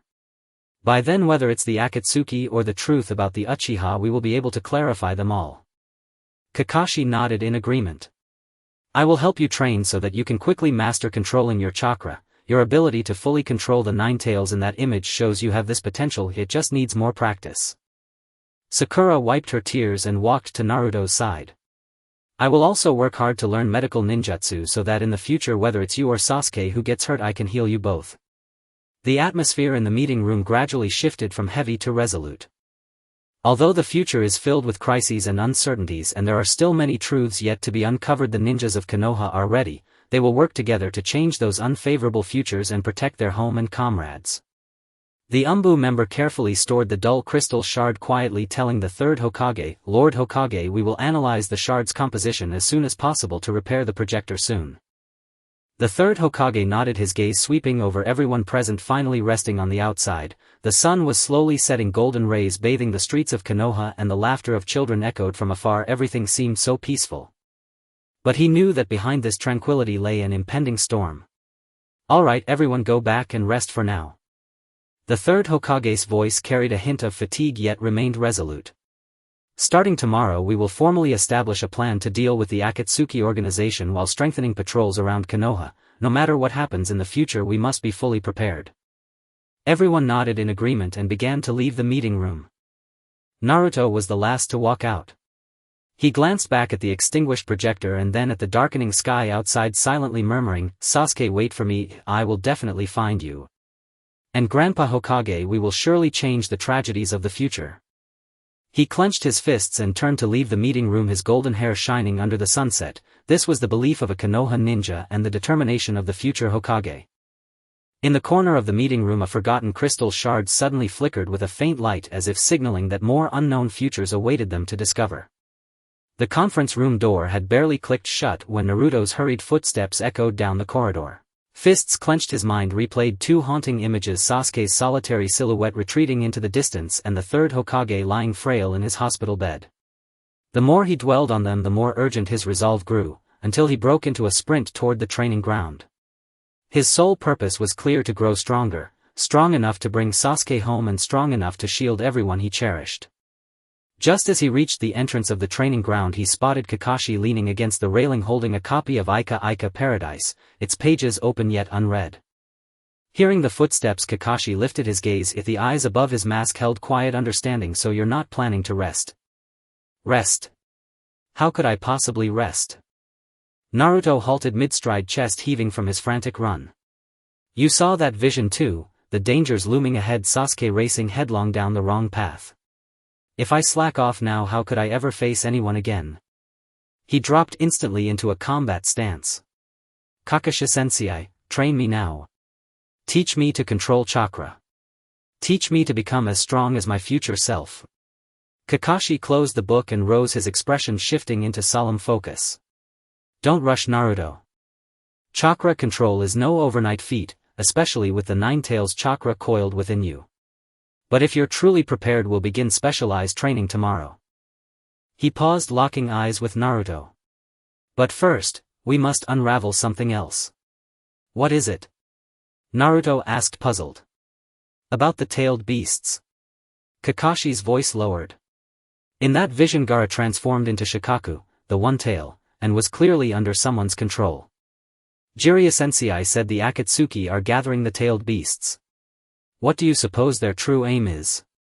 Naruto blinked, startled. He'd been consumed by thoughts of battle and strength, never pausing to question why the Akatsuki sought the beasts. Scratching his head uncertainly, he ventured, could it be to unleash their power upon the village, like the Ninetales' assault on Konoha all those years ago? Possibly, but it's far more complex than that. A familiar voice cut in from behind. They turned to see Jiraiya approaching, scroll slung across his back, a popsicle in hand. According to intelligence I've gathered, the Akatsuki leader harbors an obsessive fixation on the tailed beasts. Moreover, each member emits a peculiar energy signature, akin to cursed seals, and remarkably similar to the markings that appeared on Gaara in the vision. He stepped beside Naruto and handed him an unopened popsicle. Calm yourself first, Naruto. Panic solves nothing, we must organize our intelligence before acting.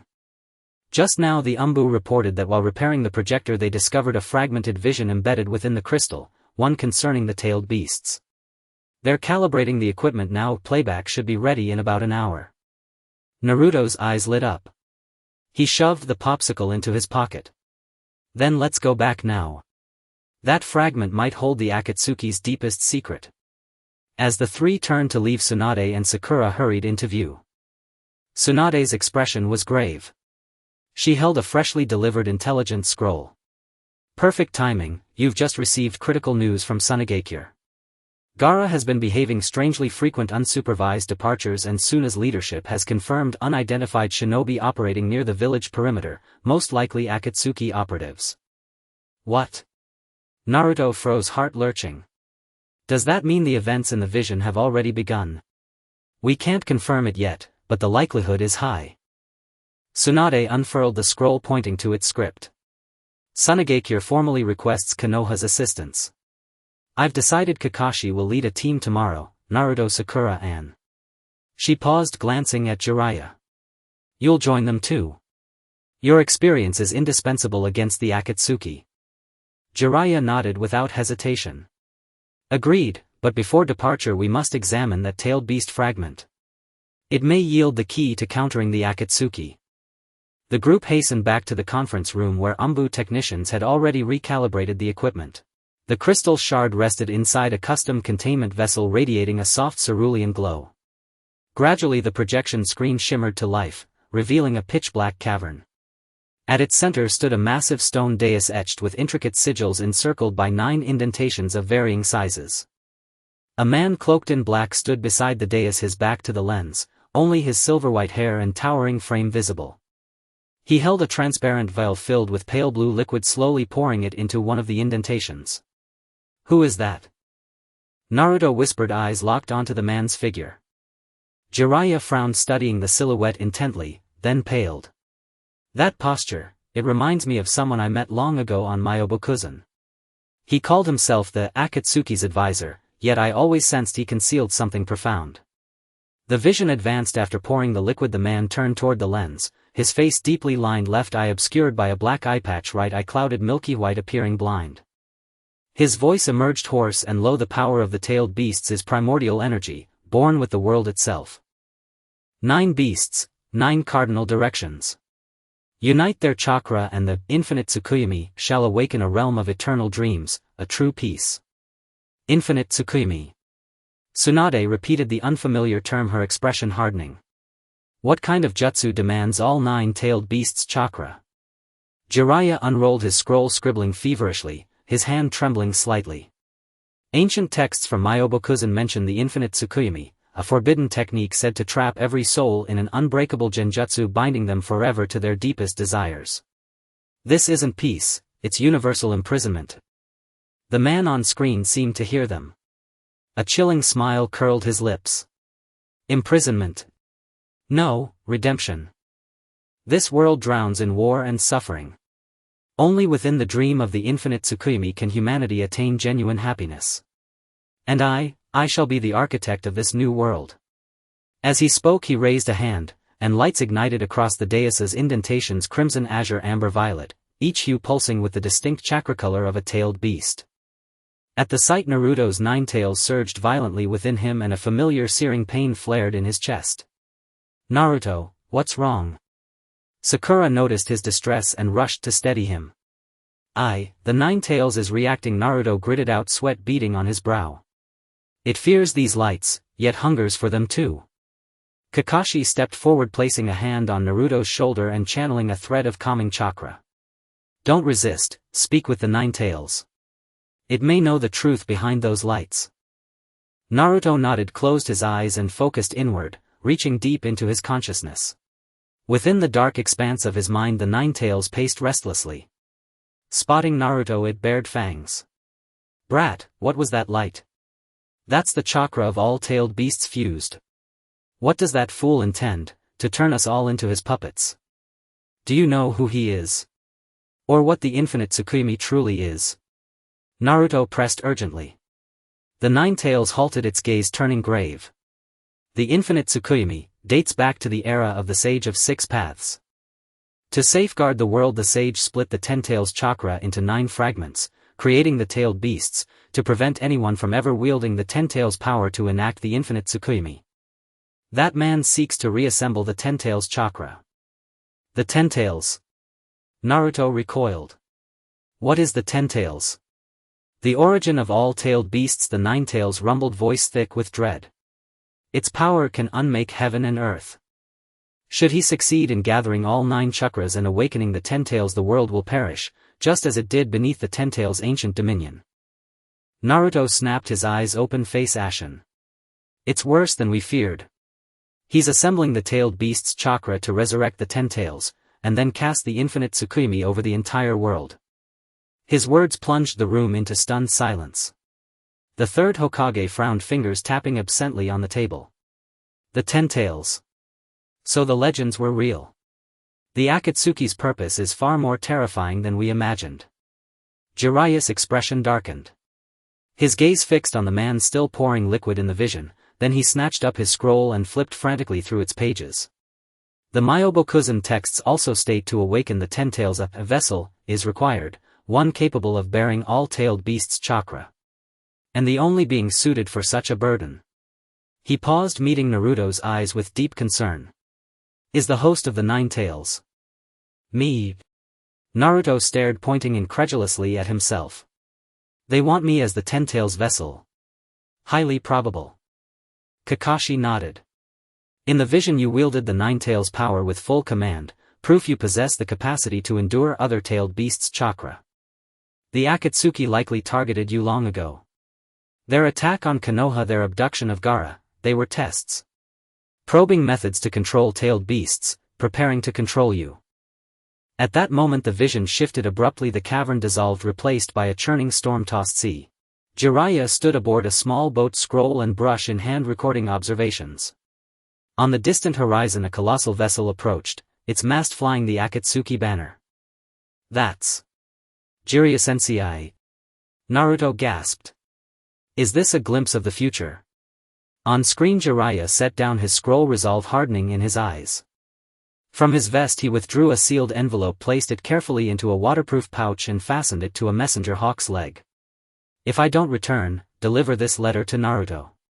It holds everything I've uncovered about the Akatsuki and the Ten Tails, and what it means to be Hokage. As the hawk soared skyward, Jiraiya slung his weapon pouch over his shoulder and leapt onto the massive ship. Akatsuki members converged instantly, the masked figure known as Tobi leading the advance. Jiraiya Sensei, run! Naruto cried out, fists clenched, eyes burning red with foreboding, a terrible certainty gripping his heart. On screen Jiraiya did not retreat. Hands weaving seals he roared, Senpo Chu Baruto. Countless white needle-like hairs shot forth, piercing several Akatsuki operatives in an instant. Tobi drew a kunai and charged. Clash erupted instantly. Though aged, Jiraiya moved with undimmed mastery, Senjutsu chakra swirling around him like a luminous aura, forcing Tobi to keep his distance. Yet more Akatsuki members swarmed in. Jiraiya's stamina waned, fresh wounds bloomed across his body. Jiraiya Sensei. Naruto could no longer contain himself, tears spilled over. Stop fighting. Come back, we'll find another way. You can't be lost. On screen Jiraiya seemed to hear him.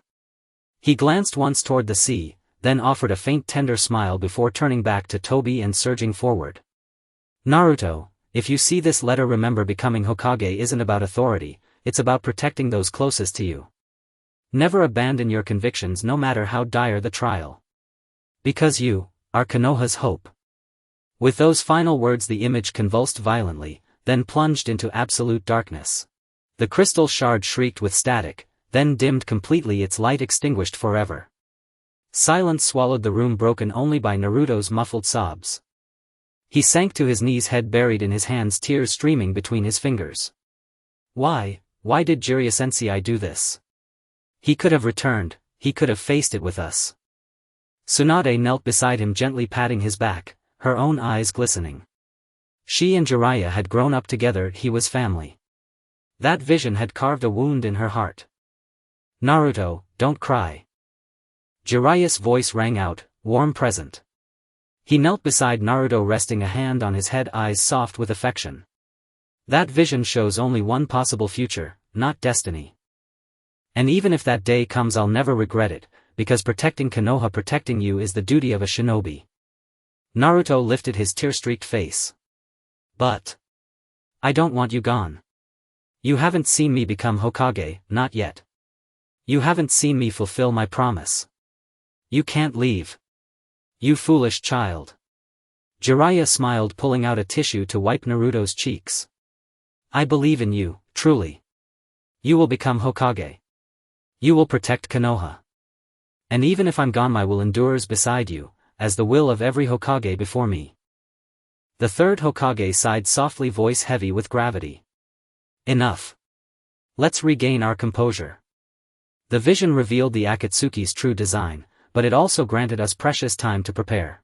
We now have two imperatives. First, at dawn tomorrow, Kakashi, Jiraiya, Naruto and Sakura will depart immediately for Sunagakure, to investigate Akatsuki activity, locate Gaara and ensure his safety. Second, the Umbu will continue restoring the projector, seeking further fragments on the Ten Tails and Infinite Tsukuyomi, while Konoha's defenses are reinforced against imminent Akatsuki assault. All nodded, grief receding, resolve crystallizing in their eyes. Naruto wiped his tears, rose and ignited anew with fierce determination. "Understood. I will protect Gaara, and uncover the Akatsuki's secrets alongside Jiraiya-sensei. I refuse to let that future unfold." Jiraiya watched Naruto's unwavering gaze and smiled, deeply satisfied. "Yes, that's the Naruto I know. Remember, no obstacle is insurmountable. Because you are the key to changing fate." Night deepened. Konoha slept, but in that chamber no one rested. A battle threatening the very fabric of the world had already begun. Naruto stood by the window, gazing at the Hokage Tower glowing against the night, his silent vow echoing in his heart. "Jiraiya-sensei. Grandfather Third, everyone, I will grow stronger. I will protect Konoha. I will protect this world, because I am the man destined to become Hokage." His fist tightened, golden chakra flickering faintly in his palm as if answering his oath. In the shadowed corner of the room, the now dormant crystal shard, overlooked by all, flickered just once with a faint ominous crimson light. The leaves were particularly quiet under the night sky, with only the occasional footsteps of patrolling ninjas breaking the silence. In the conference room, after everyone had dispersed, Naruto remained crouching in front of the extinguished projector, his fingers gently brushing over the cold crystal shards, replaying Jiraiya's figure charging towards the Akatsuki in his mind. "Naruto, you haven't left yet." Kakashi's voice came from behind, holding a packed lunch. "Lady Tsunade had the kitchen prepare this for you. You haven't eaten anything all afternoon, so have a bite." Naruto looked up, his eyes slightly red, accepting the lunch but not opening it. "Kakashi-sensei, do you think? Can we really change the future? In the footage it seems like Jiraiya-sensei." He choked on the words, his throat tightening, unable to utter the word death. Kakashi squatted beside him, his gaze softening beneath his mask. "The future is not fixed, Naruto. Just like you used to say you wanted to become Hokage, at first no one believed it, but now everyone thinks you can do it. The footage is just a reminder, if the real ending is something we must write ourselves." He paused, pointing at the lunch in Naruto's hands. "Eat first. We need to set off for Sunagakure tomorrow. If you go hungry, how can you protect Gaara and help Jiraiya-sensei?" Naruto looked at the lunch in his hands, recalling the image of Gaara being controlled, and finally opened the packaging. The aroma of rice balls wafted through the air as he ate heartily, yet tears could not help but fall. He suddenly remembered the last time he had a meal with Gaara after the Chunin exams, when Gaara first smiled and said, "So this is what it feels like to eat with friends. I will never let Gaara become like the one in the footage." Naruto chewed on the rice ball fiercely, his voice choked yet resolute, and I won't let anything happen to Jiraiya-sensei. The next morning, just as dawn broke, Naruto, Kakashi, Jiraiya and Sakura had already gathered at the village entrance. Tsunade personally came to see them off, holding 4 scrolls and handing them out.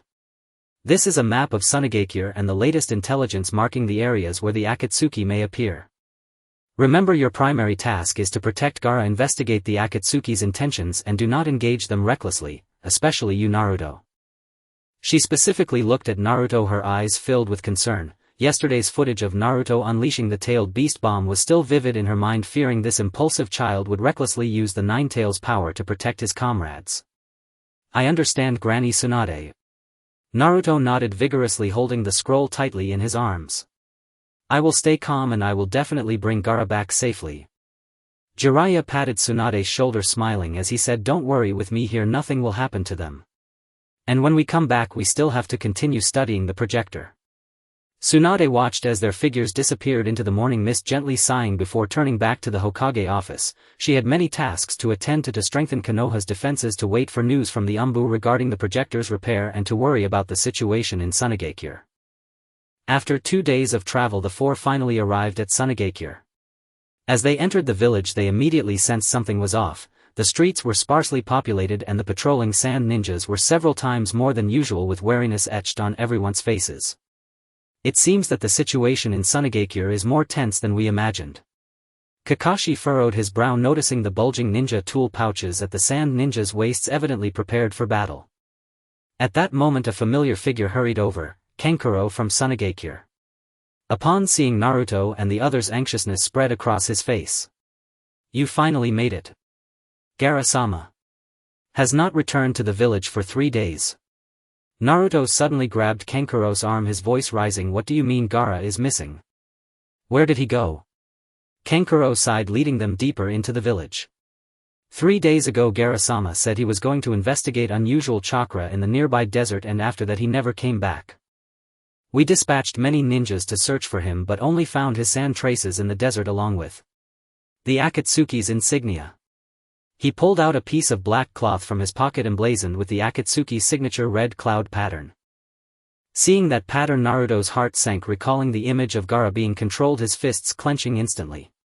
Entering the conference room of Hokage, the Kazekage Chiyo sat at the head, her expression grave. Upon seeing Naruto and the others, she immediately stood up. Konoha's ninjas, thank you for coming. Gaara is the Kazekage of Hokage and our hope. No matter what, we must bring him back. Jiraiya took the map Kankuro handed him, tracing his finger over the desert area.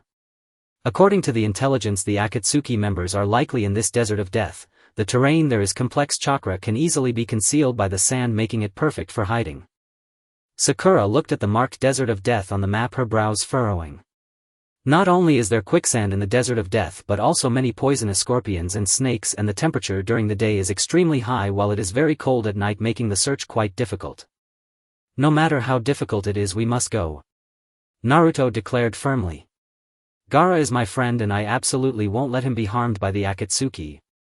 Kakashi nodded. Let's split into 2 teams. Sakura and I will search the eastern region of the Desert of Death. Jiraiya-sensei and Naruto will handle the western region. If you discover any traces of the Akatsuki, do not act rashly, signal first and wait for both teams to meet before making a plan. Everyone agreed to this plan, immediately preparing their ninja tools and rations, heading towards the Desert of Death. As they entered the Desert of Death, Naruto felt a familiar chakra, Gaara's sand chakra, but it was much weaker than usual, mixed with a strange black energy. Jiraiya-sensei, do you feel that? Naruto stopped, his eyes alert as he scanned the surroundings. Gaara's chakra is right ahead, but it's strange. Jiraiya closed his eyes carefully, sensing the surrounding chakra, his expression gradually darkening. That black energy is the curse seal power of the Akatsuki. It seems Gaara has already been controlled by them. Let's be cautious and not let them discover us. The two moved forward in the direction of the chakra. The deeper they went into the desert, the darker the sand became, and a faint smell of blood filled the air. Suddenly a loud explosion erupted ahead, followed by an overwhelming burst of sand chakra. It's Gaara. Naruto immediately quickened his pace, running towards the direction of the explosion. As he rounded a sand dune, the sight before him made Naruto's pupils constrict. Gaara stood at the center of the desert, his sand turned black, his eyes devoid of their usual clarity, replaced only by emptiness and killing intent. Opposite him lay several sand ninjas on the ground, injured all over, evidently having just gone through a fierce battle. "Gaara! Wake up! It's me, Naruto!" he shouted, hoping to awaken Gaara's consciousness. But Gaara showed no reaction. He slammed his hands against the ground and countless black sands surged towards Naruto like venomous snakes. Jiraiya immediately stood before Naruto, forming hand seals. Sage Art 5 right guards. A massive ball of oil and fire erupted from his mouth, instantly blocking the black sand. "Naruto, don't get close to him. He's currently under the curse seal's control and is not aware." Jiraiya shouted, his eyes firmly fixed on Gaara. "The Akatsuki members should be nearby if they are using Gaara's power to lure us in." Naruto looked at the unfamiliar Gaara before him, his heart aching as if being sliced by a knife. He recalled the Chunin exam when Gaara told him, "We are all wrapped in solitude." He remembered when Gaara became Kazekage and first visited Konoha, smiling as he said, "Naruto, now we are all guardians of our villages." "I know you're still inside there, Gaara." Naruto took a step forward, disregarding Jiraiya's obstruction. "Didn't you say you would protect Sunagakure, protect those around you? Don't let the Akatsuki control you. Wake up." Gaara's actions paused for a moment, a flicker of clarity flashing in his eyes, but it was quickly overwhelmed by the black curse seal. He struck again, the black sand coalescing into a massive sand sword cleaving towards Naruto. Naruto didn't dodge, he closed his eyes, striving to feel the chakra of the nine tails within him. He recalled the image of himself controlling the nine tails in the footage, remembering Jiraiya Sensei's words, "You must become partners with the nine tails." "Nine tails, help me!" Naruto shouted in his heart. "Gaara is my friend and I can't let him be controlled. Together let's break the Akatsuki's curse seal." In the dark consciousness space, the nine tails paused for a moment, looking at this boy who was no longer afraid of it, curling its lips into a disdainful smile before releasing a bit of chakra. "Kid, don't think that means I acknowledge you. I just don't want to see that sand brat bullied by others." Golden chakra erupted from Naruto, forming a gigantic fox-like apparition. He stretched out his hand and grabbed the incoming sand sword, the golden chakra flowing along the sword instantly dispelling the black curse seal atop it. "Gaara, look!" Naruto shouted at Gaara, "You are not alone, you have the people of Sunagakure and you have me as your friend. Don't give up." Gaara looked at the golden chakra surrounding Naruto, then glanced at the injured sand ninjas on the ground, clarity growing in his eyes. He suddenly clutched his head, crying out in agony as the black curse seal gradually faded from his body. At that moment a cold voice came from behind a sand dune. "What a nuisance, I didn't expect this brat to awaken the consciousness of the Jinchuriki." Everyone turned towards the sound to see a man dressed in an Akatsuki cloak stepping out, wearing a silver mask and holding a black scythe. "It's an Akatsuki member." Jiraiya immediately took a fighting stance. "Naruto, protect Gaara, Gil, handle this person." Naruto nodded, supporting the weakened Gaara while keeping a wary eye on the man. Gaara leaned against Naruto, his voice weak. "Naruto. Thank you. I seem to have done some terrible things." "It's okay, Gaara." Naruto smiled, patting his shoulder. "You are awake now, together we will deal with the Akatsuki." The Akatsuki man eyed them, a cold smirk creeping across his face. "Even if you awakened him, it won't matter. The plan of the Ten Tails has already begun, you can't stop it." He said this while raising his scythe, charging towards Jiraiya. Jiraiya immediately countered, forming hand seals. Sage Art Super Giant Rasen Shuriken. A gigantic Rasengan formed in his hands, infused with powerful chakra, smashing towards the man. The battle between the two erupted instantly, kicking up a storm of sand in the desert. Naruto supported Gaara back to a safe area, watching Jiraiya's figure, silently praying, "Jiraiya Sensei, you must win. We promise to change the future together." Gaara looked at Naruto's determined gaze and softly spoke, "Naruto, thank you. Without you I might have become a monster that destroys the village. We are friends." Naruto smiled, "Friends should help each other. And I promised Granny Tsunade that I would bring you back safely to Sunagakure." At that moment a sound of signal flares came from afar. It was Kakashi and Sakura, indicating they had discovered traces of other Akatsuki members. "It seems we need to regroup quickly." Naruto helped Gaara to stand. "Gaara, can you still walk?" Gaara nodded, pulling out some sand and forming a sand wheelchair. "I can use the sand to support my body, let's hurry." The two headed towards the direction of the signal flare, the golden sunlight casting long shadows on the desert. Naruto looked at Gaara beside him and then at the distant battle, his resolve strengthening. He not only had to protect Gaara, safeguard Tsunade Year, but also stop the Akatsuki's plan and protect the entire world. Because he was the man who aspired to become Hokage, the one destined to change the future. Behind them on the sand dune, a masked figure silently observed the Sharingan in his right eye flickering with crimson light. He spoke softly, his voice laced with amusement. Naruto, huh? What an interesting little brat. But the game has just begun. With that, the figure vanished into the yellow sands as if it had never existed. The red light of the signal flare had not yet dissipated in the desert sky as Naruto assisted Gaara, who was seated in a sand wheelchair, hurriedly making their way towards Kakashi and Sakura. The yellow sand beneath their feet rolled under the wind, and with each step they could feel the residual chakra fluctuations in the sand, left by members of the Akatsuki imbued with a chilling malice. Naruto, wait. Gaara suddenly spoke, lightly tapping the armrest of the sand wheelchair with his finger. There are 3 unfamiliar chakra signatures ahead, one of which is similar to the cursed seal energy that controls me.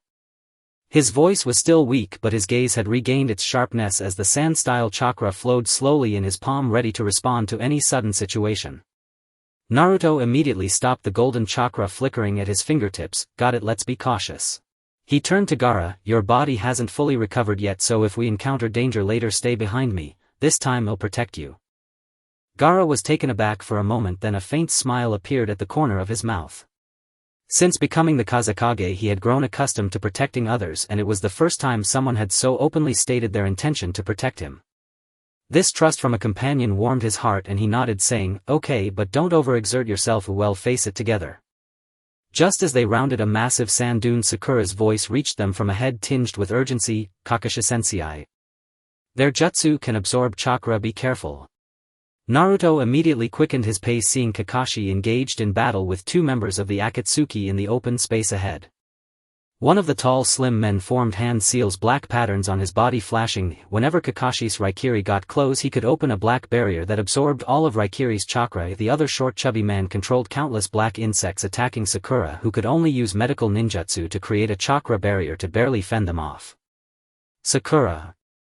Kakashi-sensei! Naruto shouted as he charged forward, forming a blue Rasengan with his right hand and aiming it at the bug-controlling chubby man. Take this. Rasengan. The blue chakra sphere, accompanied by a howling wind, instantly pushed back the chubby man. The man, caught off guard by the sudden appearance of a blonde boy, was momentarily stunned before sneering, another little brat seeking death. Just right, your chakra is very pure, absorbing it will enhance the power of the cursed seal. He clapped his hands on the ground and more black insects emerged from the sand, surging towards Naruto like a tide. Don't touch those insects. Gaara suddenly shouted, flicking his fingertips, sending dozens of sand blades slicing through the air, instantly shredding the black insects into pieces. These insects carry cursed seal toxins. If once bitten, your chakra will be drained by them. Sakura seized the opportunity to retreat beside Naruto, quickly retrieving an antidote from her ninja tool bag and handing it to Naruto. It's good you guys came. These Akatsuki members' jutsu are quite strange, we can't get close at all. Sweat streamed down her forehead and the chakra barrier showed several cracks, clearly unable to hold out much longer. Kakashi avoided the tall man's barrier attack and retreated to the group, his Sharingan quickly analyzing the enemy's weaknesses. That tall man can only absorb frontal chakra attacks with his barrier, and every time he absorbs, the patterns on his body dim momentarily. That's the cooldown time for his barrier. As for the insect controller, his insects are afraid of fire and sand. Gaara's sand ninjutsu can counter him perfectly. Then let's divide our tasks. Naruto immediately said, Gaara, use your sand to deal with that bug man. Sakura, focus on healing and support. Kakashi-sensei, look for opportunities to attack during the cooldown of that barrier guy. You'll draw their attention and find a chance to sneak in with Rasengan. Everyone nodded, immediately springing into action.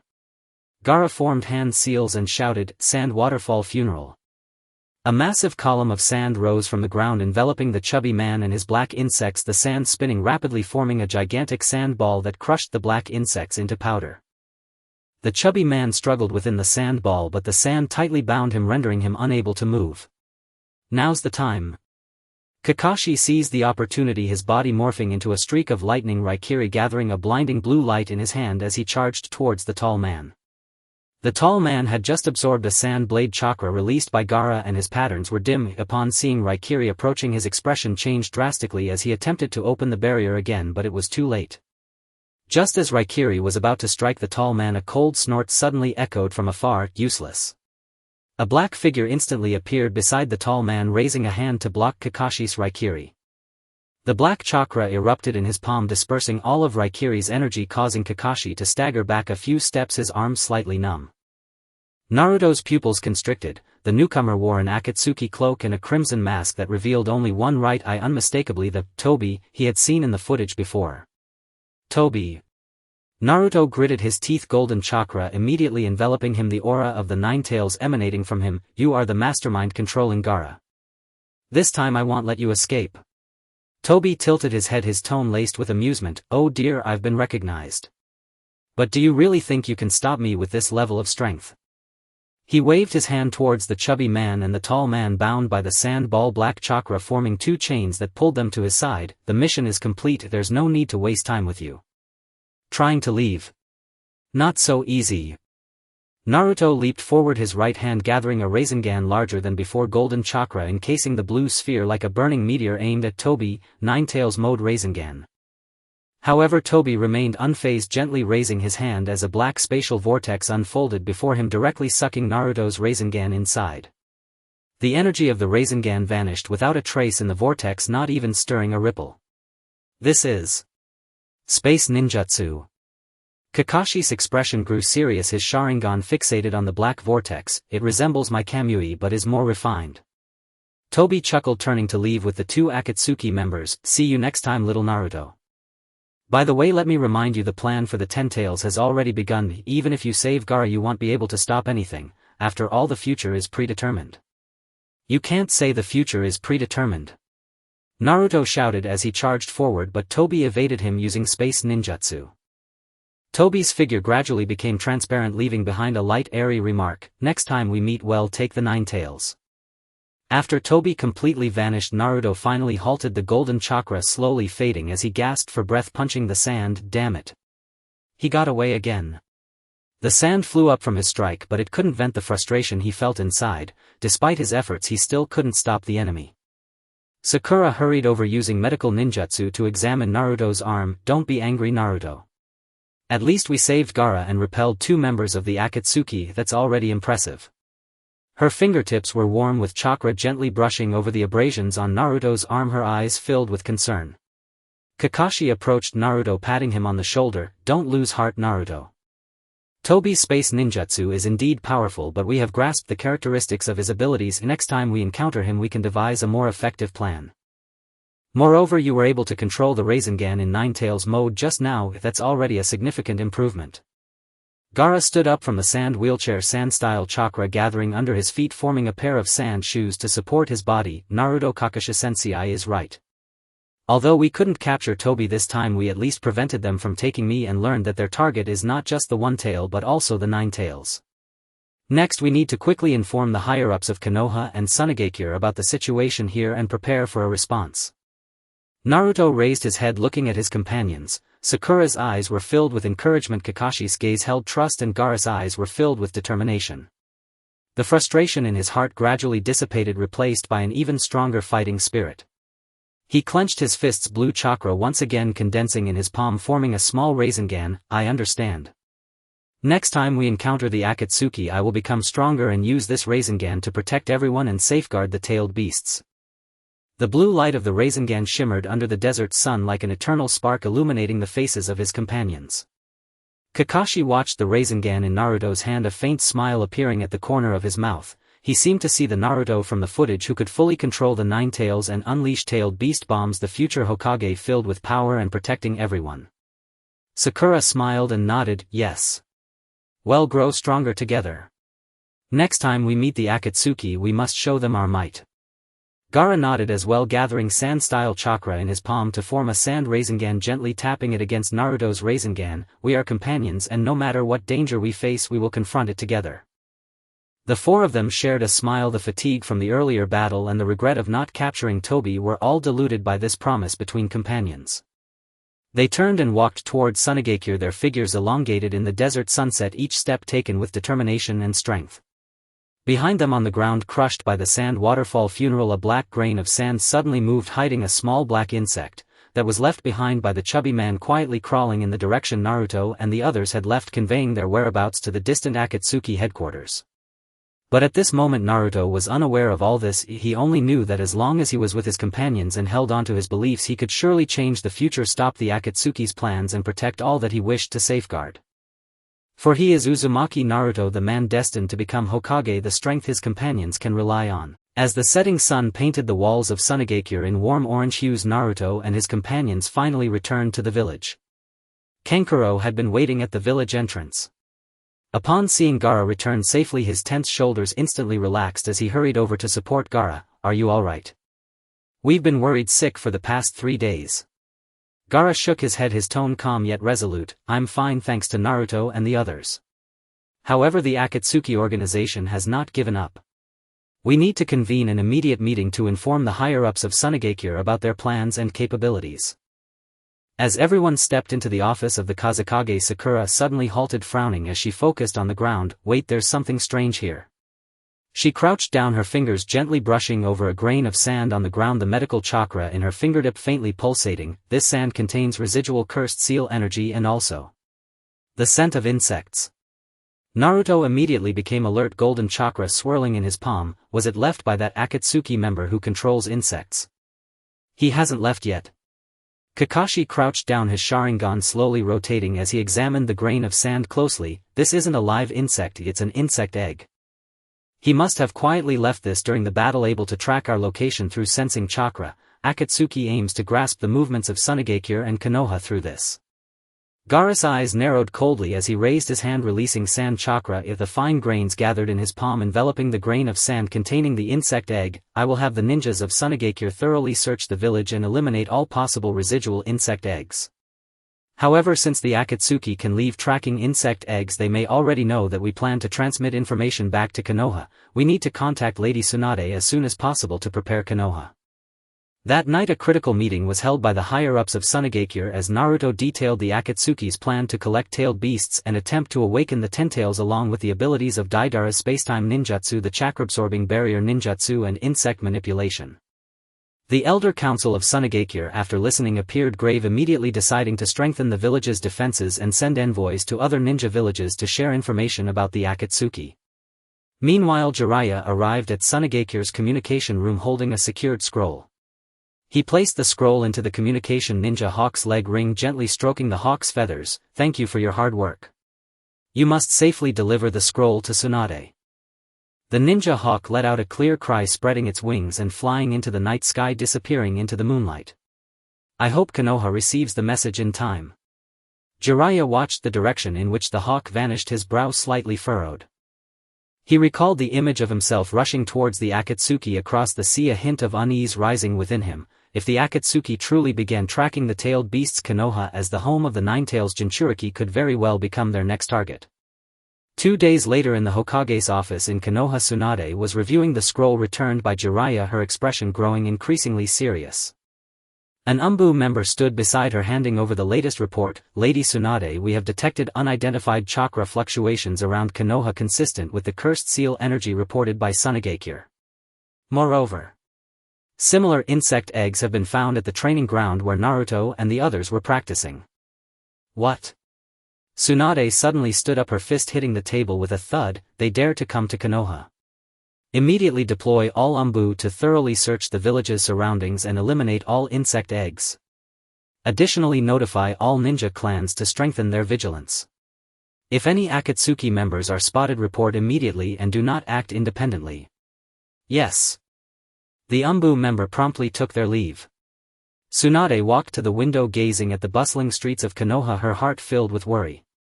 She recalled the image of Konoha engulfed in flames, remembered Naruto's exhaustion when he unleashed the tailed beast bomb, and Jiraiya's figure rushing towards the Akatsuki. These images pricked at her heart like needles, leaving no room for complacency. "Lady Tsunade." A gentle voice came from the doorway. Tsunade turned to see Shizune entering with a medical report. "This is the latest examination report from Konoha Hospital. Recently several villagers have shown symptoms of chakra disturbance preliminarily determined to be related to the cursed seal toxin mentioned by Hokage. Tsunade took the report quickly, flipping through it, her expression growing darker. It seems the Akatsuki's insect eggs have already spread into the village. Shizune immediately organized medical ninjas to conduct checks on all villagers, especially the elderly and children. If any disturbances in chakra are discovered, isolate and treat them at once. Absolutely do not allow the cursed seal toxin to spread in the village. Understood, Lady Tsunade. Shizune promptly turned and left, her steps hurried. Tsunade rubbed her temples just as an Umbu member rushed in. Lady Tsunade. Something's wrong. The projector. The projector suddenly activated by itself. Tsunade's heart skipped a beat as she dashed towards the meeting room. As she pushed the door open, she saw the originally extinguished crystal projector emitting a soft blue light, the scene on the screen already revealing Konoha's Hokage office, only larger than the current office, with a familiar golden-haired face added to the Hokage portraits on the wall. That is Naruto. Tsunade's eyes widened in disbelief as she gazed at the image of Naruto on the screen. He was dressed in a Hokage robe, smiling brightly, his eyes filled with determination, just as she had seen in the image of Naruto as an adult. The scene switched, revealing a man in a black trench coat sitting in the office. It was Obito. He held a transparent bottle containing a light blue liquid, identical to the liquid the silver-haired man had poured into the stone pedestal in the previous image. Looks like you've become Hokage after all, Naruto. Obito spoke to the image, his tone laced with amusement, but unfortunately no matter how strong you become you won't be able to prevent the awakening of the Ten Tails. Once I've gathered all 9-tailed beasts and activated the infinite Tsukuyomi, this world will be transformed into the way I desire. By then you and your Konoha will vanish. As he spoke, he poured the liquid from the bottle into a black container, which immediately erupted with a fierce chakra fluctuation, causing the image to shake violently. This liquid. Is it extracted from tailed beast chakra? Tsunade's brow tightened as her worries deepened.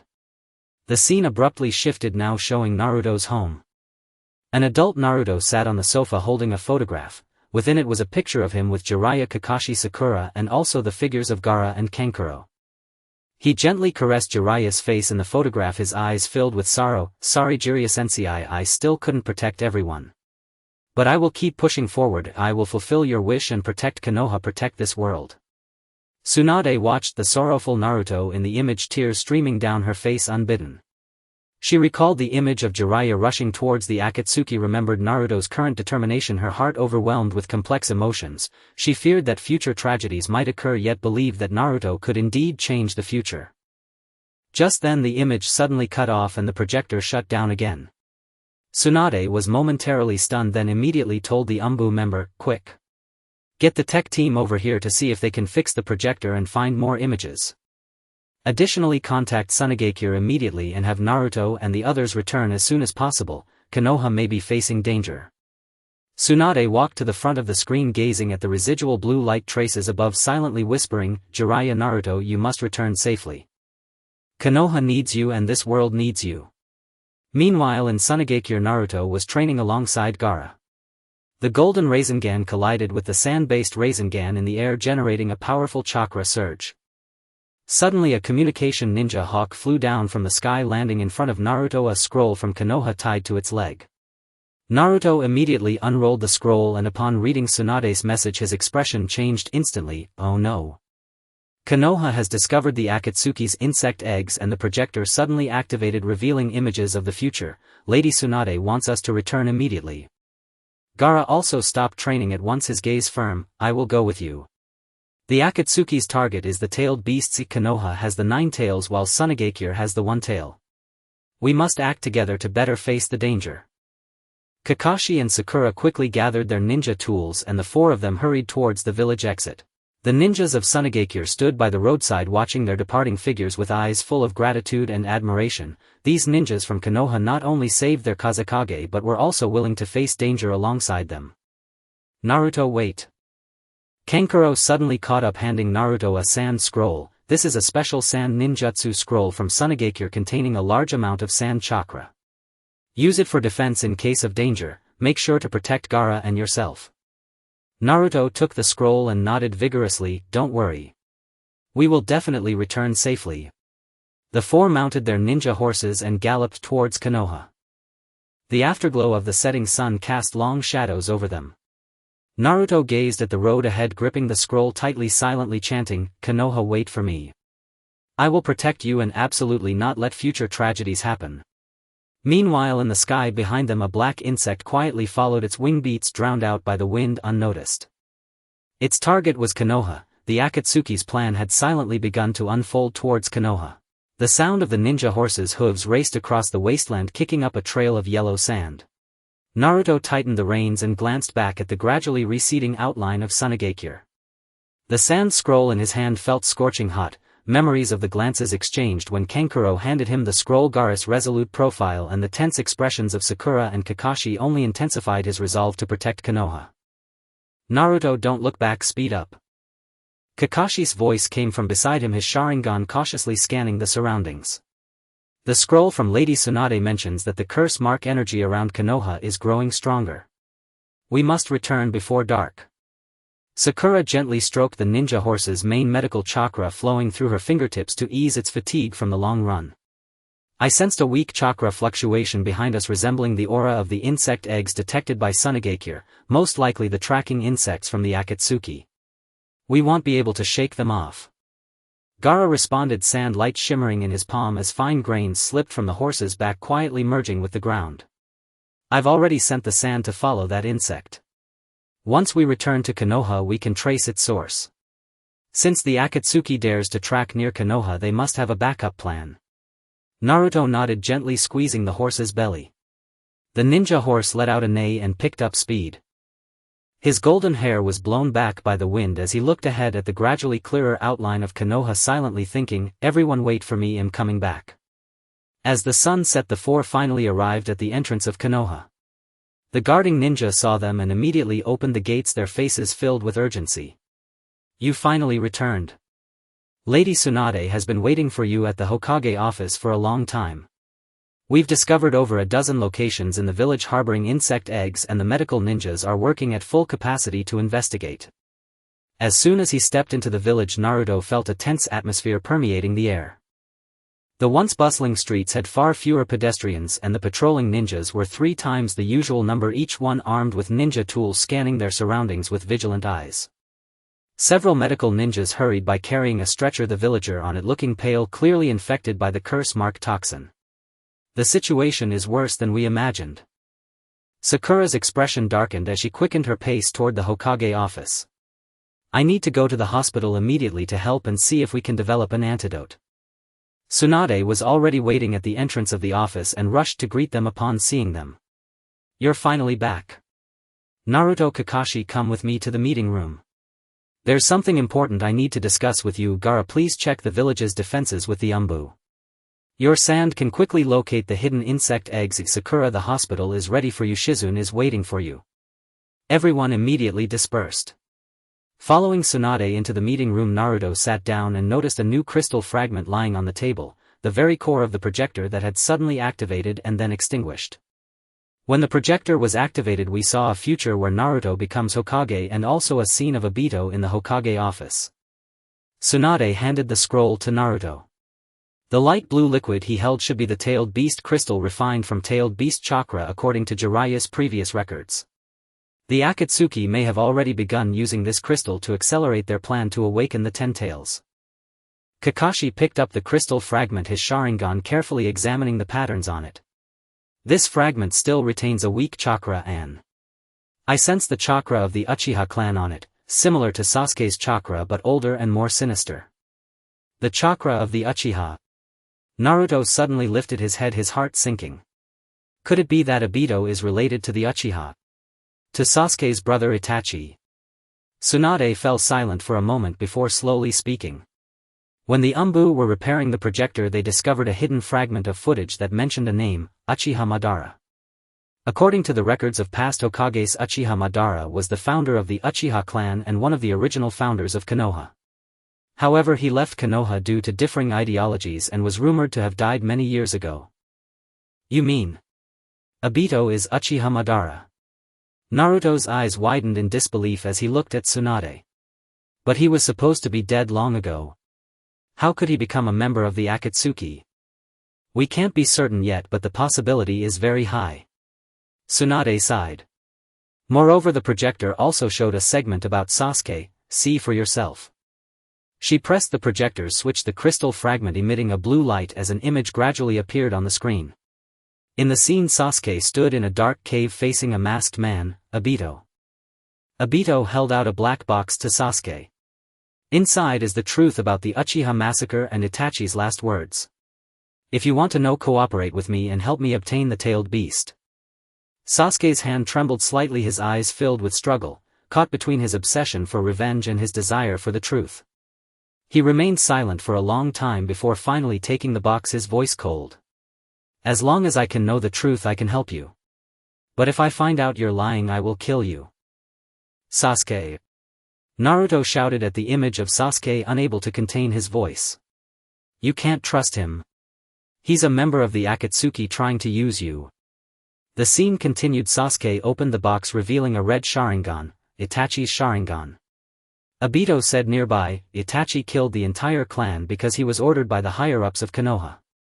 They feared the Uchiha clan would rebel, so they made Itachi act as a spy, exterminating the entire clan, leaving only you. He has always been protecting you but couldn't tell you the truth. Sasuke's body trembled violently, tears streaming down his cheeks, and the hatred in his eyes was gradually replaced by pain. He clenched his fists, his nails digging deep into his palm as blood dripped through his fingers. Why? Why didn't you tell me the truth? Why did you have to bear this alone? Because he wanted you to live to become a strong ninja who could protect those you wish to protect. Obito's voice carried a strange hint of amusement. Now that you know the truth, what do you plan to do?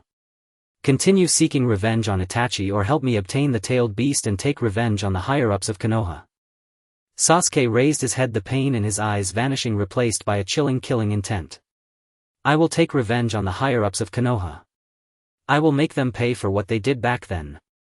The scene abruptly cut off and the projector turned off once more. Naruto stood frozen in place, tears streaming down his face. He never expected Sasuke would believe Obito that he would want to take revenge on Konoha. Sasuke. How could he have changed like this? Naruto's voice choked, his fists clenched tightly. He knows Konoha is our home, that we are comrades. How could he believe the words of the Akatsuki? Kakashi patted Naruto on the shoulder, his voice heavy. Sasuke has lived in hatred all these years, and Obito seized upon his weakness, tempting him with the truth and Itachi's last words. He is now blinded by rage. We must find him quickly and let him know Obito's true intentions, or he will sink deeper into this trap. Tsunade observed Naruto's sorrowful expression, feeling equally pained. Naruto, I know you're upset, but now is not the time to grieve. Sasuke has already been swayed by Obito, and the Akatsuki may use him against Konoha, against you. You must be prepared to protect Konoha and find a way to awaken Sasuke. Wiping his tears, Naruto stood up, his eyes rekindled with fighting spirit. I understand. I will definitely find Sasuke and let him know the truth. I won't let him become a tool of the Akatsuki, nor will I let him harm the people of Konoha, because we are comrades. Just then an Umbu member rushed in, looking serious. Lady Tsunade. It's bad. We've spotted Akatsuki members at the West Gate. They are attacking the villagers, and Sakura and Shizune have already gone over. What? Tsunade stood up abruptly. Naruto, Kakashi, let's go right away. The three rushed out of the meeting room and ran towards the West Gate. Upon arriving at the West Gate, they saw two Akatsuki members controlling black insects to attack the villagers. Sakura and Shizune were using medical ninjutsu to create a chakra barrier to protect the villagers, but the barrier was already showing cracks, threatening to break at any moment. Stop! Naruto shouted as he rushed forward, golden chakra gathering in his palm to form a Rasengan, aiming at one of the Akatsuki members. Take this! The Rasengan, a blue ball of chakra infused with immense power, struck the member, sending him flying. Seeing this, the other member immediately commanded more insects to swarm towards Naruto. Kakashi rushed in, lightning blade in hand, swiftly cutting through the insect attack. Naruto, protect the villagers. Leave this person to me. Tsunade also joined the battle, her immense strength unleashed as she slammed her fist into the ground, the shockwave crushing the insects. Sakura took the opportunity to heal the injured villagers while Shizune helped to evacuate the crowd. The battle quickly came to an end, the two Akatsuki members subdued, but Naruto knew this was just the Akatsuki's test. The real battle was still ahead. He looked at the damaged streets and the injured villagers, his resolve growing stronger. I will definitely protect Konoha, awaken Sasuke, and stop the Akatsuki's plan. As the evening sun cast its last rays over the streets of Konoha, a golden glow enveloped this vibrant village. Naruto stood in the middle of the street, fists clenched, golden chakra swirling around him like a protective light illuminating all of Konoha. Meanwhile, in the forest outside the village, Obito watched everything through the tracking insect's perspective, the red glow of his Sharingan flickering. He spoke softly, a hint of playfulness in his voice. Naruto, Sasuke, and the ninjas of Konoha. The game is getting more interesting. After saying this, his figure vanished into the darkness, leaving behind a silent forest and an impending greater crisis. As the battle at Shimen came to a close, the medical ninjas immediately surrounded the injured villagers to provide aid. Sakura knelt beside a little girl, her fingers gently covering the girl's scraped knee with healing chakra as she softly reassured, "Don't be afraid, it will stop hurting soon." The girl timidly clutched Sakura's clothing, her eyes filled with fear from the recent swarm of insects. Naruto watched this scene, a sharp pang of concern stabbing at his heart. He recalled the image of Sasuke vowing to take revenge on Konoha, and looking at the innocent villagers before him, he clenched his fists tighter. I absolutely cannot allow Sasuke to harm them. I must not let the Akatsuki's plan succeed. Naruto, come here for a moment. Tsunade's voice came from behind him, where she was crouching next to a subdued Akatsuki member, her brow furrowed. Naruto approached and saw that the black curse mark on the member's arm was slowly fading, replaced by an eerie grayish-white, indicating that the chakra had been completely drained. His chakra has been drained by some kind of ninjutsu, Tsunade said as she stood up, her tone serious. It's not an ordinary absorption technique it resembles the power of tailed beast crystals. It seems the Akatsuki has begun to strengthen their members with tailed beast crystals, making the upcoming battles even more challenging. Kakashi is checking another member's ninja tool pouch and pulls out a black communicator. This communicator is still operational, they must have been reporting to headquarters just now. I've had the Umbu decode the communication frequency, we might be able to find the Akatsuki's hideout. Just then a loud explosion suddenly echoed from the east side of the village, followed by the voice of an Umbu member transmitted through ninjutsu, Lady Tsunade. A massive number of poisonous insects have appeared in the east and are attacking the villagers. If there are too many of them, we can barely hold them off. Tsunade's expression changed dramatically. They intend to create a diversion. Naruto, Kakashi, let's head east to provide support. Sakura, you stay here to continue treating the villagers and be cautious of any hidden insect eggs. Okay. The group immediately split up. Naruto followed Tsunade and Kakashi towards the east, and along the way he saw many villagers fleeing in the opposite direction, their faces filled with panic. Golden chakra flowed around Naruto and he was ready to respond to any sudden developments. Upon reaching the street in the east, he saw a sky filled with black insects resembling dark clouds that enveloped the atmosphere. The ground and walls were crawling with insects, and several Umbu members were surrounded by the swarm, their chakra barriers already cracked. Sage Art Wind release spiraling shuriken. Without waiting for the swarm to get closer, Naruto quickly formed hand seals and a massive blue spiraling shuriken condensed in his hands, roaring through the air towards the swarm. The spiraling shuriken sliced through the sky, instantly shredding a large portion of the swarm into pieces, with black insect carcasses falling to the ground and piling up like small mountains.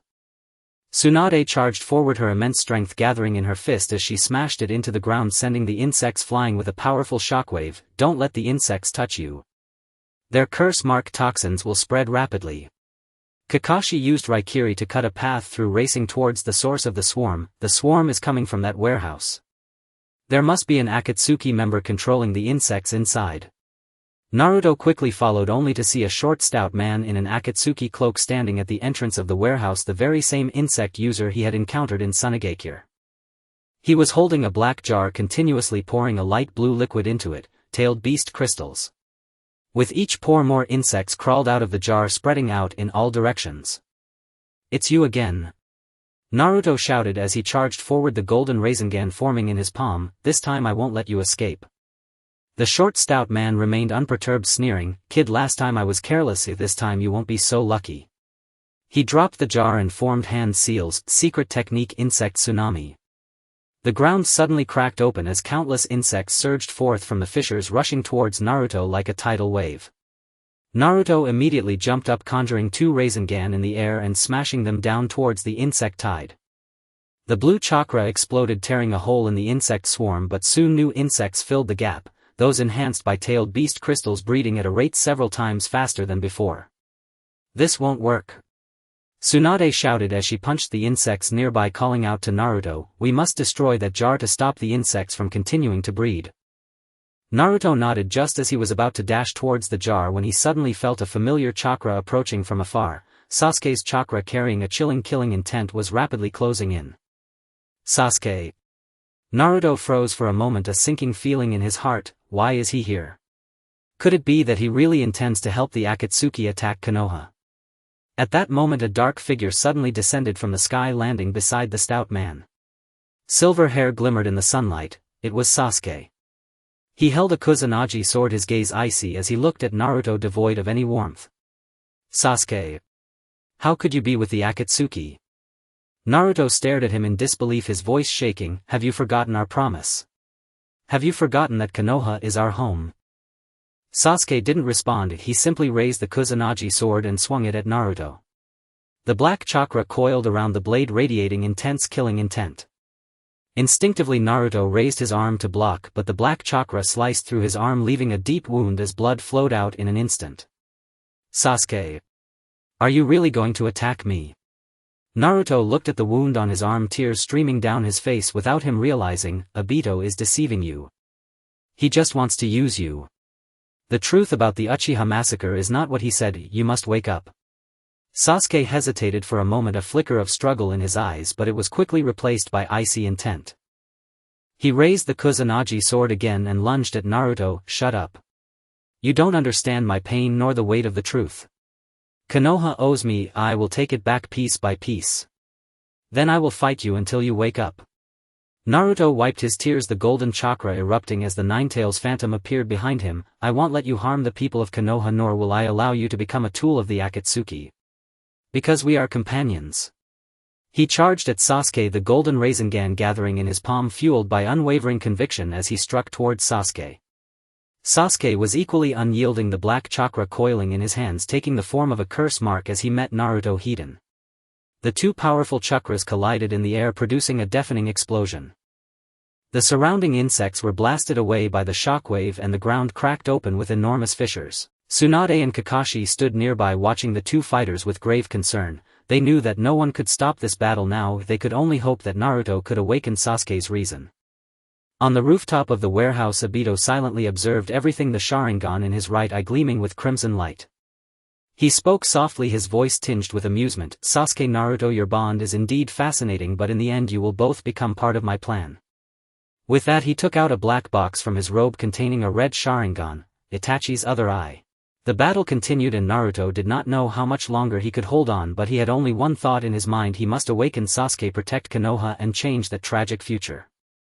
Because he is Uzumaki Naruto, the man destined to become Hokage and Sasuke's only companion. Outside the emergency room of the Konoha hospital, Naruto sat on a bench, his right arm wrapped in thick bandages, blood seeping through the white gauze, yet it paled in comparison to the pain in his heart. The clash with Sasuke replayed vividly in his mind, the sharp sound of black cursed chakra slicing through the air, the unyielding coldness in Sasuke's eyes, and the moment he shouted, "We are comrades," only to be met with Sasuke's unwavering blade piercing his heart like countless needles. Naruto, does your wound still hurt? Sakura approached holding a tray of medical supplies, her eyes red from recent distress. She crouched down, gently unwrapping the bandage on Naruto's arm, yet the warmth of her healing chakra failed to dispel the disappointment in his gaze. Sakura, do you think Sasuke has really changed? Naruto's voice was hoarse as he stared at the scars on his arm. He clearly saw the villagers attacked by those insects. He knew the Akatsuki was harming the innocent, so why is he helping them? Sakura paused, her eyes growing redder. He was just deceived by Obito, blinded by hatred. We need to find a way to let him know the truth, we can't let him sink deeper. She clenched her fists, her healing chakra glowing brighter. Once your wounds heal a bit, we will go find him. We can definitely bring him back. At that moment Kakashi and Tsunade walked in from the end of the corridor, both looking unusually grave. Tsunade held a recently decrypted communication record and handed it to Naruto. This is information obtained from the Akatsuki's communication device. Their next plan is to attack the military fortress at the border of the Land of Fire where a large amount of ninja tools and chakra refinement agents are stored. Sasuke is likely to follow them. Naruto leapt to his feet, ignoring the pain in his arm. Then we must go stop them now. We can't let Sasuke help the Akatsuki do bad things anymore. Don't be impulsive. Kakashi pressed his hand on Naruto's shoulder, his tone steady. The Akatsuki has deployed at least 5 members, all enhanced with tailed beast crystals. If we go now we won't only fail to save Sasuke but we might also endanger ourselves. He paused, pulling out a shard of crystal from his ninja tool pouch, exactly the core of the projector from before. The Umbu just repaired this shard. It contains a segment of footage about Itachi perhaps. It can help Sasuke see the truth. The group immediately rushed to the conference room. The Umbu had already set up the projector and the crystal shard emitted a soft blue light as an image gradually appeared on the screen. It was a dimly lit chamber, the walls etched with the Uchiha clan's emblem, and Itachi sat in the center, a black scroll placed before him, the very scroll of the Uchiha clan's forbidden techniques.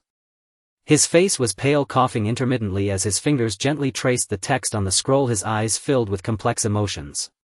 Sasuke, if you are seeing this footage it means I am no longer here. Itachi's voice carried a hint of fatigue yet was incredibly gentle.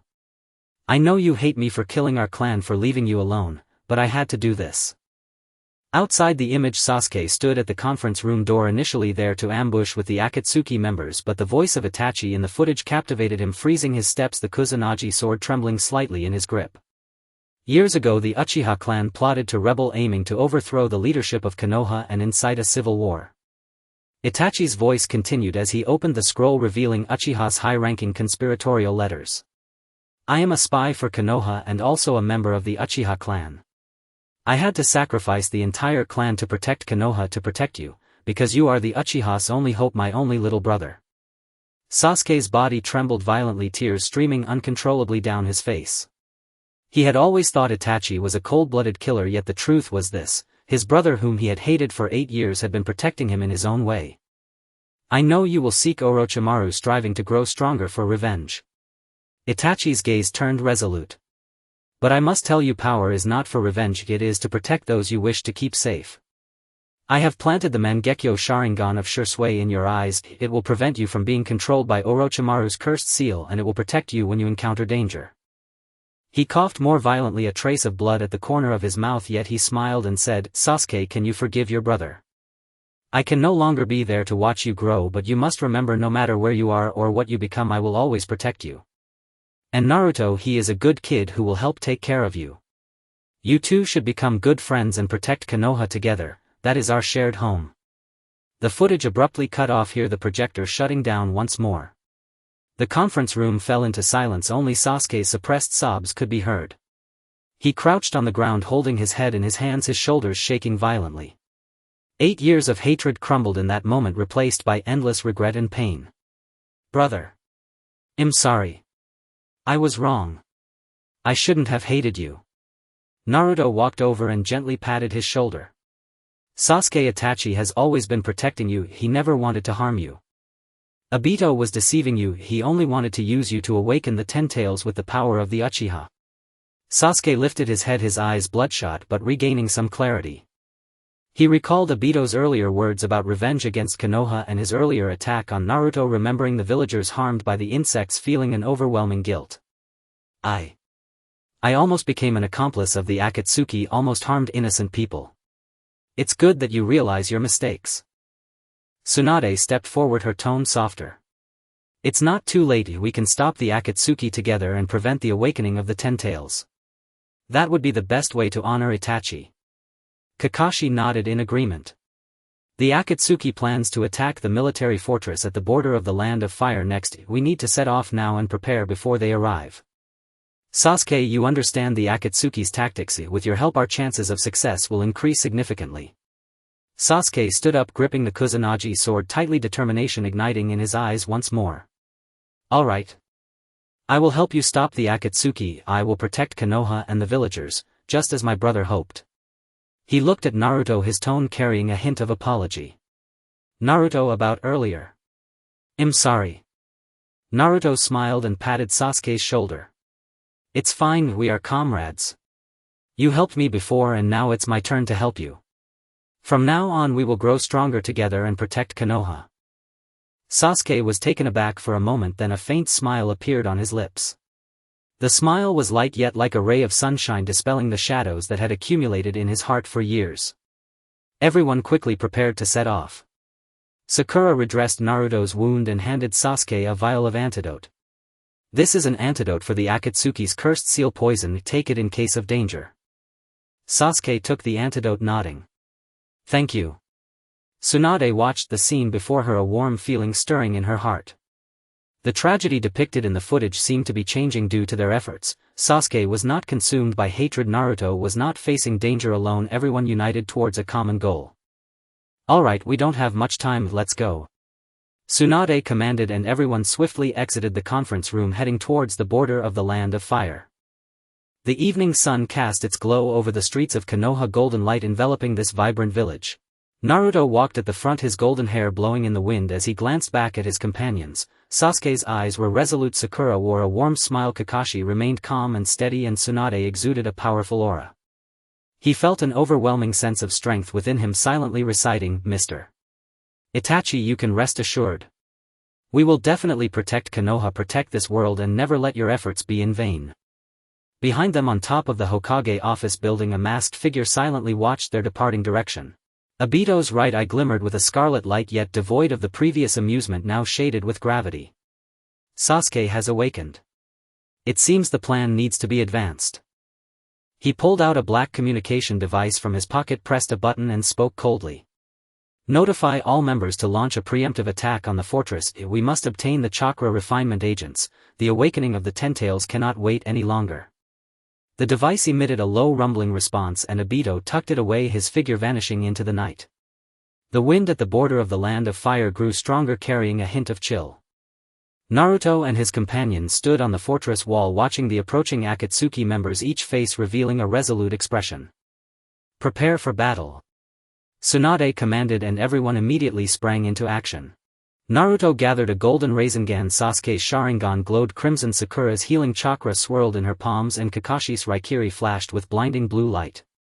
A battle concerning the safety of Konoha and the fate of the world was about to unfold at the fortress on the border of the Land of Fire.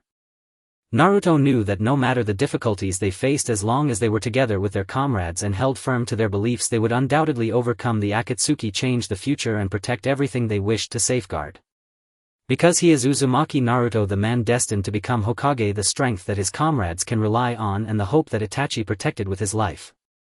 The fortress at the border of the Fire Nation loomed silently in the night like a colossal beast, with the torches on the city walls flickering orange light stretching the shadows of the guarding ninjas long.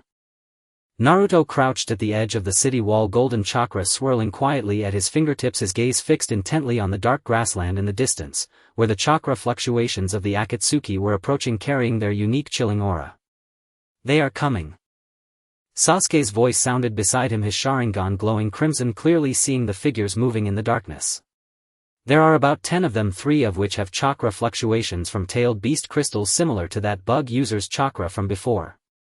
Tsunade stood at the center of the city wall, her hands pressed against the stone chakra spreading along the bricks, forming a faint green defensive barrier around the fortress.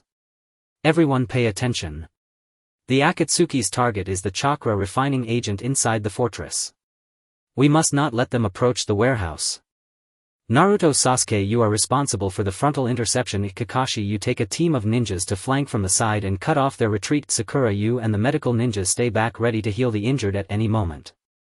Everyone replied in unison, rushing to their positions. Naruto took a deep breath, golden chakra bursting around him, the phantom of the Nine Tails appearing behind him. Sasuke, let's go together this time. Sasuke nodded, his Kusanagi sword cutting through the air with a cold glint, black cursed seal chakra swirling around the blade. This time the cursed seal was no longer filled with murderous intent but rather coalescing into sharp sword energy. Good, don't hold me back. The Akatsuki members in the darkness quickly rushed to the base, led by a tall man wielding a massive battle axe, its blade shimmering with a pale blue glow. Indeed, it was a weapon enhanced by the tailed beast crystal. With a loud shout, the battle axe swung towards the city wall and the blue energy wave carried destructive power, crashing violently against Tsunade's defensive barrier. Boom! A massive explosion echoed the defensive barrier, quaking violently, the faint green light dimming slightly. Tsunade gritted her teeth and increased her chakra output. Naruto. Sasuke. Attack. Got it. Naruto leaped down from the city wall, forming a Rasengan with his hands, smashing it towards the tall man. Take this. Rasengan. The tall man didn't expect Naruto to charge directly, stunned for a moment, and immediately raised his battle axe to block. The Rasengan collided with the axe blade, bursting with blue chakra, forcing the tall man to stagger back a few steps. Sasuke seized the opportunity to charge in from the side, the Kusanagi sword carving a black arc towards another Akatsuki member's neck. Watch out. The member immediately opened a black barrier, intending to absorb Sasuke's chakra. But Sasuke was prepared, his Sharingan spinning rapidly, seeing through the weakness of the barrier.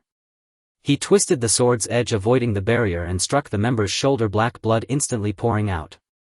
Kakashi, seeing the opportunity from the city wall, immediately led the ninjas to flank his Raikiri, coalescing in his hand, swiftly piercing through one of the Akatsuki members' hearts.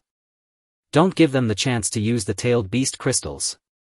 Kakashi shouted, the energy of these crystals is very unstable. As long as you hit their chakra core, it can explode.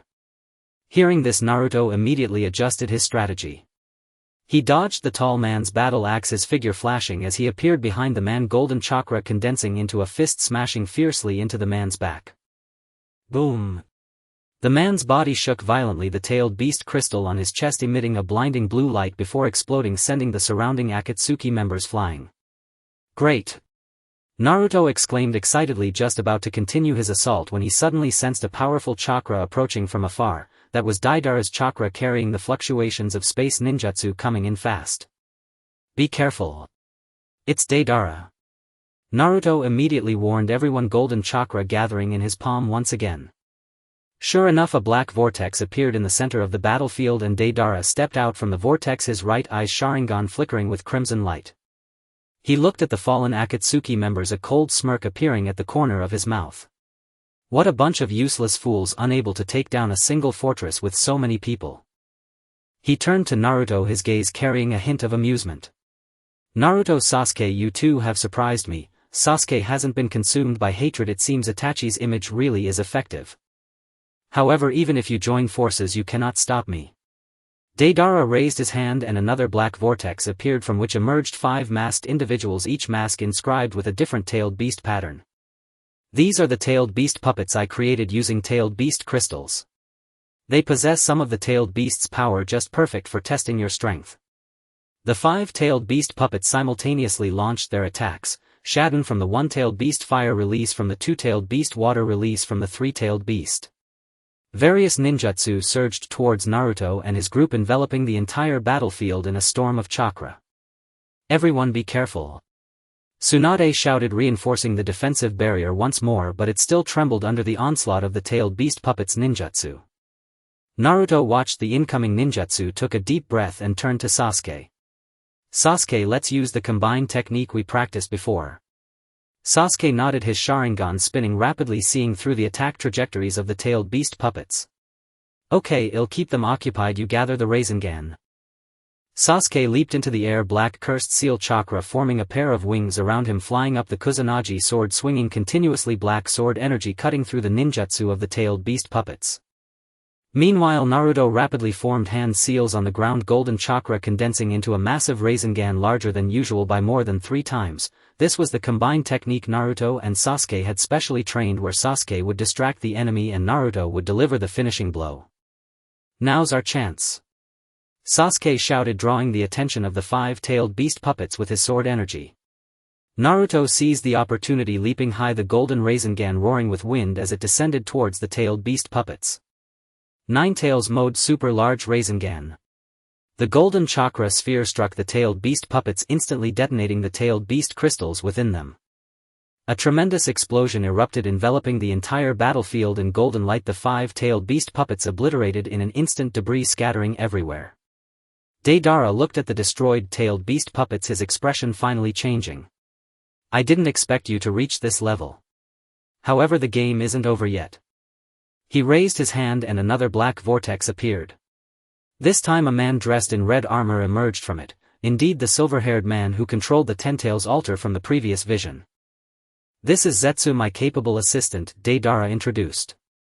"He can absorb any chakra and merge into the natural environment, making it impossible for you to find him." Zetsu did not speak, only gradually merging into the ground, disappearing from sight. Suddenly countless black vines appeared on the battlefield, wrapping around Naruto and his group. These vines carried cursed seal toxins. Once entangled chakra would be rapidly absorbed. "Watch out for the vines," Sakura shouted, using medical ninjutsu to create chakra blades to cut the vines that were wrapping around her. "These vines have cursed seal toxins. Getting caught is the end."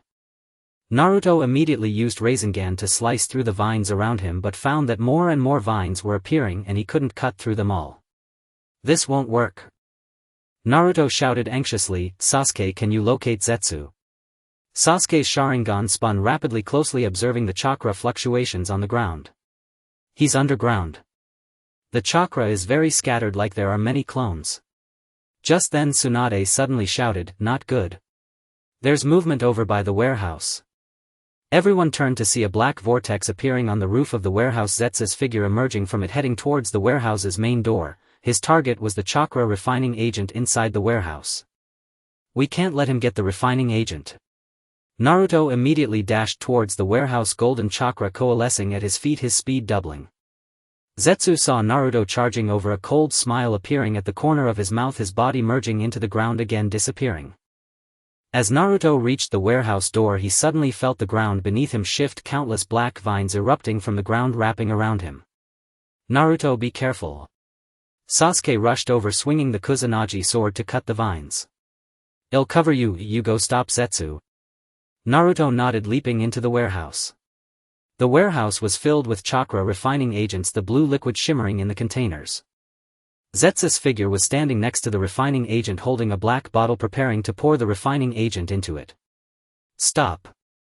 Naruto shouted, gathering the golden Rasengan in his hand and smashing it towards Zetsu. Zetsu, however, remained unfazed, sidestepping to avoid the Rasengan while raising his hand to release a black vine that ensnared Naruto's ankle. "You little brat, you're still too inexperienced," Zetsu sneered, the vine beginning to absorb Naruto's chakra, the golden chakra flowing along the vine into Zetsu's body. Naruto felt his chakra rapidly depleting, gritting his teeth, desperately gathering his remaining chakra, trying to break free from the vine's grasp. At that moment the warehouse door was suddenly kicked open and Sasuke rushed in, swinging the Kusanagi sword towards Zetsu's shoulder. "Let him go." Zetsu was forced to release the vine, his body merging into the ground again, vanishing. Naruto slumped to the ground, gasping for air, half of his chakra drained, feeling utterly powerless. "Sasuke. Thank you."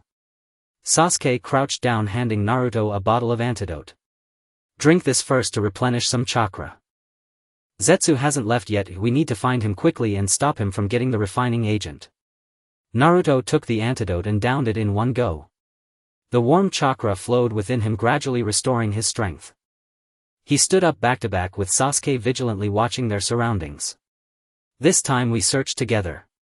Although Zetsu's chakra is scattered, as long as he approaches the refining agent there will definitely be chakra fluctuations."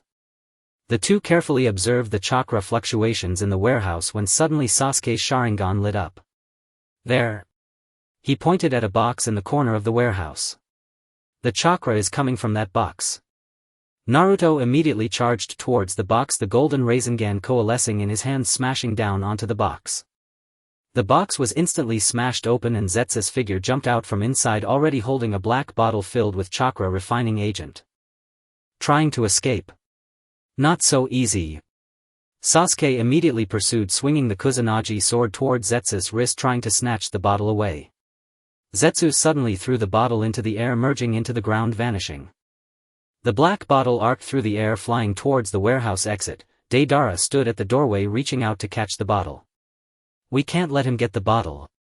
Naruto leaped towards the direction of the bottle, golden chakra gathering at his fingertips, aiming to knock the bottle down. Deidara saw Naruto charging over, a cold smile appearing at the corner of his mouth, raising his hand to unleash a black vortex, attempting to suck the bottle into it. At that moment a Raikiri suddenly struck from the side, hitting the black bottle. Bang! The bottle shattered instantly, the chakra refining agent spilling onto the ground, emitting blue smoke. "Kakashi sensei!" Naruto shouted in delight. Kakashi stood at the warehouse door, his raikiri still crackling in his hand. I made it just in time. He turned to Deidara. This time you won't escape. Deidara looked at the chakra refining agent spilled on the ground, his expression darkening. Do you think this will stop me? The Ten-Tails plan won't fail so easily. He raised his hand and another black vortex appeared. Next time we meet I will bring the Ten-Tails with me and let you see true power. With that, Deidara's figure vanished into the vortex and Zetsu disappeared as well. The battle was finally over and everyone let out a sigh of relief. Naruto collapsed to the ground looking at the spilled chakra refining agent, smiling and saying, "Great. We did it."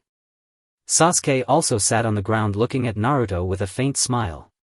Yeah, we succeeded. Tsunade and Sakura walked into the warehouse seeing that everyone was alright, relief spreading across their faces. Sakura crouched down using medical ninjutsu to treat the wound on Naruto's arm. Everyone worked hard this time, especially Yu and Sasuke. That combined technique was really impressive. Kakashi also approached, patting the shoulders of the two. Well done, you've grown into ninjas capable of standing on your own. However, we cannot let our guard down. Deidara will definitely come again and we need to prepare quickly. Everyone nodded, their smiles gradually replaced by determination. Naruto stood up looking at his companions beside him, warmth filling his heart. He knew that as long as he was with his friends they could overcome any difficulties. As the night deepened, the torches of the fortress still burned, illuminating everyone's faces. Naruto looked up at the sky, the stars twinkling as if celebrating their victory. He silently thought, Itachi, did you see? We successfully stopped the Akatsuki and protected Konoha. From now on we will continue to work hard and definitely prevent the awakening of the Ten-Tails, safeguarding this world. In the distance in the darkness, Deidara stood on a peak watching in the direction of the fortress, his right eye's Sharingan flickering with crimson light. Naruto, Sasuke, you truly surprised me, Deidara said softly. But next time I will make you understand what true despair is. He turned and disappeared into the darkness, leaving only a cold wind behind, heralding the arrival of an even greater crisis. After the battle at the fortress, Naruto and his companions hurried back to Konoha under the cover of night. As they stepped into the village they saw members of the Umbu rushing towards them, their expressions more grave than when they had reported the Akatsuki's attack. Lady Tsunade. The projector. The projector has started again. This time the image is related to the Ten-Tails. Everyone's hearts instantly raced. Having just endured a fierce battle at the fortress, they hadn't even caught their breath yet. They now had to face a future vision that might determine the fate of the world. Tsunade immediately ordered, notify all high-ranking officials and core ninjas to assemble in the conference room at once.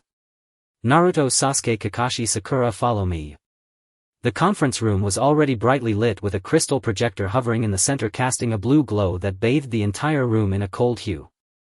The image on the screen unfolded. It was a desolate land, the sky a sinister dark red with massive cracks in the ground from which black chakra surged forth like venomous snakes coiling around everything. What is that? Naruto instinctively clenched his fists, golden chakra flickering at his fingertips. He could feel a suffocating pressure emanating from the image, far more terrifying than the chakra of the Nine Tails. Sasuke's Sharingan activated instantly, the crimson tomo spinning rapidly, his eyes filled with shock. This chakra is the same as the energy on the stone platform from the previous image. It's the chakra of the Ten-Tails. The image continued to advance, and in the distance on the horizon a colossal figure slowly rose. It was a monster with 9 tails, its body as massive as a mountain with a single enormous eye atop its head, its pupil gleaming with cold red light. It was indeed the legendary Ten-Tails. With each step it took, the ground shook violently and the black chakra spewing from the cracks increased, engulfing the surrounding forests and mountains. Is this the Ten-Tails?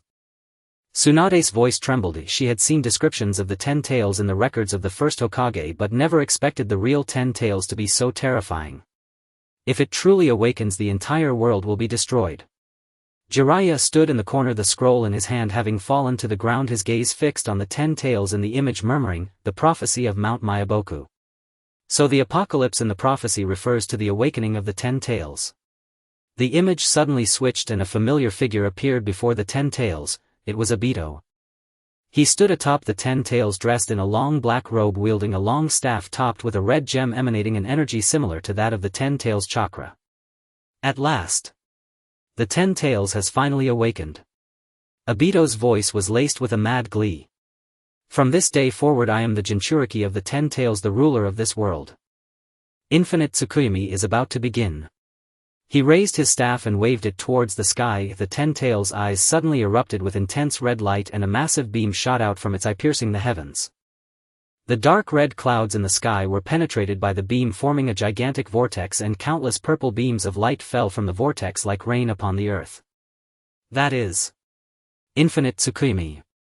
Kakashi's voice was icy as he finally understood what the silver-haired man in the image had meant by salvation. It was not salvation at all, but rather a trap that would drag the entire world into an illusion.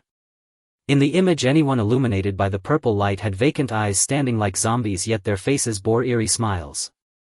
Naruto watched as Sakura, Kakashi, Jiraiya, and even his older self were enveloped in the purple light, their eyes vacant as they stood still, pain stabbing at his heart like a knife. No! Naruto shouted at the screen, golden chakra erupting around him. Wake up! That's an illusion. Don't let it control you. The Naruto in the image seemed to hear his voice, a flicker of clarity crossing his eyes, but it was quickly overtaken by the purple light, plunging him back into the illusion. Obito looked on, laughing madly. It's useless, no one can resist the power of Infinite Tsukuyomi. This world will ultimately become the dream I control. Just then the image suddenly changed. Behind the 10 Tails a golden light suddenly shone. Everyone turned towards the sound and saw the figures of the Hokages from the past emerging from the light, the first Hokage Hashirama, the second Hokage Tobirama, the third Hokage Hiruzen Sarutobi, and the fourth Hokage Minato. They stood before the 10 Tails exuding powerful chakra, their eyes steadfast as they looked at Obito. Uchiha Obito. Do you think awakening the 10 Tails will allow you to control the world? The voice of the first Hokage Hashirama was filled with strength as he formed hand seals. Enormous trees sprouted from the ground, wrapping around the 10 Tails' body. The will of Konoha cannot be defeated by your twisted ambitions.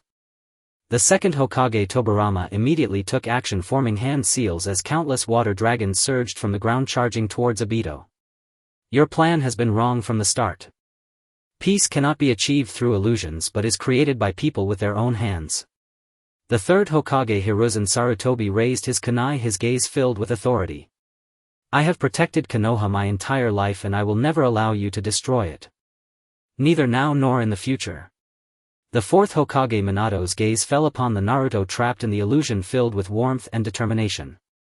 Naruto, my son, you will surely break this illusion. The chakra of the past Hokages gathered in the air, forming a golden barrier that blocked the purple light of Infinite Tsukuyomi. The Naruto in the image seemed to sense the power of the past Hokages, the emptiness in his eyes gradually fading, golden chakra erupting from him, breaking free from the constraints of the purple light. Father. The past Hokages. The Naruto clenched his fists, a golden Rasengan forming in his hand. I will not let you down. I will break Infinite Tsukuyomi and save this world. He leaped into the air, charging towards the 10 Tails, the golden Rasengan infused with the chakra of the past Hokage striking down on the 10 Tails' eye. The 10 Tails let out a painful roar, its massive body shaking violently, and the black chakra covering it began to dissipate. Obito, caught off guard by Naruto's escape from Infinite Tsukuyomi, his expression turned fierce. Impossible. How could you break Infinite Tsukuyomi? He raised his staff, attempting to attack again, but was ensnared by the first Hokage's would release, unable to move. It's over, Uchiha Obito. The first Hokage Hashirama's voice was cold. Your ambitions end here. The image suddenly cut off at this point, the blue light of the projector gradually fading, and the conference room fell into silence. Everyone was still immersed in the earlier images, the figures of the past Hokages, the terror of the 10 Tails, the strangeness of Infinite Tsukuyomi, and Naruto's determination to break free from the illusion imprinted in each person's heart like a brand. Naruto stood there, tears streaming down his face unknowingly. He looked at the residual blue light on the screen, recalling the gentle gaze of the fourth Hokage Minato in the image, remembering the efforts of the past Hokages to protect Konoha, his heart filled with strength. Father. The past Hokages. I will definitely break Infinite Tsukuyomi and protect this world just like in the image. I will not let your efforts be in vain. Sasuke stepped up beside Naruto, patting his shoulder, his eyes no longer cold but filled with determination. We will do this together. The awakening of the 10 Tails and the initiation of Infinite Tsukuyomi are not destined. We will change the future and prevent all of this from happening. Tsunade took a deep breath, suppressing the shock in her heart, and turned to the crowd. The vision we just saw revealed the Akatsuki's final plan and also gave us hope. the will of the past Hokages and the potential within Naruto are our strengths to defeat the Akatsuki. From today on, Konoha enters a state of highest alert. All ninjas will be divided into 3 groups. The first group, led by Kakashi, will focus on training ninjas to enhance overall strength. The second group, led by Jiraiya, will investigate the Akatsuki's headquarters and gather intelligence on the 10 Tails. The third group, led by me, Sasuke, Naruto and Sakura, will research methods to break infinite Tsukuyomi while strengthening Konoha's defenses. Understood. Everyone responded in unison, their shock gradually replaced by resolve. They knew that the battles ahead would be immensely difficult, but as long as the will of the past Hokages guided them and they fought alongside their companions, they would surely overcome the Akatsuki and prevent the awakening of the 10 Tails. Jiraiya picked up the scroll that had fallen to the ground, gripping it tightly once more, his eyes filled with determination. I will quickly find the Akatsuki's headquarters and uncover the 10 Tails' weaknesses. This time I will not let the prophesied apocalypse come to pass. Kakashi nodded as well. Leave the training to me. I will ensure that all ninjas are battle ready. No matter when the Akatsuki comes, we will be prepared. Sakura looked at Naruto and Sasuke beside her, filled with confidence. I will diligently study medical ninjutsu, not only to heal injured comrades but also to find a way to break infinite Tsukuyomi. I will not be easily controlled by illusions like in the images again. Naruto wiped away his tears, standing up as golden chakra flowed gently around him like a warm light. I will become stronger, not only to control the power of the 9 Tails but also to inherit the will of the past Hokages to protect Konoha and this world. Because I am Uzumaki Naruto, a man who will become Hokage. The door to the conference room slowly opened and the sunlight streamed in from outside, dispelling the chill in the room.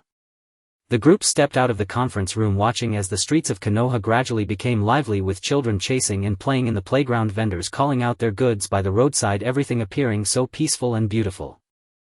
They knew that this peace needed to be protected by strength. And they were the ones to safeguard it.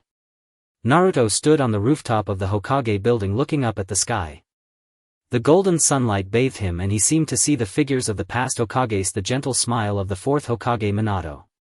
He clenched his fists, silently murmuring, Father, the past Hokages and all those who support me, I will definitely succeed. I will break free from that tragic future and create a peaceful, happy world. This is my promise to you and my mission as a ninja. The golden chakra flickered in his palm like an unquenchable spark, illuminating the sky of Konoha and lighting the path of hope to change the future. Meanwhile, in the distant darkness, Obito gazed at the 10 Tails chakra crystal in his hand, a cold smile curling at the corner of his lips. He was unaware that the ninjas of Konoha were already prepared. A battle concerning the fate of the world was about to unfold its final act. The clear morning in Konoha always carries a faint fragrance of cherry blossoms, but today the air is laced with a sense of gravity. As the door to the conference room swung open, Naruto saw the UMBU members bustling around the projector, crystal shards suspended in midair, their blue light brighter than ever as if heralding some significant information. Naruto, you're here.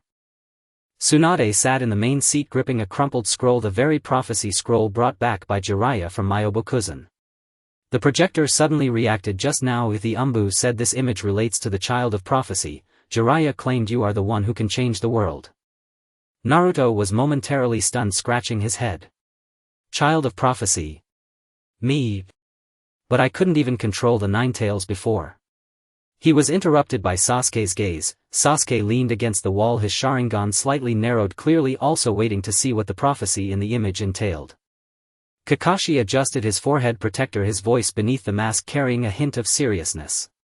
Let's watch the footage first. You will know whether the prophecy holds true after seeing it.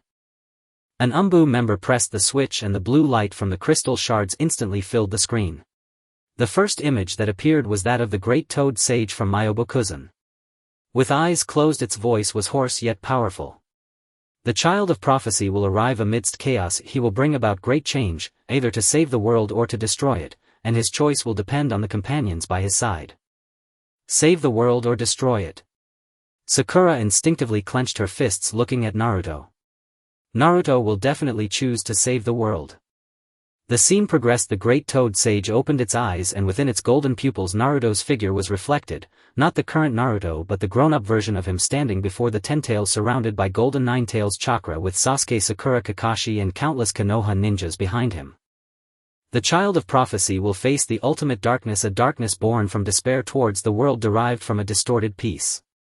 The voice of the great toad sage continued, he will use the power of bonds to shatter the darkness, awakening the blinded souls, because in his heart he carries the hopes of the entire world.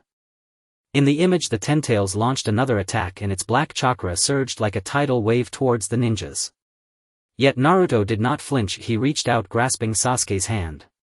The golden chakra and the black cursed seal chakra instantly fused, forming a dazzling light shield that blocked the Ten Tails' assault. Sasuke! Naruto shouted at Sasuke. We agreed to protect Konoha together to change the future. Sasuke nodded, the light on his Kusanagi sword intensifying. I will no longer be blinded by hatred as I was before, this time we will win together. Both leapt into the air simultaneously, Naruto forming a Rasengan while Sasuke conjured cursed sword energy. The golden and black chakras intertwined in the air, forming a massive wave of energy that struck the Ten Tails fiercely. The Ten Tails let out a painful roar, its body beginning to shake violently. Is that our combination technique? Naruto gazed at the scene on the screen, his eyes lighting up. So we can cooperate this well in the future. Sakura smiled too, her eyes slightly red. Look, we're all together, no matter how dangerous the future may be, as long as we fight side by side we will surely win. The scene suddenly switched, this time revealing Jiraiya. He sat on a stone platform in Myobokuzen, pen in hand, recording something. The great toad sage sat across from him, its voice tinged with regret. Jiraiya, you cannot find the answer to the child of prophecy, for the answer lies not in the scroll but in your trust in him. You will give your life for him and he will carry your will forward. Jiraiya was taken aback for a moment, then smiled, his expression one of relief. I understand now, great toad sage. Even if I can't see that day, I believe in him, because he like me wants to protect those around him and to create true peace. Upon hearing this, Naruto suddenly felt a sting in his nose, tears nearly spilling. Teacher Jiraiya. He clearly knew he might die, yet he still insisted on investigating the Akatsuki. Tsunade's eyes also reddened, her fists clenched tightly, nails digging into her palms. That guy Jiraiya is always so foolish. But he did not misjudge you, you truly did not let him down. In the image Jiraiya rolled up the scroll, stood up and gazed towards Konoha. Naruto, you must do your best. Don't let my sacrifice be in vain, you must become Hokage, protect Konoha and make this world a better place. His voice grew softer, eventually fading into the wind. The screen paused for a few seconds before suddenly lighting up again. This time it showed Itachi. He stood before the ruins of the Uchiha clan holding a red Mangekyo Sharingan, Shizui's eyes. He spoke softly to the air. Sasuke, if you see this footage, it means I am no longer here. I know you hate me, but I hope you understand that everything I did was for you. I do not want you to become a monster controlled by hatred. I hope you can protect our home alongside Naruto. Brother. Sasuke's voice trembled, the Sharingan instantly activating, the crimson tomo spinning rapidly. I had misunderstood you for so long. Itachi's face revealed a gentle smile. Naruto, thank you for taking care of Sasuke. Though he may seem indifferent, he truly cares about you as a companion. Please continue to be with him in the future and do not let him stray down the wrong path. Together you two possess the power to change the world. At this point the image began to flicker suddenly as if the signal were unstable. The UMBU members hurriedly adjusted the equipment, but the blue light continued to dim until it finally extinguished completely. The conference room fell into silence with only the sound of everyone's breathing echoing in the air. So it turns out. Both Teacher Jiraiya and Mr. Itachi have been silently protecting us. Naruto wiped his tears, suddenly standing up, golden chakra gathering in his palms. I will not let them down. I will definitely become Hokage, I will protect Konoha and I will defeat the Akatsuki alongside Sasuke, Sakura and Kakashi Sensei, stopping the awakening of the Ten Tails. Sasuke also stood up, walking to Naruto's side, spinning the Kusanagi sword in his hand, his eyes filled with determination. I will help you.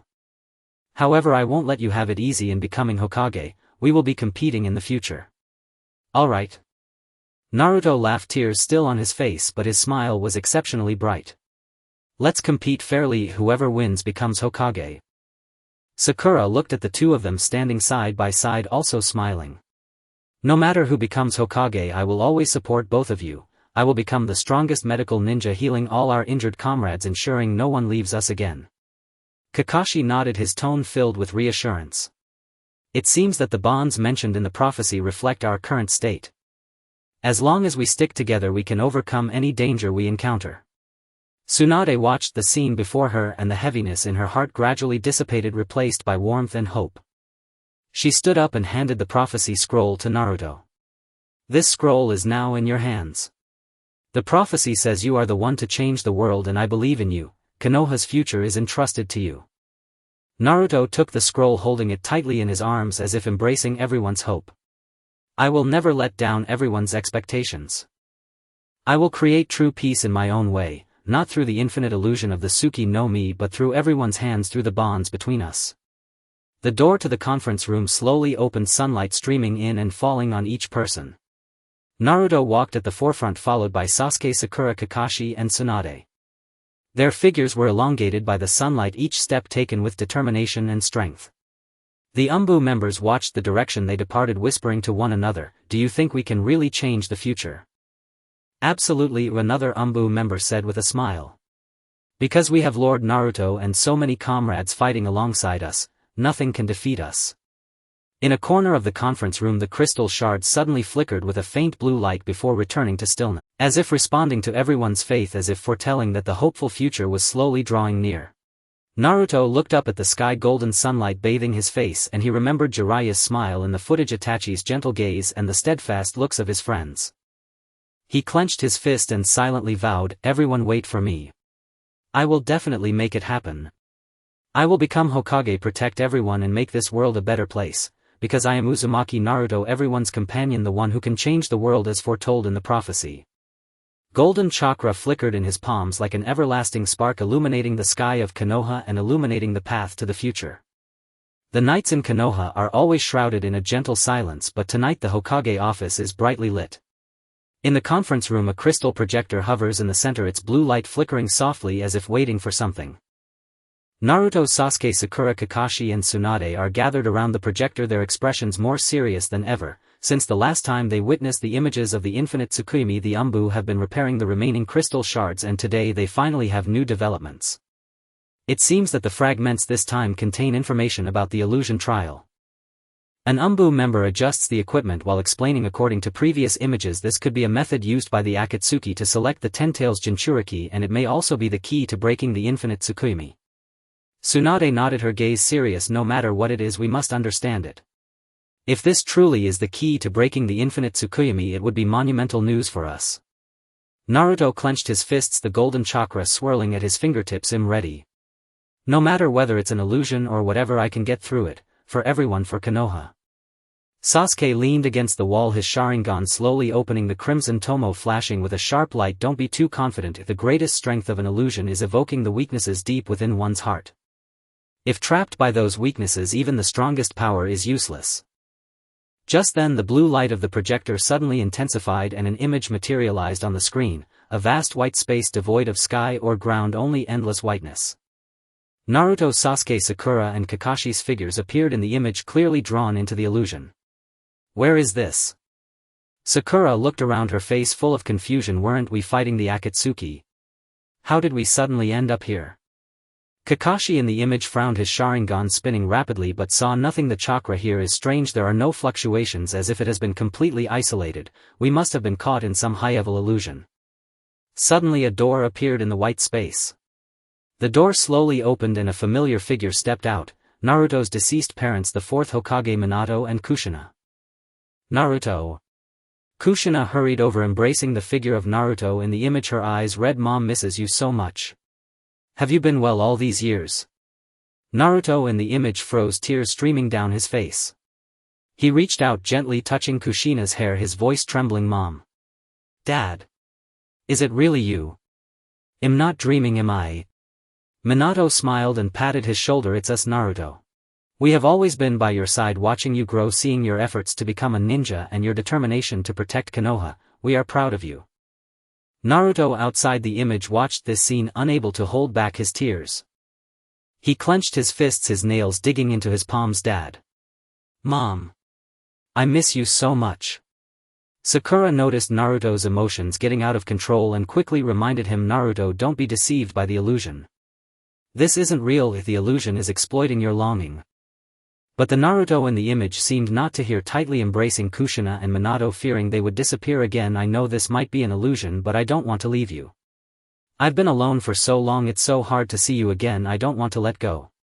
Just then several more doors appeared in the white space. Stepping out from the doors were Itachi, Sasuke's brother, Sakura's parents, and Kakashi's friends Obito and Rin. Sasuke, long time no see. Itachi walked over to Sasuke in the image, a gentle smile on his face. I know you have had a hard time these years, but you've done well. You haven't been consumed by hatred, instead you found trustworthy companions. The Sasuke in the image stiffened, his gaze filled with complex emotions.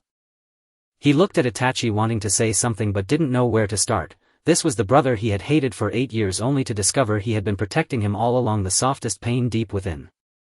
Sakura, my daughter. Sakura's mother approached, gently stroking Sakura's hair in the image. You've grown into a strong ninja, I'm so happy for you. From now on, take care of yourself and protect those you want to protect. Sakura in the image looked at her parents, tears streaming down her face. She had always thought she was strong, but in front of her parents she was still the little girl needing protection. Kakashi, you finally came. Obito patted Kakashi's shoulder in the image, smiling. Do you remember our promise from back then? We agreed to become Hokage together and protect Konoha, now you've done it. Kakashi in the image looked at Obito and Rin, his eyes also growing red. The regrets of that time were a pain he could never let go. He reached out, wanting to grab Obito and Rin, but found their figures growing more and more blurry.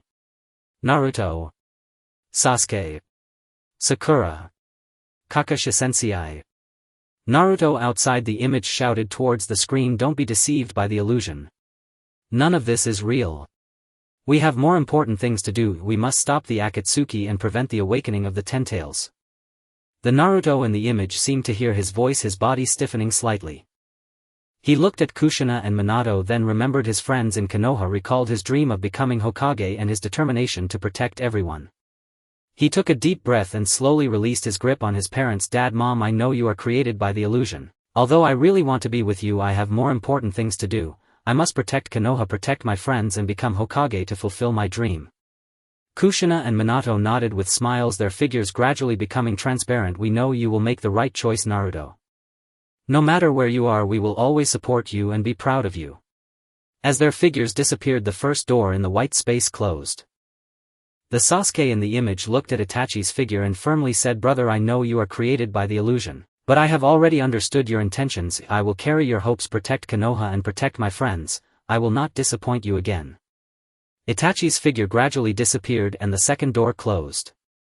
Sakura and Kakashi also freed themselves from the illusion's deception, and the third and fourth doors closed in turn. The white space slowly vanished and the four figures in the image returned to the real world. The members of the Akatsuki were surprised to see them break free from the illusion. I didn't expect you to break free from my illusion, shouted a masked member of the Akatsuki angrily, but this isn't over yet. Next I will plunge you into a deeper illusion, one from which you will never awaken. Naruto in the image scoffed, golden chakra erupting around him. Don't waste your effort. We have understood true power does not come from an obsession with the past but from hope for the future and the bonds between us. No matter what kind of illusion you create, we can get through it. He leapt into the air, hands forming a Rasengan, striking towards the Akatsuki member. Sasuke, Sakura and Kakashi also acted immediately, the four working together seamlessly to quickly defeat the Akatsuki members. The image suddenly cut off at this point and the blue light of the projector gradually dimmed. The conference room fell into silence, everyone still immersed in the previous scene. So it turns out. The weakness of the illusion is the bonds between us.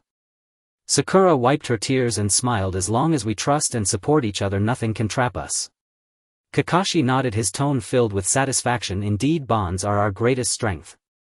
Whether it's an illusion or the Akatsuki, they cannot defeat the bonds between us. Sasuke looked at Naruto, a faint smile on his lips. It seems our previous training was not in vain. Next time we encounter an illusion, we will definitely be able to break free faster. Naruto smiled, tears still on his face, but his smile was particularly bright. Yeah. As long as we are together, nothing can defeat us. We will definitely stop the Akatsuki, prevent the awakening of the Ten Tails and protect Konoha and this world. Tsunade looked at the four young people before her, filled with comfort.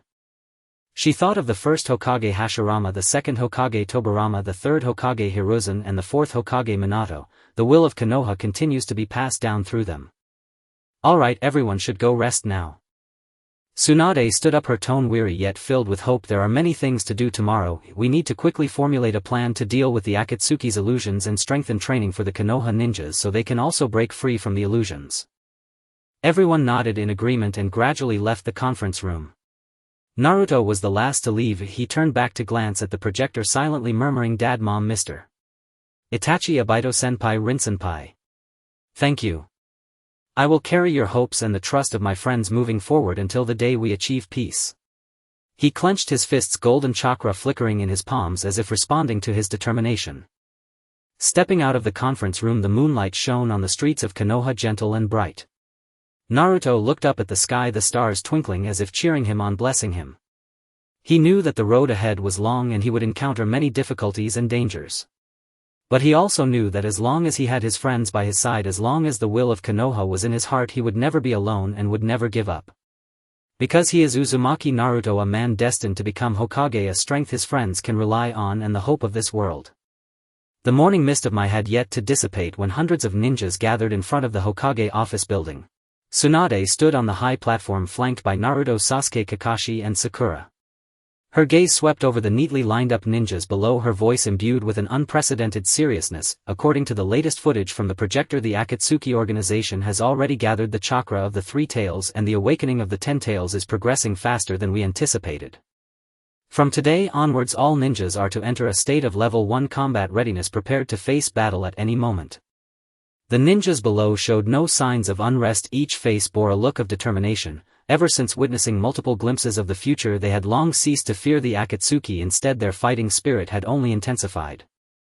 Stepping forward, Naruto's golden chakra flowed around him, warming the air. "Everyone rest assured, as long as we unite and remember our bonds, we will surely defeat the Akatsuki and prevent the awakening of the Ten Tails. I promise everyone I will protect Konoha with my life, protecting each and every one of you." His voice was not loud, yet it resonated clearly in the ears of every ninja. The plaza erupted with enthusiastic cheers, as if the morning mist had been partially dispelled by this surge of fervor. Just then members of the Umbu rushed out from the office building, their faces pale. "Lady Tsunade. The projector. The projector has activated again. This time the footage is the complete process of the Ten Tails awakening." Everyone's hearts instantly tightened. Tsunade immediately commanded, "All team leaders stay back to deploy tasks. Everyone else return to your posts. Naruto, Sasuke, Kakashi, Sakura, follow me to the conference room." The four quickly followed Tsunade into the conference room, where the crystal projector floated in the center, the image on the screen causing everyone's breath to catch. There was a desolate valley, and in the center on a stone platform 9 transparent containers held different colored liquids, the very chakra of the 9-tailed beasts. Obito stood beside the stone platform holding a scepter inlaid with a red gem, the tip of the scepter emanating an eerie red light. "At last! All the chakra of the tailed beasts has been gathered." Obito's voice was filled with manic delight as he inserted the scepter into the groove at the center of the stone platform, the red light instantly spreading across the entire platform. "Ten Tails awaken.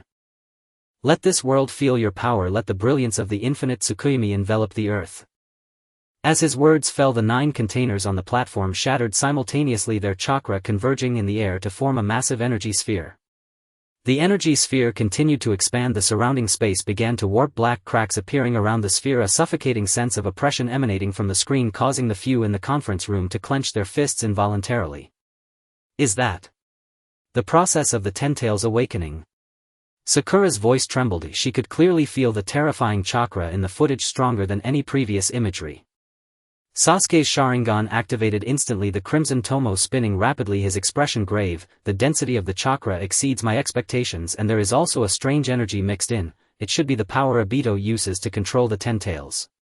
The footage continued to progress. The energy sphere suddenly exploded, revealing a massive figure from the light. It was the initial form of the Ten Tails, devoid of a tail, its body resembling a gigantic egg covered in a hard shell with only a single enormous eye exposed, its pupil glimmering with a chilling red light. As soon as it appeared, the entire valley began to quake violently. Black chakra surged from the fissures in the ground, spreading like a tide in all directions. The initial form of the Ten Tails is even more terrifying than the legends described. Kakashi's voice was cold. He had seen descriptions of the Ten Tails in ancient texts, yet he never expected the true form to be so despair-inducing.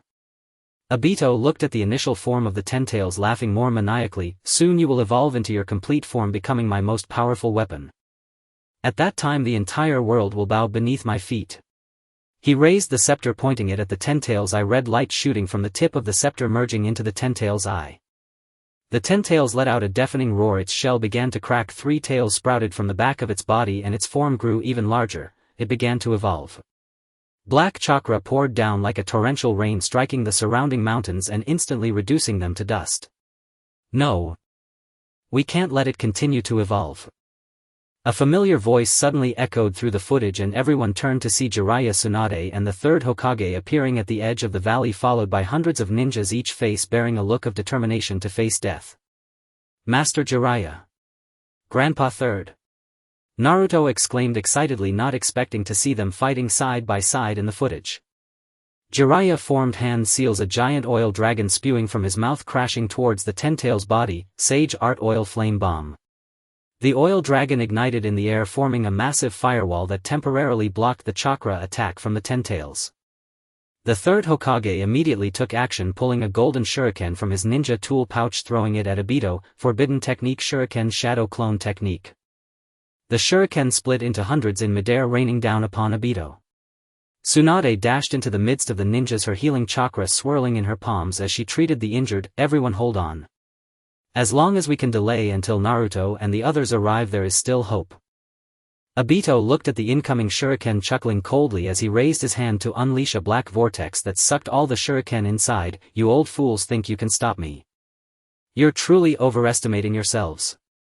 He manipulated the Ten-Tails, all 3 tails swinging simultaneously towards Jiraiya and the others, black chakra condensing to form sharp blades. Watch out!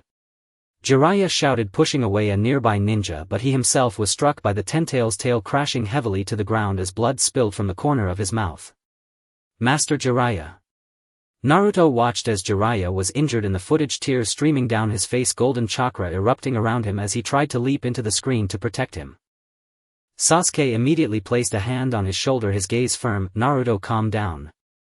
This is just footage. What we can do now is remember the Akatsuki's tactics and find the Ten-Tails' weaknesses. That is the best way to protect Master Jiraiya.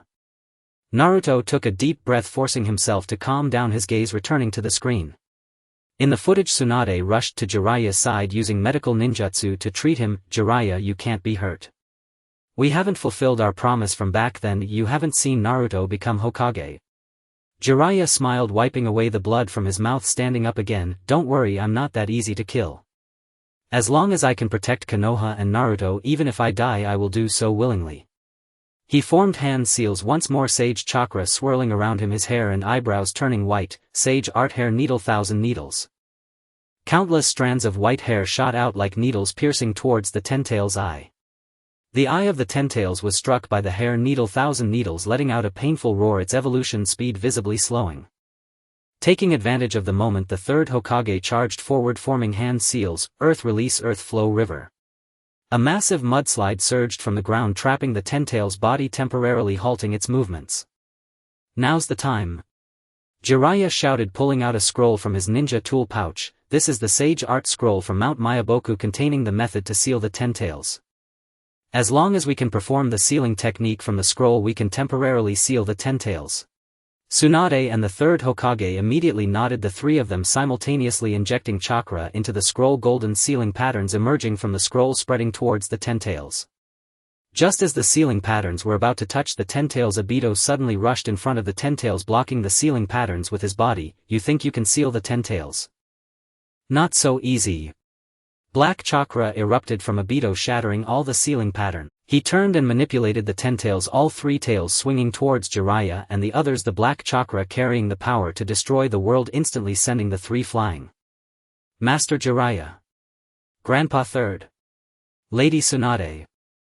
Naruto watched the 3 fall in the footage, tears streaming down like a broken string of beads. No. You can't be hurt. The ninjas in the footage saw the 3 fall, their morale instantly plummeting.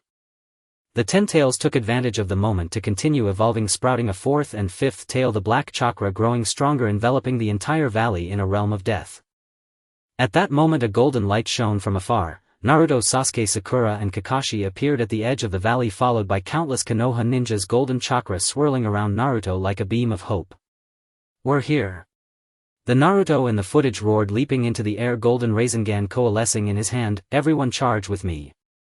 For Master Jiraiya, for Grandpa Third, for Konoha, we must defeat the Ten Tails and stop Obito." All the ninjas were inspired by Naruto's fighting spirit, raising their ninja tools and rushing towards the Ten Tails. Golden chakra, black cursed seal chakra, green medical chakra, blue lightning chakra.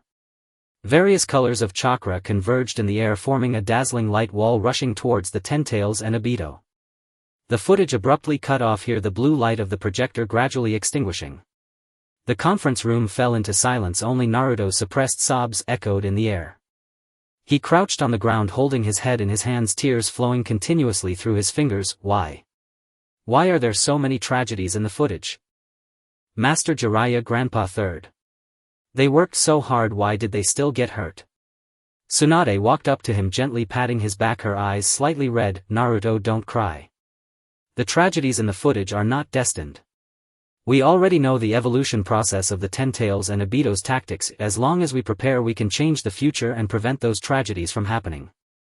Kakashi also crouched down, his tone steady. "The will exhibited by Master Jiraiya and Grandpa Third in the footage is our driving force moving forward. We cannot let their efforts be in vain, nor can we let their sacrifices become meaningless. We must become stronger, strong enough to protect everyone, strong enough to stop the awakening of the Ten Tails."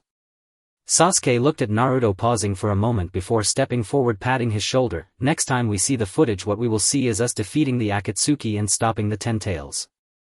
I will help you, all of us will help you, because we are companions." Sakura also crouched down, handing Naruto a tissue, smiling. "Naruto, didn't you say you wanted to become Hokage? A Hokage must learn to be strong, to lead everyone towards hope. You are not alone anymore, you have us, you have the support of all the ninjas in Konoha. We will change the future together."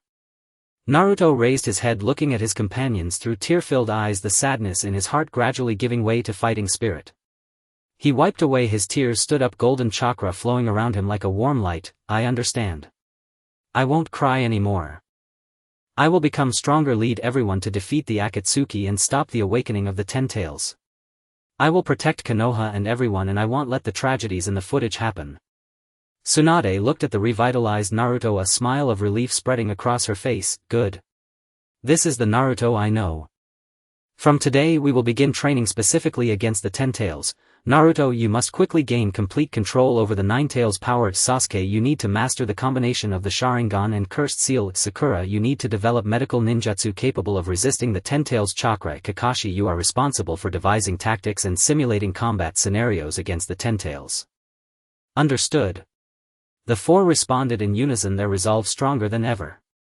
The door of the conference room slowly opened, the morning mist had dissipated and golden sunlight bathed everyone. Naruto walked in the lead, followed by Sasuke, Sakura and Kakashi, their figures elongated in the sunlight, each step taken with determination and strength. They knew the battles ahead would be incredibly difficult and they might even pay the ultimate price.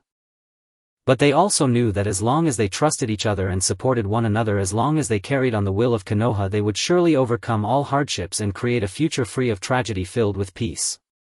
Naruto looked up at the sky, golden sunlight shining on his face, and he seemed to see the smile of Master Jiraiya, the gaze of Grandpa Third, and the steadfast looks of his companions. He clenched his fists, silently vowing, "Everyone wait for me. I will make it happen. I will become Hokage, protect everyone well and make this world a better place. This is my promise to you and also my mission as a ninja." Golden chakra shimmered in his palm like an eternal spark that illuminated the sky of Konoha and the road to victory. Meanwhile, in the distant darkness, Obito gazed at the crystallization of the Ten Tails chakra, a cold smile curling at the corners of his mouth. He was unaware that the ninjas of Konoha had already made their preparations and the final battle concerning the fate of the world was about to unfold. Mui's training ground was drenched in golden sunlight. Mingren stood at its center, enveloped by a dense Aureate chakra, while the phantom of the Jiuwei flickered faintly behind him. Since witnessing the awakening of the Shirwei, he had trained here with relentless intensity every day, his goal to master the Jiuwei's power completely. Only then could he stand a chance against the Shirwei in the final battle. "Mingren, focus your mind." Kakashi stood not far off, holding a bespoke chakra detector.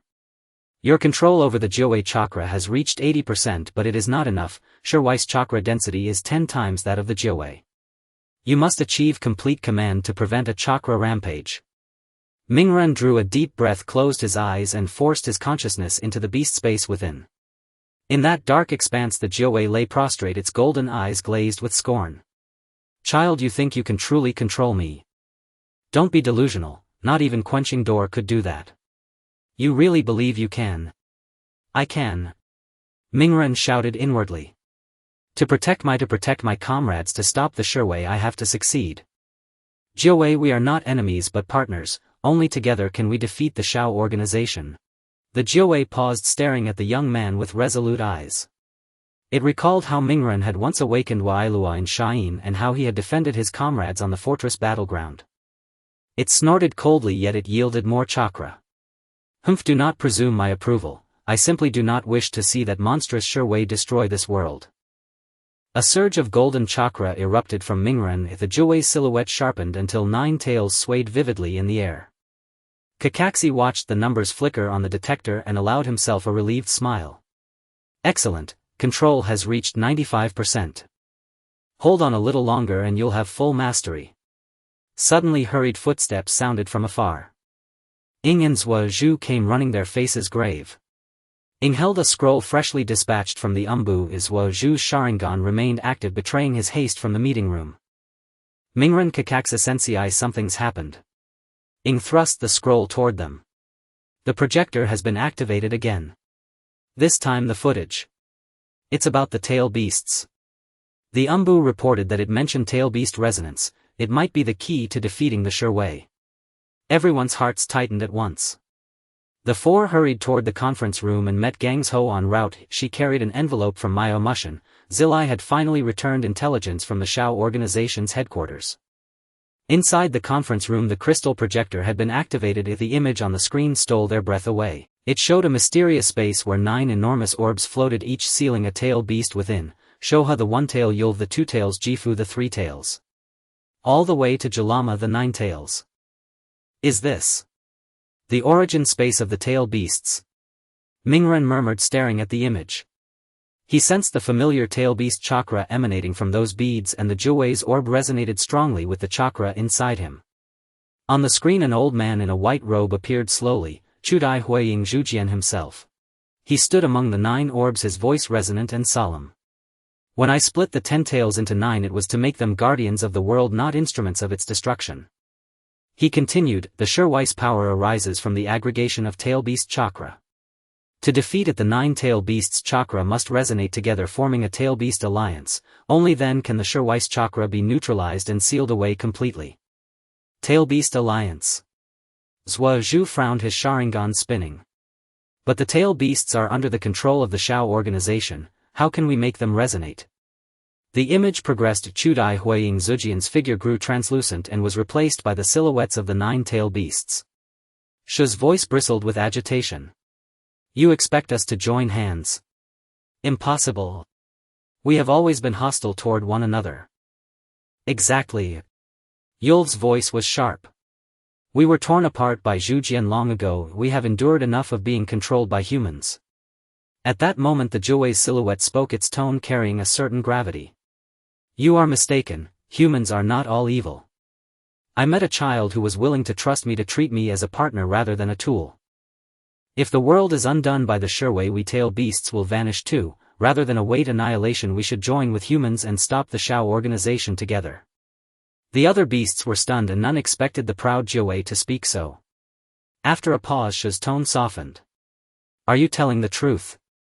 That human truly regards you as a partner? Of course.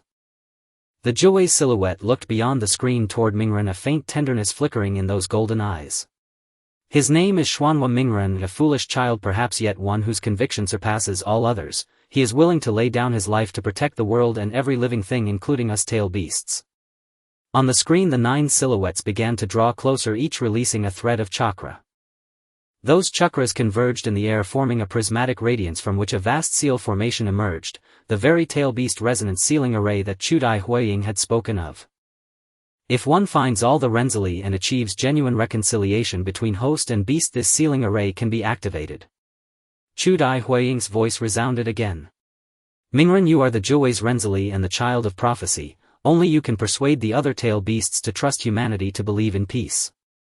The image cut abruptly and shifted to the Shao organization's headquarters. A Fei stood beside a vast stone dais where 8 transparent containers held the chakra of 8 tail beasts, only the Juwei's vessel remained empty. He looked upon the vessels with a cold smile. Soon I will have gathered all their chakra. Mingren, I will come to myself and extract your Jiwei chakra, then the Shiwei can be fully awakened and the infinite Tsukimi can commence. The projection cut off there as the blue light died. Silence hung over the conference room while each person absorbed the gravity of the footage. Tailbeast resonance. So this is the key to defeating the Shiwei. Gangzhou was the first to speak. She opened the letter from Myo Mushin and drew out Zilai's report. According to his intelligence, the Shao organization's headquarters lies at the border of the Land of Fire in the Valley of the End, the very site where Chudai Huiying and Yuziba Ban fought their final battle. A Fei chose that battlefield to awaken the Shiwei, likely to harness the residual energy of that ancient clash to hasten its rebirth. The Valley of the End. Mingren clenched his fist, golden chakra flickering at his fingertips. It was also where Zhuozhu and I first fought to the death. Who would have thought the final confrontation would begin there as well? Zhuozhu met Mingren's gaze with a hardened resolve. This time we will not turn on each other as before, we will fight side by side, defeat a Fei and seal the Shiwei together. Ing nodded and withdrew a specially prepared medical scroll from her pouch. I have developed a medical ninjutsu that can enhance tailbeast chakra resonance. If a Renzili reaches reconciliation with its beast, this technique will hasten the activation of the sealing array. She added, I have also prepared copious antidotes and chakra supplements, enough to sustain us through a protracted battle. Kakashi unrolled a tactical scroll and began sketching the Valley of the End. According to Zilai's report, the Shao organization has set numerous cursed mark traps across the valley and placed 3 tail beast puppets as guardians. We must operate in 3 teams, the first led by Mingren and Zhuozhu to locate the other Renzili and persuade them to join the Tailbeast Alliance, if the second led by me to clear cursed traps and open a path for the main force, if the third led by Gangzhou and Ing to treat the wounded and provide support. I agree with the plan. Gangzhou rose, her eyes shining with an unprecedented firmness. At first light we depart for the Valley of the End. Shao's scheme has entered its final phase, we have no time to squander. Mingren looked at his companions and felt strength swell within him. He remembered the image of tailbeast resonance, Chudai Huiying's plea and the Juwei's concession within his own consciousness. He stepped to the center of the conference room, golden chakra wrapped him like a warming light. Everyone, thank you. Tomorrow we go to the Valley of the End. No matter how great the danger, no matter how mighty the Shiwei may be, we will prevail. We will protect this world, and we will make every tail beast believe that humans and beasts can be partners. Peace is not an illusion but a future we can forge with our hands. Zhuozhu stepped to Mingren's side. The black chakra of the curse mark intertwined with the golden tail beast chakra, weaving a dazzling band of light. I will help you persuade the other Renzili. After all, I have also been touched by tailbeast power. I understand their suffering. Ing and Kakashi joined them. Green medical chakra and blue lightning chakra flowed together. The 4 strands coalesced into a vast orb of energy that illuminated the entire conference room. Gangzhou watched the scene, her eyes moist. She felt for a moment as if she saw Chudai Huiying and the second Hokage standing shoulder to shoulder, a living testament to the will of my passed down through generations. Yes. Gangzhou's voice trembled with passion. Let us use this power to end the Shao organization's conspiracy and to guard all that we hold dear. Mui's shinobi never retreat. That night the village of Mai was suffused with a tense, unyielding resolve. Shinobi packed their tools and checked their gear. On every face there was no fear, only a hunger for victory. Mingren stood atop the Hokage rock, gazing at the village lights below, whispering inwardly, Zilaya Sensei, third Hokage, father, mother. And everyone who believes in me, tomorrow I will win. I will become Hokage. I will protect Mai. I will bring peace to this world. This is my promise to you and the duty of a shinobi. Behind him the Juwei's chakra swirled gently as if answering his resolve. A meteor streaked across the distant sky, pointing toward the Valley of the End, the place that would decide the destiny of the world and where Mingren and his comrades would fulfill their vow. At dawn Mui's shinobi assembled at the village gate. Hundreds stood in precise formation, an imposing sight. Mingren stood at the head of the column flanked by Zuo Zhuing, Kakaxi and Gangzhou. He raised his right hand and shaped a Rasengan of golden chakra in his palm. Move out. Destination: the Valley of the End. A unified shout rose like thunder. The column marched toward the Valley of the End, sunlight draping them as if a mantle of victory. Deep within the Valley of the End, a Fei stood before the Shirwise stone dais holding a container filled with the Two Tails chakra. He watched the approaching shinobi and curled a cold smile. At last you have come, Mingren. Then let us play our final game. Let us see whether you will change the future or I will erase the world. The Shirwise stone dais trembled. Black chakra seeped from the fissures, heralding the opening of a climactic battle that would determine the fate of the world. The winds of the Valley of the End whipped up sand and grit, causing the headbands of the leaf ninjas to flutter and snap. Naruto stood at the edge of the cliff gazing down at the rushing river below and the two massive statues looming in the distance, those of the first Hokage Hashirama Senju and Uchiha Madara.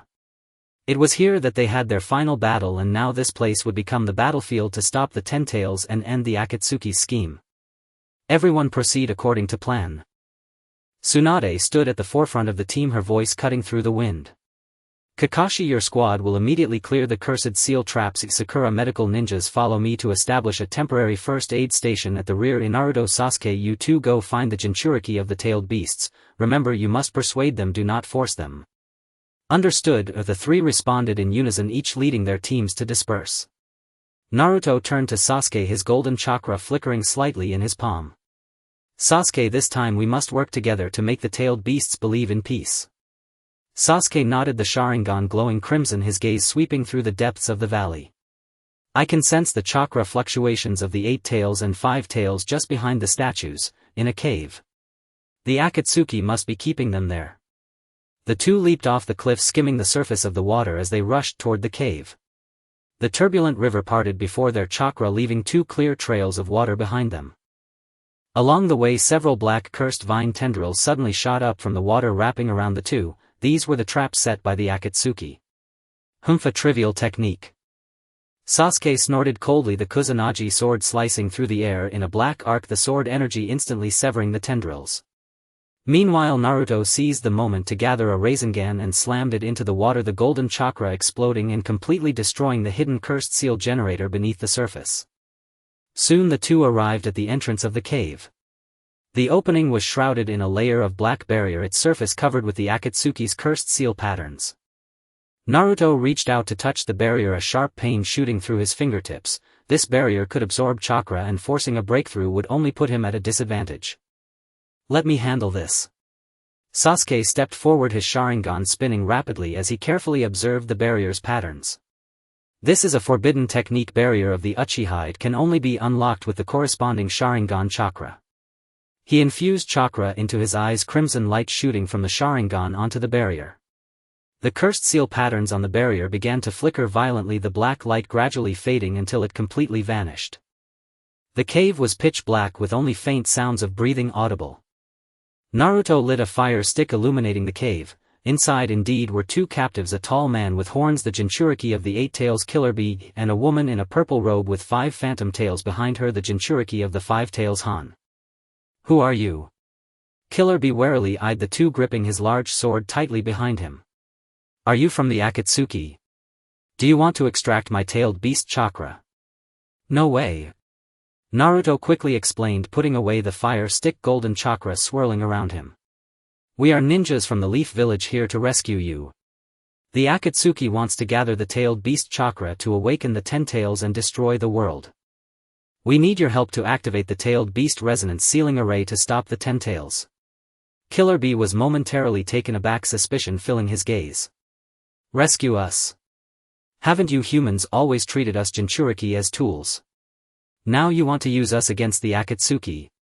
Han spoke up, her voice icy. What did Suna do to Gaara to control the 1 tail? What did Kumogakure do to Killer Bee to keep the 8 tails? I don't trust your words, humans. Sasuke watched the two's resistance, recalling his own days of isolation in the leaf, his tone softening slightly. I once was blinded by hatred, believing everyone wanted to use me. But Naruto made me realize not all humans are like that. he is willing to believe in the tailed beasts, willing to treat them as comrades rather than tools. He lifted his hand and unfastened his collar, revealing faint cursed seal marks on his neck. I too was once controlled by the Akatsuki's cursed seal. I know the pain of being unable to act freely.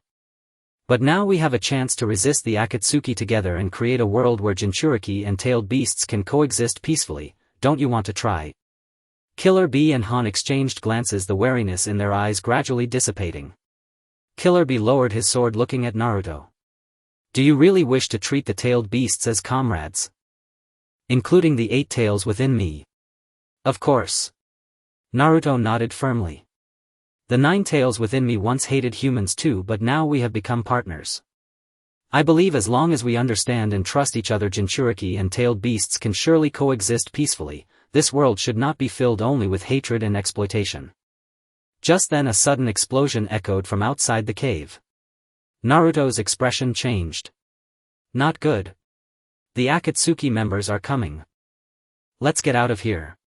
Killer Bee and Han no longer hesitated, immediately standing up. Killer Bee hoisted his sword while Han released her 5 tails chakra, the phantom tails behind her becoming clearer. The 4 dashed out of the cave. Just as they reached the entrance, they saw 3 masked members of the Akatsuki standing there holding tailed beast chakra extractors. Want to take the Jinchuriki? Not so easy, the leading member sneered, raising the extractor, black chakra surging from within, rushing toward the 4. You all go first. I'll handle this. Naruto immediately blocked their way, golden Rasengan forming in his palm. Sasuke, take Killer Bee and Han to meet up with Tsunade and activate the tailed beast resonance sealing array. Sasuke nodded, leading Killer Bee and Han toward the first aid station. Naruto then leaped forward, the Rasengan hurtling toward the Akatsuki members.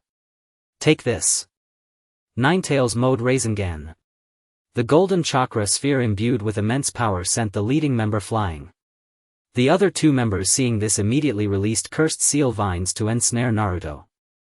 Naruto flipped in the air, dodging the vine attack while simultaneously condensing 2 Rasengans to slam into the 2 members. Bang! The 2 members were struck by the Rasengans, the tailed beast crystals within them exploding instantly, rendering them completely unable to fight. After landing, Naruto intended to chase after Sasuke when he felt a powerful chakra emanating from the depths of the valley. That was the chakra of the 10 tails, even more terrifying than he had seen in the images. Not good. The 10 tails is about to awaken. Naruto's heart tightened as he hurried toward the first aid station. At this moment the first aid station was already in chaos. Tsunade and Sakura were leading the medical ninjas to treat the injured ninjas, while Kakashi's team was battling the Akatsuki's tailed beast puppets. 3 gigantic puppets each possessed the power of the 1 tail, 2 tails and 3 tails, launching fierce assaults on the first aid station. The medical ninja's chakra barrier had already developed several cracks. Naruto. You're here. Sakura shouted as she saw Naruto. Killer Bee and Han have arrived and are communicating with the other Jinchuriki, but the chakra of the 10 tails is growing stronger. Our barrier won't hold much longer. Naruto looked up and saw at the stone platform deep in the valley Tobi was holding a staff high, the chakra of the 8-tailed beasts gathering on the platform to form a massive energy sphere. The initial form of the 10 tails was already visible, its shell rapidly cracking, 3 tails already protruding from its body. Everyone fall back. Naruto leaped forward, landing before the stone platform, golden chakra erupting around him, the 9 tails phantom appearing behind him. Tobi. Stop. Awaking the 10 tails will only lead to the destruction of the world. That is not true peace. Tobi turned his head, a cold smile forming on his lips. True peace. This world has no true peace. Only infinite Tsukuyomi can allow everyone to live in a blissful illusion. This is the best ending. He manipulated the 10 tails and all 3 tails swung toward Naruto, black chakra condensing on the tails to form sharp blades. Naruto, be careful. Killer Bee and Han led the other Jinchuriki, charging in the chakra of the 8 tails and 5 tails swirling around them. We're here to help. The 7 Jinchuriki simultaneously released their tailed beast chakra, the 7 colors of chakra converging in the air to form a wall of light blocking the 10 tails attack. Seizing the opportunity, Naruto leaped onto the stone platform, golden chakra condensing into a massive Rasengan. Tobi, look at these Jinchuriki. They are willing to believe in peace, willing to fight alongside the tailed beasts. This is what you call no peace. Tobi's expression twisted into a grimace as he looked at the 7 Jinchuriki. Do you think this can stop me? It's too late. The Ten-Tails has already awakened, no one can stop it. He raised his staff pointing it at the Ten-Tails' eye, red light shooting from the top of the staff and merging into the Ten-Tails' eyes. The Ten-Tails let out an earth-shattering roar, its shell completely shattering, 6 tails sprouting from its back, black chakra raining down like a torrential downpour. The valley began to shake violently, the ground cracking open, huge fissures, countless ninjas being swallowed by the chasms. Everyone hold on. Naruto shouted angrily, leaping onto the head of the Ten-Tails, golden chakra coalescing into a Rasengan aimed at the Ten-Tails' eye. Tailed beasts. Seal the Ten-Tails with the resonance sealing array alongside me. The 7 Jinchuriki nodded in unison, each releasing their tailed beast chakra. The 7 colors of chakra converged in the air, forming a massive sealing array that enveloped the Ten-Tails. The Ten-Tails' eye was struck by the Rasengan, letting out a painful scream as its body began to shudder violently. Just as the sealing array was about to touch the Ten-Tails, Tobi suddenly dashed in front of the Ten-Tails, blocking the sealing array with his body. Want to seal the Ten-Tails? Not so easy. I am the Jinchuriki of the Ten-Tails. Black chakra erupted from him, shaking the sealing array violently. Sasuke. Naruto shouted toward the distance. Sasuke immediately understood, leaping forward, black cursed seal chakra coalescing on the Kusanagi sword aiming for Tobi's back. Your opponent is me. Tobi was forced to turn and defend, giving the sealing array a chance to descend upon the Ten-Tails. 7 colors of light enveloped the Ten-Tails, which let out a desperate howl as its body slowly began to shrink, ultimately being sealed within the sealing array. Tobi looked at the sealed Ten-Tails, his face turning pale. Impossible. This can't be. How could I lose? Suddenly he began to laugh maniacally. Even if you seal the Ten-Tails, I still have infinite Tsukuyomi. I will plunge the entire world into illusion. He raised his staff and waved it toward the sky, a massive beam of light shot from the top of the staff, piercing the heavens. The clouds in the sky were penetrated by the beam of light, forming a gigantic vortex, countless purple rays of light cascading down from the vortex, shooting toward the ninjas on the ground. It's infinite Tsukuyomi. Close your eyes. Tsunade shouted, leading the ninjas to shut their eyes. However, many ninjas were still struck by the purple light, their gazes becoming hollow as they fell into illusion. Naruto looked at the ninjas trapped in the illusion, his heart tightening.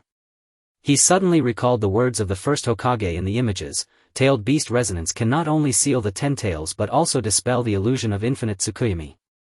He immediately shouted to the 7 Jinchuriki, everyone. Use the power of tailed beast resonance to dispel infinite Tsukuyomi. The 7 Jinchuriki nodded at once, releasing their tailed beast chakra once more. The 7 colors of chakra converged in the air, forming a massive light shield that blocked the purple light. The light on the shield grew brighter and brighter, ultimately erupting, forming a tremendous shockwave that completely dispelled the purple light of infinite Tsukuyomi. Tobi looked at the dispelled infinite Tsukuyomi, utterly despairing. He slumped to the ground, the staff slipping from his grip. I lost. I really lost. Naruto approached Tobi, the golden chakra gradually fading. Tobi, the peace you desire cannot be achieved through illusion. True peace must be created by our own hands through mutual understanding and trust, just like me and the 9 tails, just like these Jinchuriki and tailed beasts. Tobi looked up at Naruto, confusion filling his eyes. Is there really such peace? Of course there is. Naruto nodded firmly. As long as we don't give up, as long as we keep persevering, we can surely create such peace. Just then a sound of footsteps approached from a distance. Jiraiya, the 3rd Hokage, and other village leaders walked over. They had received news from the Leaf and rushed to provide support. Jiraiya walked to Naruto and patted his shoulder. Well done, Naruto. You've done it, you've changed the future. Naruto looked at his companions, at the dispelled infinite Tsukuyomi and at the sealed Ten-Tails, his heart filled with warmth. He knew that although this battle had ended, the road to create peace was still long. But he also believed that as long as he had his friends by his side and the support of the tailed beasts, true peace could certainly be achieved. Months later, the Leaf held a grand celebration. In the plaza, ninjas and tailed beasts played together, children riding on the back of the 9 tails, laughter echoing throughout the village. Naruto stood atop Hokage Rock, looking down at the lively scene below, a radiant smile on his face. Sasuke walked up to Naruto holding a scroll. This is the peace agreement signed by all the ninja villages. There will be no more war from now on. Naruto took the scroll, looking at the signatures on it, his heart filled with gratification. He looked up at the sky, golden sunlight pouring down upon him, as if he could see the smile of his mentor Jiraiya, the gaze of the first Hokage, and the figures of his parents. Dad, Mom, Jiraiya Sensei, grandfather third. Naruto murmured, I did it. I have become Hokage, protected the leaf and created peace. This is my promise to you and my mission as a ninja. The golden chakra sparkled in his palm like an eternal flame that illuminated the sky of the leaf and the future of peace. The decisive battle in the Valley of the End had concluded, but the prologue to peace had just begun. The cherry blossoms in Konoha have bloomed again, with pink and white petals drifting in the wind, carpeting the square in front of the Hokage office. Naruto, clad in a brand new Hokage robe, stood on the terrace of the third floor, gazing down at the lively scene below. Children chasing and playing in the square, holding the three-color dumplings they had just bought from the dessert shop. Ninjas huddled in small groups discussing missions, their faces free from the usual solemnity now adorned with relaxed smiles. Even the tailed beasts once deemed a threat often appeared in the village, with Shikaku basking in the sun beneath Hokage Rock. And the Eight Tails Killer Bee teaching children to rap in the square, enveloping all of Konoha in a peaceful atmosphere. What are you looking at, Hokage-sama? A gentle voice came from behind as Sakura approached with a cup of hot tea, handing it to Naruto. Today is the graduation ceremony of the ninja school. You as Hokage cannot be late. Naruto accepted the hot tea and smiled, taking a sip. It's nothing, I just think Konoha is really wonderful now. He turned to Sakura, his eyes filled with gratitude. Sakura, thank you. If it weren't for your continuous support, I might not have made it this far. Sakura's cheeks flushed slightly as she lightly punched Naruto. What are you saying? We are partners. Moreover, your ascension to Hokage is due to your own hard work. You've proven through your actions that as long as you hold on to your beliefs, you can realize your dreams. At that moment, Sasuke's figure passed by below. He was dressed in a black cloak and held a scroll, evidently just returned from the border. Seeing Naruto on the terrace, Sasuke halted, looking up and calling out, Hey Hokage-sama, the graduation ceremony at the ninja school is about to start. If you don't hurry, the kids will be waiting anxiously. Naruto waved back with a smile. Got it. I'll be right down. He turned to Sakura and said, let's go. The two hurried downstairs, joining Sasuke as they headed towards the ninja school together. On the way, Naruto saw many familiar faces. Kakashi, wearing his mask, was playing chess with Asuma. Tsunade sat at the entrance of the dessert shop holding a giant serving of three-color dumplings, enjoying her meal. Jiraiya was at a roadside book stall telling children about the novels he had written, eliciting bursts of laughter. It feels like everyone has changed, yet somehow they haven't. Naruto mused. In the past everyone was worried about the war and Akatsuki, but now we can finally live our lives in peace. Sasuke nodded, his eyes showing a hint of warmth. That's the goal we have always strived for, isn't it? To allow everyone to live in peace. Soon the three arrived at the ninja school. The graduation ceremony was already set up, with a playground full of children in graduation uniforms, their faces brimming with excitement and anticipation. Seeing Naruto, Sasuke and Sakura approaching, the children immediately cheered. Hokage-sama. Sasuke-sama. Sakura-sama. Naruto stepped onto the stage, looking at the children below filled with contentment. He recalled his own first day at school, isolated by other children due to the nine tails sealed within him. He would sit alone in the corner every day. But now these children looked at him without fear or rejection, only with dreams for the future and aspirations to become ninjas. Congratulations, little ones, on your graduation. Naruto took the microphone, his voice filled with power. Becoming a ninja means you must take on the responsibility of protecting others. In the past we put in a lot of effort to stop the war and defeat Akatsuki, and now the era of peace has arrived, but we must not forget that peace requires our hands to safeguard it. He paused and continued, when I was young, because of the nine tails inside me, I was often bullied and I felt very lonely, yearning for the recognition of others. But later I met my companions, Sasuke, Sakura, my teacher Kakashi, and many others who supported me. They taught me that being a ninja isn't about fighting alone but working together with partners towards a common goal. So I hope that after you become ninjas you also cherish the partners around you, helping and supporting each other. No matter how great the difficulties you encounter, do not abandon your beliefs and do not forget the people you wish to protect. Because that is the true meaning of being a ninja.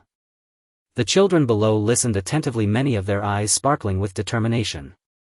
A little boy raised his hand and asked loudly, Hokage-sama.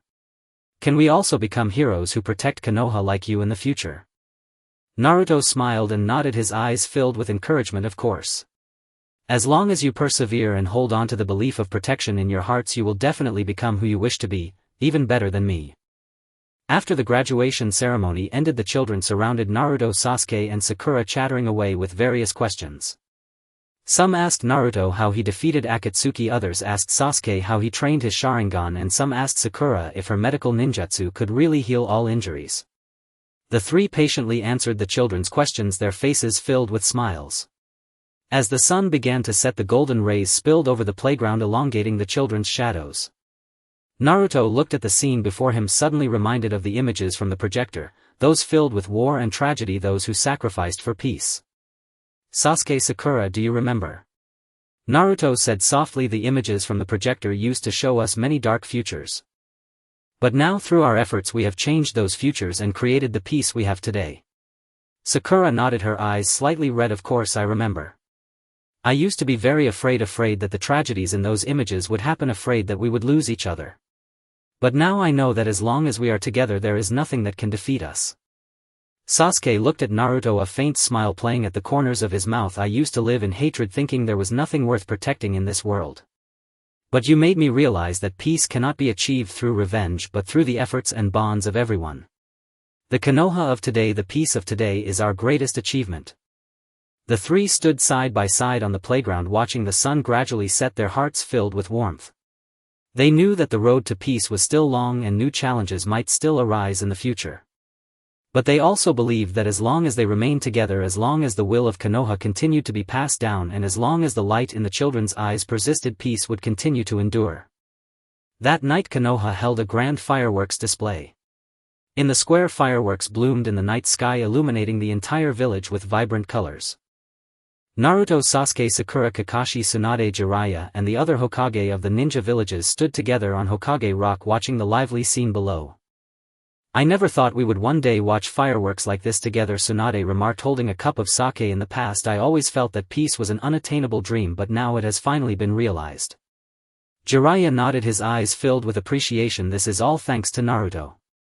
He changed the world with his beliefs and efforts as well as all of us. Kakashi pushed up his forehead protector and smiled, saying not just Naruto but also Sasuke and Sakura and all the ninjas who have worked for peace. Without everyone's collective effort there would be no current peace.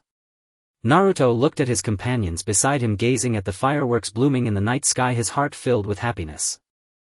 He knew how hard-won all of this was and that he still had many responsibilities ahead. But he was no longer afraid, for he had the best companions, the loveliest villagers and the Konoha that was worth protecting. In the future we will continue to protect this peace together and watch Konoha grow better and better, Naruto said softly, his eyes filled with determination. Yes.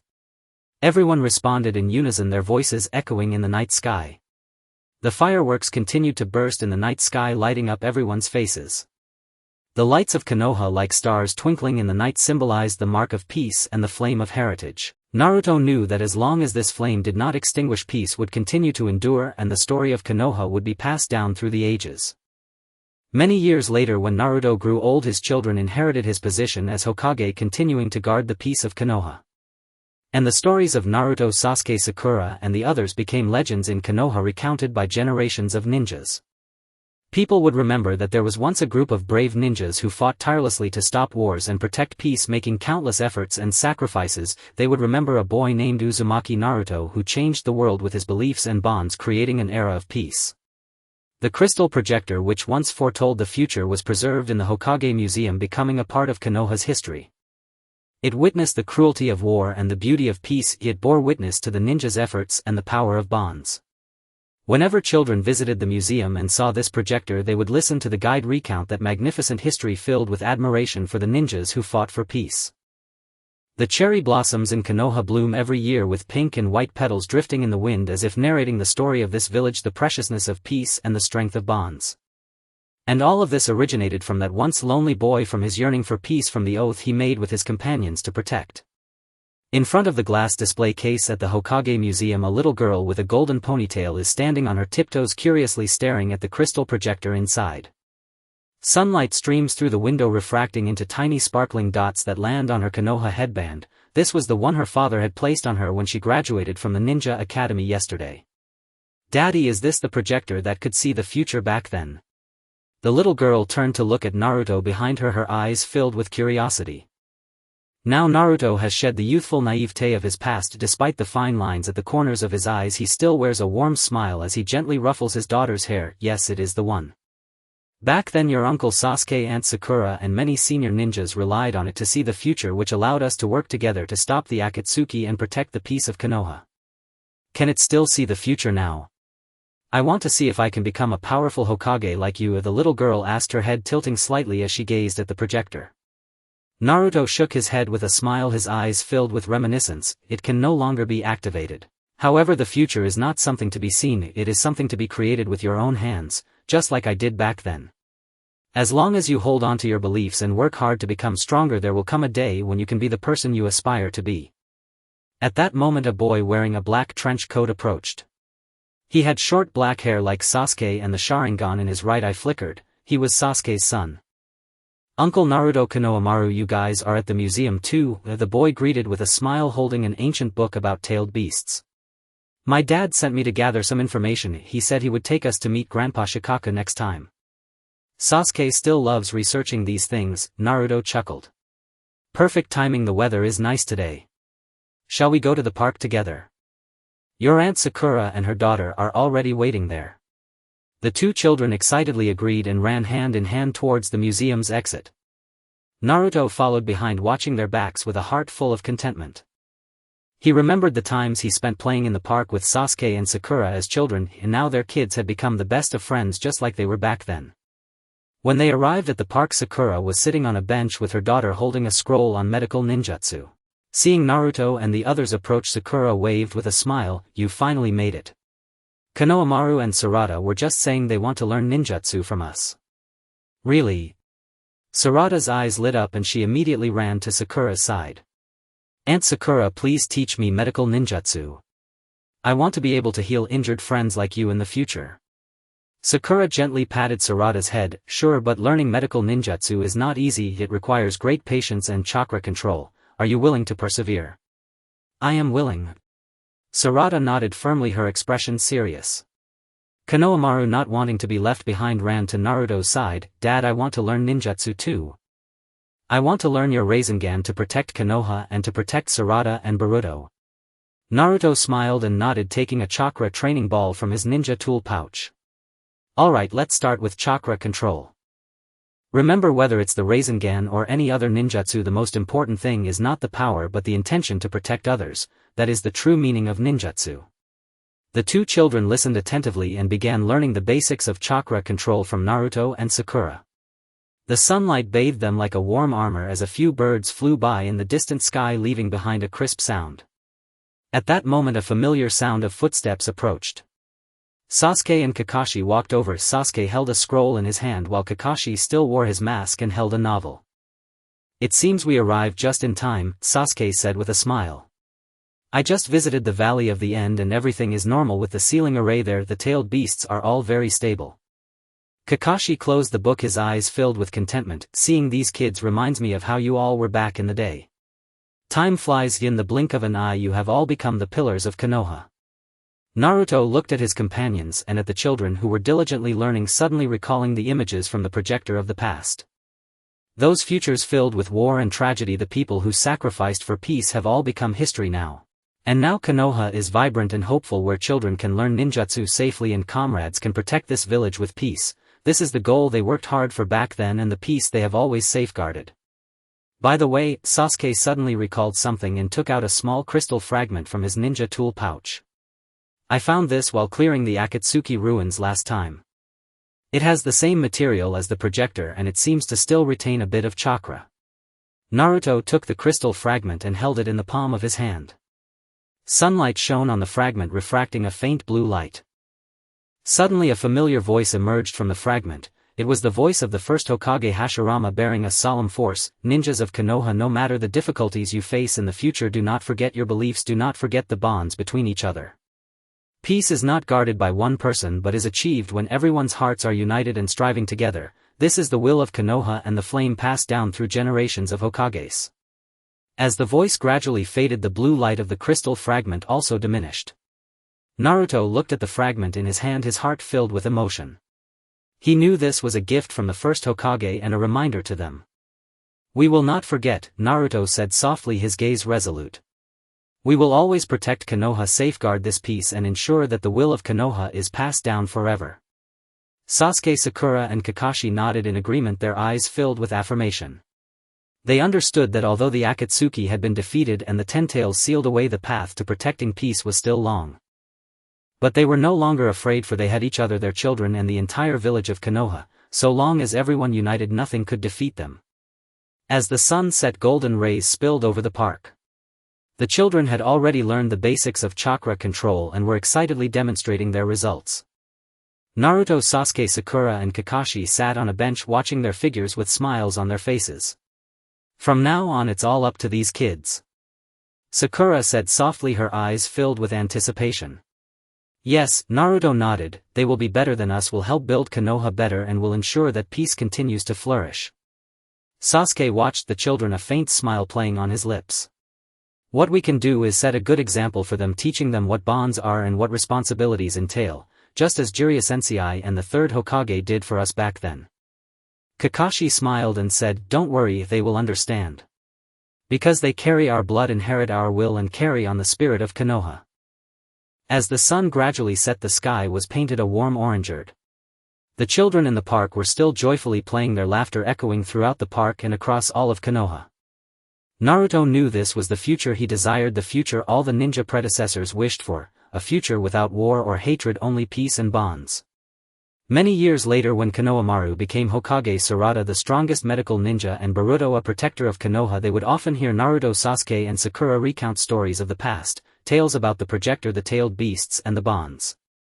They would pass these stories down to their own children, ensuring that the will of Konoha would be carried on forever. And that crystal projector continued to lie quietly in the Hokage Museum, witnessing the changes of Konoha, the continuation of peace and the growth of generation after generation of ninjas.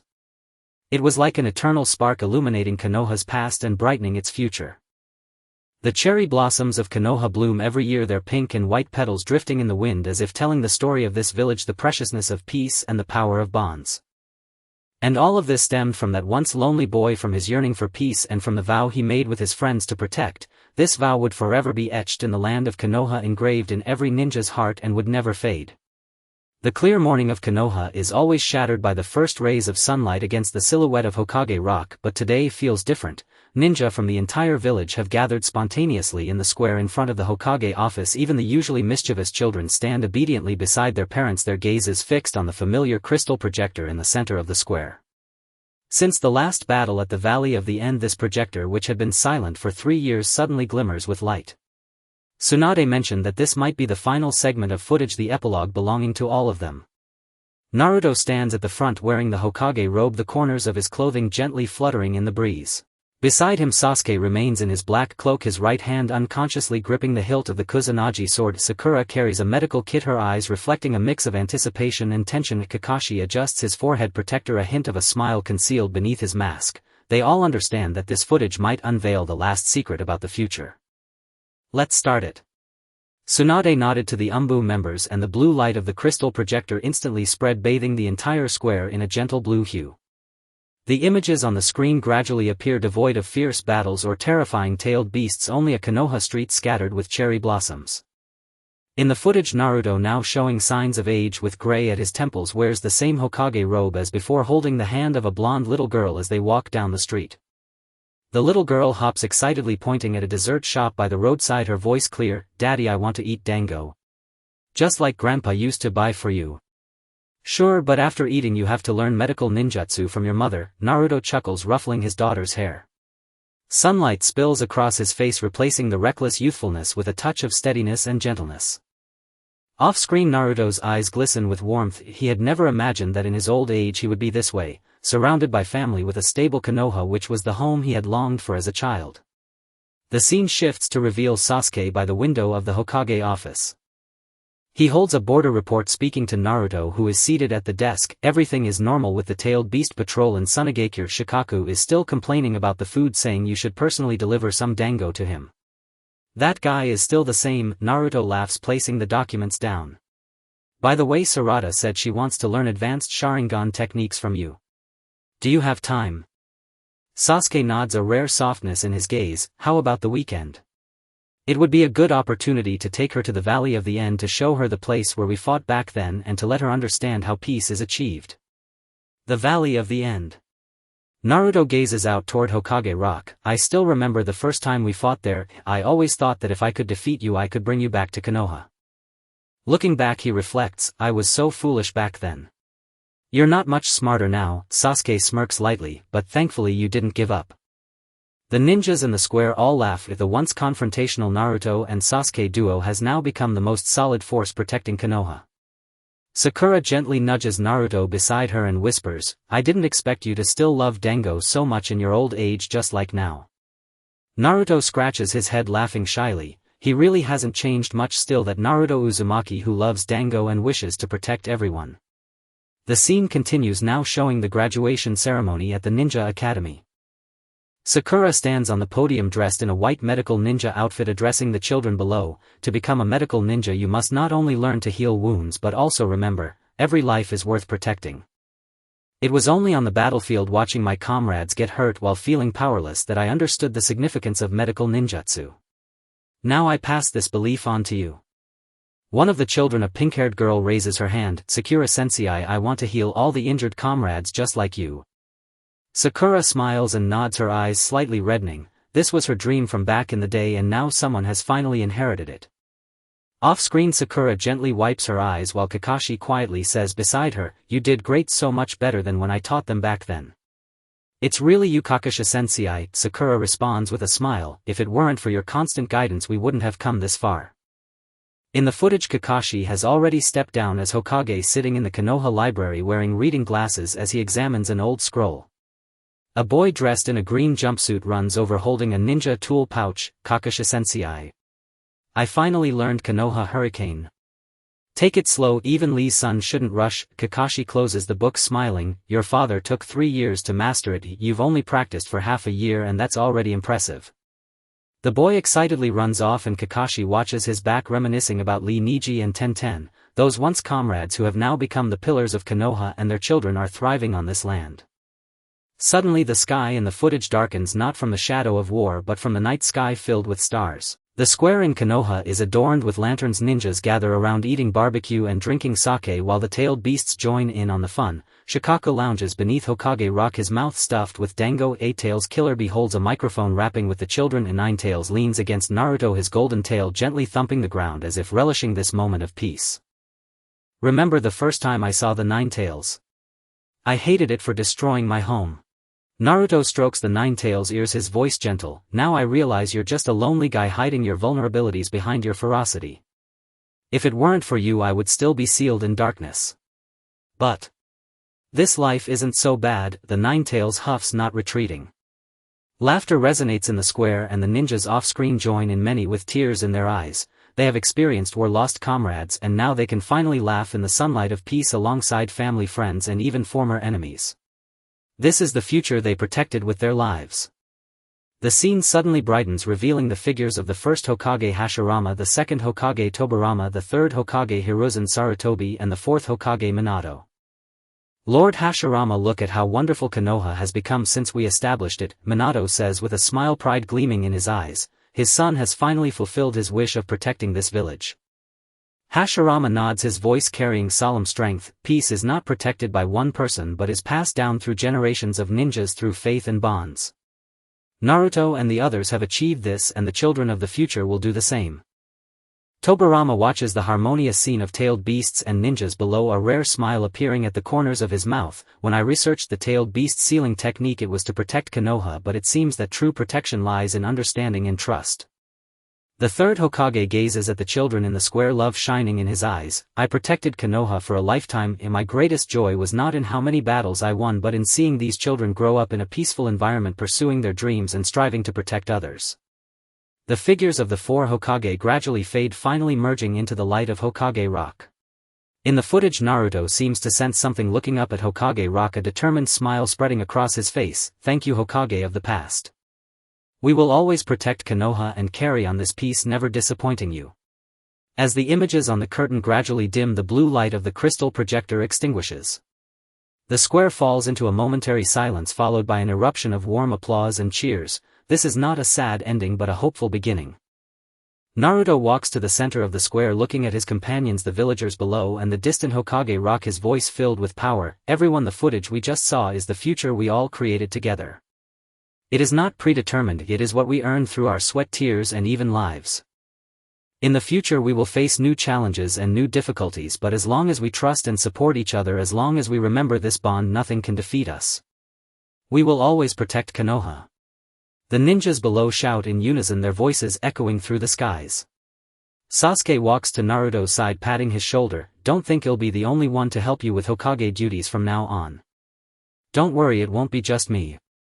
Naruto replies with a smile. We still need to watch Sarada and Konohamaru become excellent ninjas together and see Konoha become better and better. Sakura also approaches holding 3 dango. Don't just talk, have some dango first to celebrate our epilogue. Kakashi takes the dango with a smile. Count me in, it's been a long time since I've had such authentic dango.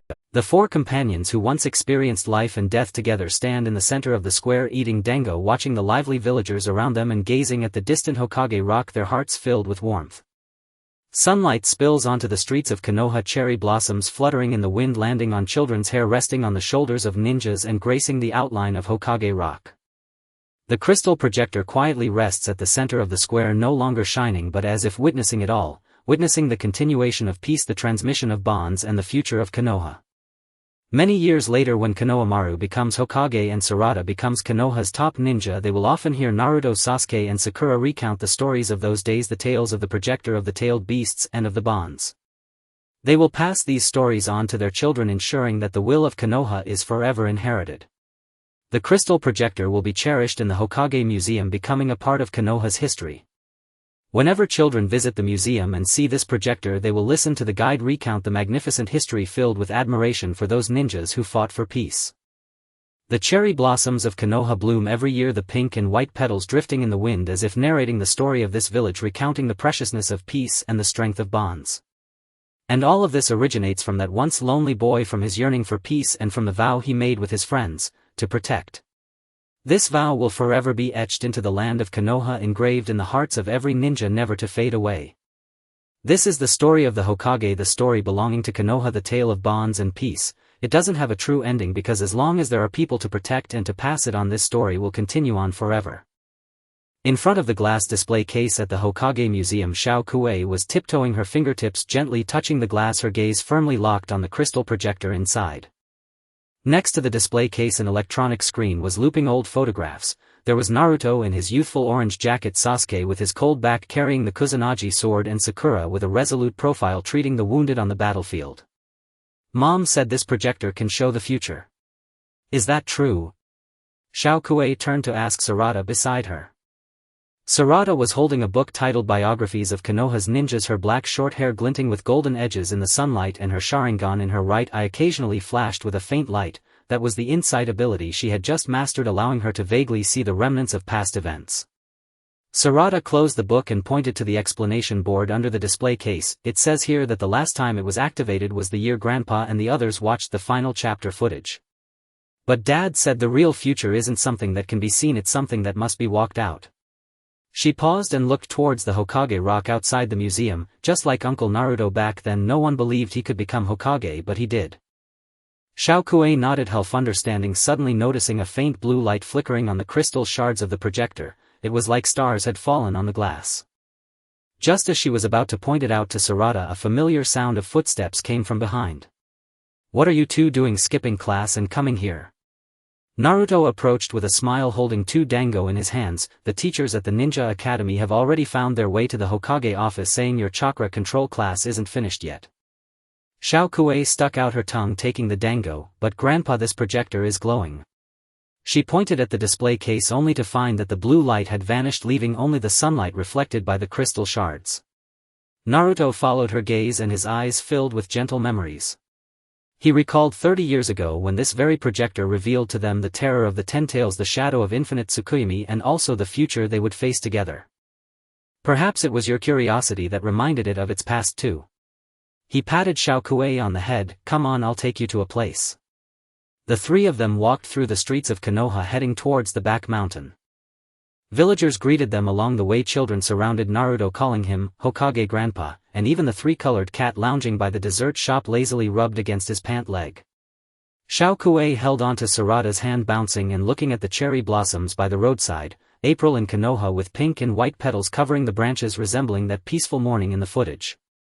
At the top of the back mountain there stood a small stone tablet engraved with a list of names: Jiraiya 3rd Hokage Sarutobi Hiruzen Asuma. And some unfamiliar names of ninjas who perished in the battle at the Valley of the End. Beside the stone tablet lay a bouquet of fresh daisies still dewy. This is the Bond Monument. Naruto squatted down and gently brushed away the dust from the tablet. After we defeated the Akatsuki, Granny Tsunade proposed this. She said we must not let those who sacrificed for peace be forgotten by time. Sarada looked at the name Jiraiya on the tablet and suddenly remembered a story her father once told her, about that quirky uncle who always wrote "Make out Paradise" who died at the hands of pain while gathering intelligence in the Rain Village. She clenched her fists, her Sharingan slightly heating up. I want to become a powerful ninja and protect Konoha so their efforts won't be in vain. Naruto smiled with relief. He remembered his own vow made in front of Jiraiya's tomb, and now that belief had been passed down to the children. By the way, he seemed to recall something and pulled out a small crystal shard from his pocket. It was identical to the material of the projector found back in the ruins of the Black Shark. Look at this. As the crystal shard lay in the sunlight, it suddenly refracted a beam of light, landing on the ground beside the stone tablet. Within the beam a blurred image gradually emerged. It was Jiraiya sitting on the stone platform of Mayaboku Mountain holding a pen and writing a novel. Beside him the Toad Sage was resting, his eyes his hoarse yet powerful voice saying, "Jiraiya, your story isn't finished yet, for the children of Konoha will continue it for you." The image quickly faded and the crystal shard returned to calm. Shao Kuei's eyes widened as she tugged at Naruto's clothes. Grandpa, was that Grandpa Jiraiya? Is the story he told us our current lives? Yes. Naruto nodded, his eyes slightly misty. The child of prophecy he wrote about isn't just one person but everyone who protects Konoha. It's me, it's Sasuke, it's Sakura, and it's you. Just then a rapid sound of footsteps came from the bottom of the mountain. Boruto ran up panting, holding an urgent scroll. Dad. We just received news from Sunagakure that Shikaku has suddenly become very agitated, claiming to sense unfamiliar chakra. The Kazekage wants you to come and take a look. Naruto took the scroll, quickly scanned it, and his expression turned serious. He turned to Shao Kuei and Sarada saying, "You two go back to the Ninja Academy first. I'll come to pick you up once I'm done with this. Remember, no matter what happens, always believe in your comrades." Sarada nodded, holding Shao Kuei's hand. "Don't worry, Grandpa will pay attention in class." Naruto leaped toward Sunagakure's direction, his golden chakra spreading behind him like a pair of warm wings. Boruto watched his back and suddenly said to Sarada, "Do you think this time will be like the challenges Grandpa and the others faced back then?" Sarada looked at the names on the tablet and then at the Hokage rock in the distance, her gaze becoming resolute. "Even if we encounter challenges, we can solve them together like Grandpa and the others did. Because we are Konoha's ninjas, we are comrades." Shao Kuei nodded vigorously, pulling out a small spiral ball figurine from her pocket. It was a birthday gift from Naruto. She held the figurine tightly as if grasping her grandfather's belief. "Yes. We will protect Konoha together and continue writing our story." The three of them walked down the mountaintop side by side, sunlight casting long shadows behind them. At the foot of the mountain, Konoha was alive with smoke rising from chimneys, and children's laughter drifted on the wind, mingling with the scent of cherry blossoms like a gentle song. In the museum, the shards of the crystal projector flickered with a faint blue light again. This time it did not vanish but slowly gathered into a small beam of light, landing on the ground in front of the display case. Their two newly enrolled children were tiptoeing curiously, looking at this machine that could see the future, their eyes sparkling with the same light as Naruto did back then. The story of Konoha has never had just one ending. Just like cherry blossoms bloom every year, just like chakra is passed down through bloodlines, just like bonds endure through time, it is an unfinished poem waiting for generation after generation of ninjas to write new chapters with their belief and courage. And that crystal projector, like a silent witness, quietly lay in the display case, watching the sunrise and sunset of Konoha, witnessing the children grow up, watching the lights of peace shine brightly in the passage of time. The lights in the screening room slowly brightened as the words "the end" gradually faded from the screen, leaving behind a deep darkness that seemed to mirror the complex and unfathomable emotions of everyone present. Silence initially as dead as the grave. There were no cheers, no applause, not even much conversation. Each person was immersed in the grand yet endlessly regretful and sacrificial epic of the future they had just witnessed. From the blood and fire of the Fourth Great Ninja War to the prosperity and hidden worries of Konoha after peace arrived, then to the growth and challenges of the new generation of ninjas, culminating in the fateful duel between Naruto and Sasuke and the shadows of their shared commitment to protecting peace thereafter. So this is our future. Someone trembling broke the silence. It was Gaara from his youth. He gazed at the screen at the version of himself who had become the Kazekage guarding Tsunagakure, and even standing alone in the great ninja war, his eyes filled with disbelief. The boy who had once been enveloped in loneliness and hatred, solely wishing to prove his existence, had never imagined he would have such a life. He instinctively touched his forehead where the character for love still bore a youthful freshness yet seemed to begin radiating a different kind of light. War. Once again. Tsunade clenched her fists, her knuckles turning white. She recalled Jiraiya's sacrifice, witnessed Orochimaru's transformation, saw Konoha teetering on the brink amidst the flames of war, and felt the heavy burden of being the fifth Hokage shouldering the fate of the entire village. The weight of the future made this legendary Sannin, seasoned by countless battles, feel a wave of suffocation. Yet at the same time she also saw Naruto, that little brat who always lagged behind, ultimately growing into the pillar of the village, stirring within her a sense of indescribable comfort. Sasuke. Sakura's gaze was fixed tightly on the direction where the screen had vanished, tears silently streaming down her face. She witnessed Sasuke's struggles, pain and confusion along his journey, saw the tangled bond between him and Naruto, and finally glimpsed his return. That long and painful wait along with the eventual release left her with a mix of emotions. She turned to look at the still distant and cold Sasuke beside her, filled with determination. No matter how difficult the future, she would not give up. Sasuke said nothing, his gaze was as deep as a cold pond. He saw his life driven by hatred, the cruel yet profound truth between him and his brother, the madness that almost led to the destruction of Konoha, and the eventual reconciliation with Naruto to guard peace together. His heart was filled with mixed feelings, confusion about the future, guilt towards his brother, and complex emotions regarding Naruto. He instinctively looked at Naruto only to find that the blonde boy was also looking at him, his eyes devoid of the usual playful demeanor, replaced by a heavy understanding and unwavering determination. Wow! A childish cry broke the heavy atmosphere.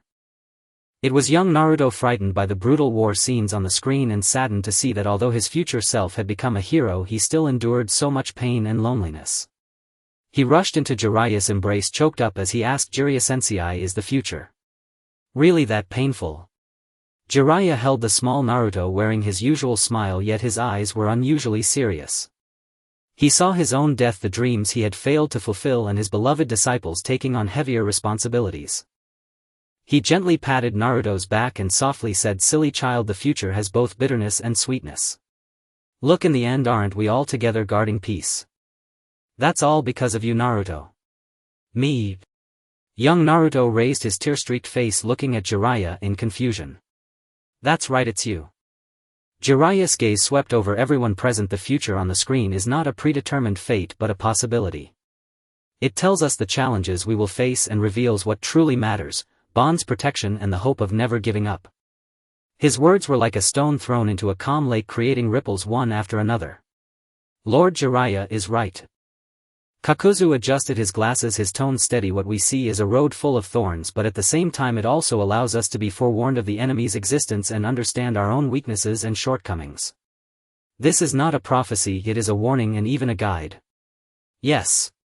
Asuma nodded. We cannot sit idly by, nor can we let those tragedies happen again. For example, Orochimaru's matter. His gaze turned towards Orochimaru in the corner. Orochimaru still wore that inscrutable smile, licking his lips, his tone playful. What an interesting future. I never expected to have such an ending. However, now that I have seen it, can the trajectory of fate be changed? A glimmer of excitement flashed in his eyes. For him, changing the predetermined future was undoubtedly a highly challenging experiment. The third Hokage, Sarutobi Hiruzen, looked at his students and the children present, overwhelmed with emotion. He saw his own sacrifice, Konoha, swaying in the storm, and the growth of the new generation of ninjas. He stood up, his aged voice carrying an undeniable strength. Everyone, today we have witnessed a possible future together. It makes us understand that peace is hard won and protecting peace requires a tremendous cost. But I believe that as long as we unite and uphold Konoha's will, we can definitely create a future brighter than that on the screen. Hokage-sama. Everyone stood up, bowing to the third Hokage, their eyes filled with determination. The doors of the screening room slowly opened, revealing the familiar scenery of Konoha outside, bathed in bright sunlight and gentle breezes. But at that moment each person's heart had undergone a tremendous transformation. Armed with memories and warnings of the future, they set out once again on their own life paths. Naruto no longer strove solely for the recognition of others. A heavy sense of responsibility had been added to his heart. He began to train harder, not just to become stronger but to be capable of protecting those he cherished, safeguarding Konoha and preventing the tragedies of the future. He started to attempt to understand Sasuke's inner pain and to maintain their bond in a more mature manner. Sasuke also quietly underwent changes. He no longer allowed hatred to blind him as he had in the original story. He began to contemplate his brother's true intentions and reflect on his own path. Though still taciturn, the hostility in his eyes gradually dissipated. He still craved power, but this desire was no longer solely for revenge, it carried a determination to uncover the truth and protect the few people around him. Sakura worked even harder to learn medical ninjutsu and taijutsu under Tsunade.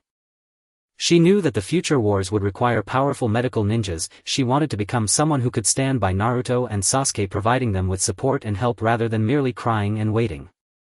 Her gaze grew more resolute and her character became stronger. After returning to Sunagakure, Gaara completely changed himself. He was no longer the lonely monster but began to attempt to trust others and care for his people. He opened his heart to his father and Yoshimaru in advance, resolving many unnecessary misunderstandings and pains. Under his influence, Sunagakure gradually became more united. Kakashi looked at his students filled with satisfaction. He knew the weight of the future would fall on them, so he taught them with even more care, imparting not only ninjutsu but also the principles of being a good person. He began to reassess his past, striving to break free from the shadows cast by Obito's death, truly taking on the responsibilities of a teacher and a ninja. Tsunade also prepared in advance. She knew Jiraiya's fate in the future and was filled with worry, but she did not wallow in sadness. She worked even harder to enhance her own power and began to cultivate more medical ninjas, reserving strength for the possible wars to come. Her relationship with Jiraiya and Orochimaru became more complex due to their shared knowledge of the future, but also carried a hint of subtle understanding. The entire ninja world began to quietly deviate from its original trajectory because of this unexpected view. Some tragedies that would have occurred were avoided, having foreseen Orochimaru's conspiracy. The third Hokage prepared and Orochimaru's invasion plan was thwarted in advance. Though losses still occurred, they were not as devastating as in the original story, allowing the third Hokage to survive due to Gaara's change. The relationship between Sunagakure and Konoha improved ahead of time, leading to closer cooperation between the two nations. With Naruto's efforts and Kakashi's guidance, Sasuke was not easily tempted by Orochimaru. Although he still craved power, he never truly strayed from the path. Of course, challenges still existed. The threat of Akatsuki still loomed over the ninja world, and the conspiracies of Uchiha Madara and Kagaya had not vanished. But this time the ninjas were no longer passively responding, they were aware of their enemies' trump cards in advance and better prepared. Years later, when Akatsuki began to act, they faced not a disunited ninja world but a more united, vigilant and powerful ninja alliance. Naruto had grown into a powerful ninja. He not only mastered the power of the Nine Tails but also comprehended deeper levels of sage techniques. The bond between him and Sasuke, tested by time, had become stronger. They were no longer fated adversaries but partners who could fight side by side. In the final battle, the ninjas united their hearts, leveraging the intelligence they had obtained in advance and their more harmonious cooperation to engage in a thrilling fight against Akatsuki, Uchiha Madara and Kagaya. The process was still arduous, with sacrifices still made, but in the end they successfully safeguarded the peace of the ninja world. After the war, Naruto did not wait long to become Hokage as in the original story. Under everyone's unanimous recommendation, he took on this heavy responsibility earlier. He governed Konoha in his own way, making the village even more prosperous and truly realizing his dream of being recognized by everyone, fulfilling Jiraiya's expectations. Sasuke did not leave Konoha. Instead, he chose to remain in the village, becoming Naruto's strongest support, responsible for handling threats in the shadows much like Itachi in the original story. But he was no longer the lonely guardian, for he had trustworthy partners and family.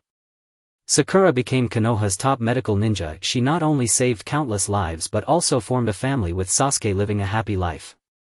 Gaara remained the Kazekage of Sunigakure, maintaining a deep friendship with Naruto, and the relationship between Sunigakure and Konoha reached unprecedented heights. Kakashi looked at his students, finally realizing their dreams and safeguarding peace filled with satisfaction. He laid down the burden of Hokage if he had served as one, living a leisurely retirement life but still kept an eye on the growth of the younger generation. Tsunade and Jiraiya finally let go of the burdens of the past, although they did not explicitly come together. Their companionship and understanding filled their later years with warmth. Orochimaru, although still following his own path and engrossed in various research, had after experiencing so much restrained himself significantly and no longer easily caused trouble for the ninja world. The ninja world welcomed a true and lasting peace. On a sunny afternoon, Naruto, now the Hokage, stood on Hokage Rock overlooking the prosperous village of Konoha below. Sasuke walked up beside him, standing silently. "Look, Sasuke," Naruto said with a smile, "we did it. Though the process was somewhat different from that on the screen, we still safeguarded peace and created a better future." Sasuke looked at Naruto, his eyes revealing a rare gentle smile. "Yeah. However, this is not the end. Peace needs to be protected continuously." "That's right." Naruto nodded vigorously, his eyes shining with determination. "As long as we are here, as long as everyone's bonds remain, this peace will never fade away." Their gazes turned towards the horizon, where the vast ninja world lay, the homeland they had protected with sweat, tears, and even blood. The future on the screen had become the past, yet the true future was being crafted by their own hands. The curtain on fate had fallen, but the legend belonging to them had just begun a new chapter. The end.